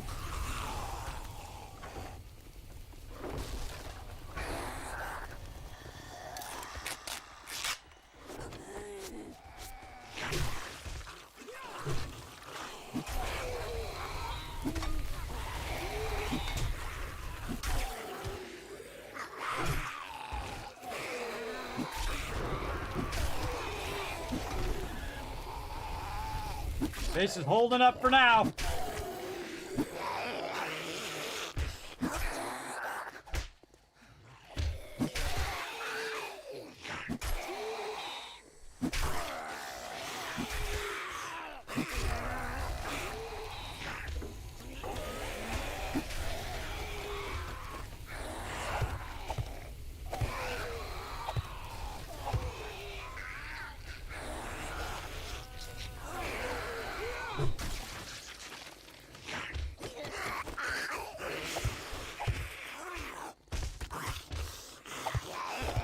No, I put one in my base.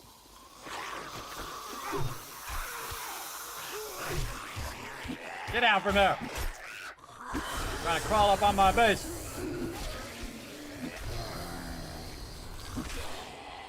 A lot of times their dead bodies will be in the way of Your ability to put the spike down.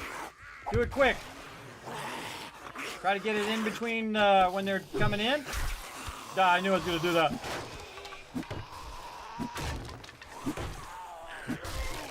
All right, do we got to repair any of this? How this is looking? Okay, we might need to repair a little bit.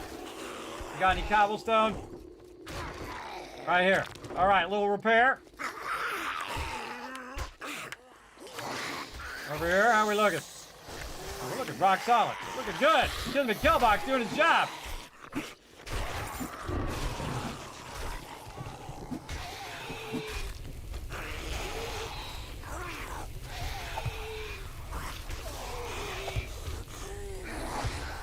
There's more spikes out there. Get him to run into it. Nothing says you can't put more spikes down, everybody. You absolutely can. I'm all out of bullets. I burned 200 bullets already. And again, try to get the spikes in before they get back. Right there. A little bit there, a little bit there. All right, very good.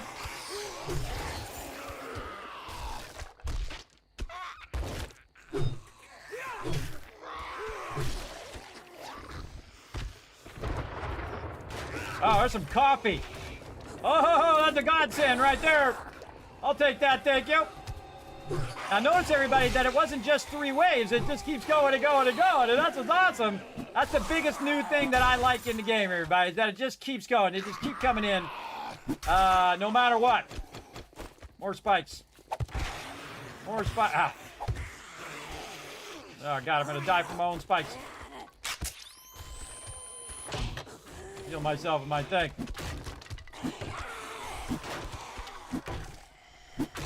One of the dangers with spikes. Ah, screw it. Let's just make a whole bunch more. Long way to go.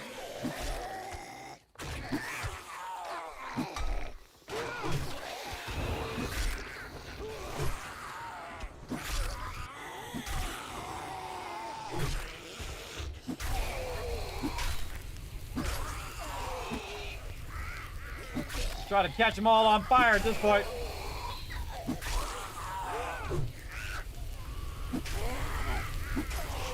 Let them burn.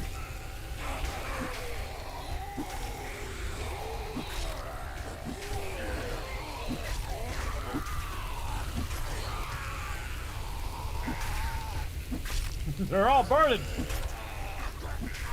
Now knock the ones out that's at the bottom, and then the ones at the top will fall down like that. Holy moly. Holy moly, this is one of the craziest ones ever, and I'm loving it.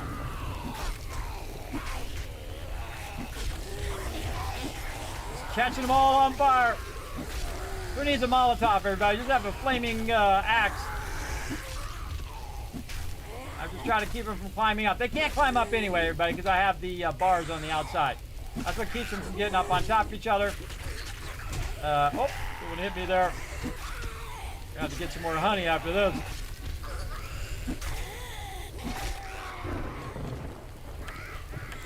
I don't think so, you little buggers. I see you trying to break in that bottom part.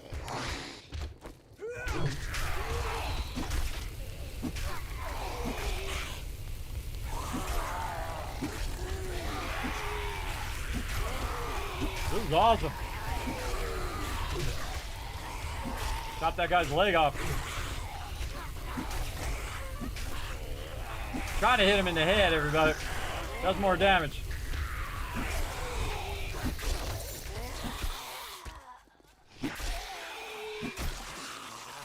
My fire axe doing? Oh, it's doing good.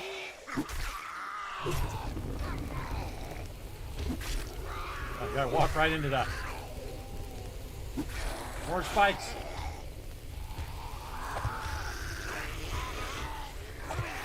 Let them wail on the base for a second. Get that one in the corner, but I can get one there.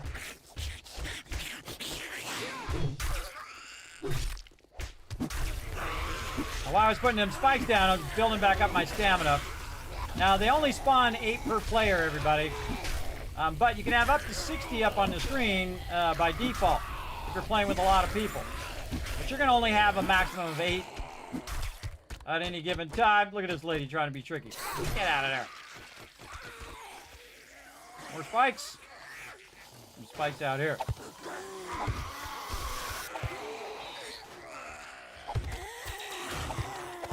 Gotta do more rows of spikes, everybody. Just do them out here, so when they're running up, they're gonna run into them. There we go. All right, yeah, die out there, suckers. All right. More up beside the base here. Get rid of this guy, and we can kind of close this up.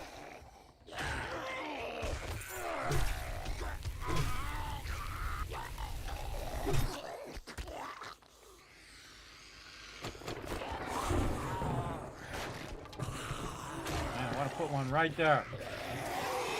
Can't do it. How about over here? Oh, gotta be careful I don't get too close.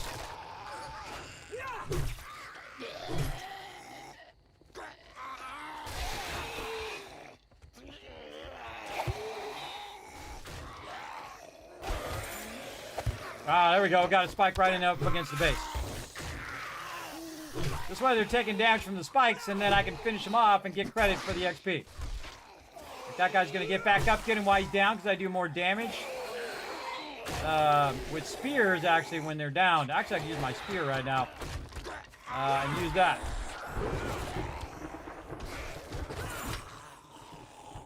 It'll do 50% more damage when he's down. Hold on, let's modify.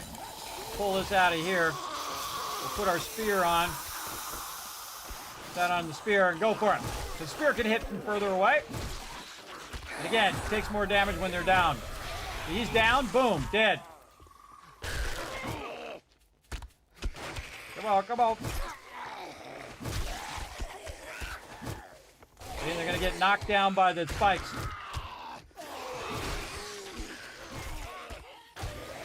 This is crazy, man. This is crazy. Yeah, look at that extra damage I'm doing when they're down.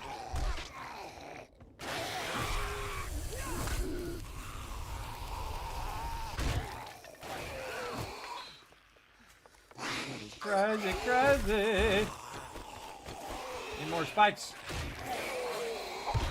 Right there.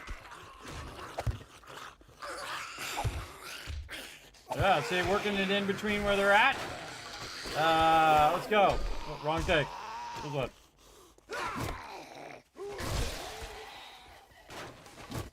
Man, this is so much loot.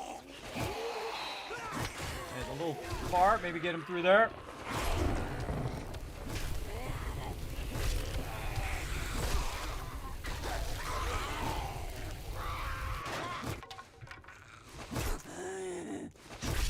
This is awesome, everybody, because it doesn't just stop. I feel like it shouldn't stop until the daytime. And that's the way they got it now, which is awesome. I'm gonna have to beeline right for the trader after this. Also, I use less stamina when I'm using my spear, by the way. Man, I could definitely use some more coffee. Look at all this loot out here. Let's grab some loot. There's some red tea. Loot in here too. What we got? Oh, there's a herbal thing. Use that.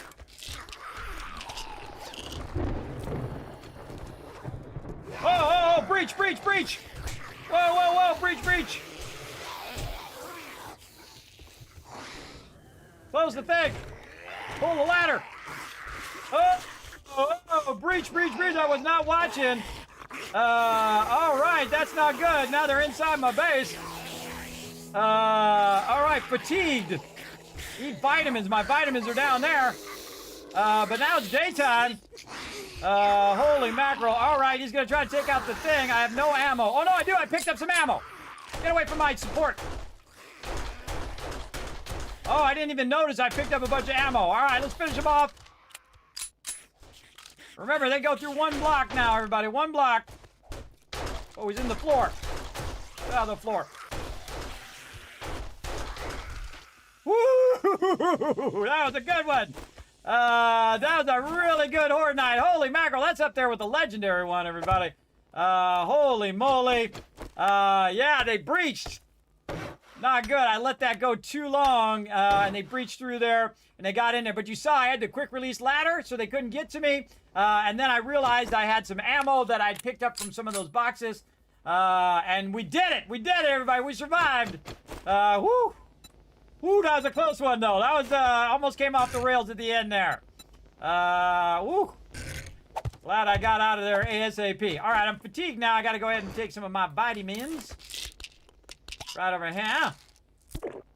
Nice. Then we have some food somewhere over here. We're going to go ahead and eat this food. I know, right? 9mm and loot. Yes, I just got it. Thank you very much for that heads up as well. I didn't see it till I got up above. I was trying to find something to counter what we were doing there, but holy moly.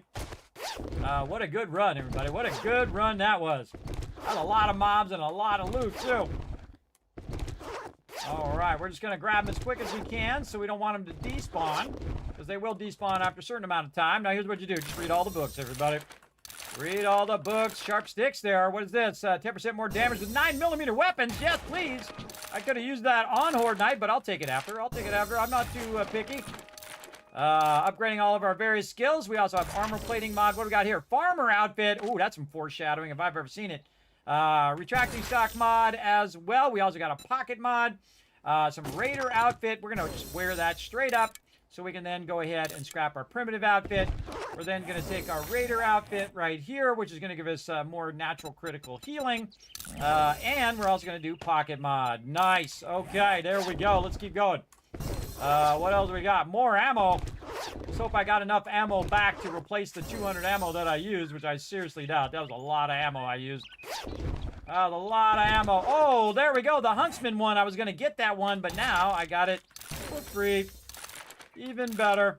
A lot of different tools in there that we can get rid of. Over here. Oh, it's going to take a minute to get rid of them.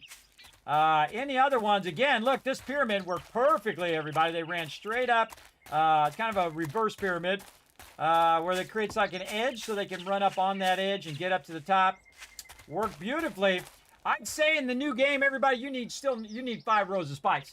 Absolutely. I went down to 3 spikes in 2.0 and 2.1, 2.2. But because it never ends, you definitely need at least 5 rows. You could probably go with 10 rows. If you just want to shoot them from far away. Now, if you want to use melee like I did up close, you definitely want to have just a couple rows and replace those rows as you go so that you can hit them when they hit the spikes. So let's just go ahead and replace our basic first level of spikes for when we get our screamers. It was doing screamers right after Horde Night or right after you finish a POI. All of a sudden you have a bunch of screamers on you. So now I'm a bit paranoid about it. All right, we got enough to do a little bit more here. I'm on the spikes. Okay. And that's a success. Let's go check out all the loot that we got. Let's go. Let's go, chat. Oh, what a great Horde Night. That was really fun. I think it's one of my favorites. And they took out, we took out the hatch when we dropped the ladder. See how we have that emergency ladder? And we can just drop it so they couldn't climb up to where I was.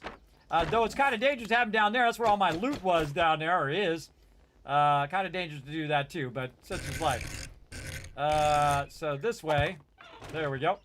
And the reason why this hatch fell is because I picked up the ladder. If you're wondering.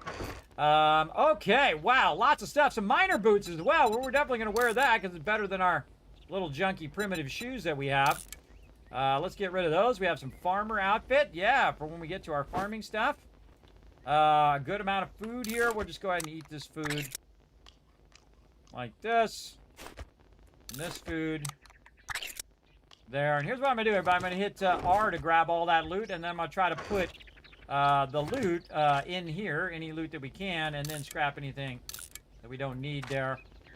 Already have level 5 shovels and stuff. Put all that in there. And then I'm going to grab all of this and see if I can consolidate any of this in there as well, which I can. And then put all this back in there. There we go. All right, that was a really good run, everybody. Got some cash we can sell as well. We have 2 tarps and whatnot. We should put those together so when I'm looking for those later, we'll have those over there. All right, what an epic thing, right? Wow, that was a really fun. I like it so much better when they just keep coming in. They just keep coming in. They just keep coming in. I like that so much better. And I tried to jump, and I'm looking at the ladder, and I realized my thing is in the way. My darn thing's in the way. Let's do a land claim block right here. So we can go ahead and craft one of those up, because I took my land claim block out, because I want to do center support. And we'll go ahead and put our land claim block just up in the corner like this. And then that allows us to pick up our campfire and get it out of the way. Or I could just destroy it either way. And then we can go ahead and take this out, so that won't happen again in the future. Also, bad idea to have my bedroll on the first level as well. That's bad too.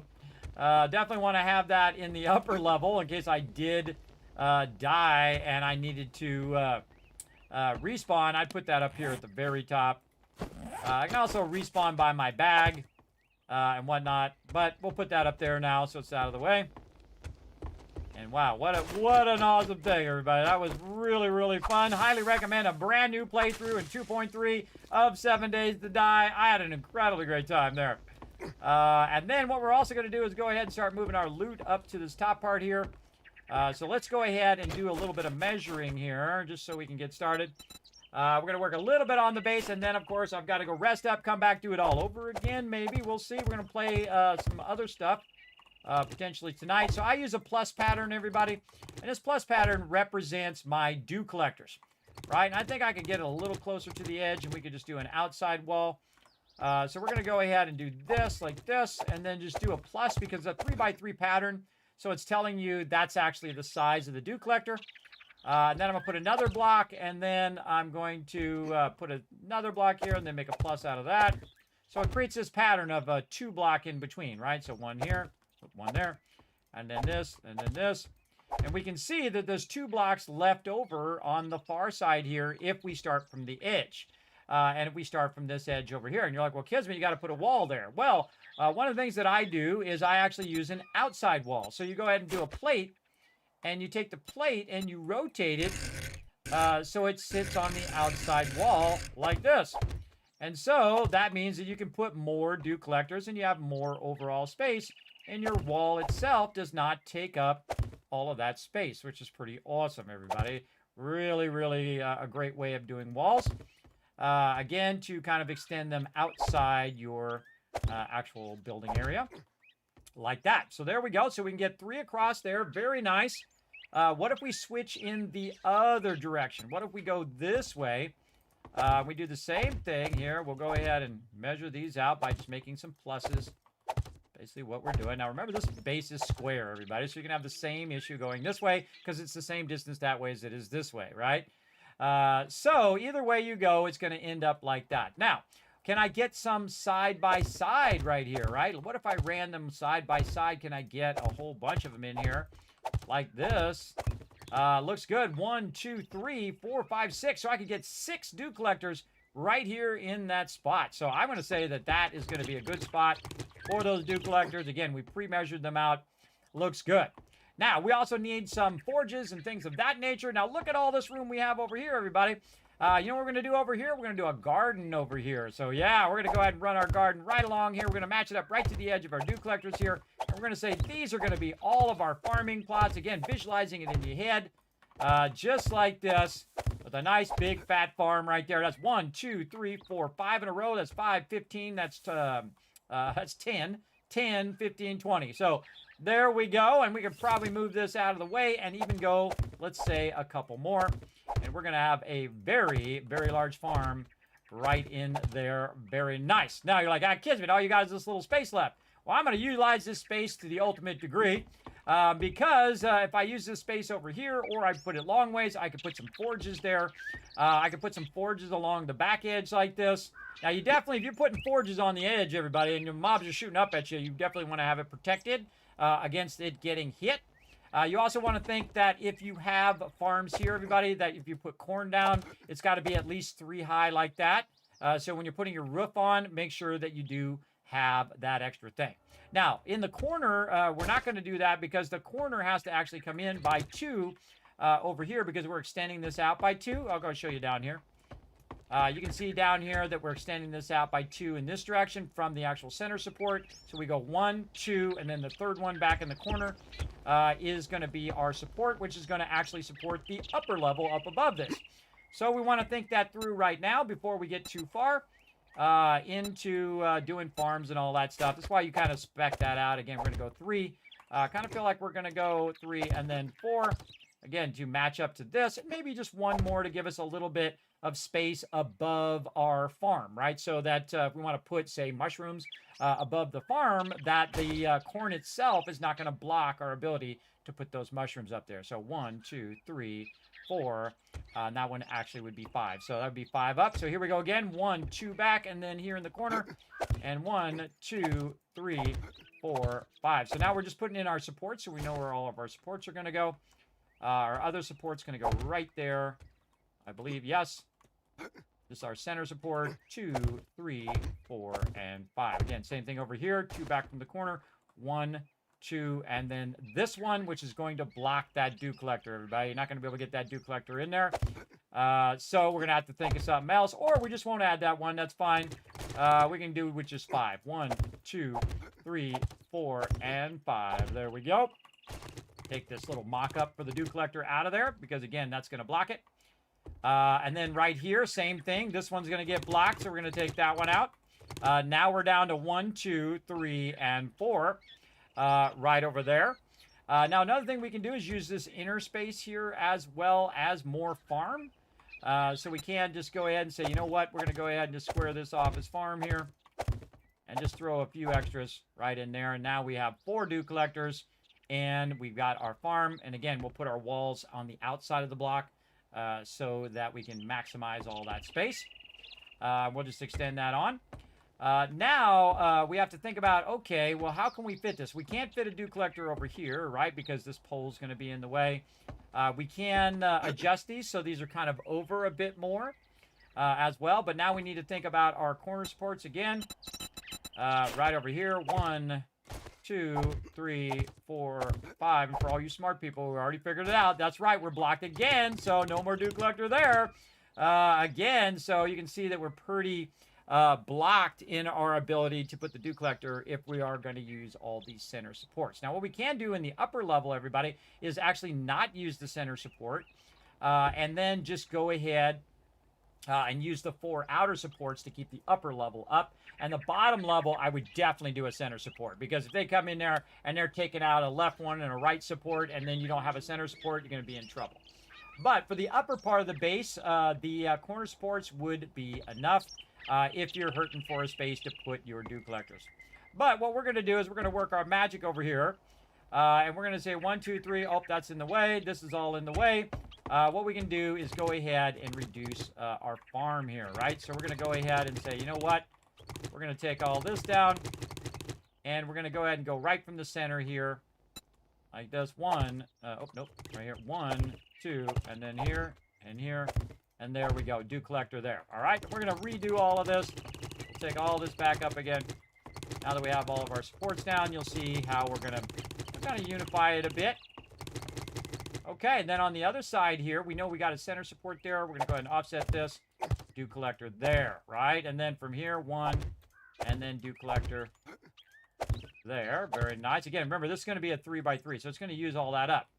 It's going to use up all that space, even where the empty ones are. I'm just not filling it in so you can get a better way of visualizing it. And then on this side, again, we're going to have to offset it so it's not over the door there, because otherwise it'll block the door. You could actually get away with putting that over that door. Actually, now that I think about it, you could probably get away with the dew collector there, because it's really the center block that's blocking you as the player, but it does take up a 3x3 grid, so it's actually 9 blocks that it takes up. But you as a player could get by, but I don't like to do it because it does sometimes impede what I'm doing. So I'm going to go ahead and do another dew collector over here. Somewhat symmetrical there, as we can see. Now, if I'm going to offset that one, I'm going to offset this one, I'm going to offset all the rest of these, everybody, just to do a little bit of symmetry here. I don't have to do symmetry, but we are going to do a little bit just to give it a little bit of flair. And we're going to push this out.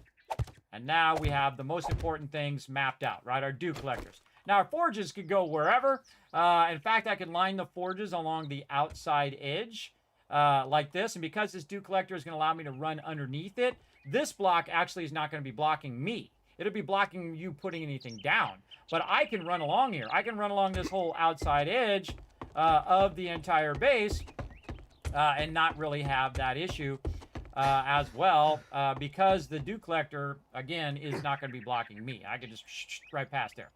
So, again, you want to think that in your head as well. So that's pretty great. So we got our 4 dew collectors put down. Now, where are we going to put our farm, right? We're going to put our farm anywhere that we can. Basically, probably be here in the center area. We'll do that. Our farm's going to be very much more limited, but we can put it around our pillars. We can put it around our pillars here, and we can make it go all the way out to the edges.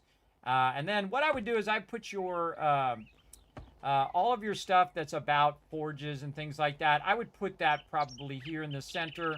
Any forges, any cooking stations. So this way, when you're coming up out of your lower area here and you're coming up to do whatever you're doing, they're literally right here in the center. Oh, I need to put another ladder in there. They're literally right here in the center where you don't have to go track them down.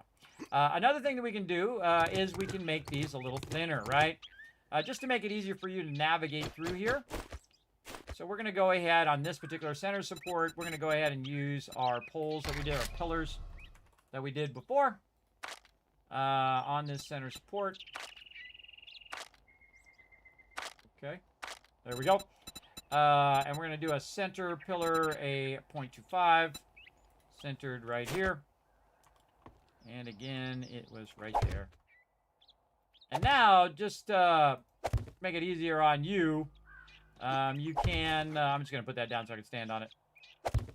You can make that skinnier so when you're coming up here to work your stuff, you're not bumping into that pole all the time. I would actually change the direction of this ladder now. And the reason why I changed the direction of that ladder is so that it makes it more convenient when I go up there. That's already facing in the direction I want it to go. Like this. Oop, or upside down. How about that? Simple. There we go. I bring that all the way down. And then when I come up, I'm going to be like this, right? So I'm going to leave myself a little bit of space here to work. And then I'll put the forge here, some cooking stations, GGs all around right here. So we'll go ahead and put some round pillars there for cooking stations. We'll go ahead and just pick a funny little block thing, say some circles, like that. And then that'll be the forge. These will be my cooking areas as well. And then dew collectors all over the place. And then all the rest of it will be filled in with farming. And we could farm one thing in this corner, and one thing in that corner, and one thing in that corner, and so on. Really cool to do. Cool way of doing that as well. And again, we've extended the base. We've made it bigger than last time. They've extended out by 2 extra blocks. It's actually going to be 3 extra blocks when I'm done because of the wall block. The wall block that's going to go up across there. But there we go. All right, now we've gotten somewhere. Let's go ahead and start putting our wall blocks in. Now, before you get too far here, everybody, I highly recommend upgrading one of these lower blocks. Oh, all out of wood, huh? Upgrading one of those lower blocks so that it's got some good support. Let's go down here. We also got to think out our boxes and how we're going to do that. There's some wood there. Get that out of there. And no wood there. All right, so definitely need some wood. And we need to see if we have enough for at least 1 dew collector. We can get that started. Dew collector. Track. Now, we sold a bunch of stuff, everybody, so we're not going to have as much loot as we normally would if we had kept all of those resources. But I got a good amount there. I got 70 there. Even with selling all the resources, I have enough pipes. I have enough duct tape. Really, right now, it's plastic. Plastic is what I need. I've got this here. I've got a little bit of wood. We need to get that going. And so on. And when I come out of there, I might want to flip that the other way. All right. This one here will be my first campfire.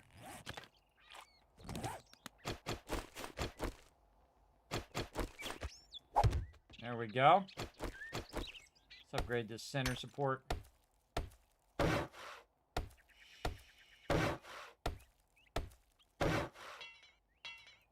All out of wood. All right.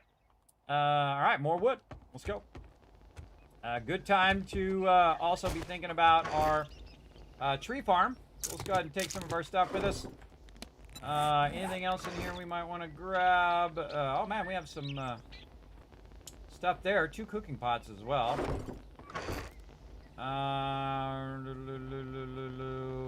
Maybe some mushroom. Oh, there's a mushroom we could be growing right now. Didn't destroy any of my mushrooms, did it? Nope, sure didn't. Grow that mushroom. Free food. Okay, now we also got our bedroll. I'd probably just move my bedroll up here on top, everybody. Especially if it's inside here that's on the bars. It's going to be very hard for it to hit it. Actually, we'd hit the mushrooms first before it actually hit my bedroll. And so I should be okay. Always the should. Can you pick up a dew collector once it's placed in the spot? Yes, as long as you have a land claim block. That's this block right here. See this thing where it tells you how big of a land claim you just did? If it's your land claim block in that area, then it's only you. You're the only one that can pick it up and then utilize it. So pretty awesome start to the base for sure. And we're going to keep on rocking. I feel like I want to turn this around big time. I'm going to definitely turn this around. All right, hold on. We're going to pull this out. We're going to turn this around so that when I'm coming up, often I'm going to go down here and then grab stuff and then end up that way. See, I want this to kind of tie into my other ladder that I have up above. Simple rotation like this. And again, that saved us, everybody. That quick release ladder saved our booty. Right over here. Okay, and then hatch, just in case something tries to get in from above. Not enough wood. All right. Okay, so now what we want to do is we want to go ahead and create ourselves a tree farm. Now you can see we already dug out some clay over there, so that would be a good spot so that we can make more wood as well. So we're going to go ahead and just head on over here. We're going to eat some food. Just eat these mushrooms on the way over. Again, it's far enough away from the base where it's not going to interfere on Horde Night, but close enough that we can just go ahead and run on over here. Now, we have a ton of blocks, everybody, so we can go ahead and put some blocks down here. We're just going to block all this out.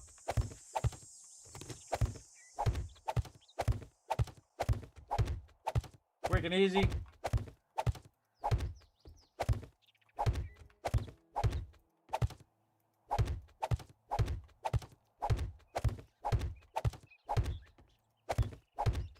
I could put some more dirt back in here, but I'm not going to.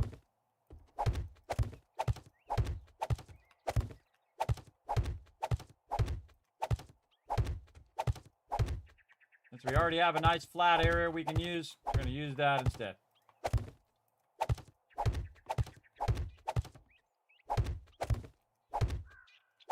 Now, we'll need some dirt here in a minute. Okay, where are we going to start this? Let's go ahead and take a look at which way we're going. It's kind of squared off this way. Where do I want to start? Kind of feel like I want to start right here. And then take out this edge and square this off. Now, this is actually set down. Normally, I put it one block up higher at the level of the thing. But since we already have a hole here, and we'll be expanding this. And again, it's much easier to dig the second one down than it is the one up above. So we're just going to square off this edge here. Right down here like this.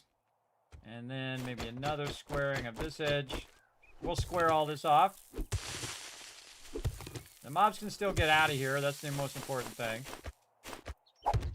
There we go. So I'm going to take out the corner one. And don't think I brought any dirt with me. But I do have some clay. So let's say 10. All right. That's going to craft 10 of those babies. I'm going to take the first one, put it in my bar, so it puts the rest of them in there. Then what I'm going to do is just put a thing of dirt down there, and then I'm going to take one of these massive amount of pine seeds or oak seeds, whatever you feel like, and then just go ahead, put it right down in there. Now, 1, 2, and 3, and then right here is going to be where we're going to do another dirt, and that's going to allow us to put it down. Now, if we did it any closer, it would say, sorry, you can't do that, the things are too close. So you got to have a 3 gap there. Now this way, 1, 2, 3, and then it would be this one right here where we can go ahead and put another tree. And there we go, the beginnings of the tree farm. And then you can just go ahead and figure this out. 1, 2, 3, and then of course you can see it lines up with that one and this one. Put that dirt down there. Then we'll do some pine seeds. There we go. 1, 2, 3. Then right here. Now you're like, well, Kismet, why'd you put all those blocks in there? Why did you take the time to put all those blocks in there when you could have just put it down on the ground? Well, this is perfectly aligned in such a way where it doesn't have that problem of being too close. Like here, I'll just go ahead and do it here. 2 cross. Oh, no, I can't do it on that one because there's another one. Let's do it this way. 1, 2. If I put one here, I try to put it down, you can see, can't do it, right? Can't do it because it's too close to that one. So it's got to be 3.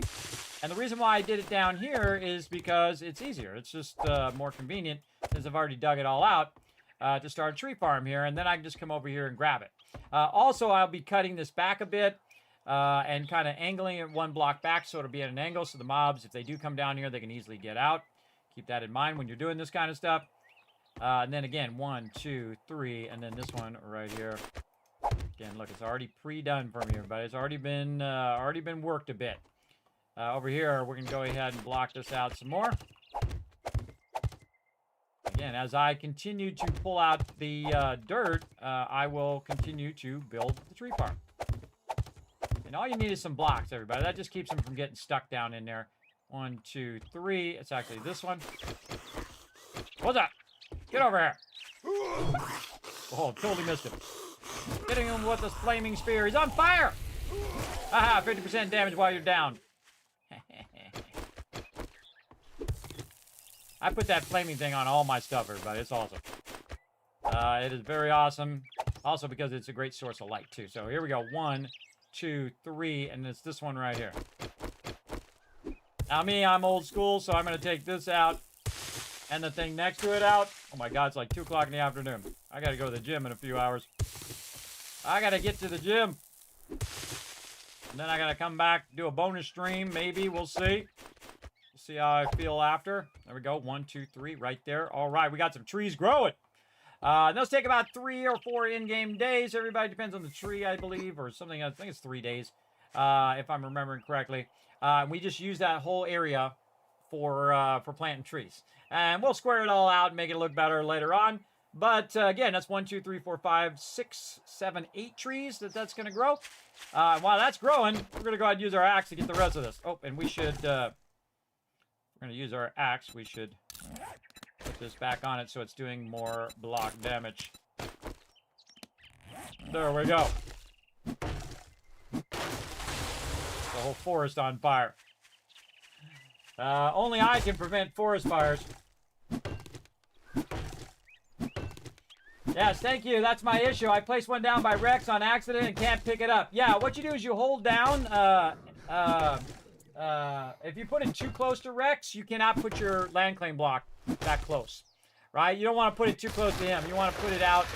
Instead of putting it on his side of the road, you want to put it on the outside of the road and then put your land claim block like, 20 blocks away so it hits your thing and pick it up. If it's just a campfire, by the way, campfires are cheap. But if it's dew collector, not cheap. So you definitely want to try to get that land claim block as close as you can because it's a dead zone. There's like a 14 block dead zone that you can't put your land claim block. So if you put it too close to Rex, it's going to be gone. So sorry. I don't make the game. Don't blame me. But again, there's like a 14 block dead zone that you can't get close enough to get that back. So I suggest if you can't get it back, just go out and get some more resources and, chalk it up to experience as well. All right, speaking of dew collector, we got to get cranking. Where's my bicycle? Leave my bicycle out here? I don't think I did. That wouldn't be me, everybody. I don't typically leave my bicycle out on Horde Night. Well, look at this. Did we actually get some wood here? There we go. Upgrade these here. There we go. Get that started so that this doesn't become so heavy that the whole thing comes down. All right, down here, let's find my bicycle. More ammo in there. Get that ammo out of there. Put this in here. We need 30 more scrap polymers. What we really need is 330. So we can put all 4 of those dew collectors down. Also, we need to make sure we double check with the trader that we got everything from the trader before he resets. His next reset, day 16, because I have in a spreadsheet right over here. It's like every 3 days, everybody. So it's like day 1, day 4, et cetera, day 7, and so on. You get the idea. Okay, so none of this stuff we need to carry with us. That's all good. And then over here, definitely our red tea. Thank you very much. We're ready for some bacon and eggs. Let's go. I love getting to this point. Do we have any eggs? Did we eat them all? We ate all the eggs. All right, no worries. We'll come back for it. Got a jar of honey now, too. Sweet. Yeah, no eggs. So we gotta collect some more eggs. So I've just been eating the eggs as I've been going along. And it's kept us alive. It kept us with good stamina. We didn't have to worry about it. And then down here, we got ourselves a nice deep mine all the way down to bedrock already. Everybody on day 8. I know, crazy, right? Actually, I think we got it done like day 5. Very awesome. Oh, let's get our torch back because we need that. Pull that out of there. I thought I had some candles. Didn't I pick up some candles? I sure did. Let's put some candles up. Put it up here in our land claim block there. And then we'll put it over here by... I like to put it by the entrance so that you can find your way there. And then one of the things I'm going to do right down here, I'm going to go ahead and use this L-shape bars corner. Very awkwardly rotate it around and then realize it's not advanced rotating. And then I'm going to rotate it around again until it eventually goes the way I want it to go. There we go. See, now it's hanging down like that, and the reason why I have it hanging down like that is just so I can put a candle at the end of it, and then it shows where my entrance is. Right now, I'm the type of guy that I don't want to lose my candle because I'm just cheap, and I don't want to lose my entrance, so we'll go ahead and just upgrade a bit of that, just so that's nice and secure. And we can make more candles, everybody. We can make a whole lot of them. But why waste the resources, right? There we go. Now our entrance is pretty secure. The one thing that I might do is upgrade the top part here. Because I can always take the second ladder out, and then the rest of this will fall. And then the top one was going to stay there for the rest of the game, so I can reattach my ladder after Horde Night. But I can just go down on the first ladder, and I can pull up the second one. And that'll all fall. Takes a little bit of finesse there, too, so watch out for that. This over here, we're going to make a hatch. And we're going to turn the hatch sideways. So that it'll be easy for me to go up and down into the kill box. We're going to aim the arrow this way so that it opens. Oops. So it opens in the opposite direction. So if you put it this way, it's going to open that way. Right? And I can still bump into this and go down. But I can go up, and then I can end up here at my ladder and then go up this way. Another thing I can do is put a little bump wall right here where I can just use bars. You can also just use the block if you want. Okay, there we go. And I'm just going to put some bars here. And what that's going to do is what I call a bump wall. You just bump into it, and then you go up the stairs. Right? And then down. And then you can go down there. You can also close that so that's not in your way. Bump into the wall, up the stairs. GG's. Looks good. All right, now we got to get our campfire back up and running. Let's go. And again, we're going to go longer here, everybody, because I did start late here. Don't worry, we'll get rested up before we go to the gym. And then we might have a late start on our bonus stream if I'm able to do it. No guarantees, but I will try. I will try. Now, we only need one of those up in there. Very nice. More here. Campfires are cheap. Camp. If I spell it right, there we go. 2 more campfires. You need about 2 or 3 campfires at this point, everybody. You don't really need that many. Most likely, you're not going to have that much stuff yet, especially when it comes to pots and grills. At this point, I like to. I bought the pot and grill at the very beginning of the game. I just sold all the resources that I got when I was questing, and then I bought them, except for my duct tape. We do not sell duct tape ever. I never sell duct tape. 16 swings on a fell tree, 1200 HP tree. You know it. Bicycle for the win. Bicycle on day 7 for the win, by the way. Yeah, grill and cooking pot. Yeah, we got it going in loot. Yeah, I know. I took it out of the cooking pot down below in case they breached my base, and they did breach my base. So that was really smart thinking on my part, because again, they could knock it down and I could lose that pot and lose that grill. And I spent about 1,200 dukes for that at the beginning of the game, so I definitely don't want to lose out on that. Hey, birds, keep it down. So loud, birds. All right, this is going to be my forge here. Can we make our forge finally? I think we got enough before. Yes, we did. All right. Let's go wood. Now, remember, because we sold a bunch of stuff, everybody, it's going to be a little harder to do our crafting stuff now because we sold a lot of those resources. Now, also, when I put up the ceiling up here as well, I will be able to put my boxes up there. But I can put my boxes up like this as well.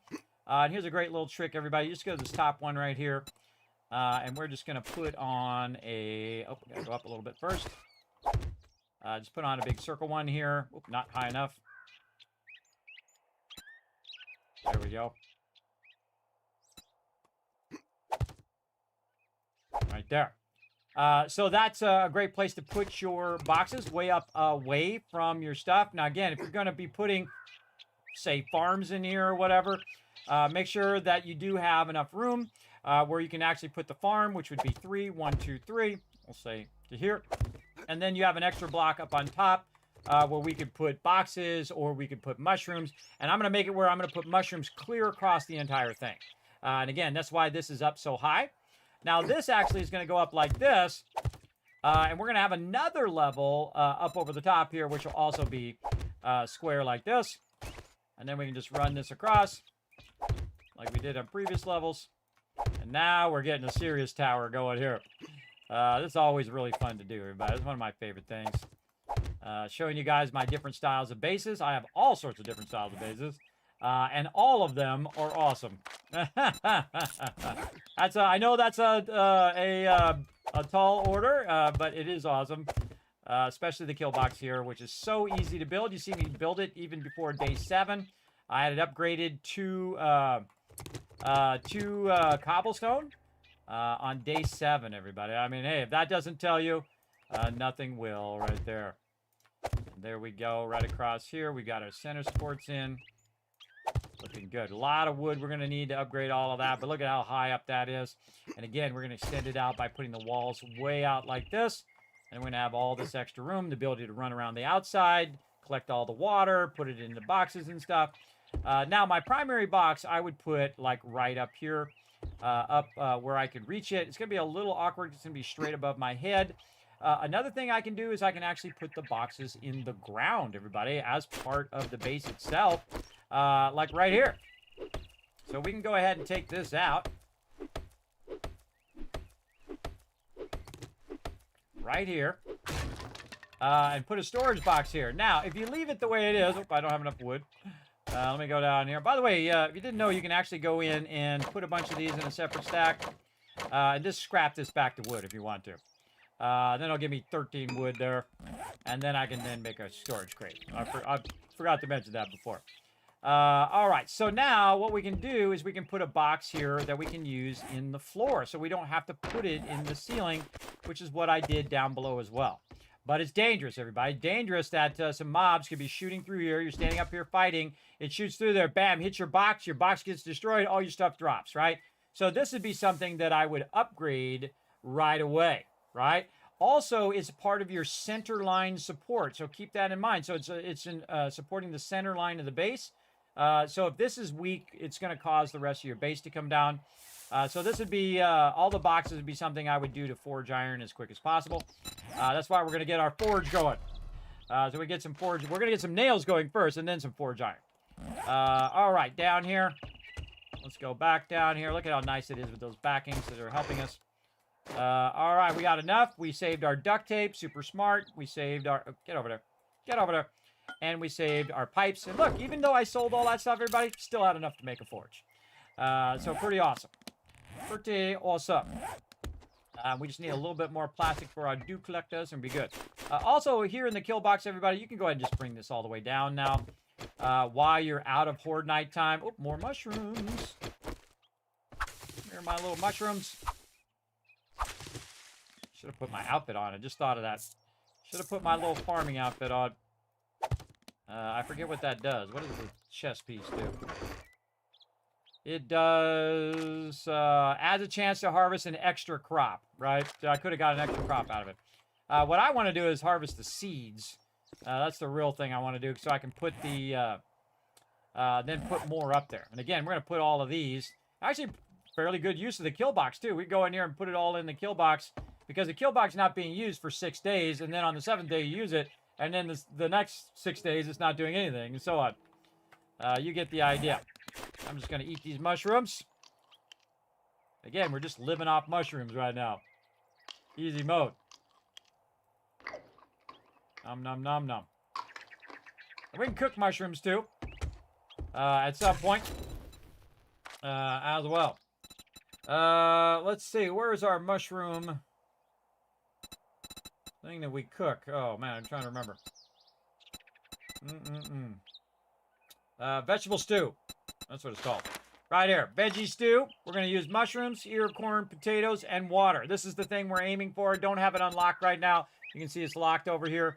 But that's our next big goal. Now that we have bacon and eggs and we have our red tea.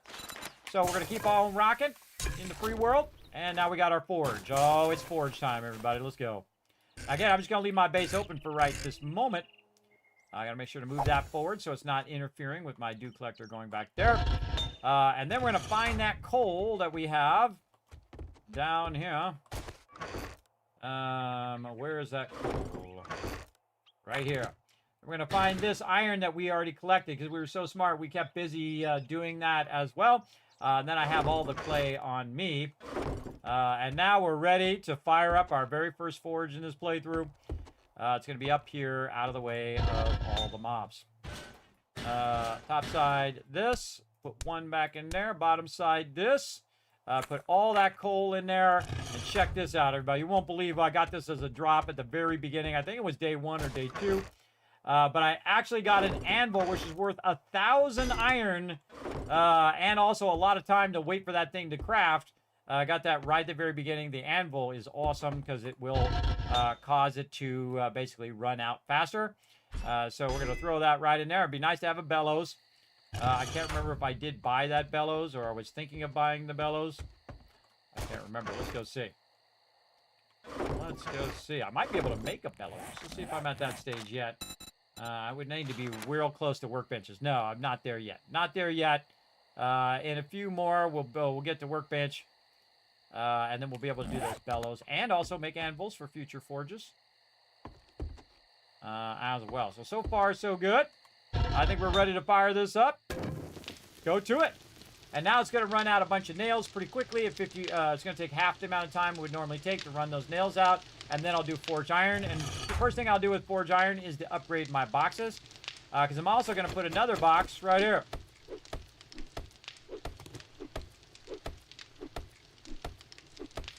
So my boxes this time are going to be in the floor.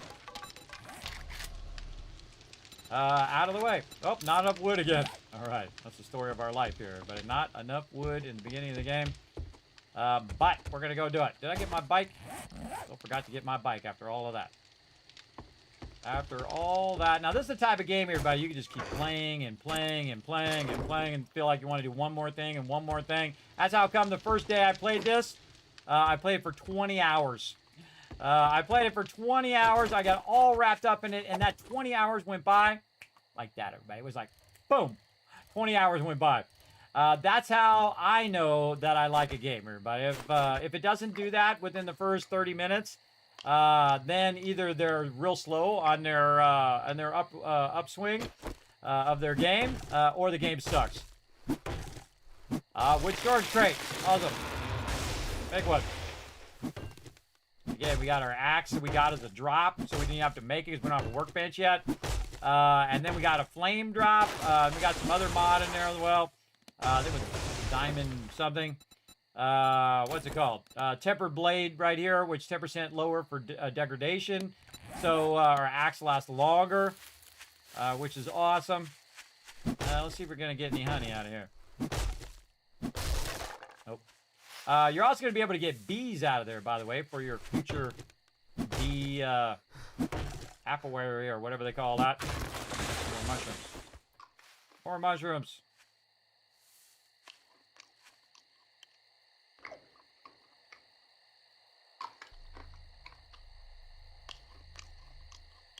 Gonna eat them all.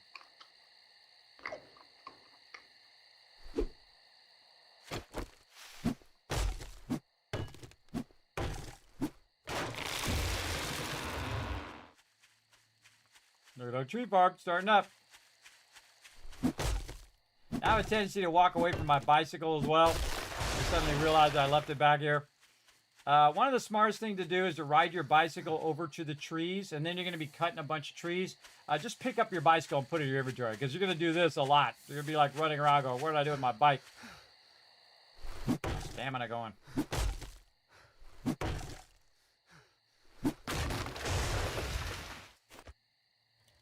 So we'll go ahead and ride over here to this cluster of trees. Try not to fall in the pit there. And then, try to grab it. There we go. Look at those, found some loot laying on the ground. Nice. All right, we need a lot of this. Oh, I bet you we have a bunch of level ups we haven't even done from that epic horde night we just did. Wow, 3 points. Okay, yeah. See, sometimes I have like 7 points, everybody. It's like, Kismet, you're not spending your points. I know, I'm bad. I'm very bad. All right, I don't remember what the penetrator is. What's this? Armors with spears, whatnot. To shoot through multiple organic targets. Oh, that's cool. Ignore 10% of armor with firearms and archery. 20% anything target armor reduction.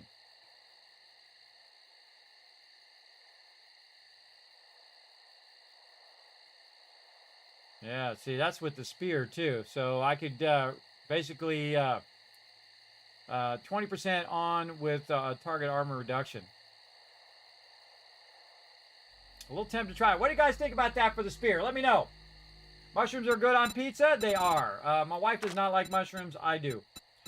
I don't know what her problem is, but that's all her. 20% more resources from mining junk such as cloth, plastic, etc. Trash digger. I haven't tried that one yet. Where does that go to? It just keeps going. 100% resources from mining junk such as cloth, plastic. I mean, it might be worth a point to get 20% extra. But we want to stay on point here as well for the rest of this stuff. I kind of feel like actually the number one thing I want to do is now think about gardening. Gardening is going to be our next major endeavor. We got most of the stuff that we need to get started. Better barterer would be nice, but don't really need it right now. What I really need is living off the land, because right now I can actually use 2 points to hit living off the land right here. And then that's going to give me one additional crop on top of the one, so now I'm going to get 3. And then farm plots cost 50% less, so it costs me less resources. I can make more farm plots. And all I have to do is get 1 more point, and look at my XP, everybody. So 1 more point, which is knock down some trees, and then I'm going to have my farming at maximum, and I'm going to get triple the harvest of wild or planted crops. So if I go and I hit like this right here, boom, you can see that we got 3 of them over there, right? And then if I do it again, I'm going to get 4, right? So let's just knock down some trees, get some XP. Let's go.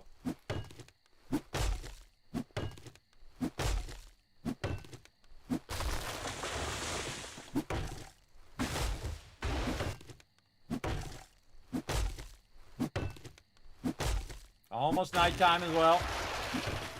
You'll start to, when you start feeling stronger in your character and your armor and all of that, everybody, you will be more brave to go out at night. These guys. I caught the guys, the burning guys on fire. Get out of here. There's that level up. That's what we're looking for. Come on, let's just do it right now. Let's go all in on living off the land. Boom! Ha ha! Look out, everybody. Look out. All right, speaking of farm plots, let's use our bone knife so that we are collecting more resources than we normally would if we were using our axe.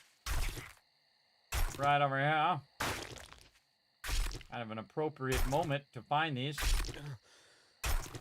I'm thirsty. Well, that's easy. I just happen to have some red tea on me right there. How convenient. All right, we got a little bit of wood. Oh, there's a thing right there. Get some eggs. Remember, those respawn, everybody, so you might run by them again, even by your base, when you might have cleared them all around your base, and all of a sudden you see more. They do respawn over time. I think it's every 7 days that they respawn, depending on how you have your loot respawn timer. Or it might be longer than that. I don't remember. It's been a very long time since I bothered to look it up. But you get the general idea. You know that they will come back eventually. But at some point, once you get your farm going, picking up eggs and doing all of that is irrelevant. Unless you're starving somewhere and you don't have any food, then you want to pick them up to get you going. All right, up here we go. And, oh, look, the side of our thing took a little damage. Like something took some damage up here. Okay. What are we doing now? We got a lot of resources on us. We're going to drop that off in there. We're going to take this box here.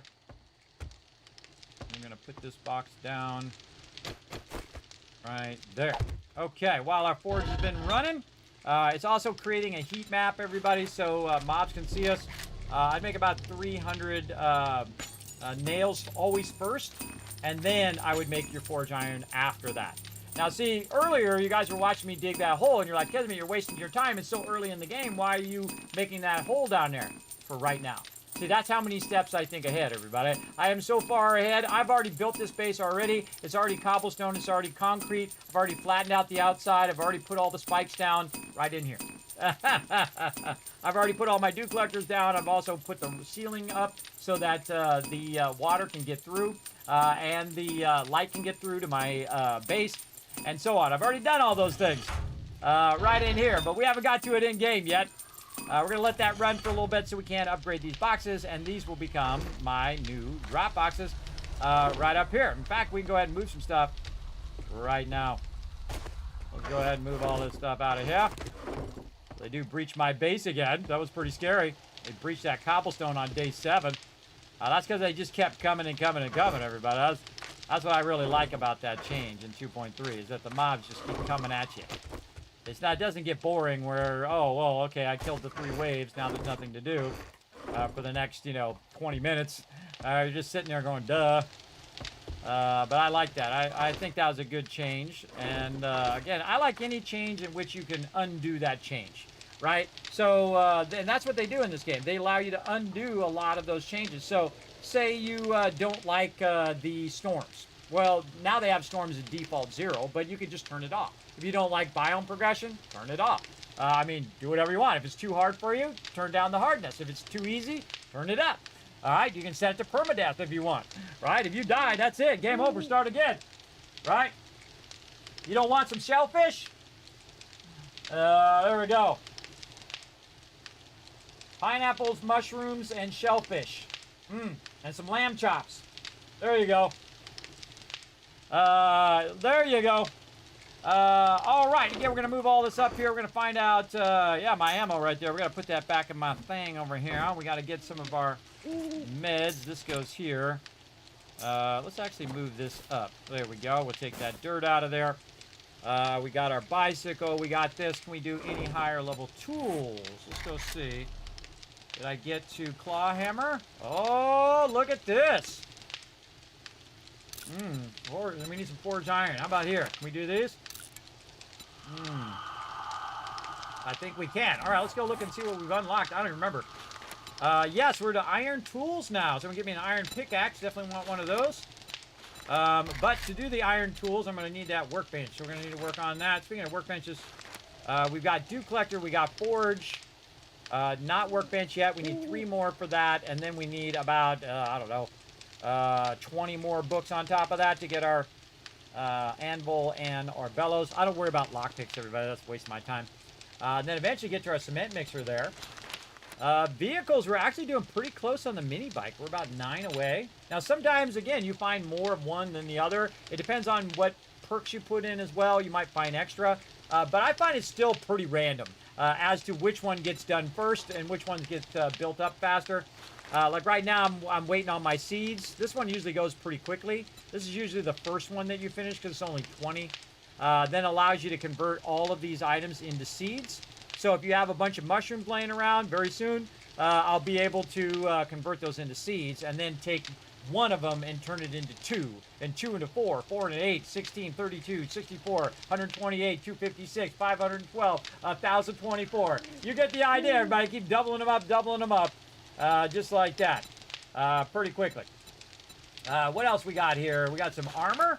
Almost to light armors. One more, we'll be able to get that going on. We'll be able to build maybe some mining outfits, some farming outfits as well. Repair tools, working on that a bit. Harvesting tools, where there are salvaging tools, we can do a wrench. Oh, wow, we should get our wrench on.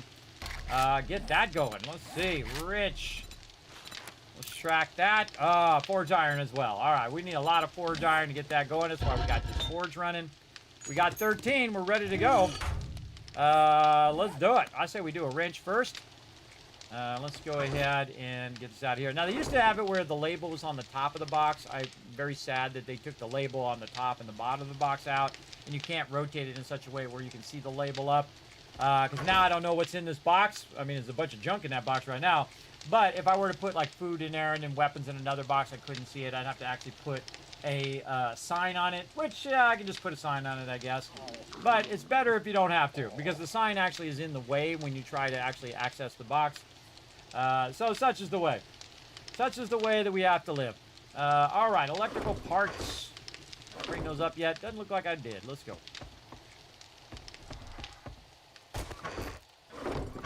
Oh, I did. I brought everything up. All right, those are nice and clear. Now, these will be my trade boxes and stuff down here. Usually, actually, I put a trade box up here. Another wood storage crate. Actually, make one more on top of that. And I'm going to put it right behind here, kind of out of the way. And we'll put a box there and a box there. Oops. What was that all about? What was that all about? That was weird. Wasting my resources, game. Shouldn't have done that. There we go. All right, so this is one is here is going to be the trade box. And then over here, we'll call this the drop box, or DB. Actually, I'll spell it out for you. I know what it is. Well, there we go, drop box. All right, what do we do with our... What do we do with our torch? Right here. There we go, now we can see what we're doing. All right, anything else we need to work on here other than duplex? Doesn't look like it. Looks like we need a lot more blocks, though. Building blocks, 285. Let's go 250 and keep a little bit of wood there. And now, again, it's nighttime. Good time to work on your base. Now, again, same thing with this upper level, everybody. We are going to extend this upper level out just like we did on the lower level. We're going to extend that out by 2. So we want to do that first so that we can, you know, kind of match it up to the lower level here. Like this. And we'll fill in the middle part here in a bit as well.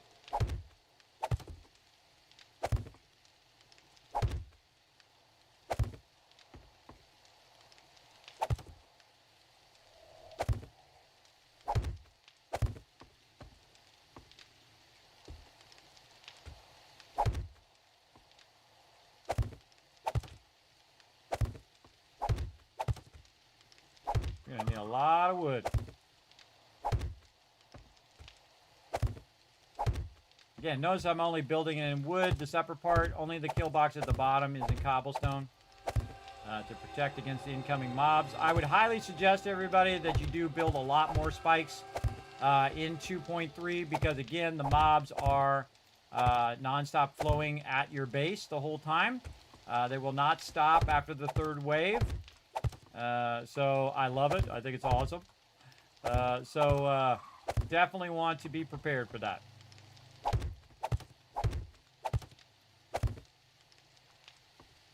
All right. Looking good. Now, me, I like to have the ladder typically go straight up to the upper level. But I'm just going to go ahead and offset the ladder this time. I'm going to put it right here in this particular spot. Or actually, no, I should offset it one this way because this way I'm not... running my center support across there. Like that. And ladder, which is no longer favorited. All right, awesome. I don't know why that is, but we'll just favorite it again. There we go. Must have unfavorited it accidentally. Yeah, we'll put it right here. Like this. So that, again, I don't have to take out this support, which is supporting the edge of the base. And then right there. So I can come up here, and I can say, you know what? I want to go up here and go up in its upper base. Now, sometimes I'll just put one straight ladder that goes all the way up. But because of the way I'm testing out that bottom of the base, we're going to do it like that. Now, it's actually easier to put the blocks in from up here. You can see it's way easier to just be up above and fill in the blocks of this upper level.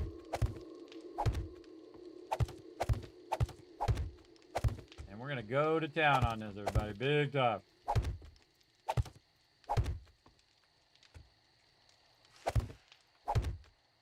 There we go. Okay, now we need to do the same thing we did before and figure out where our supports are. Oops.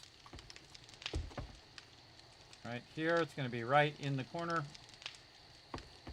Be this 2 from the corner here, 1, 2 right here.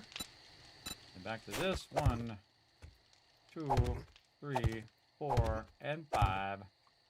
And then over here, we did this right, 1, 2. And this should be our corner support. How can we tell? We can just take that out and look. And see if the lower one is there right now. So it's good to check it before you move on. Before you fill that in, and then you have to take it out because, you know, you put it in the wrong spot. Again, right there. Very nice. Also here in our inventory, we can split that so I don't have to keep switching and picking up the square block as well. There we go. 2, 3, 4, and number 5. Also, we can go ahead and just put the top on it like this while we're up there. 1, 2. Wait a minute. We already had 1. This is 1, 2, 3, 4, and this would be 5, and then square block.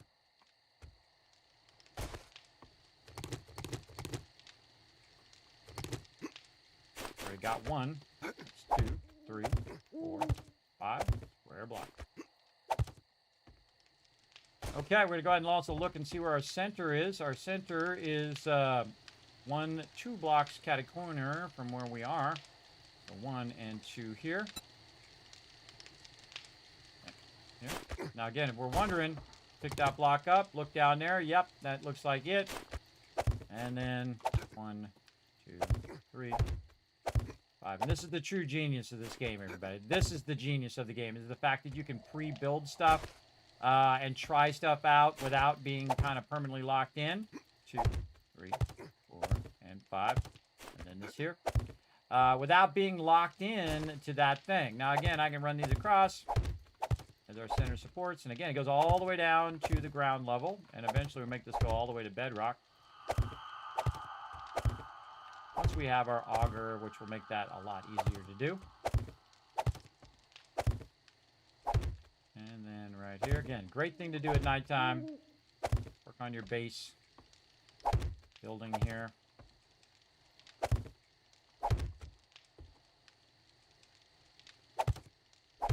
Remember, everybody, we're only day 9. We're day 9, we're crushing it. All right, very nice. We got that done. And then we are going to go ahead and work on our walls. Go ahead and set this up like this. And you don't have to, everybody, but I'm going to.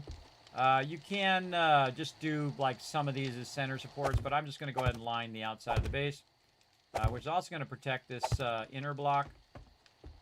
A little hard to get to here, so might have to go up above to do that because this one's out by 3. Let's just upgrade these.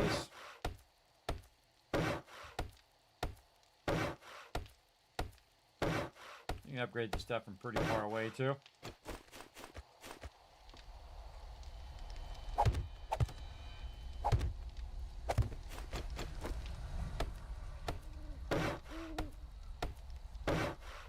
Adds another layer of protection against your stuff. All right, more wood. More wood. All right, we'll get back to that. Got any other points? Looks like it.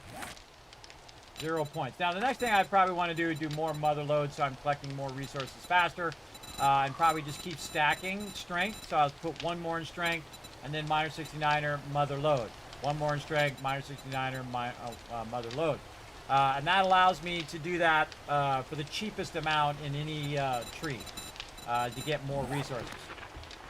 Okay, and speaking of, put our torch back in here. I'll stay right here. You can see what we're doing. All right, nice. Now we got a roof over our head. You can see we're not getting rained on right now.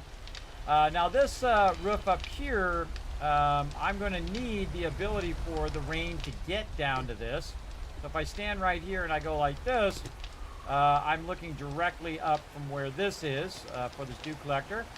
And so I can then make a adjustment to it by putting in our bars so that we can get the dew collector to get water.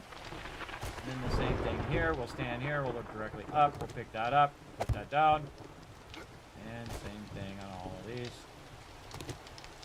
You get the idea. Now let's put our torch up. Let's be doing this dance in the dark. There we go. Very nice.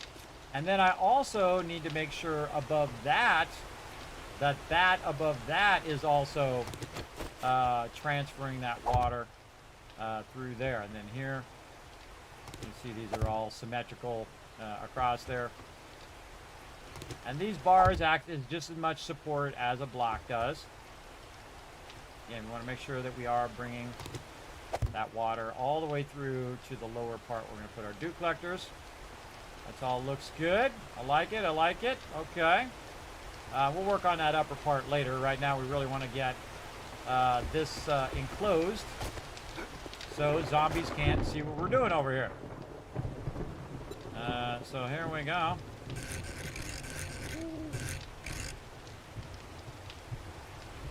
Other way. There we go. Now here's a great little trick, everybody. You kind of make yourself some steps using the walls. Kind of step this up to where you want it to go. There we go. And again, we're going to go all the way up to the upper level. And then this will act as protection against that upper level as well. And down. Much easier if I could see what I was doing. It wasn't dark all the time. Every game I play, everybody, it always seems like whenever I'm building, it's got to be dark. Dark and rainy and who knows what. Get this one to go around the corner there. Very nice. Put all these in.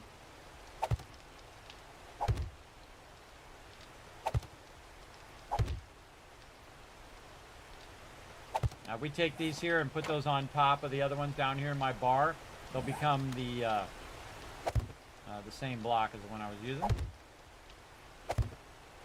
Alright, and again, this is one of the most annoying things. You have to lean out, put the blocks down. I think you should just be able to aim at the edge, and it should know that it goes that way, like Satisfactory does. That's what makes Satisfactory so awesome. Daytime, you would hardly know. You would hardly know because of this rain. Alright.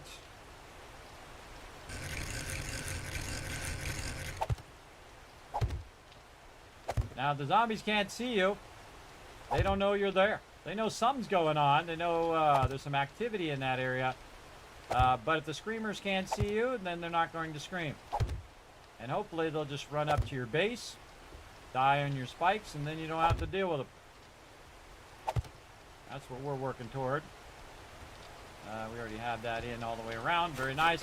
And then at this point, we want to go around and upgrade all that bottom edge and then put the rest of this edge in. By the way, I don't even need to upgrade these. I could leave them like this just so they can't see me up here working my forges or whatever it is. And then also, you can see I'm doing it so I'm not getting rained on. And you can see, even though I have the bars there, I'm still not getting rained on that spot.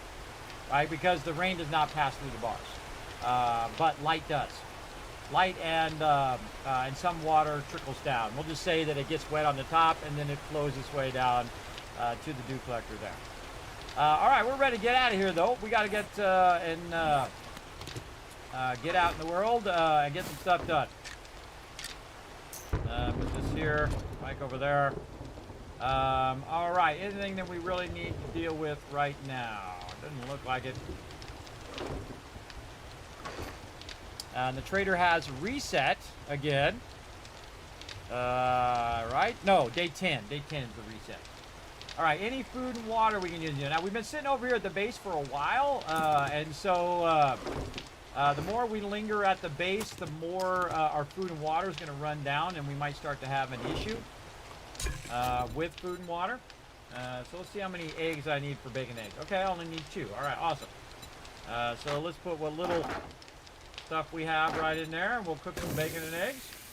We can also cook some grilled meat. So let's go ahead and do a bit of that as well. Now, grilled meat isn't that great. It's not as good as bacon and eggs, but we'll go ahead and get some, and we'll have some. And we can also eat some of our yucca fruit, because I'm not going to make any smoothies for now. Eat some of that. Let's see if we've got any other foods here. Pumpkins, just eat those, everybody. I'm not saving them for later. I can always farm the heck out of those later on. Now, speaking of farming, let's go ahead and get this going. Let's get some rotten flesh. And we want to start some farming action going on in here as well. So we're going to go ahead and take our farm. Let's stay over here in the corner. Start on this side. We can stick it right there in the corner because, again, the wall is on the outside and not on the inside, so we can do it right up to the corner. Now we're going to need some clay for farming plots and some nitrate powder. And we saved some of that nitrate, which is great, but we definitely need more clay. So let's get that going.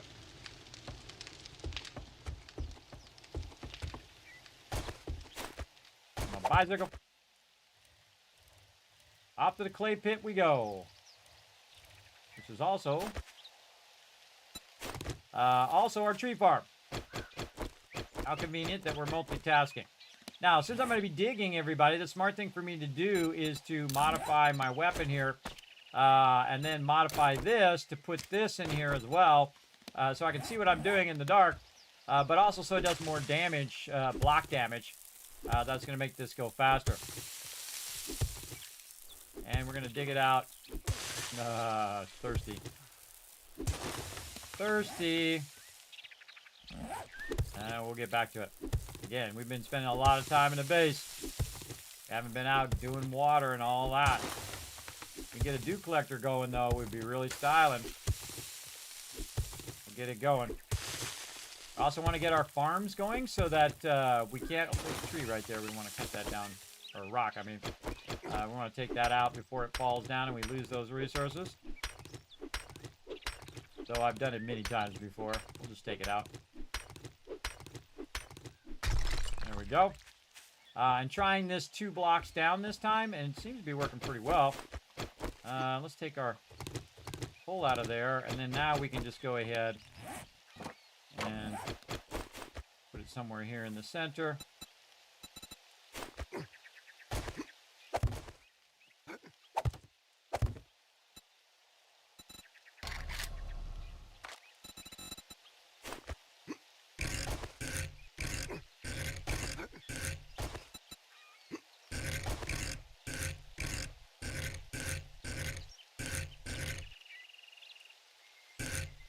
Hard to see.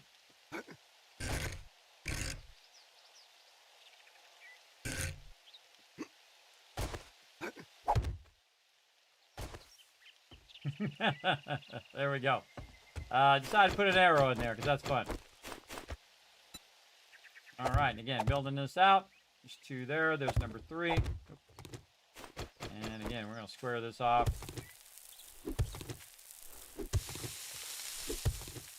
Definitely going to need to work on some water here.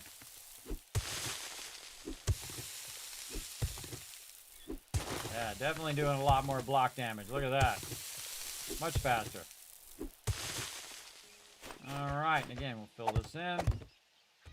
1, 2, 3. That's going to be our spot right there. Dirt. Dirt.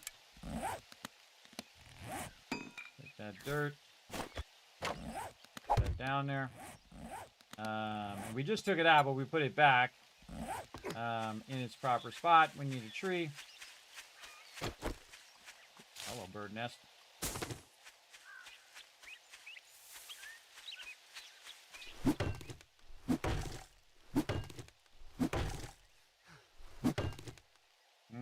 Stamina problems.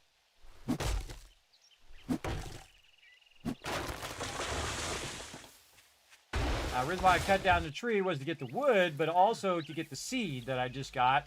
So I can put the seed down over here. And I got a ton of these seeds because I've been cutting down a bunch of trees.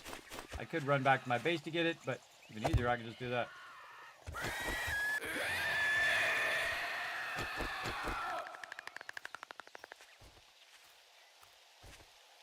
It's stuck down in there.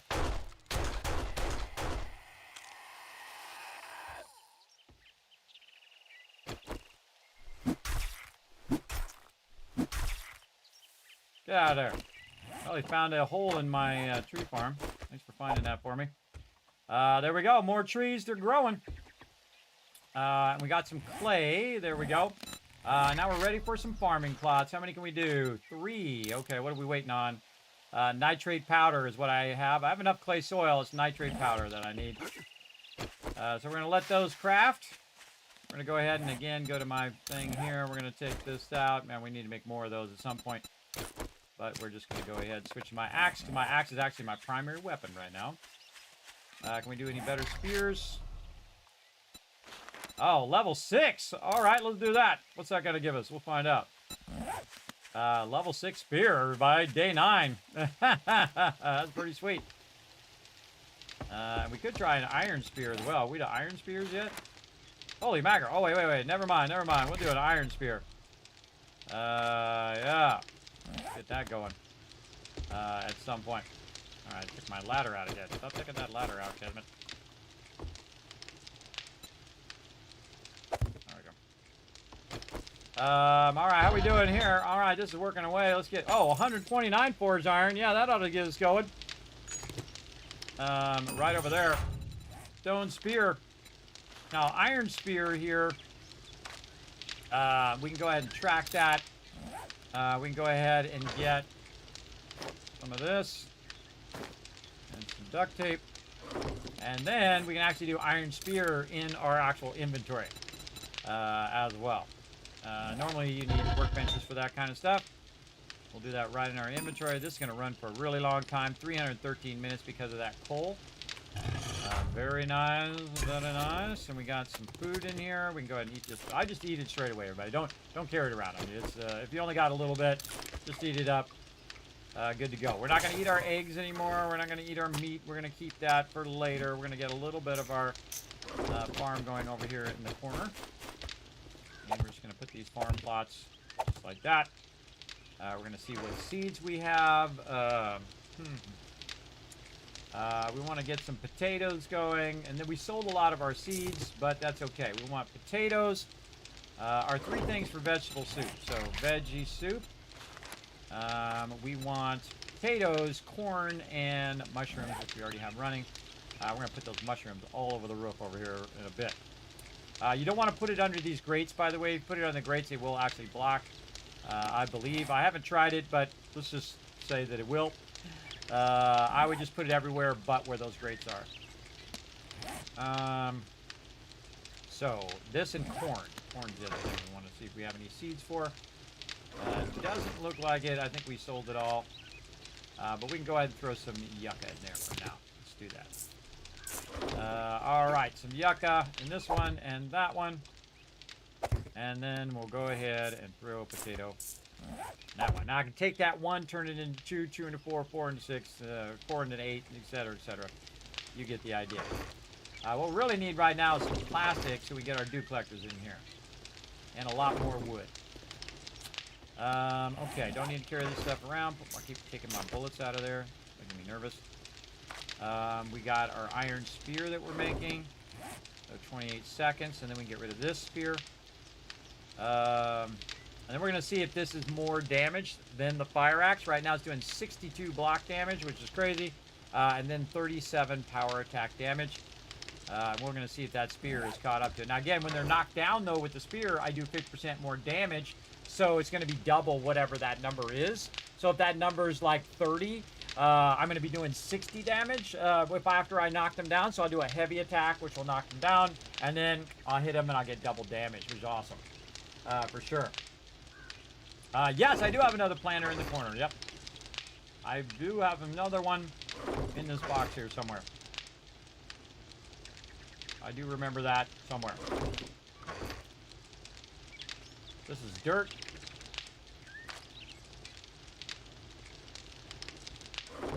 Which corner? Oh, in this corner. Over here. I forgot. Oh, yeah. Take that out of there.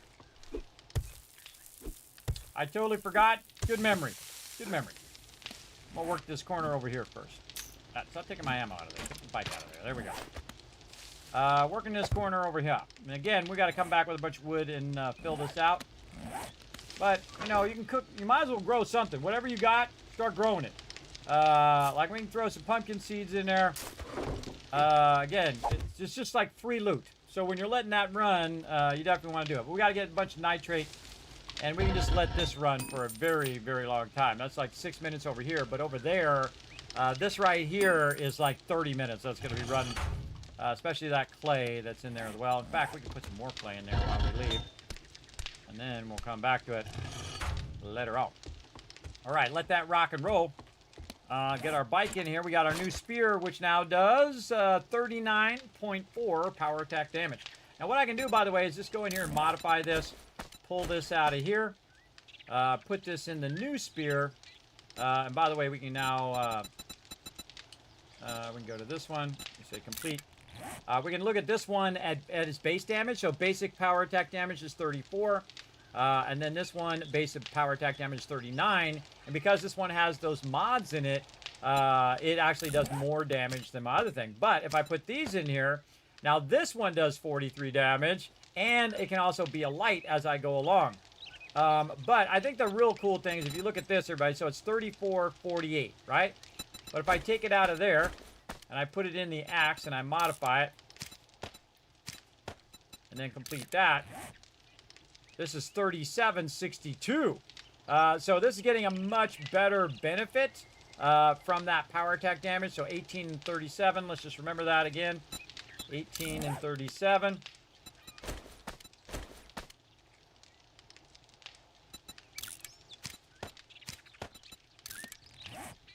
And 23, but 43.4. So in this case, I'm going to use the spear more than I'll probably use the axe.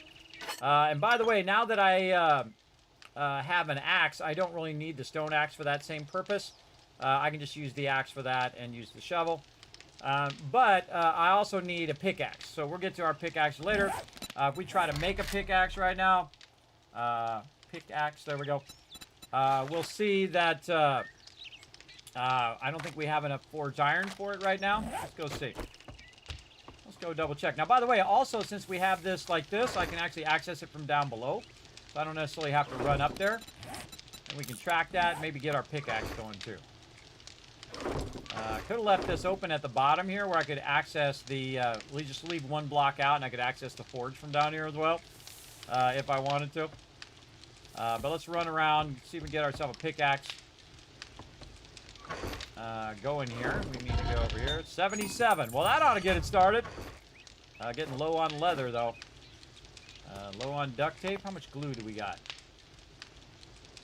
Not in there. Oh, 21 glue. Nice. All right, plenty of glue. All right.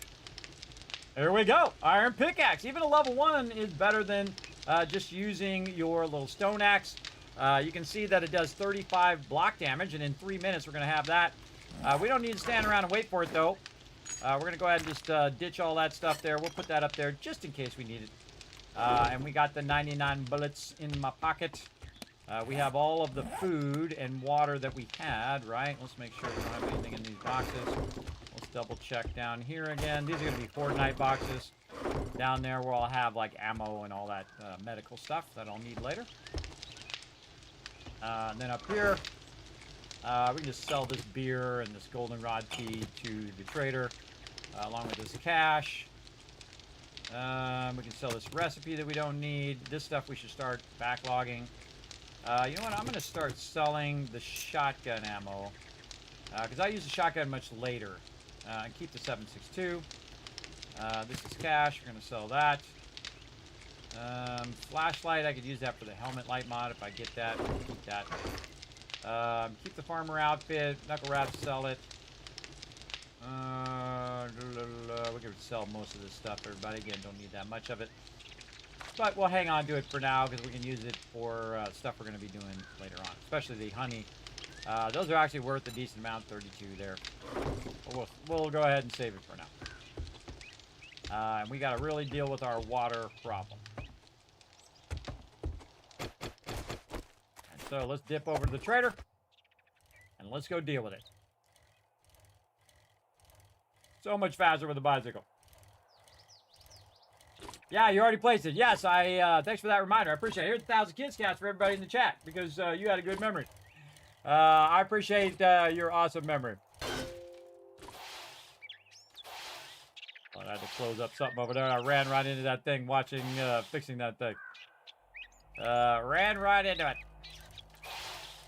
Now, it's early morning, everybody. You can just dip in here. Now, we have a couple things to go and revisit because I foolishly did not get my loot. And we're going to go in and we're going to grab it here in a second. But we got to really get our water up. If you drink all the coffee, I'll kill you. All right. What jobs does he have? We definitely don't want to do the same one again. In fact, we're not going to do any jobs just in case we accidentally screw that up. So let's do it later. Or piss off. He's going to reset on day 10. I think it's day 9 now. I'd like to get all these books and stuff, but what we really want is to think about food. So we'll go food and cooking. We can get some eggs, and we can cook some more stuff there. But what we really want is some water, which is 120 each there. We can just sell all this stuff, too, while we're here. I don't like to use the beer because I don't like the effect. Definitely not selling that. Oh, and there's my pickaxe. All right, awesome. We can take the stone spear out of here now, and we could sell it, or in this case, scrap it. You can't sell it. No sell price. Okay, a little tempted by them eggs, too, or just go grab a bunch. I can get an ear of corn and then convert those corn into seeds, but I'm going to get a ton of those also. So it's kind of a waste. Same thing with coffee seeds. We did sell all of our coffee seeds and everything. We can buy a bunch of nitrate powder if we want to, but we know we're going to get a ton of that. Really, the only thing in here to buy that I would probably might buy would be the advanced bellows, just for the forge smelting speed. But I'm not collecting stuff fast enough where I need faster smelting speed right this second. I'd probably use it more for stone than I would for iron, because I can just let it run. I got plenty of coal. I can let it run and run and run for a while. What I really need, again, is something to drink. So again, I get some water, or I go back here and see what we've got in the thing. Oh, Yucca Juice Smoothie. You know it. Now, Yucca Juice Smoothie is one of the best things in the thing. It's 78 water. Let's see if I even have enough room to do 78 water. It's pretty close. So now we're going to use 78 water, and we won't have to worry about our water for a while. For a very big while. All right, now we got to go back to the place where we were before, which is way the heck out over here to the trailer park. We've got to super loot all of that, grab all our loot, and bring that loot back. Make sure I don't have a bunch of stuff on me that I don't want. We'll scrap this as well. Planter. Oh, I think we did this earlier, right? Bo's Market. Yeah, all right. Let's. We're also going to mark the POIs as we go along.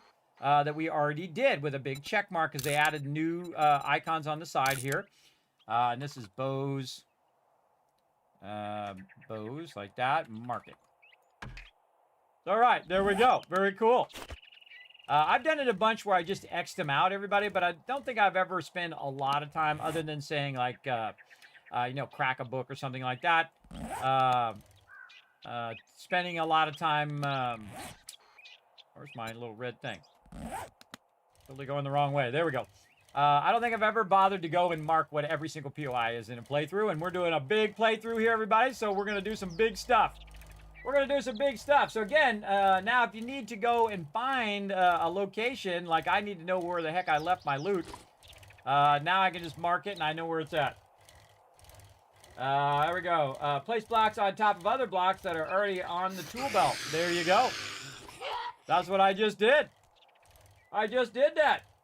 Yeah, I just showed you that one. One of my gamer secrets right there. There you go. Look at that, everybody. We're also getting a bonus from that Yucca Juice smoothie. And again, that's why you want to get your cooking up so you can make those. We're right by the winter biome, too. So we can run over there and grab a bunch of snow and make a bunch of those smoothies. And we can grow ourselves a bunch of yucca. You'll see me do it. I'll get to it.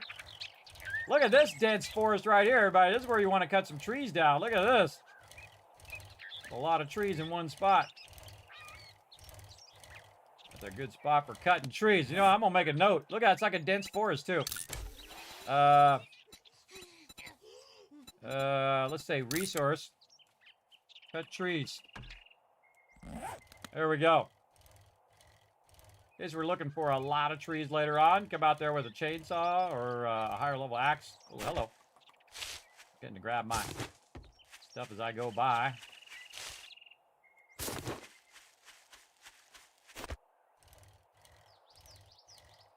Definitely worth the stop. And again, just let your bike go in that direction and then try to jump on. If you're fast enough, you can do this, jump off, grab it, and get back on your bike before it hits the ground. Usually.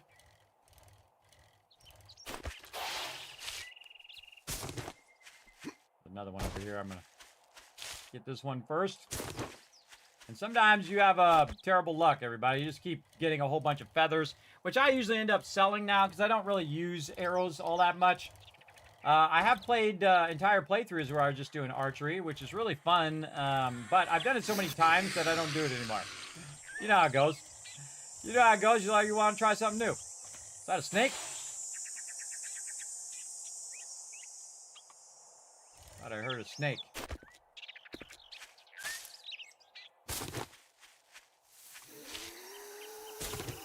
Track some animals.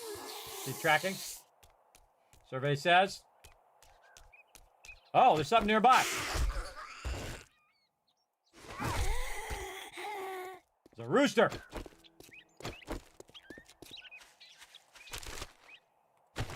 See him on the mini map up there? Look at all the loot. Over here somewhere. Now, you don't want to scare him off. Okay, we're going to track him again. Going to just crouch. You crouch to track. And then he'll show up as a green dot when you get close enough. There he is right there. Just shoot right where that dot is. Got him. Time to play your game, bro. I got to get over here and get this rooster. Oh, yeah. And now we're also, we turn our huntsman up, so we're collecting more resources. This is all you really need to track, everybody. You don't need to track the bigger mobs. Bigger mobs, you'll be able to see those. Typically when they're running around. It's the smaller ones that are tougher. I find. All right, we'll get a few cars while we're at it as well. Running back to my bike.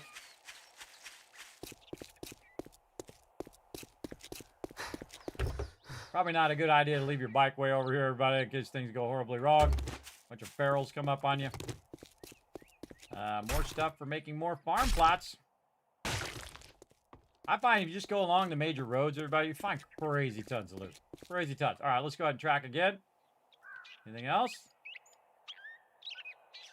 Oh, yeah. Funny.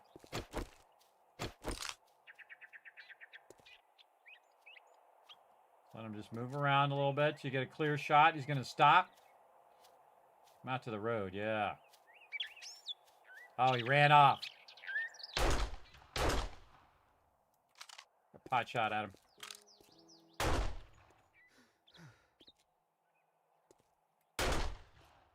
God, that's tough.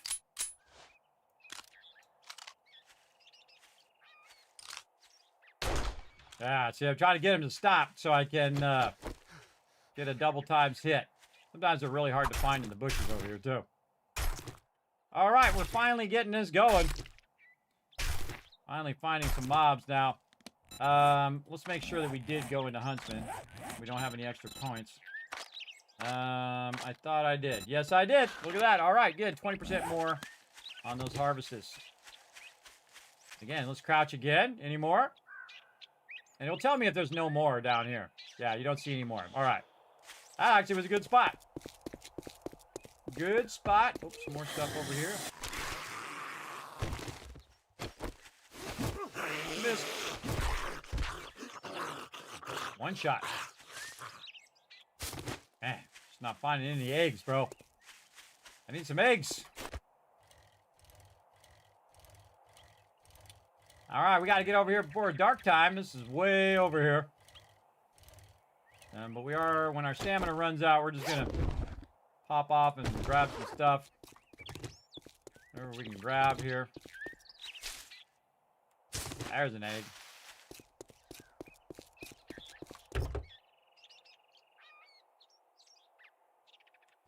Oh, wow, there's a rifle in there. Yeah, pipe rifle and a pipe baton.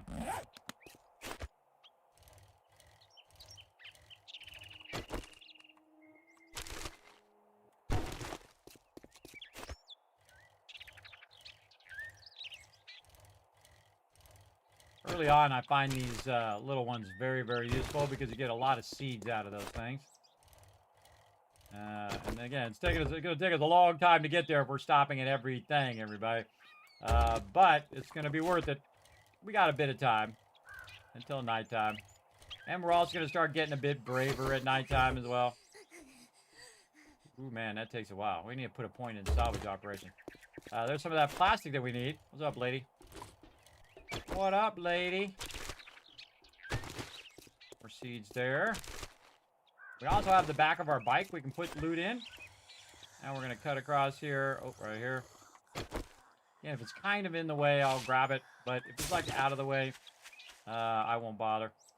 What's my bike doing, by the way? 65%. My bike takes a lot of abuse. All right, back over here where we left off, we kind of dipped out of there and we left a bunch of our loot here. And the reason why we did that is because we were going to run out of time on Horde Night, right? So we left a bunch of loot in here, which is actually some really nice loot, including some Mega Crush, which is pretty sweet. So we're going to drop more loot in there because we're going to keep all that loot together. Now, we already did this POI, and we're going to do an excellent job of missing. Wow, I'm one-shotting them now. Nice. We did an excellent job of getting it done, and we did Trailer Park here. I'm going to go ahead and take out Trailer Park and remove that, and then we're going to unify the way that we do our stuff. Save waypoint, check mark, and then this is called Honeysuckle Trailer Park. So Honeysuckle Trailer. I don't think I type out the whole thing. Honeysuckle Trailer Park. Huh, you can. All right, awesome. And because it's so big, it's not covering up any other POIs over there when you're zoomed in anyway. All right, now again, we just kind of dipped out so we get the quest done. But now we're just going to go in and we're going to do some super looting. And now we got better weapons, we got better gear, we leveled up our character. All sorts of cool stuff going on. What up in there? Oh, I missed it. Look at that, everybody. Knocking him down with one hit, then I get a double hit. That's basically double damage right there. And again, what's our damage right now? 43.4.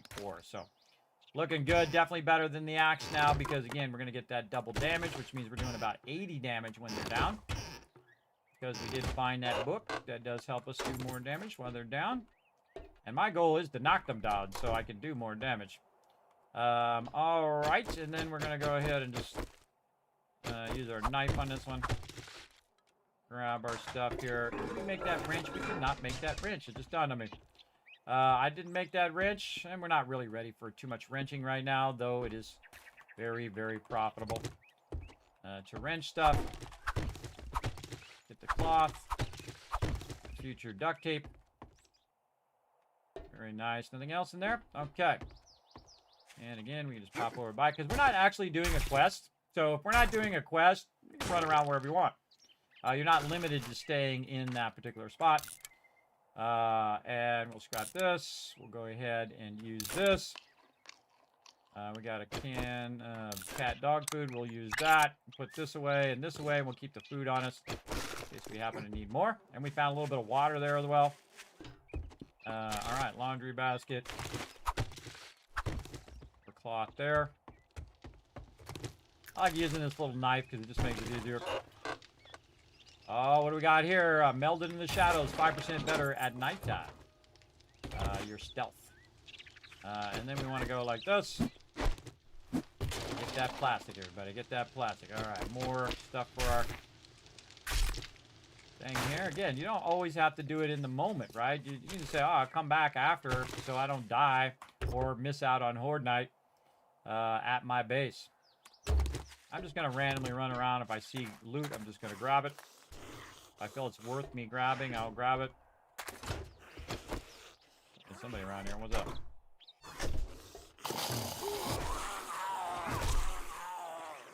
He's throwing down on him now. Make sure our gun's loaded.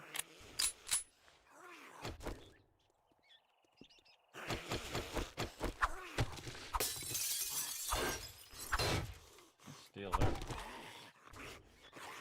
Cupboards. Oh, here's the inn loot right here. Okay, now I need to explain this to myself where the inn loot is. Alright, is this just... That doesn't look like all the inn loot. In the northeast corner.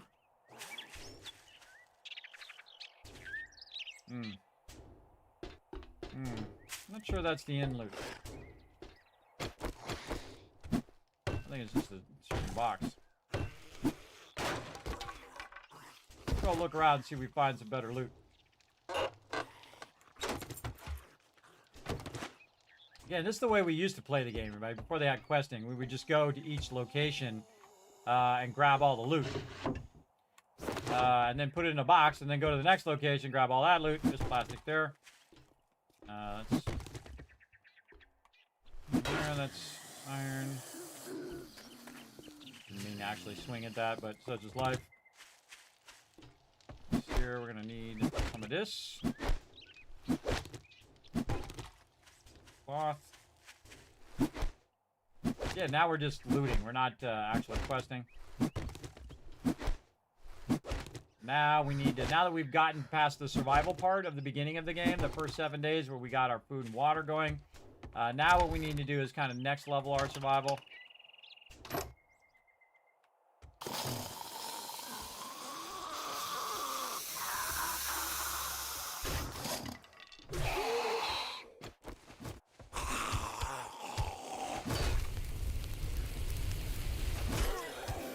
Not enough stamina.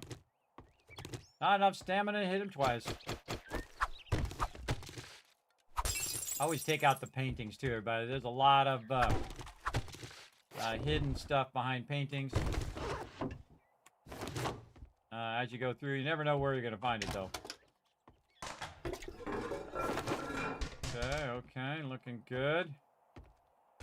We need all the books and plastic we can find. Oh, man, look at all those. Nice.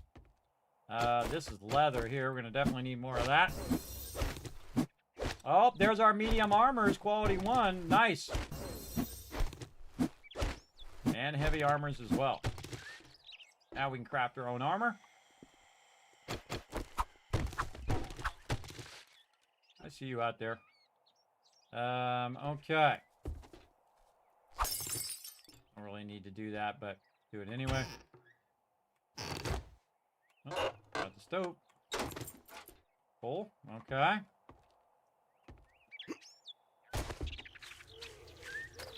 Alright, so we did the green one.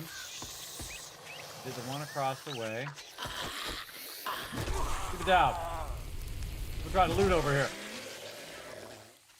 I think I already did this one. Oh, wait, there's a water thingy. Right there, which is also plastic.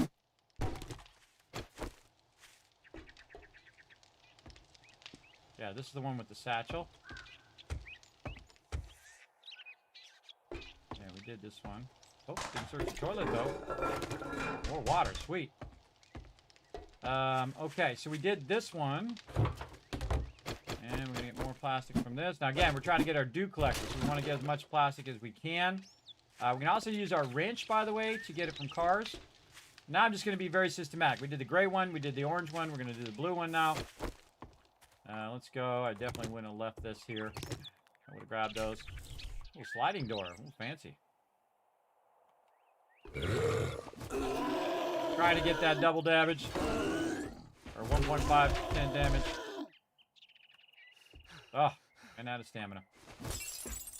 Totally missed him as well.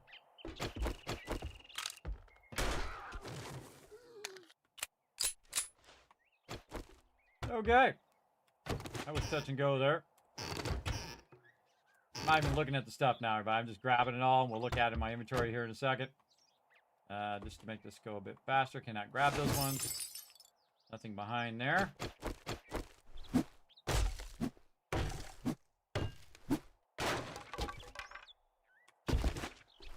Now remember, everybody, they're not after your base. They're after you. Wherever you are is where the mobs are spawning. So my base is just fine over there. It's just sitting over there doing its thing. And they're not even spawning over there. They're spawning over here where I'm at.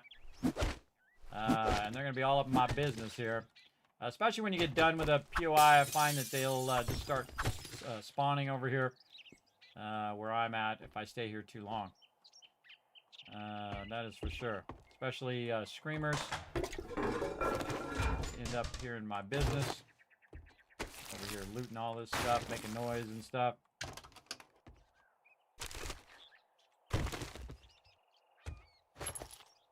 Not really sure what would be considered the in loot POI.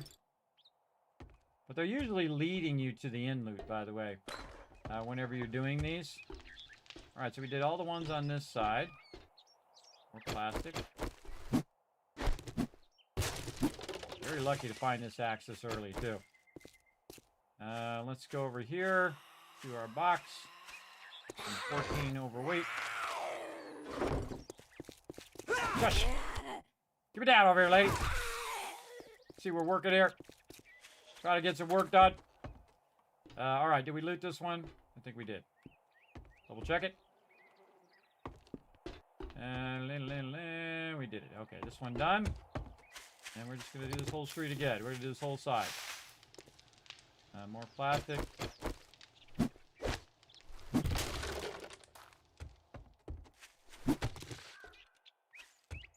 Wrench those. Not going to do that right now. This one looks like one we haven't done yet. Hello? I see you under there, big mama. You're on fire, girl. You're gonna let her burn.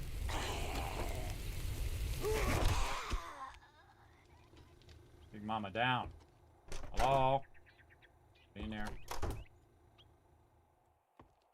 This looks like the end loot. Okay, this is the end loot.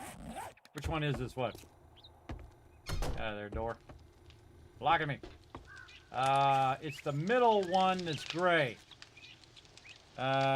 Gray. Roadside park is the entrance, and then it's the middle gray building, kinda spread in others. So loot's kind of all over the place in this one. It's not an essential spot. But it's the middle gray building. Is there another gray building over there? No, see, the middle one here is orange. So that'll tell me it's the middle gray one. Over here. Or middle gray trailer, I guess, would be a better explanation of that. Let's get all this stuff.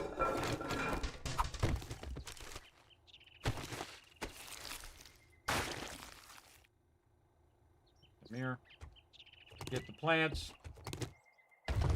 So this is the end loot thing here. Oh! Ha! Oh, mama! Yes, please. What a day, everybody. Holy mackerel. What is going on in this playthrough? You're watching an epic level playthrough right now, everybody. You better hit that follow button. You don't want to miss this one. I'm telling you, this one is epic. We are finding the most insane stuff in this playthrough. Crazy. Very rare to find this many big bonus mods like we're finding. Already got the Gravedigger. We've got an anvil right at the very beginning. Just crazy. Really good run so far. So it just makes you think, what is it we're going to be starving for later? That's really what's going to tell you.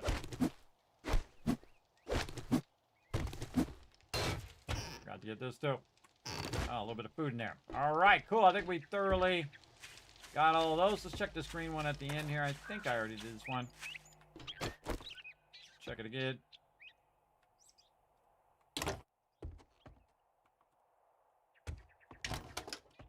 Did that, did this. Here's a bookcase. Nothing up there.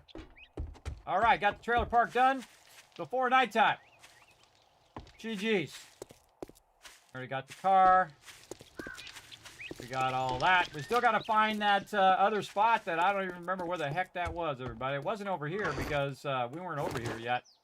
Let's read all of our books. We'll scrap all of our chairs and plants that we got. Look at that. More farming plots there, too. All right, we're going to make some tough choices right here, everybody. We're going to put back some yucca seeds, some cornmeal. We are definitely going to get the murky water. We're going to get the glue. What are we going to do here? Just scrap those knuckle wraps. We got some blueberries. Temper blade mod. What? Another one of those. Holy mackerel. Put that on there. Is that really 2 of those? I do have 2 of those. Wow, okay. Pipe baton's worth 36. You know what I'm going to do on these pipes? I'm just going to go ahead and get rid of them. Don't need them. Do I have any food? I can just eat one of them. Yes, this one right here. I can just go ahead and just use that, and that's going to give me an extra slot for nitrate and lead and split and coal. This will scrap. Shell, which you can't really use right now. Anyway, I'm going to eat some yucca fruit.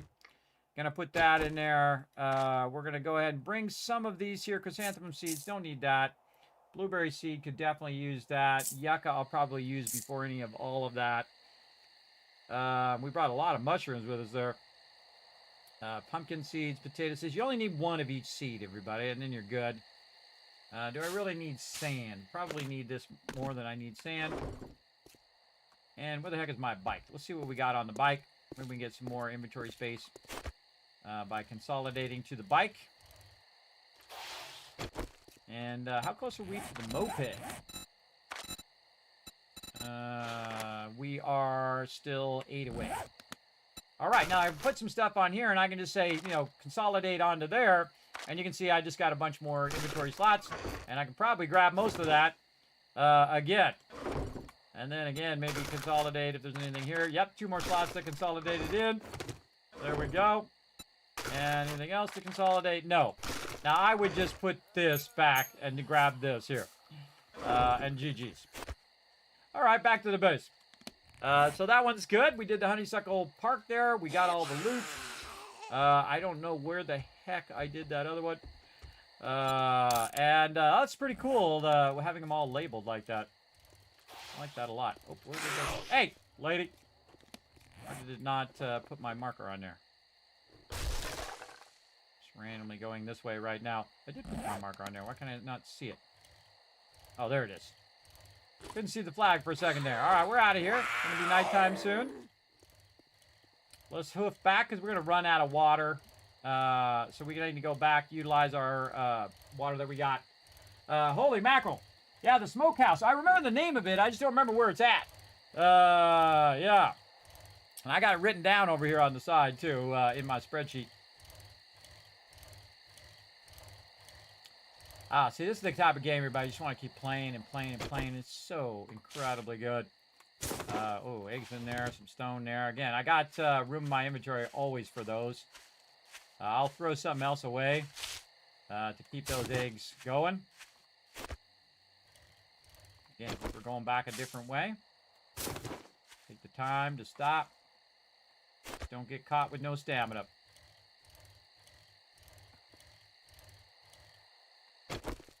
Already did that one. Back on the bike. I did it before it fell. Oh, that's the tire. Before it fell, I even got back on it. Getting foggy. It's harder for me to see the stuff.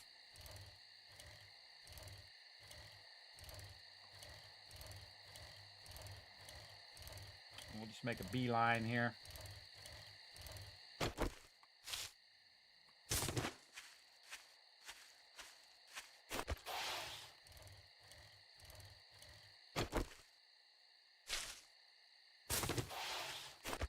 for 2 there. Up over the hill.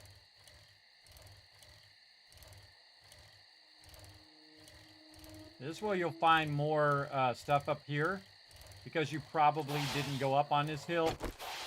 More bird nests, I find, up on here, because I probably went through the low side the first time. So that's why I kind of go back on the hills, or I'll find a way that I've not gone before. Just have more of a chance to finding them.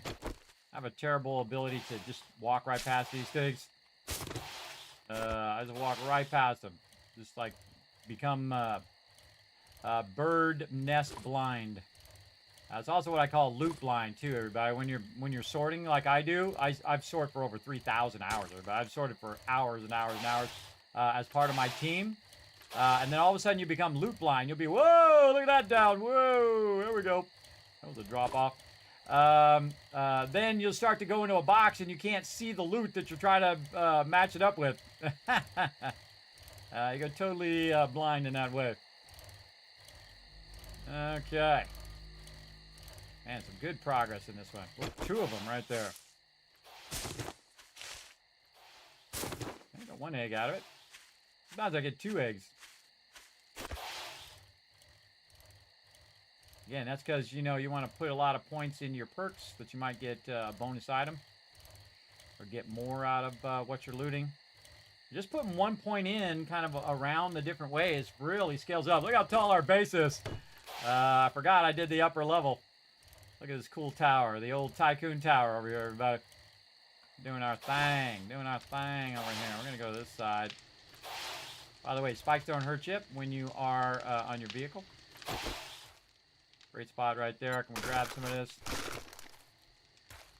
We'll widen that out, make it a little easier. All right, we got some trade boxes and drop boxes up here, so we're going to just drop box that right there.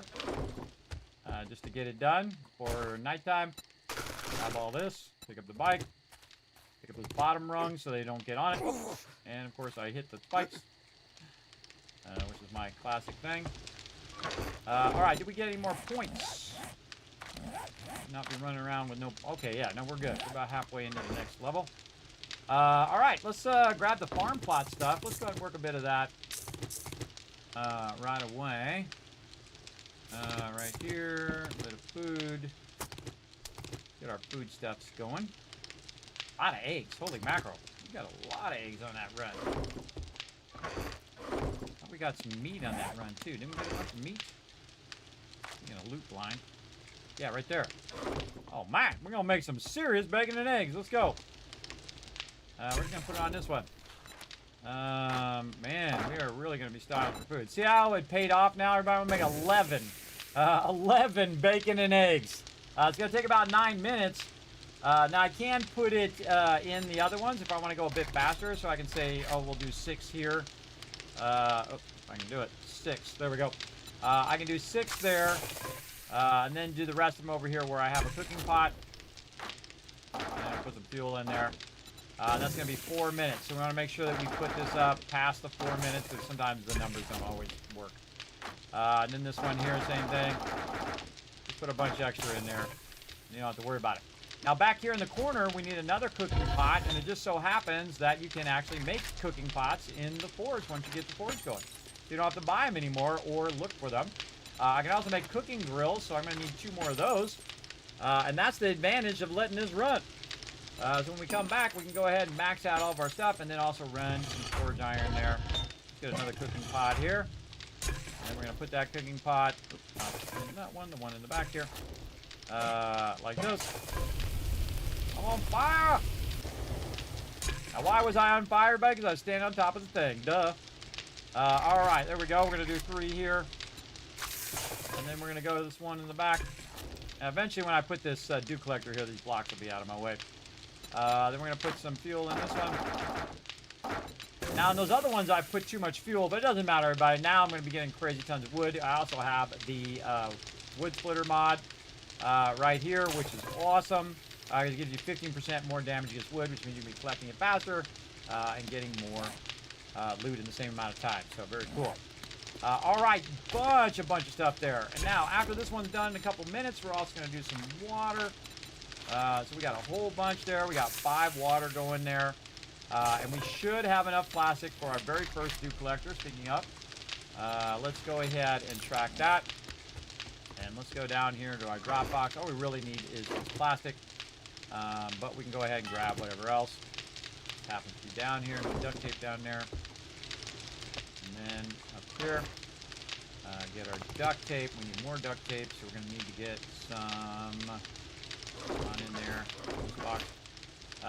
Some glue and some cloth. Putting in a loop line. Cloth, where'd you go? I must have a bunch of cloth somewhere. Huh.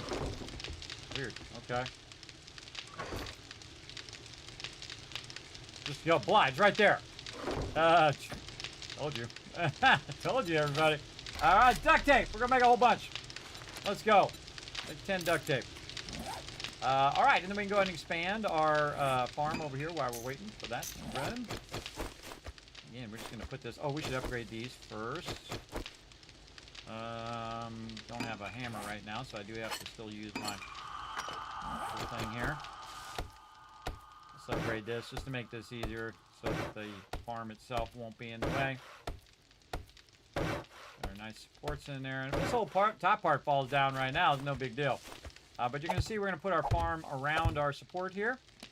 And then we're going to start with our potatoes over here. It's going to be soaked. We need potato seed. Here, potato seed. Right there. Again, you can see I prioritize certain things. So I would actually put more corn down if I had it. Let's see if we can turn this into actual corn seeds.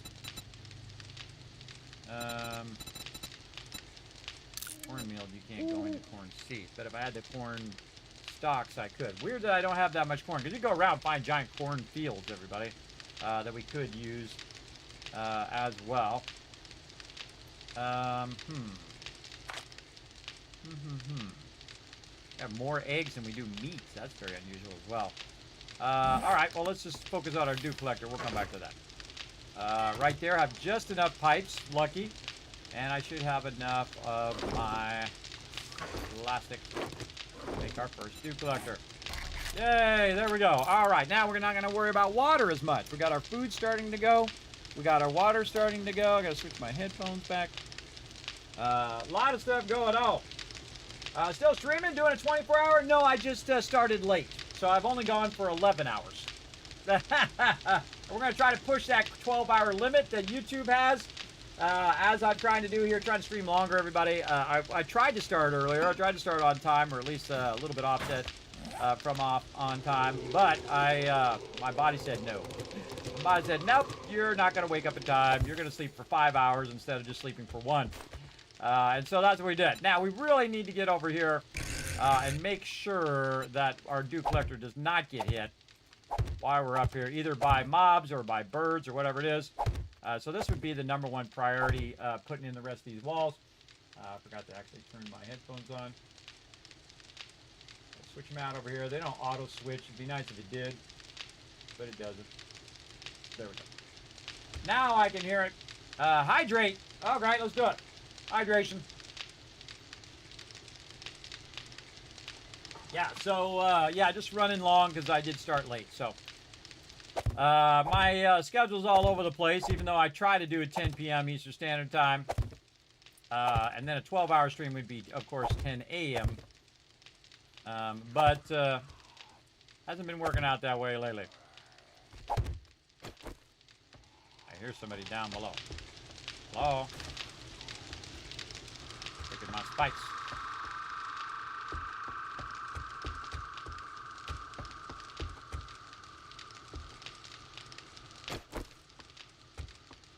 I heard him running into some spikes. Don't know where. I'm busy. All right, so our dew collector is underway, everybody. You can see that it is working. Even though we have stuff up above it, we have put some bars in so the dew can make it all the way down to it.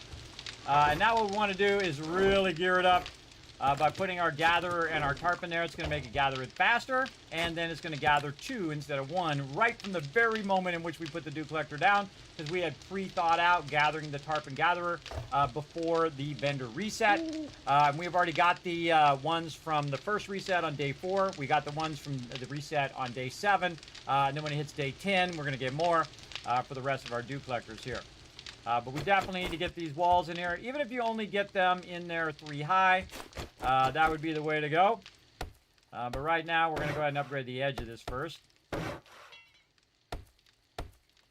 I purposely don't have any cobblestone on me, so I don't accidentally do some cobblestone. Now, later on, we'll get a hammer or a nail gun. This will go way faster. I'm thirsty. Out of wood again.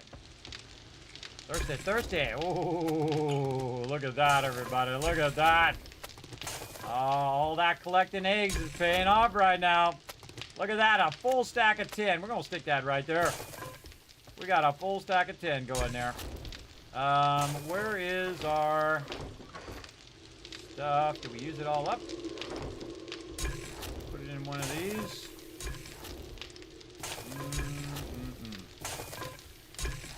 Not put it in those. Do I have any in here? Nope, don't have any. We have to go collect some. Just turn this off for now. We're not wasting that resource. Don't see it. Oh, right there. See? Loot blind again. All right, there we go. This one had some. Oh, we made some coffee too. Actually, let's make some coffee first. Maybe just one. That's going to use up my water, though. I'm going to have a bunch of water here in soon. I'll come back and make coffee later. But I need some red tea. So we're going to make some red tea and 1 coffee to help us get a boost for when we are collecting resources as well. And then we don't have enough plastic for another one of those. So we're going to put all that in there. We're going to get our bike back out of there again. Maybe lock that so I'm going to keep going into the box. All right, so yeah, next thing we need to do, again, work on more scrap polymers. We are going to need another dew collector, so we're going to probably need more pipes. We sold a lot of our pipes and plastic and all that stuff early game so we could survive, and it has paid off big time. Extra bacon and eggs in there for later. Lots of eggs in there too, so when we find some more meat, we can make more. And as you can see, everybody, see when the dew collector's down, I can go past it. But first, it looks like it's going to block the whole thing, but it actually sees that it does air it out pretty well. And I need more wood. We got a wood chopping thing now. Oh, man, very excited. Very excited. Let's get this down, and we'll go chop some trees. I feel like in this direction. Now, you get a little bit more brave if you have a vehicle, everybody. Because you can always jump on your vehicle, dip out of there as quick as possible if you get into trouble.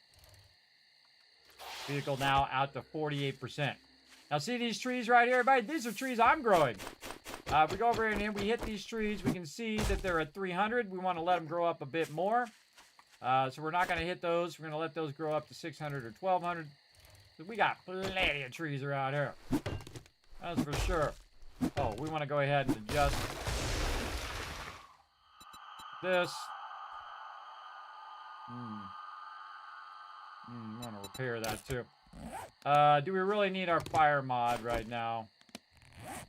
Yeah, I'm going to do the fire mod. Even though that reduces the durability. The fire mod is so we can see what the heck we're doing.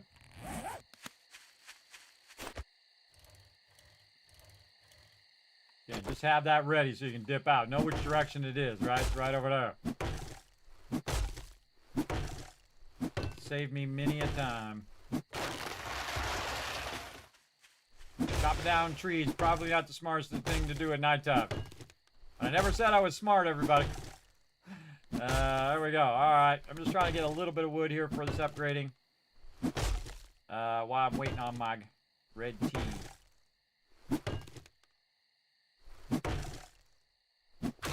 Good enough.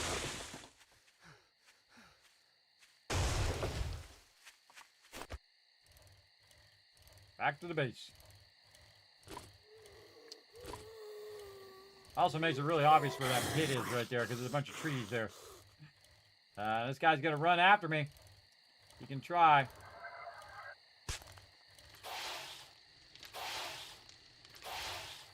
Get up there. That's how you die right there. Everybody, you're up here screwing around trying to get up over the lip. Bunch of zombies run up on you. A bunch of ferals. Come here, bite. Stop being so crazy. We'll make that a wedge so that won't be so hard to get up, everybody, so it'll go out further. It'll take more resources to get it going, but we'll do what we got to do. All right, we're going to take all that stuff out of there. We're going to go up here. We're going to sort it all in with all of this. Like that. This we can scrap. This we'll want to put back on our thing eventually. How we doing over here? This is doing nothing. All right, turn that off. Do we have any more iron laying around? We do, right there. Okay. Looking good. We'll put the iron in there. We don't have that much clay, but we'll, we'll do a little bit.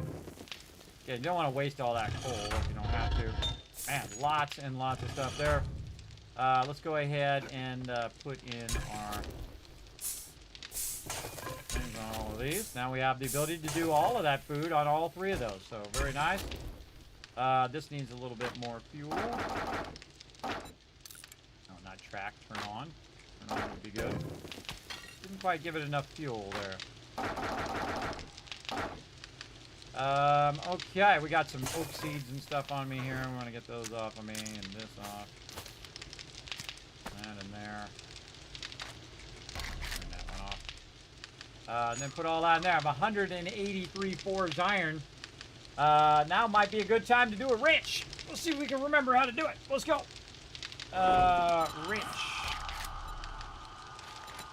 Let's see. Probably duct tape going to be the toughest thing. Maybe some mechanical parts. Yeah, no mechanical parts. Got to find some more mechanical parts, and we got to find some. We have enough duct tape. We have plenty of forged iron. Definitely mechanical parts. Yeah. All right. What are we doing over here? That out of there. 3 more minutes. Let's just stop this and do these one at a time. Now we do 4 of them. All right. Very nice. That'll give us an idea how long we got to wait for the first one. Okay. So while we're waiting, down here we go. And right under our base here is an iron node because we built right on top of it because we were super smart in that way. Now we're going to go down here, and you can see that there's a crazy ton of iron down here, everybody. Look at this transition of iron along the edge here. Pretty crazy amount of stuff up here, and then also down in this part. So we're just going to go all the way to the bottom. And you can see where it transitions. That's all stone. And this is stone all the way to the bottom. Now, again, sometimes you can find iron at the bottom, which is pretty awesome. But as we go up, we'll go ahead and look and see when it transitions. You should be able to see it. So you see the dirt. The dirt's a good indicator that you are getting to another layer of resources. We can actually go down a little bit more right here. I actually like to start from the top and work my way down. So we'll go up here toward the top of this, which is very, very large, everybody. Very deep. Right here. Now, we're going to go ahead and do some swapping around. We're going to modify. We're going to pull this out. We're going to put this on to this. And since we don't have any mods, we can't really put that on there. We don't have any weighted head mods or anything like that, but at least we can see what the heck we're doing. All right, now this right here is actually nitrate, everybody. So we'd have, not only do we have iron in here, but we also have nitrate down here, which we need for our farm. So very cool. And of course, out of stamina. All right, let's go back up here. Now we're doing on this red tea. Now we have some coffee, which is going to help us as well. But I do like to have my red tea first. There we go. Our red tea down here now. All right, now we want to knock that one over. And then drink our red tea on the way down.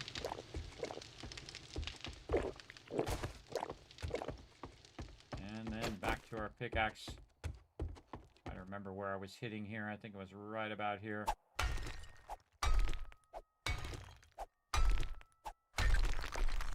Was it there? I think it was. There's a lot of resources right here. This is crazy. That's sand. Quite often, everybody, I will not... oh, I could actually take the gravedigger and put that on there.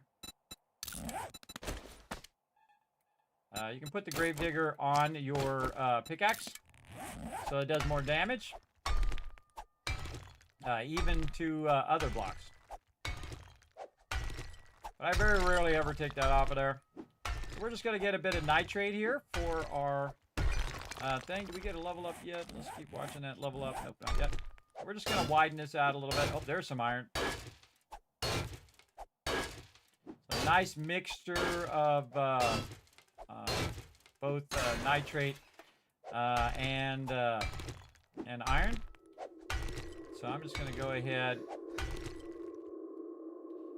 and cut that out. All right, now we're going to go ahead and boost it by doing our coffee.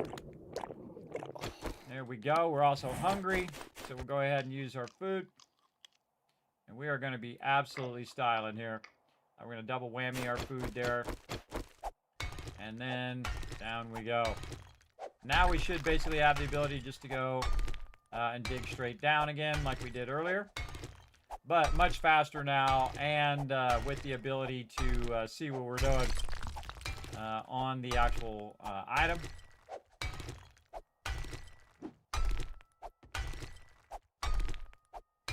Also giving us a bunch of XP. You notice I'm not switching. Or nitrate.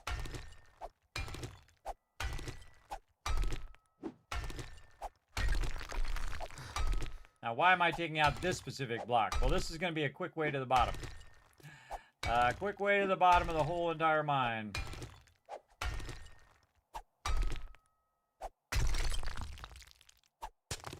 That coffee, by the way, is giving me a stamina regen boost. Great use when you're mining. I really want to get my farming going more than my iron because I have plenty of forged iron right now, but not enough farm thingies.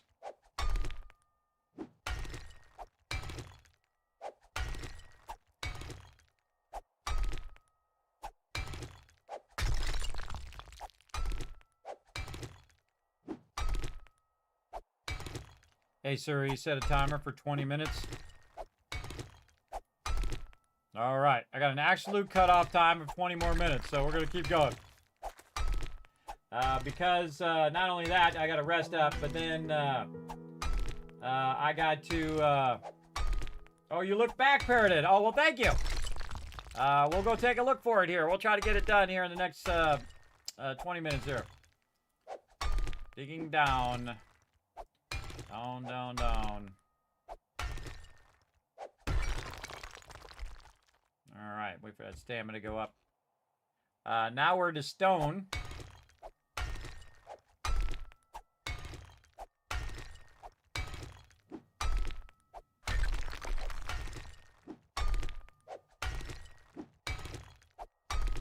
This is what I call the quick drop, by the way. Almost there. Much faster than the first time we did it. Coffee's helping out a lot.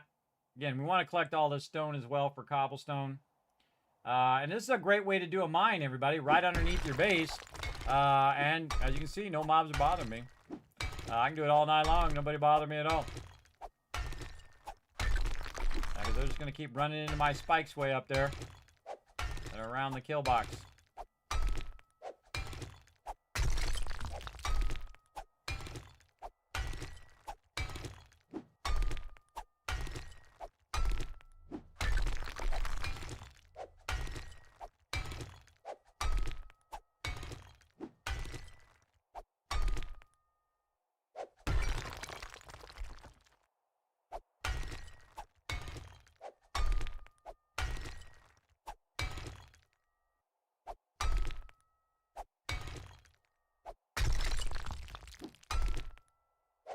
Coffee's run out.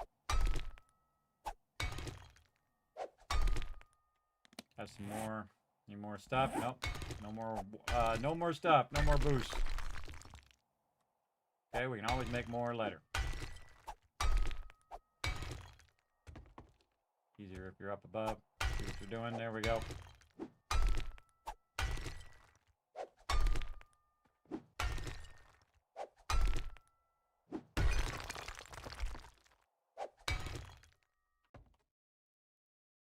Right here. Trying to be very precise on the way that I'm cutting this out. It gets a little awkward when you get into the stone. Like sometimes it's hard to see.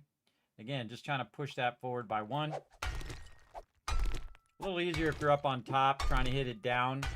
Not good when you're in Minecraft though, because you might fall into some lava, so watch out in that game. But in this game, it works awesome. There's no lava down here. At least not yet. If they added lava, everybody, we'd really be in trouble. We'd be really in trouble. That's for sure. Again, this is a long stream, everybody. Again, going to be trying to get some more longer streams in this week since I missed a bunch of time. Just started real late on this one. Feel like I'm hitting the right block. There we go.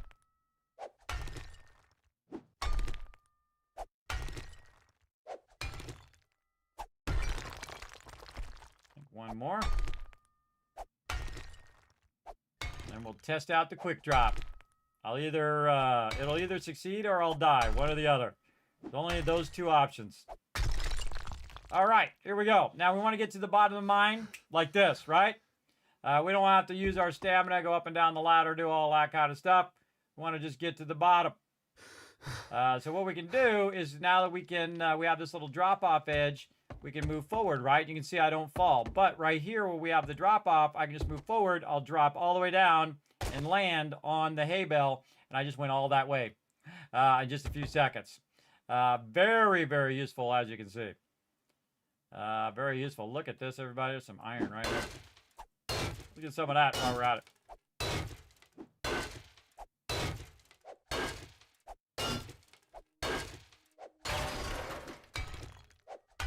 Iron and nitrate and all sorts of goodies. I'm getting nitrate and stone out of that one. There's iron. You can hear that it makes a different noise, right? That stamina. Stamina.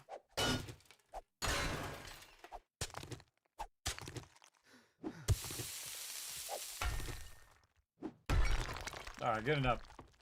Man, look at how much loot is there, but that's a really exceptionally good node. And we can dig that all the way down if we want. We got to be careful though, not to mess up our base though. Boom, get them mushrooms.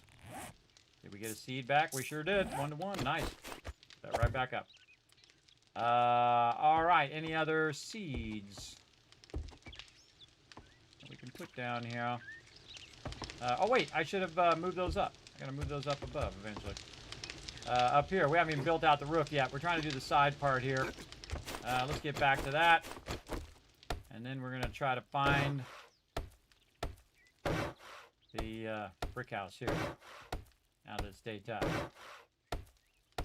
We don't want anything to fly in here, birds or anything like that that's going to come in and mess up our location here. Yeah, just leveled up. All right, now what I'm going to do is start to put some points into strength. Now that we kind of spread some points around, 1 here, 1 there, 1 there. I'm now actually going to put a point into putting strength up. And once I do that, all these other ones that I did before, I can now add another one. Like this only needs to be level 2, and I can do another pack mule. Then I can do another miner 69er. Then I can do another mother load. I could actually go in here into junk miner and do level 1 and level 2 when I get to level 3. But these are probably some of the best ones. That is the best return on your point investment. Because you can it just takes 1 point to get it to the next level, and then you can put 3 more points in. And then another point to get to the next level, and you can put 3 more points in. And again, this makes you craft faster, allows you to carry more without being overburdened. This allows you to collect resources faster. You're doing more damage with those resources, and same thing with Mother Lode. You're collecting more of those resources faster. So totally worth it, I think. Strength line's very powerful if you are a base builder. If you like to collect resources, that's going to be your jam right there.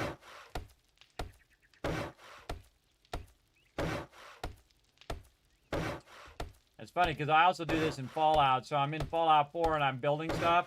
I'm like level 50 and I'm like, okay, time to do some questing.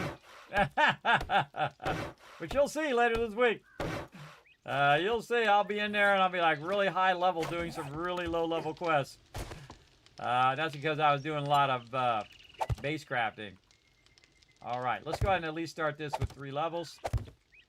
We're going to go all the way around just to protect our dew collector up here.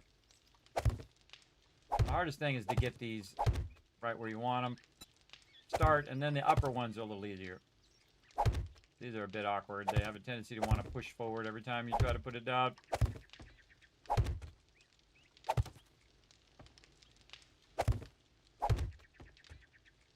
Again, I have the plates on the outside of the block. Which means we can run this all the way up to the edge of the block and not have a problem. And this is actually going to double line the floor of this. Out of blocks again. We can make 53. All right, let's use them all. Again, all we need to do at this point is just block it, even if it's just with these easier building blocks. And there's a way cheaper way of doing it, too, at this point. We just need to block anything hitting our dew collector. Or hitting us, too. Or seeing us up here as well. Remember, they got to see line of sight of you to trigger that screaming. They know you're over here doing something, but they don't know where you're at. And they massively tone down the screamers, everybody. I can tell you, because normally I'd have three feral screamers on me right now. They massively toned that down. That was way OP. All right, we only have to get the first one in. You can try. Get in there. I'm going to stand in the way so it can't put it where I'm at. See how awkward that is, everybody? Why do you got to do that? Why can't you just aim it at the edge of the block and it automatically knows to go up? Why can't I just aim it right here at this point and it goes up? I mean, come on. Satisfactory figured that out years and years ago, everybody. Everybody else should be doing it. Hey, just because somebody else is doing it doesn't mean that you can't do it too. If it's great. If it works awesome, people love it. It's a great way of doing it. It's obviously the smart way of doing it. Just because you've always done it another way doesn't make it better. Do it the best way. Don't get stuck in a rut saying, oh, well, that's the way we've always done it. Well, that way sucks. It's always sucked, and it will continue to suck as long as you continue to leave it like that. Stop making it suck. Make it much better. Make it more better. All right, we got to go check this out. Where was it again? Northwest of the Trader Wreck. North and west, I would have never guessed. Out here? Oh, maybe this. Was it this thing? Or was it over here? I'm trying to guess. This one. Oh, I kind of feel this one. Yeah, north and then west, and that one right there. All right, let's do it. Try to get this done. How much time we got left? Oh, time's kicking down. Time's kicking down. Not too far, 400. We got food, we got water. Let's do it.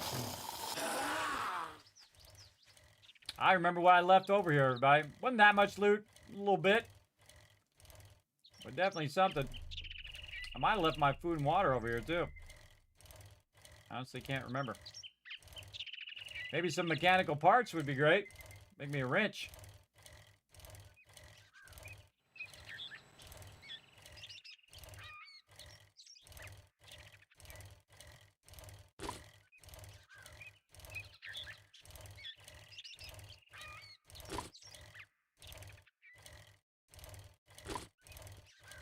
Oh, yeah, this looks like the right one.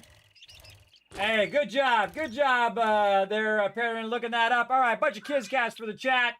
For backing me up. I appreciate you. Yeah, this is definitely it. All right, let's see what we left over here. What did I leave? A couple of eggs. Not that much. A little nitrate. We can use that. Not that much. But now we know where the smokehouse is. And we're going to mark it. Right here. Smokehouse. Boom. Easy. Now we need to know where the smokehouse is at. We know it's there. We're going to mark every single one of the POIs that we do, everybody. I think that's going to be really fun. That's going to add a really fun element. Now, if I forget, you remind me. Say, Kismet, you forgot to mark that one. I'll probably forget a whole bunch of them. There's a whole bunch we got to go back and find and mark. Oh, I should make a note in the spreadsheet over here that I did mark them. I'll put a thing. I'll make a column that says marked ? That's what we'll do. Once I get back to the base here, because I'm gonna run out of time. I gotta get to the base first. I can always do the spreadsheet afterwards. Let's go. Let's go. Yeah, and you can see how much faster it is to travel, everybody, when you're when you got your vehicle. We definitely want to do some more questing so we can get the moped as well. Find some books and things like that. Maybe we run across a cracker book or something. We might get a lot more. We can also get our nerdy outfit going on. So that we have a chance of getting double the perk points. And I am noticing that we are getting a lot more armor magazines. It was really bad before, where it was like the last thing that you would find, and you'd be like on level 2 armor when you have everything else at level 6, which is not good. Not a good progression there. All right, speaking of progressing stuff, more farming plots. Let's go. What else we need? Wood, of course. Okay, we need wood and we need clay. Two things that are going to take some time. All right, let's do the spreadsheet first. Let's do that. All right, so we're going to put the map up. And we're going to say over here what level it is. I don't know why I don't have these centered. And let's shrink this down a bit. I'm going to bring the spreadsheet up here so you guys can see what I'm doing. Over here. I keep it on my other monitor so I can just fill it in. Kind of type it in. Oh, that's going to be fetch. Sometimes it'll be fetch and clear, so I'll keep that wider. Where's the entrance? We'll make that smaller. Maybe over here on the left or here. Do we, maybe this one here, right. Mark. And then I'm going to put it back over here so I can see the map and this at the same time. Did we do Bo's Market? Yes. Yes. Ranger Station Charlie. Did we do that one? No. Reed Residence? No. I know we did Jerry's Fill, so we'll put yes there. We did the Smokehouse. Honeysuckle Trailer Park. Imagine how many points of interest you would have, everybody, if you marked every single location you did. It'll be a lot. Mausoleum, yes. Powell, we marked that one, yes. All right, bunch of them we didn't mark. We'll come back and mark those next time. So now we know which one we marked. So awesome. So now we're tracking if we marked them or not on the map. Very cool. I like that. I like that that idea. I've done that before, by the way, but I just usually put an X there. Right? I put an X and say, okay, I've already looked at that house, but I've never bothered to take the time to mark every single thing. Now, here's the cool thing about doing that, though, everybody, is that you know what that looks like now. You know what Bo's Market looks like. It has a driveway on the side. It has a building in the front. And now, if we wanted to find another one of those Bo's Markets, say over here, we could go in and we could look at what it looks like from the map, right? And if you're looking for like a cracker book or something like that, you would know what it looks like from the top map. And I could make a whole spreadsheet of just, hey, this is what it looks like on the map as well, of each and every POI. That's like 900 of them, everybody. That's pretty cool, though. Pretty cool. And now I can kind of see the mausoleums. If you've ever been there, you can see that there's crypts on the right and then the mausoleums here, so you kind of know what that one looks like from the air. I think that's pretty fun, figuring out and learning what that stuff looks like from the air, what a crack-a-book looks like, what a working stiff tools looks like. And, you know, the more I play, the more I remember what shapes they take. Look at this one over here with a bunch of water. Look at that one. I don't remember what that one is either, but we're going to mark them all. Where have we been? We've been to this one right here, I think, as well. But we'll ride around and see if we see any ones we do. Now, we could ride around and mark all of them if we wanted to, but I'm only going to mark them if I've done that POI, and that will tell me how many I did in that area as well. So it'll tell me, oh, okay, I did all of those houses, and there's a bunch more that I could go to and just loot without questing, right? So that's a way of doing it. And again, if you were really there, that's what I would do. I would get a map of all the houses. Everybody else is dead except for me. I get the map of all the houses, and I would go to each house. I think there's a movie with that, by the way, with the guy from Peter Dinklage. What's the name of that movie with Peter Dinklage? That just dawned on me. Peter Dinklage zombie movie. What was the name of that movie? I Think We're Alone Now. Yes, I think that was what it was.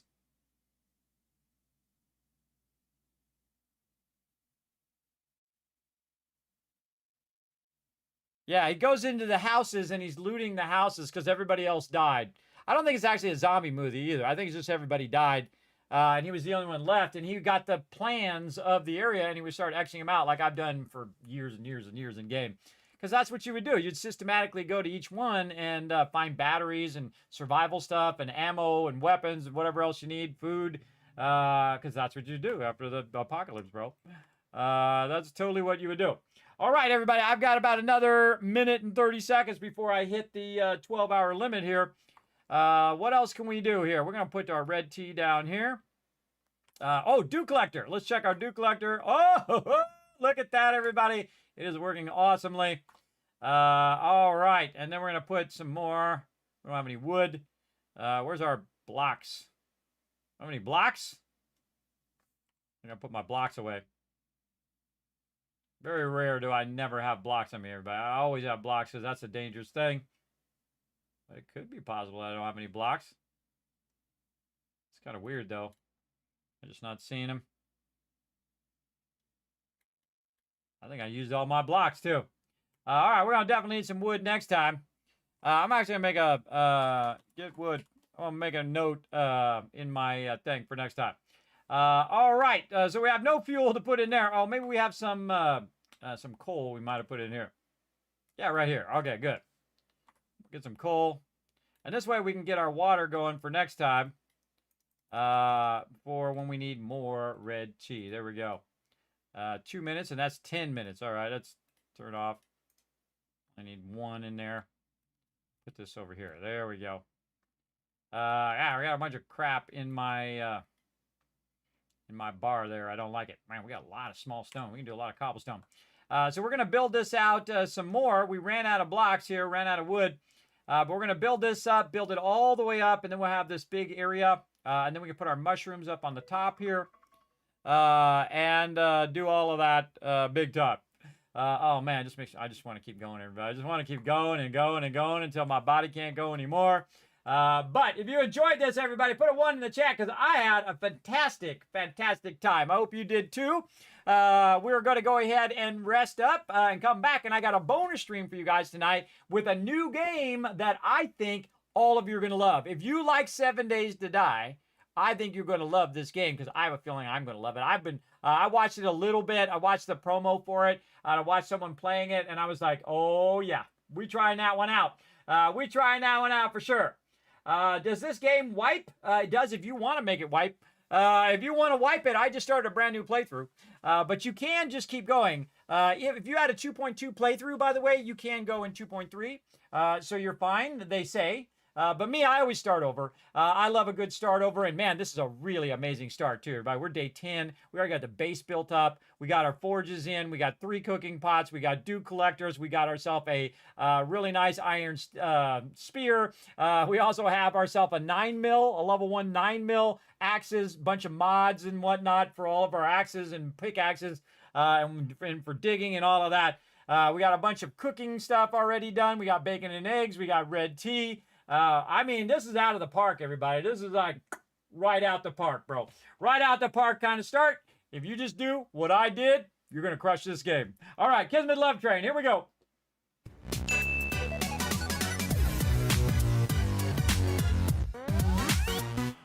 Oh, man, that's fun.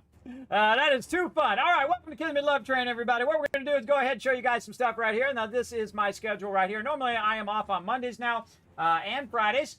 But I am going to probably do a bonus stream. Might start late because I got to go to the gym, rest up a bit so I'm at full power. And then we're going to have a fun bonus stream with something I think you guys are going to like. I know I'm going to get all wrapped up in it, probably like 7 Days to Die. We're going to play a bit of that, and I'll let you know at what time I'm going to be streaming that. Again, bonus streams are not on my normal time. Not that some of my streams are at my normal time. But normally I stream at 10 p.m. Eastern Standard Time. Usually stream between 6, 8, 12 hours, sometimes way too long. Sometimes 20 hours. But normally I try to cap it around 12 hours, everybody. This way I can rest up and then come back the next day and have some fun. And so, again, on Tuesday, we're also going to do a local playthrough of Satisfactory 1.1. We're doing a mega playthrough over there. Wednesday, Thursday, Rise of the Tycoon Empire, Fallout 4, the ultimate modded playthrough. Really, really fun over there. And again, we're going to be doing some giveaways. Thanks to all the peeps who did donate toward the Vault Van Life project. If you're not familiar with it, you can go exclamation Vault Van Life, all one word, and learn more about it. I'm trying to make a van, which is a broadcast van, where I can travel to places like the White Spring, or we can travel to locations like where 7 Days to Die is, and all of those, and actually broadcast from there, go to gaming conventions like TwitchCon and other things like that, as well as to go to corporate headquarters of places like the Fun Pimps or like Bethesda or wherever, if I can convince them to let me come by for a tour, and so on. So that's my one last wish, everybody. I'm 55 years old. I don't know how many more days I have left, but I am going to try to enjoy as many of them as I can, and that is my one crazy dream. And if you're into helping crazy people achieve their crazy dreams, you can donate to the stream through the tip function or donate bits, and that will go directly toward that project. I'm saving it up to buy that van, and then I'm going to, of course, show you what van I got. And then, of course, as we build it out, we're going to build a little broadcast studio in there with a Starlink so we can go wherever we want to go. And then I can use the Starlink of the van while I'm in the venue instead of using their terrible Wi-Fi. Hopefully that works. You know everything's going to go off the rails, everybody. You know everything that I'm going to do with that van is going to go off the rails because that's how my stream is. It always goes off the rails. But we're going to roll with it, right? We're going to do as much as we can. Now, again, you can always find all that information over here on my social media. On YouTube, you can find all of my streams, everybody. Over 4,500 videos over there. I'm not kidding. A crazy amount. Go over there, hit that subscribe button, which is basically the follow button, over at youtube.com/KismetBP. BP stands for Blood Pledge, which means guild, everybody. It comes from the old Lineage game, the original Lineage, where I created my guild called the Kismet BP way back in the day. And of course, twitter.com/KismetBP, also from that as well. You can go ahead and check it out and hit that follow button over there. I do post a ton of stuff up there, including when I go live, contests, giveaways, all that kind of stuff, not only from me, but from other people, jobs that I see. So if you're looking for a job in the gaming industry or as an artist or wherever, I post those up there as well. Maybe you might find your dream job. That would be awesome. That'd be awesome. I actually found a guy went out and he asked me advice on how to get a good job. And I say, to go in there and say, I'm the one you're looking for. That's what you say. That's what you want to do. And I can start as soon as you want me to start, and I'll be on time. You'll be no drama, and I'll make it happen. I went off and got a great voiceover job for the one-man punch guy. Yeah, for that one-man punch animation. So big love to him, succeeding. And that's just one example of thousands, everybody, where I've helped people go out and do what they love to do. Or inspired them to go do what they love to do. You can also check out the Discord, check out the website, especially check out patreon.com/Kismet, the best way to support the stream, right? If you enjoyed the video, if you're on YouTube, again, or on Twitch, or wherever you're watching me at, or watching on the VOD or whatever, that's the best way to support the stream. Everybody, it goes directly into keeping the stream going. It goes right into giveaways and all that other stuff. Every single penny of the stream goes right back into the stream in the form of giveaways and other projects that we do. None of it goes to me. It all goes back in. For the last 10 years, everybody, I haven't made a dime. Just putting it right back in. In fact, I've lost more money than I've gained because I put a lot of money into it too. But I don't do it for money, everybody. Otherwise, I wouldn't do it at all because it would be a complete waste of time. If you're losing money, that's the thing, right? If it costs you more than you make in it, most people would give up on it. But mine's all about going on and getting another day because I have really bad medical conditions, and I appreciate you all understanding about those bad medical conditions. Sometimes I have to take off streams, or I'll be late for a stream, or whatever it is. I greatly appreciate you guys understanding, being understanding. But I'm stronger than I was 11 years ago. I could barely get out of the bed, everybody. I was crawling in the bathroom. I'm not kidding. I crawled to the bathroom, I crawled back because I was so dizzy I could barely walk or get around. Really, really bad.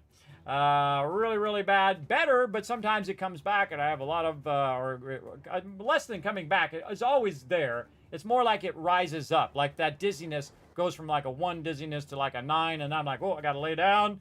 And then like earlier, I was like, hey, I'm going to lay down for an hour before the stream. I didn't hear any of my alarms, everybody, and I have like 5 alarms that go off too. I slept through all of them, slept for 5 hours, and then said, you know what? I'm not going to miss the stream. I'm going to get up. We're going to get a win. We're going to play some games. And here we are 12 hours later. Thanks to all these awesome people over here with that sub and resub love. And I'm going to give you guys a bunch of love in the chat right now from a whole bunch of Kizcaps as well. And I'm going to go ahead and drop a bunch of links in there. Again, you go over there and support on all those other places. And I will see you guys hopefully later tonight. I'm going to rest up, and then I got to go to the gym. And then I'm going to rest up some more after that, and I will let you guys know via Twitter and via my Discord when I am going live, as well as if you hit the follow button, it'll notify you when I go live, so even easier. So hit the follow button, everybody. All right, we'll see you guys later tonight. Hopefully, we'll see in a bonus stream. We'll see you all then. Bye, everybody.